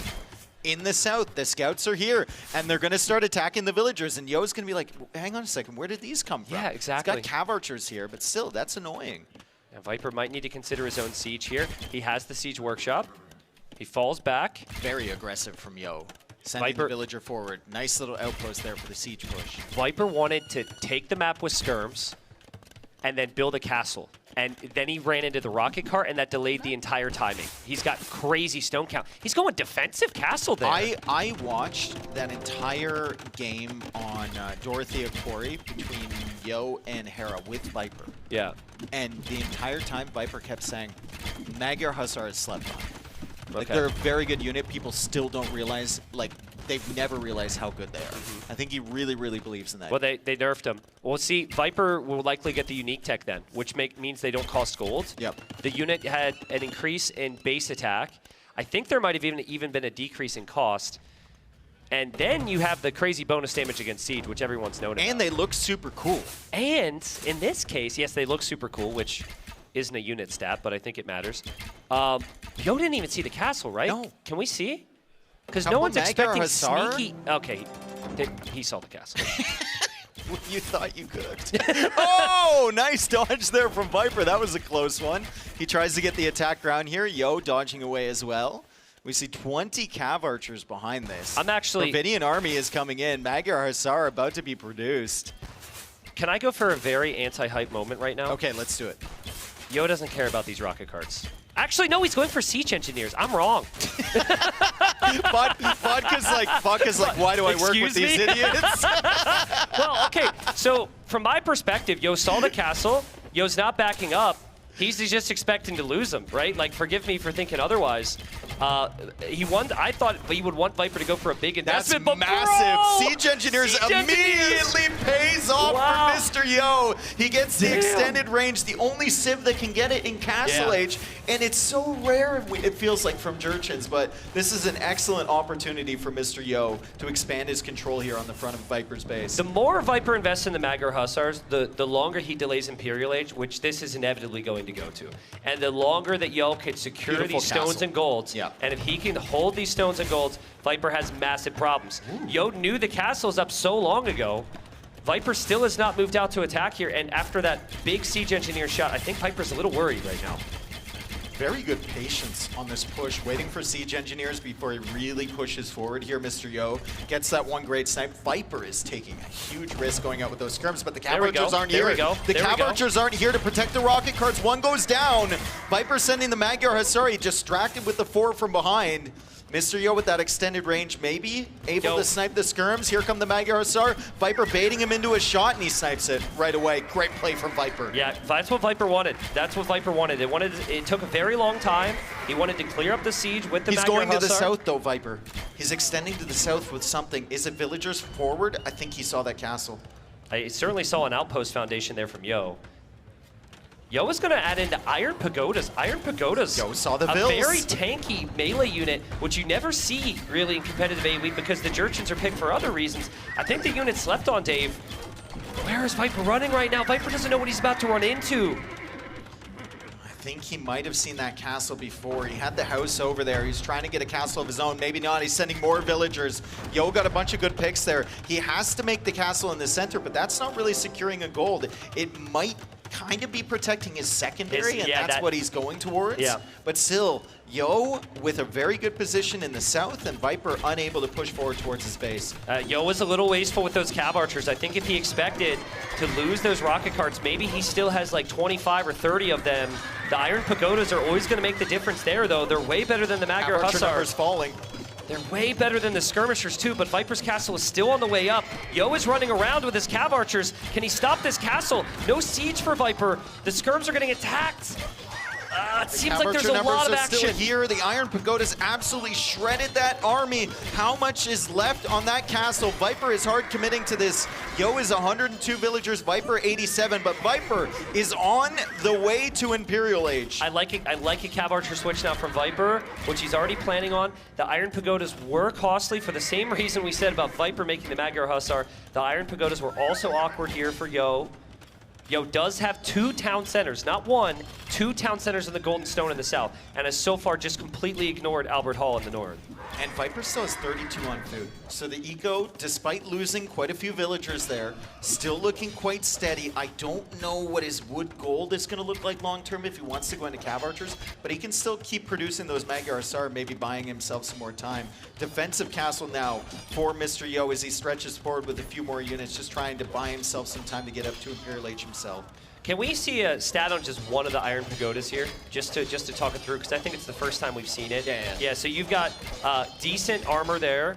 The thing about while their units don't have great melee armor, at least from what we're seeing there, you ignore the first melee attack with that unit. And then the unique techs for the Civ as well. Very good late game techs. I think one as regeneration on your fortifications. I forget the name of it. Forgive me. That's I believe the Castle Age unique tech. And then you have the fortified bastions, and that's cheap. And then the other one, Thunderclap Bombs, sounds really cool, super expensive. I doubt we'll get there, but it is possible if you have the gold. Viper's running out of gold. Look at his gold situation. I think he's got like 2 tiles left at home, maybe 3, and then he's got those 4 out in front. Yeah, that's not a lot. That's 900. If he masses up the Magyar Cav Archers, maybe he can hold that gold position forward, but that's still only 4 tiles. Long term, he needs to figure something out, and neither of them have even considered going for the relics. They haven't even made a monastery yet. Yeah, remember, Viper, he went to stone very early. He went skirms for map control against Cav Archers. He wanted the castle in the middle himself.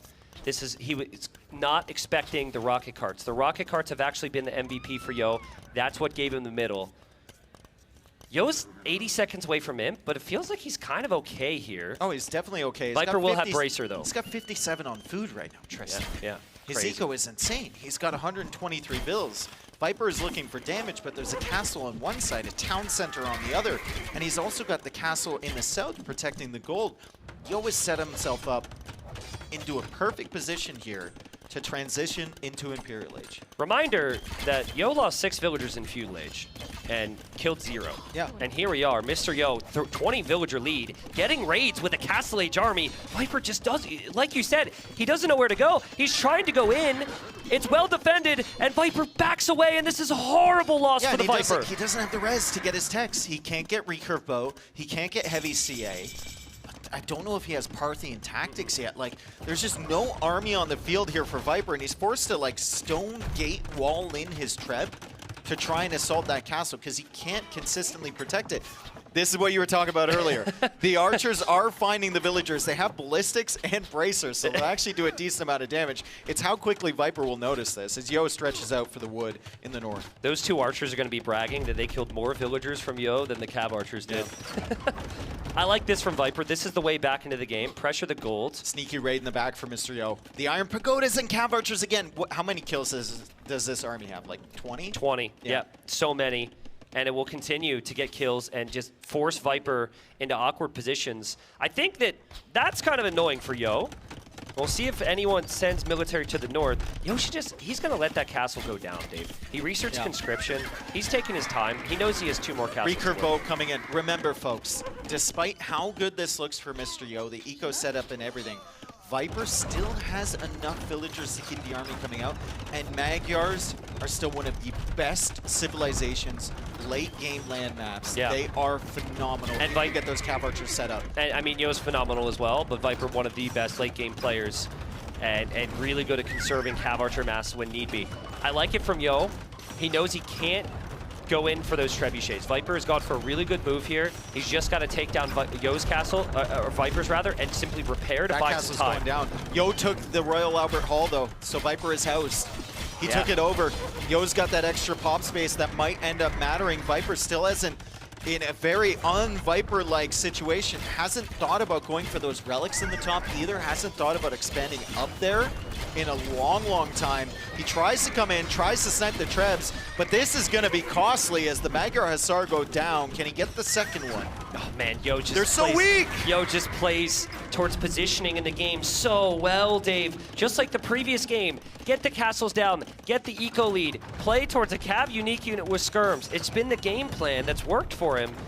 And I think if you take this castle, you win the game. So we might see him send everything. We might see him send a lot. He's getting both gold shaft mining and stone shaft mining, so he's thinking about oversaturating the south there. Eco upgrades are looking good for both now that Handcart is in for Viper. Viper believing in the Magyar CA. Here we go. Yo extending, trying to get these Trebs. If the castle goes down for Yo, it's really good for Viper, but if the Trebs go down for Viper, it's an absolute disaster. Viper doesn't have the numbers, Dave. He's lost one Treb. He did take the castle, but his own castle is still going down. He'll lose his other Trebs as well if they get blocked off on this wood line and can't wrap around the castle. I love this from Yo. Can he keep the production? Trebs are gonna die. Iron Pagodas coming in. The castle is still alive, but not for long. The Trebs getting the final shots here, and the castle will fall for Viper. He still has his Cav Archers alive, but look at the economy. He's at the limit for everything, even with 128 bills. Yeah, it's amazing. It's amazing from Yo. He just simply recastles to control the stone and gold in the south, where Viper thinks there's no threat anymore. Viper will come with the Trev and the Cav Archers, He gets there right though. now with the Cav Archers. They have recurve bow. If Viper notices this right away, it's at 85%. I think Yo gets that castle up. Excellent timing on that castle from Mr. Yo. And he just sniped the Treb again. You snipe the Treb again, that castle stays up. Viper's still running out of gold. Viper still doesn't have Albert Hall. And now we see the unique tech coming in. So the castle that took damage will actually regenerate HP over time. Fortified Bastions, 500 HP per minute. It adds up over time, especially in extended Treb wars. Viper hanging on to that final gold in the center. That's his secondary gold. There's not much left there. He's expanding to the north, but guess who's there? It's Mr. Yo. Viper is desperately finding a way to stay in this game, and Yo is shutting down every option. Yo is just simply 1 or 2 steps ahead in terms of the game plan here, and Mr. Yo wins 2 straight. I'd like to look at the APM here. Everyone likes to look at the APM and applaud. But Mr. Yo, he doesn't have that super crazy micro, David. Just pure strategy. He doesn't need it. He doesn't need it. He's efficient. He's effective. And he's my favorite to win this right now. I think game 1, Viper smashed him in the face. So many people die within 5 minutes. Yo held on a really long time. And then ever since, Mr. Yo has looked really confident here.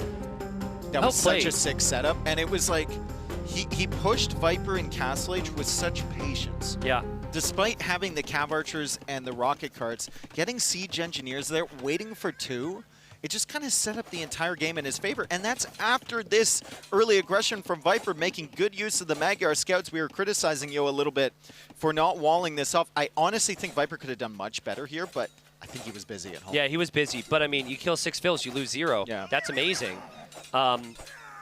There's just not many people that come back from this, right? Losing 6 villagers, killing 0 on a map where both players are fully walled. Like, I love it for Mr. Yo.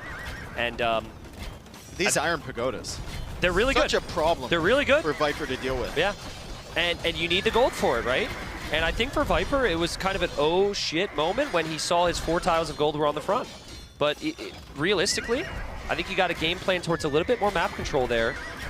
And he just didn't expect the siege, Dave. The rocket carts came in. I know Magyar Hussar look amazing, but that castle Viper placed in the back of his base was never the game plan. Mr. Yo quote, I don't think I get any extra nervous playing at an event anymore. I think the ability to adjust yourself is important. Like, be prepared and do not lose any sleep before the final day. That's the words of a stone cold killer right there. Get your Look sleep, at his ladies face, and gentlemen. man. Just get your sleep. I don't get nervous, just get sleep. This is the man who walked into the building holding a Red Bull in his hands. He chugged one yesterday after that win against Hera. Yeah. Nah, I mean, he's so good. He's so good. He's experienced. And honestly, when Yo loses, it's because the opponent is able to have this ever-present feelings of smothering him, right? And he then knows, okay, this is how it's going to be. Then he doubts himself. Hasn't really happened today. He's been able to find the counterattacks against Viper. He's been able to out-macro Viper. I think Viper, I don't know how you do it, but I think you need to settle it down and play the economic route a little bit more here. Yeah. He's been very late to town centers compared to Yo. It's tricky because we've also been on record saying Viper needs to delay his town centers and be more aggressive, but I think there's a better balance. I'm not certain that's the case against a player like Yo. Maybe. I think that's the case against a player like Hera, a player like Hard, a player like Leary. Yeah, They're constantly attacking. We want him to match them, right? Yeah, yeah. And then boom up behind. With Mr. Yo, I think you have to play a little bit more strategically. Yeah. And he's done it in the past. He can do it again. It's still only 2-1. This is a best of 7, and I still expect it to go the distance. So Viper went Magyars there. I would have thought maybe Georgians, Khitans there. We've even seen Persians played. There were a lot of options. We'll see if he goes for Hengehold or Crownwood. If he goes Hengehold, I would almost expect humans. He picked it very early. He used that in the deciding game in the group stage against Sebastian, right? And with the double range opening, it's looked very strong. There, I'm kind of thinking it was going to be Franks there from Yo, because we've seen Franks very frequently. And hello again to our crowd watching live here. 800 people in the crowd, new record, which is insane. It's going to be broken in 2 days. Yep. Congratulations, everybody. You're part of a world set the record, new record for live audience at an AoE 2 event. He's like, oh God, oh God, oh God, oh God. Why are they here? Why are they here? Why did I stand here? And whew, he's saved. Ooh. So, okay, I was just about to bring this up before we went to the crowd, and now you're not going to believe me, but I think the Berbers pick screwed up Viper's entire draft. He was thinking about picking Magyars on this map. Yeah, He saw Berbers, he yeah. didn't want to do it. You look at all the other civs that he has, with the possible exception of Romans. Yep. And Berbers are like hard countering the rest of them for this map. So, the idea that he has is that he goes double range with humans, he overwhelms the Berbers because they don't do so good in the early game, and he doesn't let them get to the late game. I think get into the Camel Army. I think you're spot on. I think that Viper would have played Magyars here if not for the Berbers pick. I'm wondering if Viper's whole draft has kind of been thrown out the window. That's what I'm saying. Because Humans was on Hengehold. That's what I said. So I'm sure he's got some other options here. But yeah, that's just what happens when you've got Mr. Yo. Viper moving forward with the double range. Yo scouted it. Yo knows exactly what this is. We've seen this a bunch. And Yo will know humans get shredded in the late game. 100%. So Yo just needs to stay alive. Yeah. And that's usually the case for him, right? He's trying to get later on in the game. He just needs to stay alive somehow. Oh, man. But, Dave, he knew it was coming. It's so tough against humans, He knew it was coming against double range, and he can only go one range at the start anyways. And he's trying to greed out both wood lines as well. Yeah. A lot of players will abandon one wood line, the wall to the other one. Mr. Yo is trying to have his cake and eat it, too. Yeah, you got to... I really think many players would have run away with these 4 villagers and not leave them here, move to the back of the base. But let's see. Viper needs the damage fast. Viper wants a villager kill. Can he get the villager kill here? Mr. Yo is just having fast villagers. Berber villagers move faster. He's hunting down the archers. He takes out the first one. Can he take out the second? Oh, the numbers man. really matter here. And it is still Viper with 7 archers. Yo only has 3. How many times have we seen Viper do that exact same thing to someone else, right? Keep the villager alive. Just hold on and then survive. There's still houses there that are weak. That villager is still going back to build. And that villager's dead. He's dead. Yeah. So which makes the whole thing a whole lot less exciting. And the scouts are here for Viper. And hold on a second. Viper's not done. Viper's not done. The follow-up army is actually a big problem. The scouts are here. The house is down. The villagers are still all the way over at Narnia over here on the right side of Yo's base. He's going to have to run to the opposite side of that wall. He has to force a desperation tower, and this game is going to be a lot of desperation defense from Yo going forward, trying to sneak his way into the late game. Does Viper look for those vills? He hasn't seen them yet. Yeah, he's looking for them right now. He's sending the scouts. He's sending the archers. No! This is the Viper. This is humans on this map in non-stop pressure in the early game. Oh man, this could be a really fast game. And if Viper sees the tower and he's killed this many vills, he might choose to drop the second town center right now. Because you can do it. You have the vill lead already. Why not just expand 4 it even villagers more? dead. 4 villagers dead. I'm more in favor of just keep the army production. Yeah. Expand your eco, go up to Castle Age. I mean, you've already damaged Yo to an incredible extent. So many of these walls from Yo, the investment rendered useless, right? Because the army is just flooding in, and Yo's had to abandon that second lumber camp already. Yeah, we'll talk about it. Look how he's taking wood. Like, look at how long distance it's that is. so rough. It's so brutal. I mean, if Yo loses this game as that skirm ejects out of the range, what a disaster for him. We'll talk about it a little bit.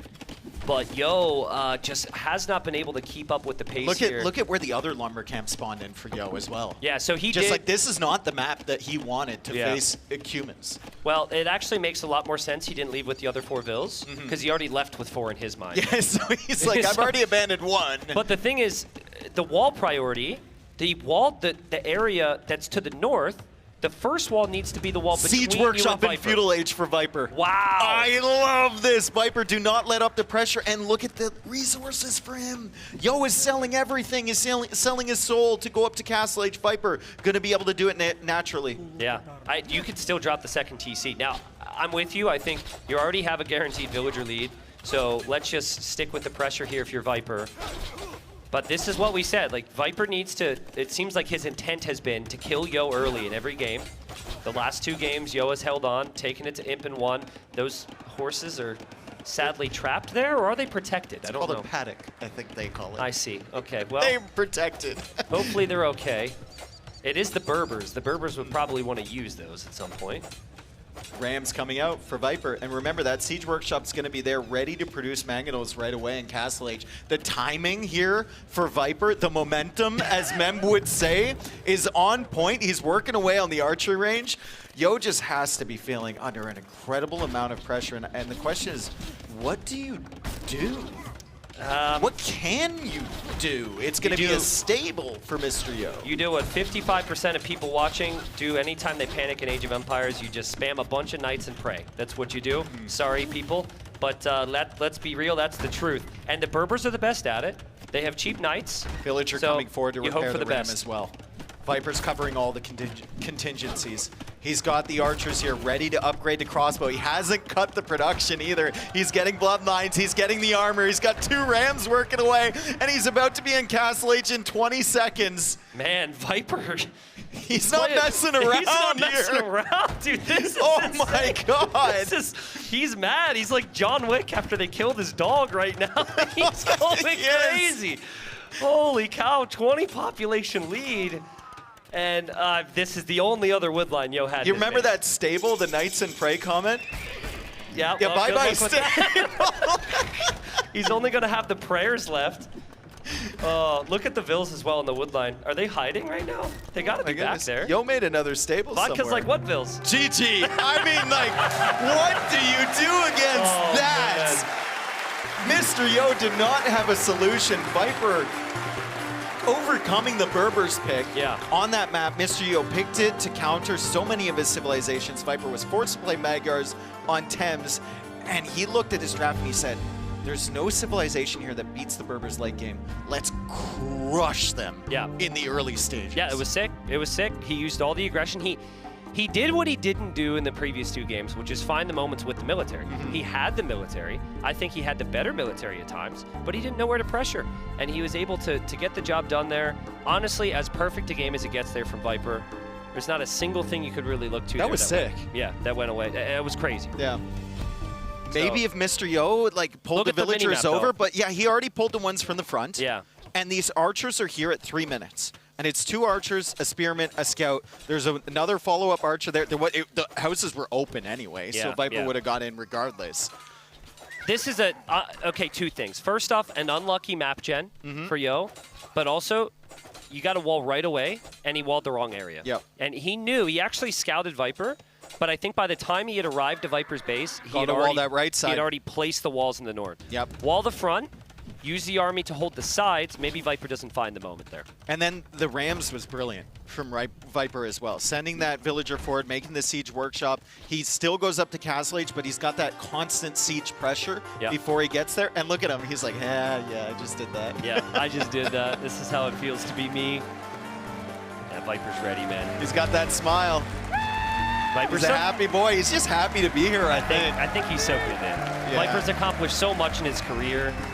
so much of where Age of Empires is today is because of this guy, and I truly think he's just in the soaking it in phase, which is hard to do when there's pressure involved. I want to see like the view on Mr. Yo now, because I think he's just completely deadpan. I mean, who can blame him, right? Who can blame him? Yo might be like the greatest gamer I've ever met. Oh, absolutely. Absolutely. After 8 hours of Age of Empires, he's on to play another game for 6 and then repeats. Yep. The man's doing the scheduling for 10 different teammates for every tournament there is. But there they are, loading into the next game. I'm excited. I'm real 2-2. pumped. I'm real pumped. Game 5 coming right up. In terms of draft priority, Yo is ahead. But in terms of Civ strength, I think it's easy. I think they just broke each other simultaneously. So I think Yo broke Viper's draft by beating Magyar's. Yeah. And then I think Viper broke Yo's draft by having success with the humans there on Crownwood. Yep. And there's the argument with the Persians back in the earlier game as well. It's been a perfect series of Age of Empires. This best of 7 has now turned into a best of 3, essentially. Winner moves into the semifinal tomorrow to face Hera, and both these players will want that so badly. They're playing so well. It's been so even, Dave. We have Persians, which is in some ways expected. You have the additional wood and food at the start. Very good to mix in some docks. Bohemians we haven't seen very frequently. I saw it a few times in the training games in passing. I didn't see what the strategy was, but I think we can imagine with Bohemians, it's generally just survive until you get your power units in the Castle Age. Persians have been extremely effective on this map, though. Yep. Yo has lost every game where he has not built units from his castle. Yeah. So I'm inclined to think that he's going to want a castle here.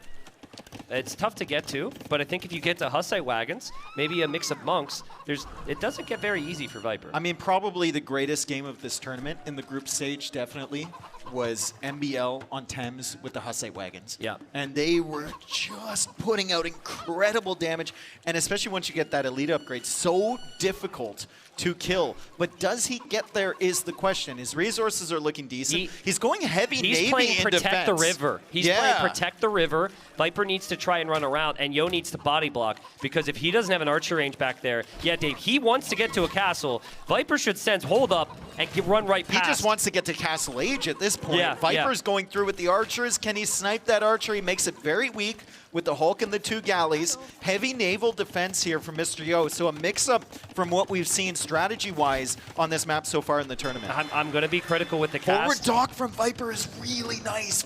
Really, really nice here. I'm going to be critical where necessary. I always have been when the levels get high. I think Yo could have maybe body blocked there a bit better and had the ship's position. The archer is 1 never HP. part of the plan, Dave. The archer is 1 archers. HP, but he can't get it, and Viper is still through, and he has fletching. This is going to be very painful for Mr. Yo. How can he damage control this? He tries to take out that scout, doesn't quite do it, going for the market now, just desperately trying to get to Castle It's a demo from Viper. Oh, no, it's a demo. I canceled the demo. Oh, never mind. But Viper's forward dock is like, Viper's going to go up to Castle Age first. Wow. Viper has the market. Wow. He's had uncontested fish with the Persians.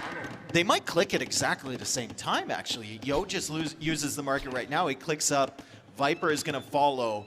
Wow, what an even game here on the transitions. I don't think Yo is going to expect this Castle Age time from Viper. Yeah, I'm not sure. I'm thinking about this at the moment. So I believe, and we don't really know now, that Yo's initial plan was just defend with water and drop a castle. But now you've had to sell your stone to click up, and you've shown skirm, which means Viper will likely go knights, and everything's falling apart. Pikeman hand cannon? Can you do that? Only the Bohemians can get them in Castle Age. Yeah. But it's you very need to, slow, though. You got to let him cook. You got to let him cook. I think you have to build up the eco first. So I'm inclined to think we just see town centers and monks for Yo, and he waits. Demo on the way for Viper. This Civ is so strong. Actually on the way for Viper this time. I don't trust it at all. Okay. It's not going to happen. There's no way that demo is actually produced. He's going to cancel it. Dock block from Mr. Yo. I really hope that demo comes out, because there's no way past. Does Viper scout the dock block, though? This is an actual strategy. It is. No, that's he dodged. Well, you don't. The thing is, you don't really look for it. He's not going to see it. No, he's not going to see it. He's going to come forward with these scouts, go to the wood line again, look for some value. And he might try and distract this Hulk and then send the demo in. Well, Yo is distracted, but it's just going to run right into those 2 docks. Yeah. Excellent play from Mr. Yo to add that second dock. The and thing good is- house walls over here, too. The thing is, even if Viper doesn't kill Bills, his Civ is just better right now, at least economically. So he's still okay. He hasn't taken any damage whatsoever. Freely taking the fish, right? Saying that, though, we have Whoa. res collected is pretty close for Mr. Yo, and it is the hand cannon play for him. Wow. So he wants to go for the university and get chemistry. That's super early, and Viper will see it as well. And Viper knows he doesn't have fletching, he doesn't have archers, he nice doesn't ball. have crossbows. So Viper should be able to expect hand cannons in the near future. Here comes the demo. So no. He wants to take out the Hulk first, and then, then show the surprise demo. with the demo. He thinks he's got he's a a strategy here. Viper thinks he's so smart. He tries to click through, and now he finds the dock. That's one of the rare times I actually look immediately to Viper's face to see what he's thinking. But it doesn't. Again, it's The Knight cute. is there, yeah. He It's didn't cute, need it. but it doesn't matter because Knights exist. And a second town center as well for Viper. So Yo is going to take a very long time to get chemistry and build into hand cannons. Viper's just going to build up his heat. Oh, man. This is looking fantastic for the Snake. And the dock block, the dock's just going to go down. The dock dude. will go down. The dock's just going to go down. The demo's still sitting there Regardless of patiently. the demo. Yeah. Amazing job from Viper. He got max value from very low numbers, and then he underwhelming turned demo it from into Yo. a Castle Age time of just incredible efficiency. Second town center for Viper as we see him kill another villager for OKD. And here comes the Knights again, and the Hulk, and the Fires. Viper has turned this set around. In 1.5 games, Viper has completely reversed the narrative on this set after Yo got 2 wins. And broke the Magyars on 10s. Yeah, it's like he just completely transformed into this mega aggressive player. He's certainly found the ingredients here. And Yo, he finally finished chemistry, but he needs to get these hand cannons out fast. Great snipe on the Monk there from Viper. The hand cannons are coming out.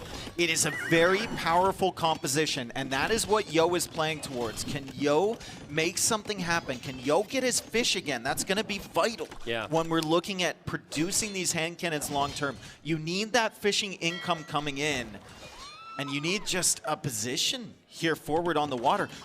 Viper might find a great demo against his hand cannons, though. Yo has to be careful because they miss a lot. Well, the thing is, Yo, he feels he needs to move out right now, so he's going to be moving over that river pretty shortly here. I've seen games where gunpowder, any form of gunpowder, can reverse this deficit. Yeah. That 11 eco leads great, 1 town center leads great. Viper's but teching this is into an skirm, imp too. unit for a reason. So he's forced to tech into skirm as well, and the same thing that is bothering me about Yo's eco not being on those fish, if Viper gets pushed off the fish, it's going to be equally as bad for him, trying to produce from 2 TCs, skirm, and Knight. really hard to get the balance. Also, hand cannons, they can snipe skirmishers. It's just skirmishers also have the tools for them. That's a little wasteful there from Viper. no elite Those skirm. skirms could be sitting in the range and waiting. And hand cannons could be into That's the base not great here. from Yo. He's taking a lot of damage from that fire. He also puts out a lot of damage. He'll clear it up as the hand cannons come in. Viper's trying to find a good angle to engage man, that Siege Dave. Workshop here from Yo. Maybe Yo can find some damage, but he runs right into the TC and the Knights are there. Good clear up from Viper. It's so frustrating if you're Yo because he needed to do damage, but he also needed to wait a little bit and wait for his mass. I want to see more farms from Viper. I don't want to see him relying on this fish. I know it's so difficult right now, but you need to get the eco set up because Yo has such a powerful army. He will push you off of that food supply. It's a little inefficient with your eco, but I really like guard tower. A couple guard towers along the river. A couple boats there maybe, though that didn't look too good last time. Just a little bit more resistance from Viper. Certainly needs to have elite skirmishers. Look at this army from Yo with the monks mixed in now, with the ram on the way. I think Yo just does a really good job at recognizing I've done enough counter damage because now he's booming. Now he's dropping the second TC. At just the perfect time. Viper needs to get off these fish. It's just so risky there.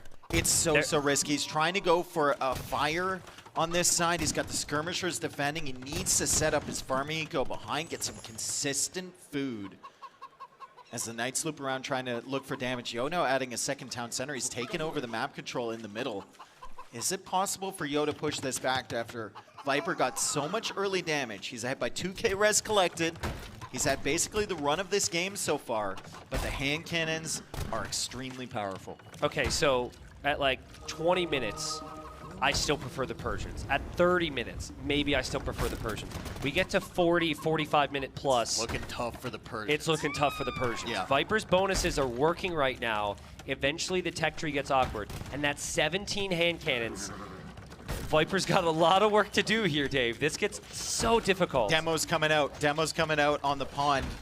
Or the river, rather, of Mr. Yo. The demo is flying in. Will Viper find damage? I've been looking at this dot the whole game, baby!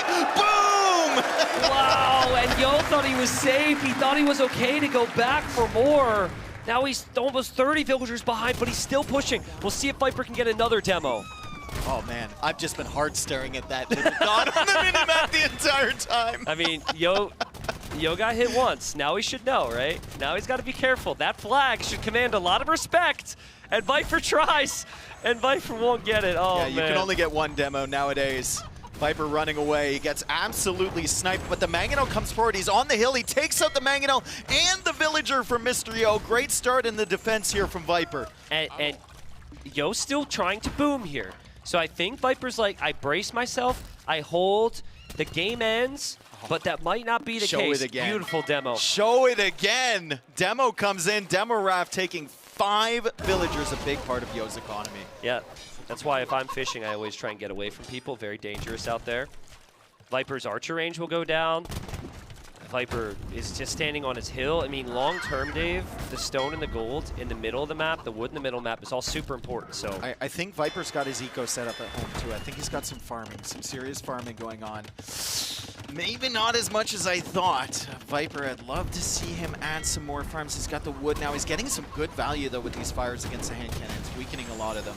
yeah, I mean, weakening's nice. Obviously would prefer a couple more kills. Knight's there as well. Snipe the Mangonel doesn't get it. Good save from Mr. Yo. Viper's still committing for that though. Monk's Does he gonna get it? sniped. He does. Nice split. Monk gets sniped, but Yo doesn't have the siege anymore, and Yo backs up. Okay, what can Yo do here? He's still 52 villagers against 81. Viper is slowly pushing out. The Mangonel shot is kind of needed here for Mr. Yo, but Viper dodges away. He's also got the ram to hide some of the hand cannons in. It's still just very interesting. Like, Yo is playing like he's all in, but he's not all in. No, he's got that second town center. Yeah. He's got the third one in the middle. Yeah. And he's got good eco upgrades. I mean, they could be better, of course, but I mean, this guy lost 14 villagers against Persians. 2 demos, 1 in each dog. He's...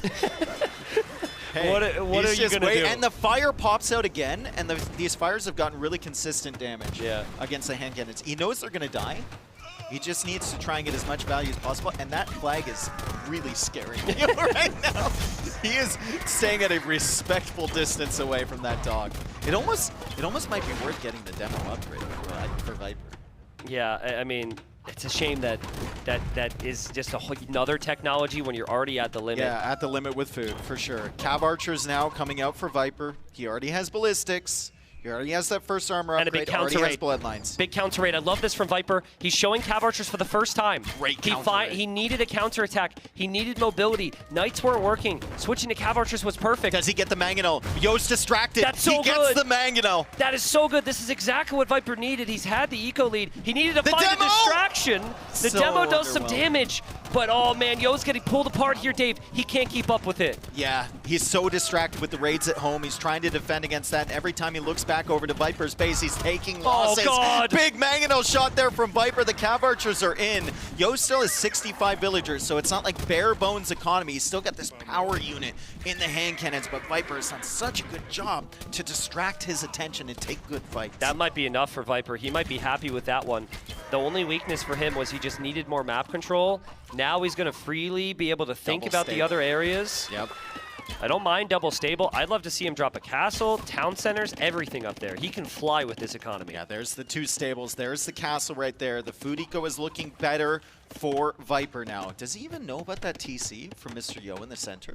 Honestly, I think he was more active in the middle than we knew. If he brings an army over here, he might feel comfortable enough to put that castle forward on man. the TC. This is a great raid. You remember earlier when you said it's nice to get wheelbarrow if your villagers need to run?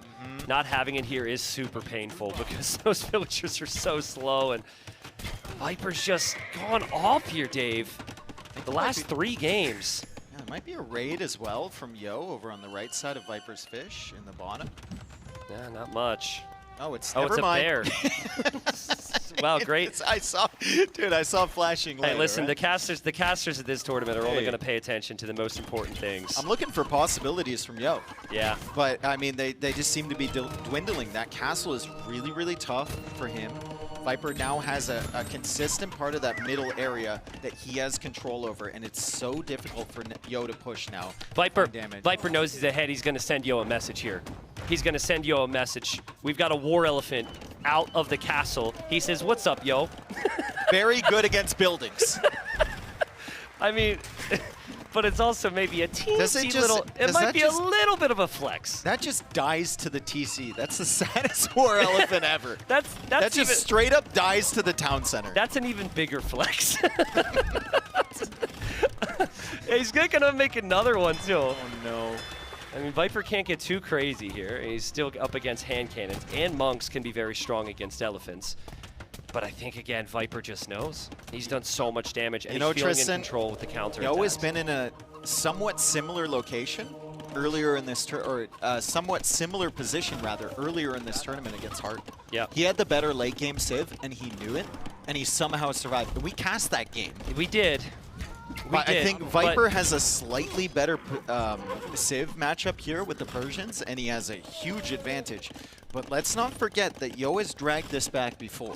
What's the saying? Lightning doesn't strike twice or something like that? Or, I don't know. I'm pretty sure one guy got struck like 6 times. 7 times? Yeah. So, I mean, maybe the saying's not exactly accurate. But, yeah, I mean, that was wasteful from Viper. If you don't make those 2 elephants, you're on the way to Imp already. But he did force some idle time, and there's Viper on the way to Imp. Let's see. Timing. I'm looking at Yo's stone count, waiting for it. He needs a killer castle right now. I don't think there is a killer castle to be found. That's a killer castle from Viper. He's going to place it a little bit further back. That's going to take out that other TC. So now both 4 TCs from Yo being threatened by castles that Viper can safely keep traps behind. And there's the castle from Mr. Yo. Viper's going forward with the castle there. He sees it, immediately abandons it, and Yo is like, thinking about the follow-up. Yo's like, wait, where are you going, bro? Yeah. Yo's like, I'm going to wait a little bit.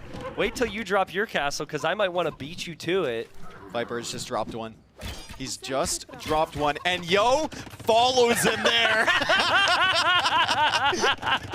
Found you. It's actually the best play to come back in this game. Oh my goodness! If Yo can deny this, it kind of changes the momentum a little bit. I don't think it swings it in his favor, but it puts Viper on notice. I mean, Viper maybe regretting the elephants nice now. Attack round. Still has the demo in the dock. Still looking for big shots from the Mangonel. Going back with the villagers as well. The demo comes out. It's quite a sad demo on that side, but Viper is clearing up more hand cannons. Another raid coming in, and the castle from Mr. Yo will not be able to deny the castle from Viper. Viper's castle just needs to go up, and he's good here. And the counter, this did significant damage the entire time. Viper's still been churning out villagers. He still is the better economy. We might honestly see Mr. Yo. And He has another elephant, and he's got 2 more. We might see Yo tap. We might see him tap when he sees him. This is bad for Yo. He doesn't have any siege. Viper wants him to tap. That's why he's making multiple more elephants. Yep. GG is called. Wow. Viper gets win number 3, 2 games in a row for him. Viper, it's got to be feeling so good because this win streak he's on right now is looking so nice. I think in the previous game, we had seen Viper kind of go all-out attack to win. That was the first time I've seen Viper go for max value from low numbers and then spin that towards Castle Age and win the game with it. So many players would add scouts and archers and never be up. Love the patience there from Viper. I think Mr. Yo's strategy might have been something other than the hand cannons. I think he got forced into it here. Yet another game where Yo takes significant damage early and then tries to claw his way back. Yeah. Right? The hand cannons were looking very dangerous, but Viper did some key things. He added that second town center at home. He managed to get some good value with the ships and with his knights and skirms. And then critically, he got the counter raids in, and at that exact moment, he sent his defending army forward and got some really good value. Plus things like this, the demo. Yeah. Bam. Yeah. The Cav Archers were huge. The Cav Archers were amazing. Really glad he made that switch. And I think this is where it all started to fall apart for Yo. Yeah. Yo had some potential, and then the second he gets hit at home, suddenly he starts to take one bad fight Loses here. his army, he's 30 villagers behind, and beautiful things setup. start to settle down in the game. Yeah, beautiful setup from Viper. Here's the thing about Yo's last 2 losses, though. Those were his bottom 2 Civ picks. Yep. Those were not civilizations where he necessarily needed the wins in his mind. He thought there was potential with them. So I think we're set up pretty nicely here for the 7th game. Mr. Yo is in a do-or-die situation. He's fighting for his tournament life. I know he's got Tatars and Dorothy Quarries out there, and Viper already played Magyars. He already played Persians. He played all of his best civilizations there. Playing in front of what's going to be over 3,000 people would probably be the biggest experience of my life in gaming since I have a son. He said since I have a son way as to a clarify qualifier, that, Viper. because Whoa. well, I did the interview. He said my biggest experience in life. Then he paused. He's like, well, no, my son. Clearly. That's fair. It would be an absolutely incredible experience. So I can only hope one can get there. It would be a dream come true.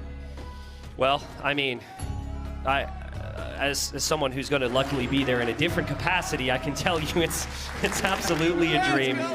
These guys going at it. How you doing, crowd? Crowd's doing good. Doing good? Look at, I don't know. I don't know how many esports events there's been in this beautiful building here, but I can tell you it's an Age of Empires 2 crowd when everyone's got their legs propped up, baby. Those seats are comfy. They're like, the Age of Empires 2 fans are like, man, this place is very nice low back support. Well, we need it. Yeah, well, exactly. Yeah, exactly. Well, Mr. Yo ready to get started. I'd love to see the draft again. I just said that Viper didn't have his best civs for Dorothy Quarry. I think I was wrong, because I think he has Georgians still. He does have Georgians. Yeah. Yeah, he does have Georgians. He has Khitans as well. Yeah. I can't remember the final civilization. Yeah, it might just be 2 left. We'll see that. And then for Yo, he's got Tatars. So I think if he goes Dorothy Quarry, he goes Tatars. We've just seen that so many times. It's Romans, Khitans, and Georgians. Interesting. And here we go. It will be Tatars and Georgians. So Yo's home map. Yo looking to stay alive, take it to a Game 7 to make it to the semifinal tomorrow.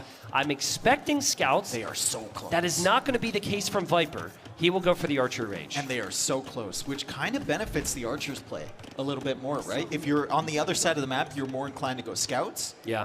They don't know where each other is immediately, but Viper's going to discover Yo. He's going to find the berries. This map is so tricky with early pressure. There's all these hills, which usually benefits the Tatars. But you have to make sure all your villas are safe, and Yo is just going for a full wall. Yeah, but even bigger than that, he hasn't moved out with his scout. Yeah, he hasn't discovered where Viper is, so he doesn't know. Yeah. I mean, that can be fine. If you get the walls down and adapt, that can be completely fine here. But in theory, Spearman Archer pressure could produce some problems against Yo. Yo's scouts very much on top of it, though, Dave, and he should see Viper come forward if Viper has anything. Yeah, he sees that spear and he knows he's really close. Yeah. Really Let's see the micro here. Does he pull the spear back immediately? Of course he does.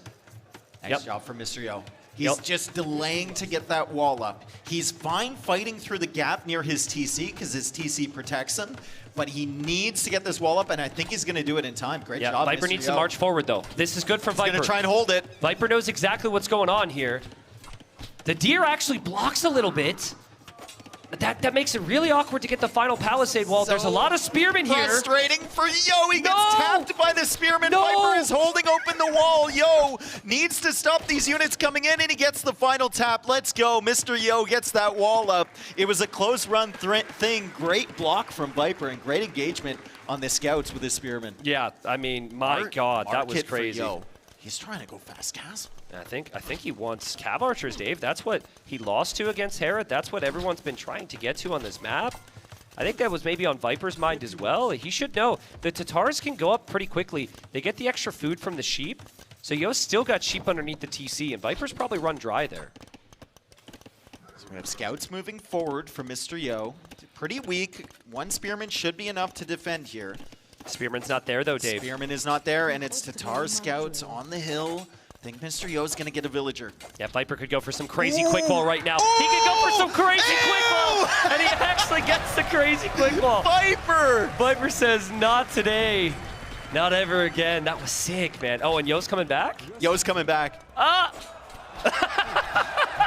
Viper, did you really think you're gonna get away with leaving that villager there? I mean, if he can quick wall the other time, why can't he quick wall there? It's a classic Viper moment right there. He's trying to pressure him. Yeah, that's maybe funny. a little distract. It's actually 4 spearmen forward for him. He made a lot of spears and a lot of archers, and he doesn't have any food bonuses. So I think this delays his castle age I significantly. mean, it forces out the tower from Yo, which is not a bad thing, because he could have sold that stone and put it into cav archers. Or town centers as well. Yeah. Tatars left their town centers to get the additional sheep. Either way, I think Yo's looking at this. He's like, I killed a Vil. I'm on the way to castle age. Viper's done no damage to me. I don't see Yo taking much damage here, Dave. He needs to house wall or palisade wall Viper is behind getting to the tower. Listen, Viper is getting arson for his spearmen. Not worth it. I mean, I'm Look at about to be this. proven wrong, Look at most this. likely. Bop. Gets the other one right there. It really lessens the And then the loses epicness. the villager on the golden. It ruins the epicness of a quick wall when it's slowed down that much. Yep. Can we get a highlight of Yo's villager kill now? I don't Does know, that man. count? I don't know if we can look away. These spearmen are busting through that wall Yeah. pretty quickly with arson.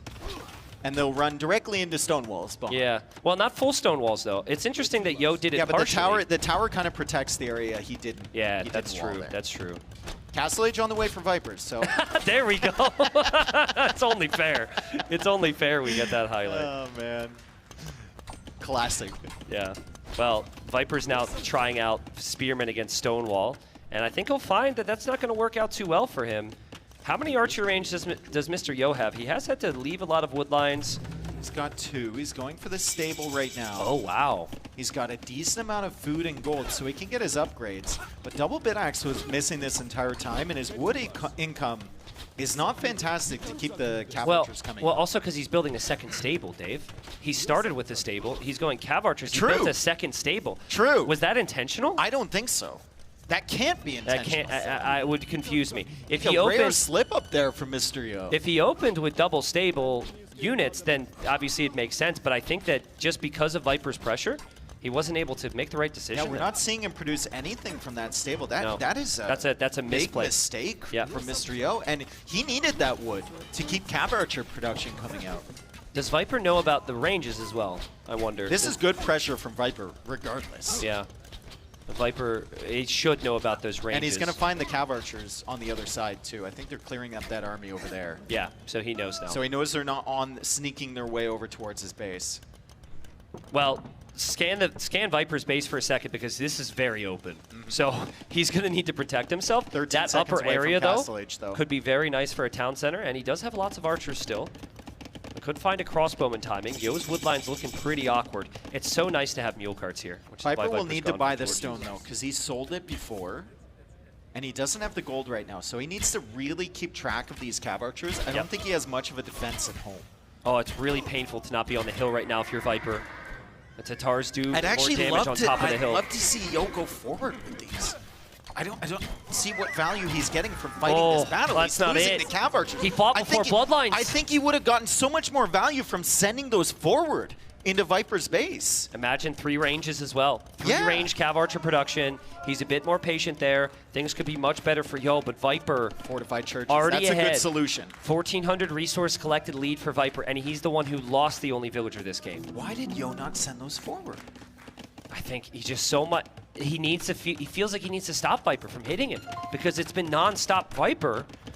It's just so much pressure, and now he has to come home. Now he can't move forward. You don't want to be 1 TC defending with your cav archers after buying Castle Age. Yeah. You want to be aggressive. You want to be pressuring. You want to keep your opponent at their own base. This is not a great development for Mr. Yo. He still has Tatars, cav archers, so Thumbring is already in, and he still has a hill. He should be able to defend here, but Viper's eco is going to be ahead long term. I think Viper will look at this army and say, I'm going to lose this army. Let's just get crazy value from it before And it he dies. is. He is. Ballistics is on the way. He's probably going to lose it before Ballistics comes man, in, but the Viper's micro not, difference. Yo is not microing. The micro difference here. The cav archers have the hill. They have bloodlines like they didn't before. Yo needed the numbers. Yo needs to save these villagers here. It is do or die for him right now. And Viper's just marched right up the hill. What a fight for Viper. Viper runs right into the teeth of Mr. Yo's army, and he doesn't care. He kills almost all of the Cav Archers. Mr. Yo That's still perfect. at the limit with resources. He got some wood, but not much of anything else. He finally does clear up that army, and Viper is making the transition into +2 armor, elite skirm, ballistics. Cav Archers doesn't do a damn thing now. It's actually a weird situation, but you're kind of happy you have 2 stables because you're going to need them. You're gonna need to make those nights. You're not happy that you only have 6 on food, though, if you're Mr. Yo. That's true. But maybe 2 nights with these Cav Archers is realistic in the short term. But Viper. Now, I said at the start, because we try and speculate on how a series is going to go, that if it goes late, if Yo can hold on in games, it gets better for Yo. Viper just pedal to the metal, man. It's been so good. His army control has definitely been better, but that's always been the theme about these two, right? Whenever they meet similar armies, Viper is going to come out on top. Yo has to find a different type of edge. Yeah. He thought it would be the fast castle here, but I think he wasn't aggressive enough with the Cav Archers. Viper's positioning is so good. He does lose a Cav Archer there, but the church there protects the front of the base. That's fine. The town center in the very back of the base is well positioned. He might have a lot of church setup. I mean, Yo will need to catch up economically soon. I guess we should mention that Yo is ahead by 2 villagers. So it's not as if Viper He's is behind by 2,000 res collected, though, so that gives you an idea of how inefficient his eco has been and how efficient Viper's has been behind this. Fortified Church goes up just on time as these Cav Archers get here. Viper has ballistics for that. He's got Bod Canero for that. He's massing up his Cav Archers. Another Fortified Church over here, as well as Yo adds that second town center. Viper doesn't have free thumb ring. Viper doesn't have the numbers. Viper hasn't lost a unit yet. There were 2 dodges in there. Andy's had to save his villagers. Well played. Dancing with the skirmisher. Yep, super well played from Viper. Yo, on 2 town centers though, population is 68 to 68. He's got 14 CA now. He has 14 Cav Archers. I wonder if Yo can... Do you think it's a good idea for Yo to expand to the water now? Maybe. I think for Yo, you've really got to focus on this fight right now, but maybe it's something to consider. Also, should point out Viper doesn't have bloodlines right now, and that's one of the biggest upgrades with Cav Archers after Thumb Ring. So Viper's Cav Archers might not necessarily be the best. Yo is another group of Cav Archers, but he's going to lose this one. The Viper gets him trapped here. Nice snipes from Yo. I thought this army wouldn't really get much value at all, and he kills 4 villagers, and he comes in again. He might be able to snipe another villager here. Yeah. Ballistics and Thumb Ring is huge. He might be able to snipe like 3 villagers here. Mr. Yo trying to drag himself back into yet another game. He's finding value, and look, there hasn't been a Viper army forward near Yo's base in a very long time. Yeah, I'm really surprised there. I fully expected Viper to find the defense. I guess the skirms had moved out. He finds the villager, though. That's great. Yeah, that would be forward siege there from Viper. But Yo's food eco is looking pretty decent now. He has 2 town centers. Maybe we could see him on a 3rd.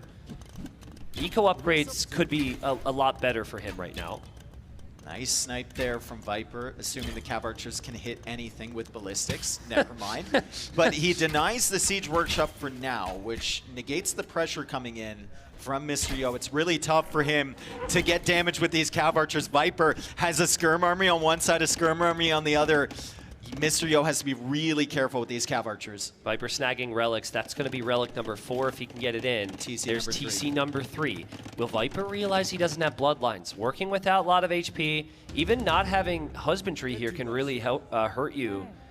He does see the Siege Workshop. Here come the Cav Archers. So dangerous with Tatars. The hill bonus, Thumb Ring, ballistics. Yeah.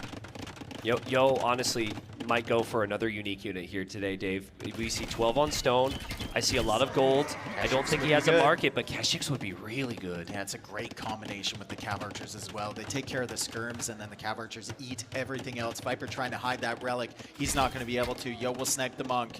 Yo has had a good few minutes here. We thought it was heavily favored towards Viper. It still might be slightly, but Yo has brought himself back into this game. We are about to encounter a very similar situation as we did in that Thames game, where Viper's playing skirm defense. He wants to control the middle of the map, but Yo has added siege. And Viper doesn't have an answer to the siege. Now, Cav Archers are a bit better there, but here comes Yo. We've seen this so many times over the years. Mr. Yo coming forward with an incredibly aggressive castle. However, Viper has called him out. He's seen the villagers. Viper losing the skirmishers on the other side, but doesn't matter. Huge Big shot. shot from the Mangonel of Mr. Yo. That's great for Yo. That's great for Yo. Viper still doesn't have bloodlines. Yo didn't lose that many villagers. The Cav Archers on the other side also took a really decent fight. And Mr. Yo is going to drop a castle there. Villager lead now, Mr. Yo, as he's getting damage done on Viper's economy. I can't believe it, man. I can't believe it. That's an insane play from Yo. But that's what it seems like he needs right now. Because the last 3 games has just been all Viper. Viper's aggression has been good here, but it hasn't been good enough defense behind it. That castle's going up. Look at the eco from Viper. It's all over the place. He's got wood floating everywhere. His food eco isn't where it needs to be. 1 on gold currently. Is finally getting bloodlines, but for what? His army already went down over there. He did a good job sniping some villagers from Yo, but that castle is going to provide a fantastic position and the ability to make Keshiks. I just want to see Yo get that food eco under control as well. It's crazy for both. If you just think about this map in terms of where you can expand your town centers to, the most important corner was the corner that Yo now possesses. It's all flat. That area is so wide and expansive. Viper's area of flat land is this tiny little narrow region on the right side. He's getting guard tower. He's going to defend with towers, and then he's going to counterattack as well with his Cav Archers. I think his Cav Archers are approaching Yo's base. Let's see what Viper can do over here. Guard tower isn't a bad tick because long-term spawn towers can be really, really effective for the Georgians. Yeah, I think there's a hole there between the blacksmith and the house. He's going to run right in. Yo notices right away, though. Yo can't block that army. He's got a TC up there. He's sending Cav Archers and a Step Lancer back.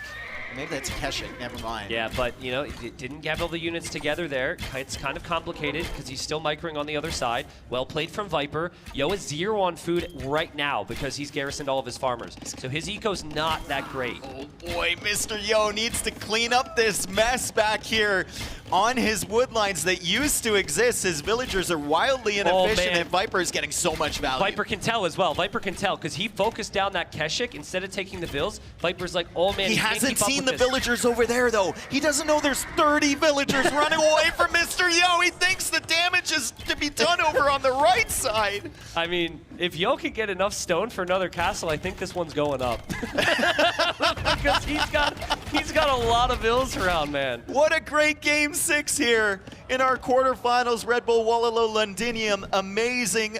The villagers are idled over there from Mr. Yo. The Cav Archers are still hunting. They're going to be found. Where is he? Viper's like, where is he? Because I have skirms in the north. There must be eco over here. And he'd be right, but he's not going to see them. Yo just sold his stone.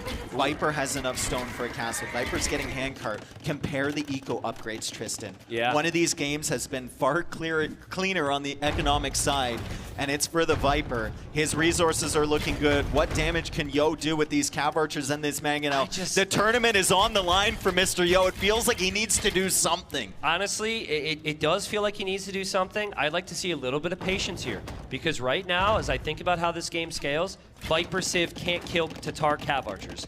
And so what I don't want to see from Yo is like take too many risks. And when you've got that hill, take down the town centers, take down the ranges, and just eliminate all that space from Viper. I think if you do that, it gets really complicated for Viper, and you can maybe catch up economically. But man, does he need some farms right now too, Dave. It's really bad. Well, that's why that corner is so valuable. It's very easy to farm over there in that corner, right? You mentioned it earlier. It's a good position to have, but the woodlines are still all over the place for Mr. Yo. Farming eco is looking fantastic, especially with the church boost from Viper. He's ahead by like 8K res collected right now, but Yo still has a super dangerous army of Cav Archers and Mangonels. Another counter raid coming in from Yo Viper through the same hole as before. Yo's going to try and wall that off. Doesn't work. Yeah, it doesn't work. That's so annoying, but there's actually no vills there anymore, so it doesn't. Well, he killed all of them. It doesn't really matter. 50 on wood for Yo, 6 on food, 7 on gold. Viper 31 on food. He's massing Manaspas. Feels very similar to that Magyar game where he wants to use his units to snipe the siege. Manaspas aren't particularly good against Cav Archer, though. Agreed. So he's going to have to distract Yo somewhere else, potentially with the counter raids, and then take an engagement. This is the patience I wanted from Yo. It's not you're feeling when you're behind in score, but taking down these ranges and the houses and just not overextending your army is so good here. That castle for Viper gives him access to spawn towers as well. And he already has the guard tower, and he's got a lot of stone. He could start locking down the map and making it incredibly difficult for Yo to do how did anything. he get there? Wonderful. I How think did he he went sneak along there? the water. I think he went along the water. He's going to show up at the gold for Mr. Yo at the wrong moment. Exact same setup as last game. He's raiding on one side and attacking the siege on the other. That's so good. Yo felt like he had this whole area blocked off and that he had no eco in the north, so Viper couldn't do anything. He was never expecting a raid there. Viper goes in, he backs off on the main fight, and he gets a lot of villager kills with the Manaspa. Still not the cleanest thing from Viper. He's just reacting, right? Yo's reacting as well. We see 1,800 wood in the bank for Viper. Yeah, but man, Viper's got a lot on food. He's got a lot on food, and now I think Yo's looking to get more damage because he no longer has any ranges to target. Now he'll run into a castle. Suddenly he's got to go back the other way, and look who just took his hill. Viper just took the hill. He's got the army running up the hill. You got those units running in. Viper's kind of waiting for him there with more army. More Manaspa coming in. So far this game, it's been Yo with the army lead, Viper trailing behind with the eco lead. But now Viper is catching up on military units, and Yo is going to have to do something about it. He's got 4 rangers producing cav archers, but his economy is nowhere close to Viper's right now. Viper's like, okay, I can't kill the cav archers. I'm just going to have to kill everything else. He's on his way to him. Oh, man. Oh, that is such an important unit. That is such an important unit. No! Bro, if that's moving. If that's moving. Yo! Wow, that's crazy. This game can be so frustrating at times, right? But that's what makes it so Yo's amazing going to at have the same 5 time. TCs. Yeah. And only double bid outs. and no horse color. The cav archers are moving over to the right side. The castle has been discovered. The castle has been seen. The Keshik saw it. Oh, dude. Well, I honestly, losing the Mangonels isn't too terrible because this is great value. Viper, that's not going up. Wow. Nice denial there from Mr. Yo. A little bit of momentum to his side. Still doesn't even out the game by any means, but he needs a bunch of little wins to slowly build up towards the Imperial Age. Great raid again from I Viper. wonder if Yo does a full-on eco upgrade check here. Normally, once you get one late, you think about them all. He doesn't have the food. That's on Q Vils. Yeah. We'll Get see. Bosaw. Let's see if the he farm considers upgrades. it. He's busy with the Manaspa on the other side. Doesn't have really any Keshiks for the skirmishers. Just one over there. Still trying to clear the raids, which he did. And his 40 on food right now for Yo. He should be getting horse color here. This is an upgrade that should come to mind. 100%. 44 on food. I think a lot of that is farms. Uh-oh. Horse color is necessary here. Viper. Similar position. Viper's actually Yo gonna, earlier. But the cav archers are here. Viper's going to drop a church there, which obviously would go up way faster than the castle would. And you can save the villagers. He does a big mix of army, but he lost his whole army on the other side. Yeah, those cav archers are going to rip He lost through his the whole army Manaspa. here as well. Yeah, he's still trying to cover the right side. He's covering the left side with the fortified church. I don't know how long that's going to stay up. Mr. Yo's eco upgrade still in shambles. But the numbers on resources are actually looking quite healthy now for him. The thing is, the units Viper's lost this game, crossbows, cav archers, Manaspa, he has lost some skirms as well. These are all costly gold units. So He's not only cheap got losses. 6 on gold right now, Viper. Yeah. I think he needs to maybe get some docks out or something to start thinking about the oysters if possible. Yeah, no, at a certain point you definitely have to. I want to see Viper just play full skirm right now. You're up against mainly cav archers. And he did get Bracer already, Dave, and he's still holding. And he's still 5 pushing. relics as well. He's still pushing, and Yo is just struggling to get army count. Does Yo tap? GG, well played. Good luck next round. Viper through to the semis. Wow, what a series, though. What a series. At a certain point, it felt like this was always going to go to 7 games. It was back and forth, back and forth, back and forth. But Viper just found another gear, went full send. In that game, he showed a lot of patience. And Viper will be moving into the semifinals. It's got to mean the world to him. Felt like Yo had the momentum after game 3, right? He broke the Magyar's pick from Viper. I think Viper had to switch that from Crownwood over to Thames. And Yo got 2 wins in a row, but Viper clapped back immediately. You love to see it. If you really think about what Viper did this series, it was a mix of everything. You had the all-in aggression, but you also had the more defensive macro-style game. So he was able to solve those questions or answer those questions And there Viper is. Everyone applauding him, of course. So many Viper fans in the crowd. He's still that guy. He's still that guy, dude. We'll see. Semifinals, here we come. Yeah, we'll see. It's got to be rough after you've won so many for Viper to have such an expectation. We're going to set it down here right now. Thank you so much. Once again, let's hear it for the Viper. The series went the distance. It was a very intense match on this very last map. Y'all just kept on finding ways to stay in the game, getting back into the game. Was there any moment in time on this map where you really felt like, I'm firmly in control? Or is that not a thing when you're going up against an opponent such as Yo? Normally it's not a thing when you go up against Yo, but last map, right? Yeah, no, I felt like after the opening I was in a very, very good spot. So I think I made a lot of mistakes, but I just wanted to avoid the big mistakes where you can make a comeback. So I felt in firm control the whole time, but yeah, you never know with Yo. He is probably the guy that makes the most weird comebacks of everyone. So yeah, you just gotta make sure you don't give him an inch. So when you're practicing, getting ready for a tournament, and especially for an opponent like that, how do you even approach that, knowing that literally anything can come at you? Are you just trying to get a lot of practice games in with MBL? Like, what's the approach here? That's probably the best guy to prepare for him. No, both him and MBL have very special, distinct playstyles, right? So, for example, Bohemians on the one-map glasses, no one else would think about doing that. Yo, though, does it. It's very risky, but obviously sometimes it pays off. In this case, it was fortunately not. So, yeah, it was good for me. It was indeed. Now, you ended the group stage on day 3 on a loss in 0-3. Was there anything from that loss or anything from the group stage in general that you were able to take with you, adjust, and take into the playoffs now? I think Leary and Yo are probably the polar opposites in terms of how they play. So I didn't feel too down after the loss against Leary. I felt like a lot of them were also strategy civ-wise. I didn't feel like I played bad, right? So if you feel like you played bad, that's when you get a bad feeling. So no, I still felt good and confident, and yeah, I was able to play good today. Now you do have the utmost pleasure of going up against Hera in the semifinals in a single elimination bracket. How do you feel you're going to stack up against him in your current form? And also, based on what you saw from him in the group stages, because he did lose a bunch of maps there. Yeah, he did, but again, some of those losses were to MBL. Yes, I was like, I never know. They don't count, okay. Yeah. No, obviously Hera is a formidable opponent. I mean, he has won so many tournaments recently, so it will be very tough.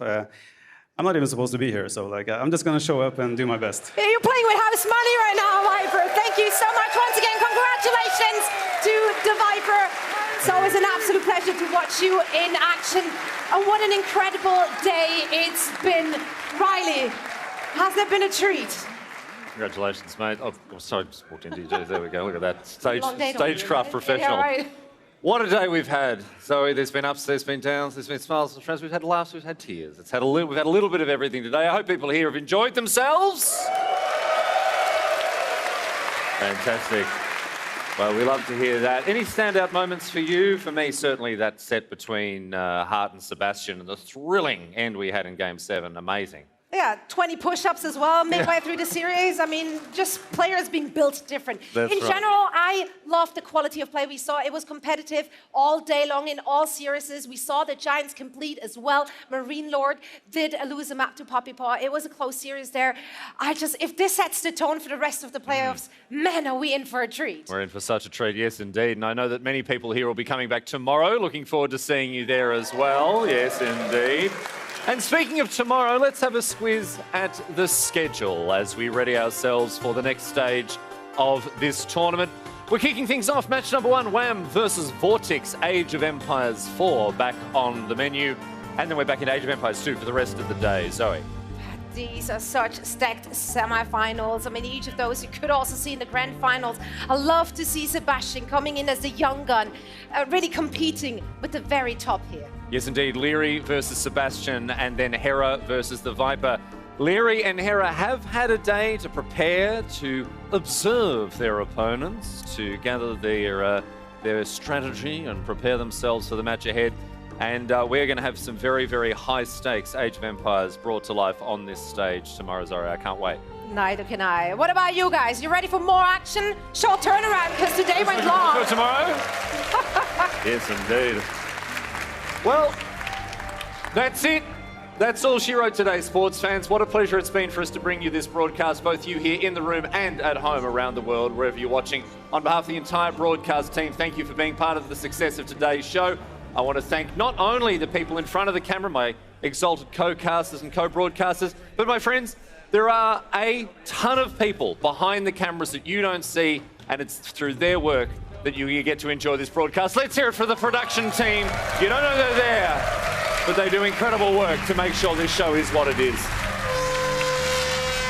And of course, finally, I'd like to thank our sponsors, Aegon by AOC, World's Edge, and Scan. One more round of applause for the people who make this possible. Thank you very much. But as I say, that is it for today. We're looking forward to having your company back here tomorrow at the Odeon for more Age of Empires of the very highest standard. Thanks for being with us. Take care of yourselves, and we will see you back here to do it all again. Good night.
you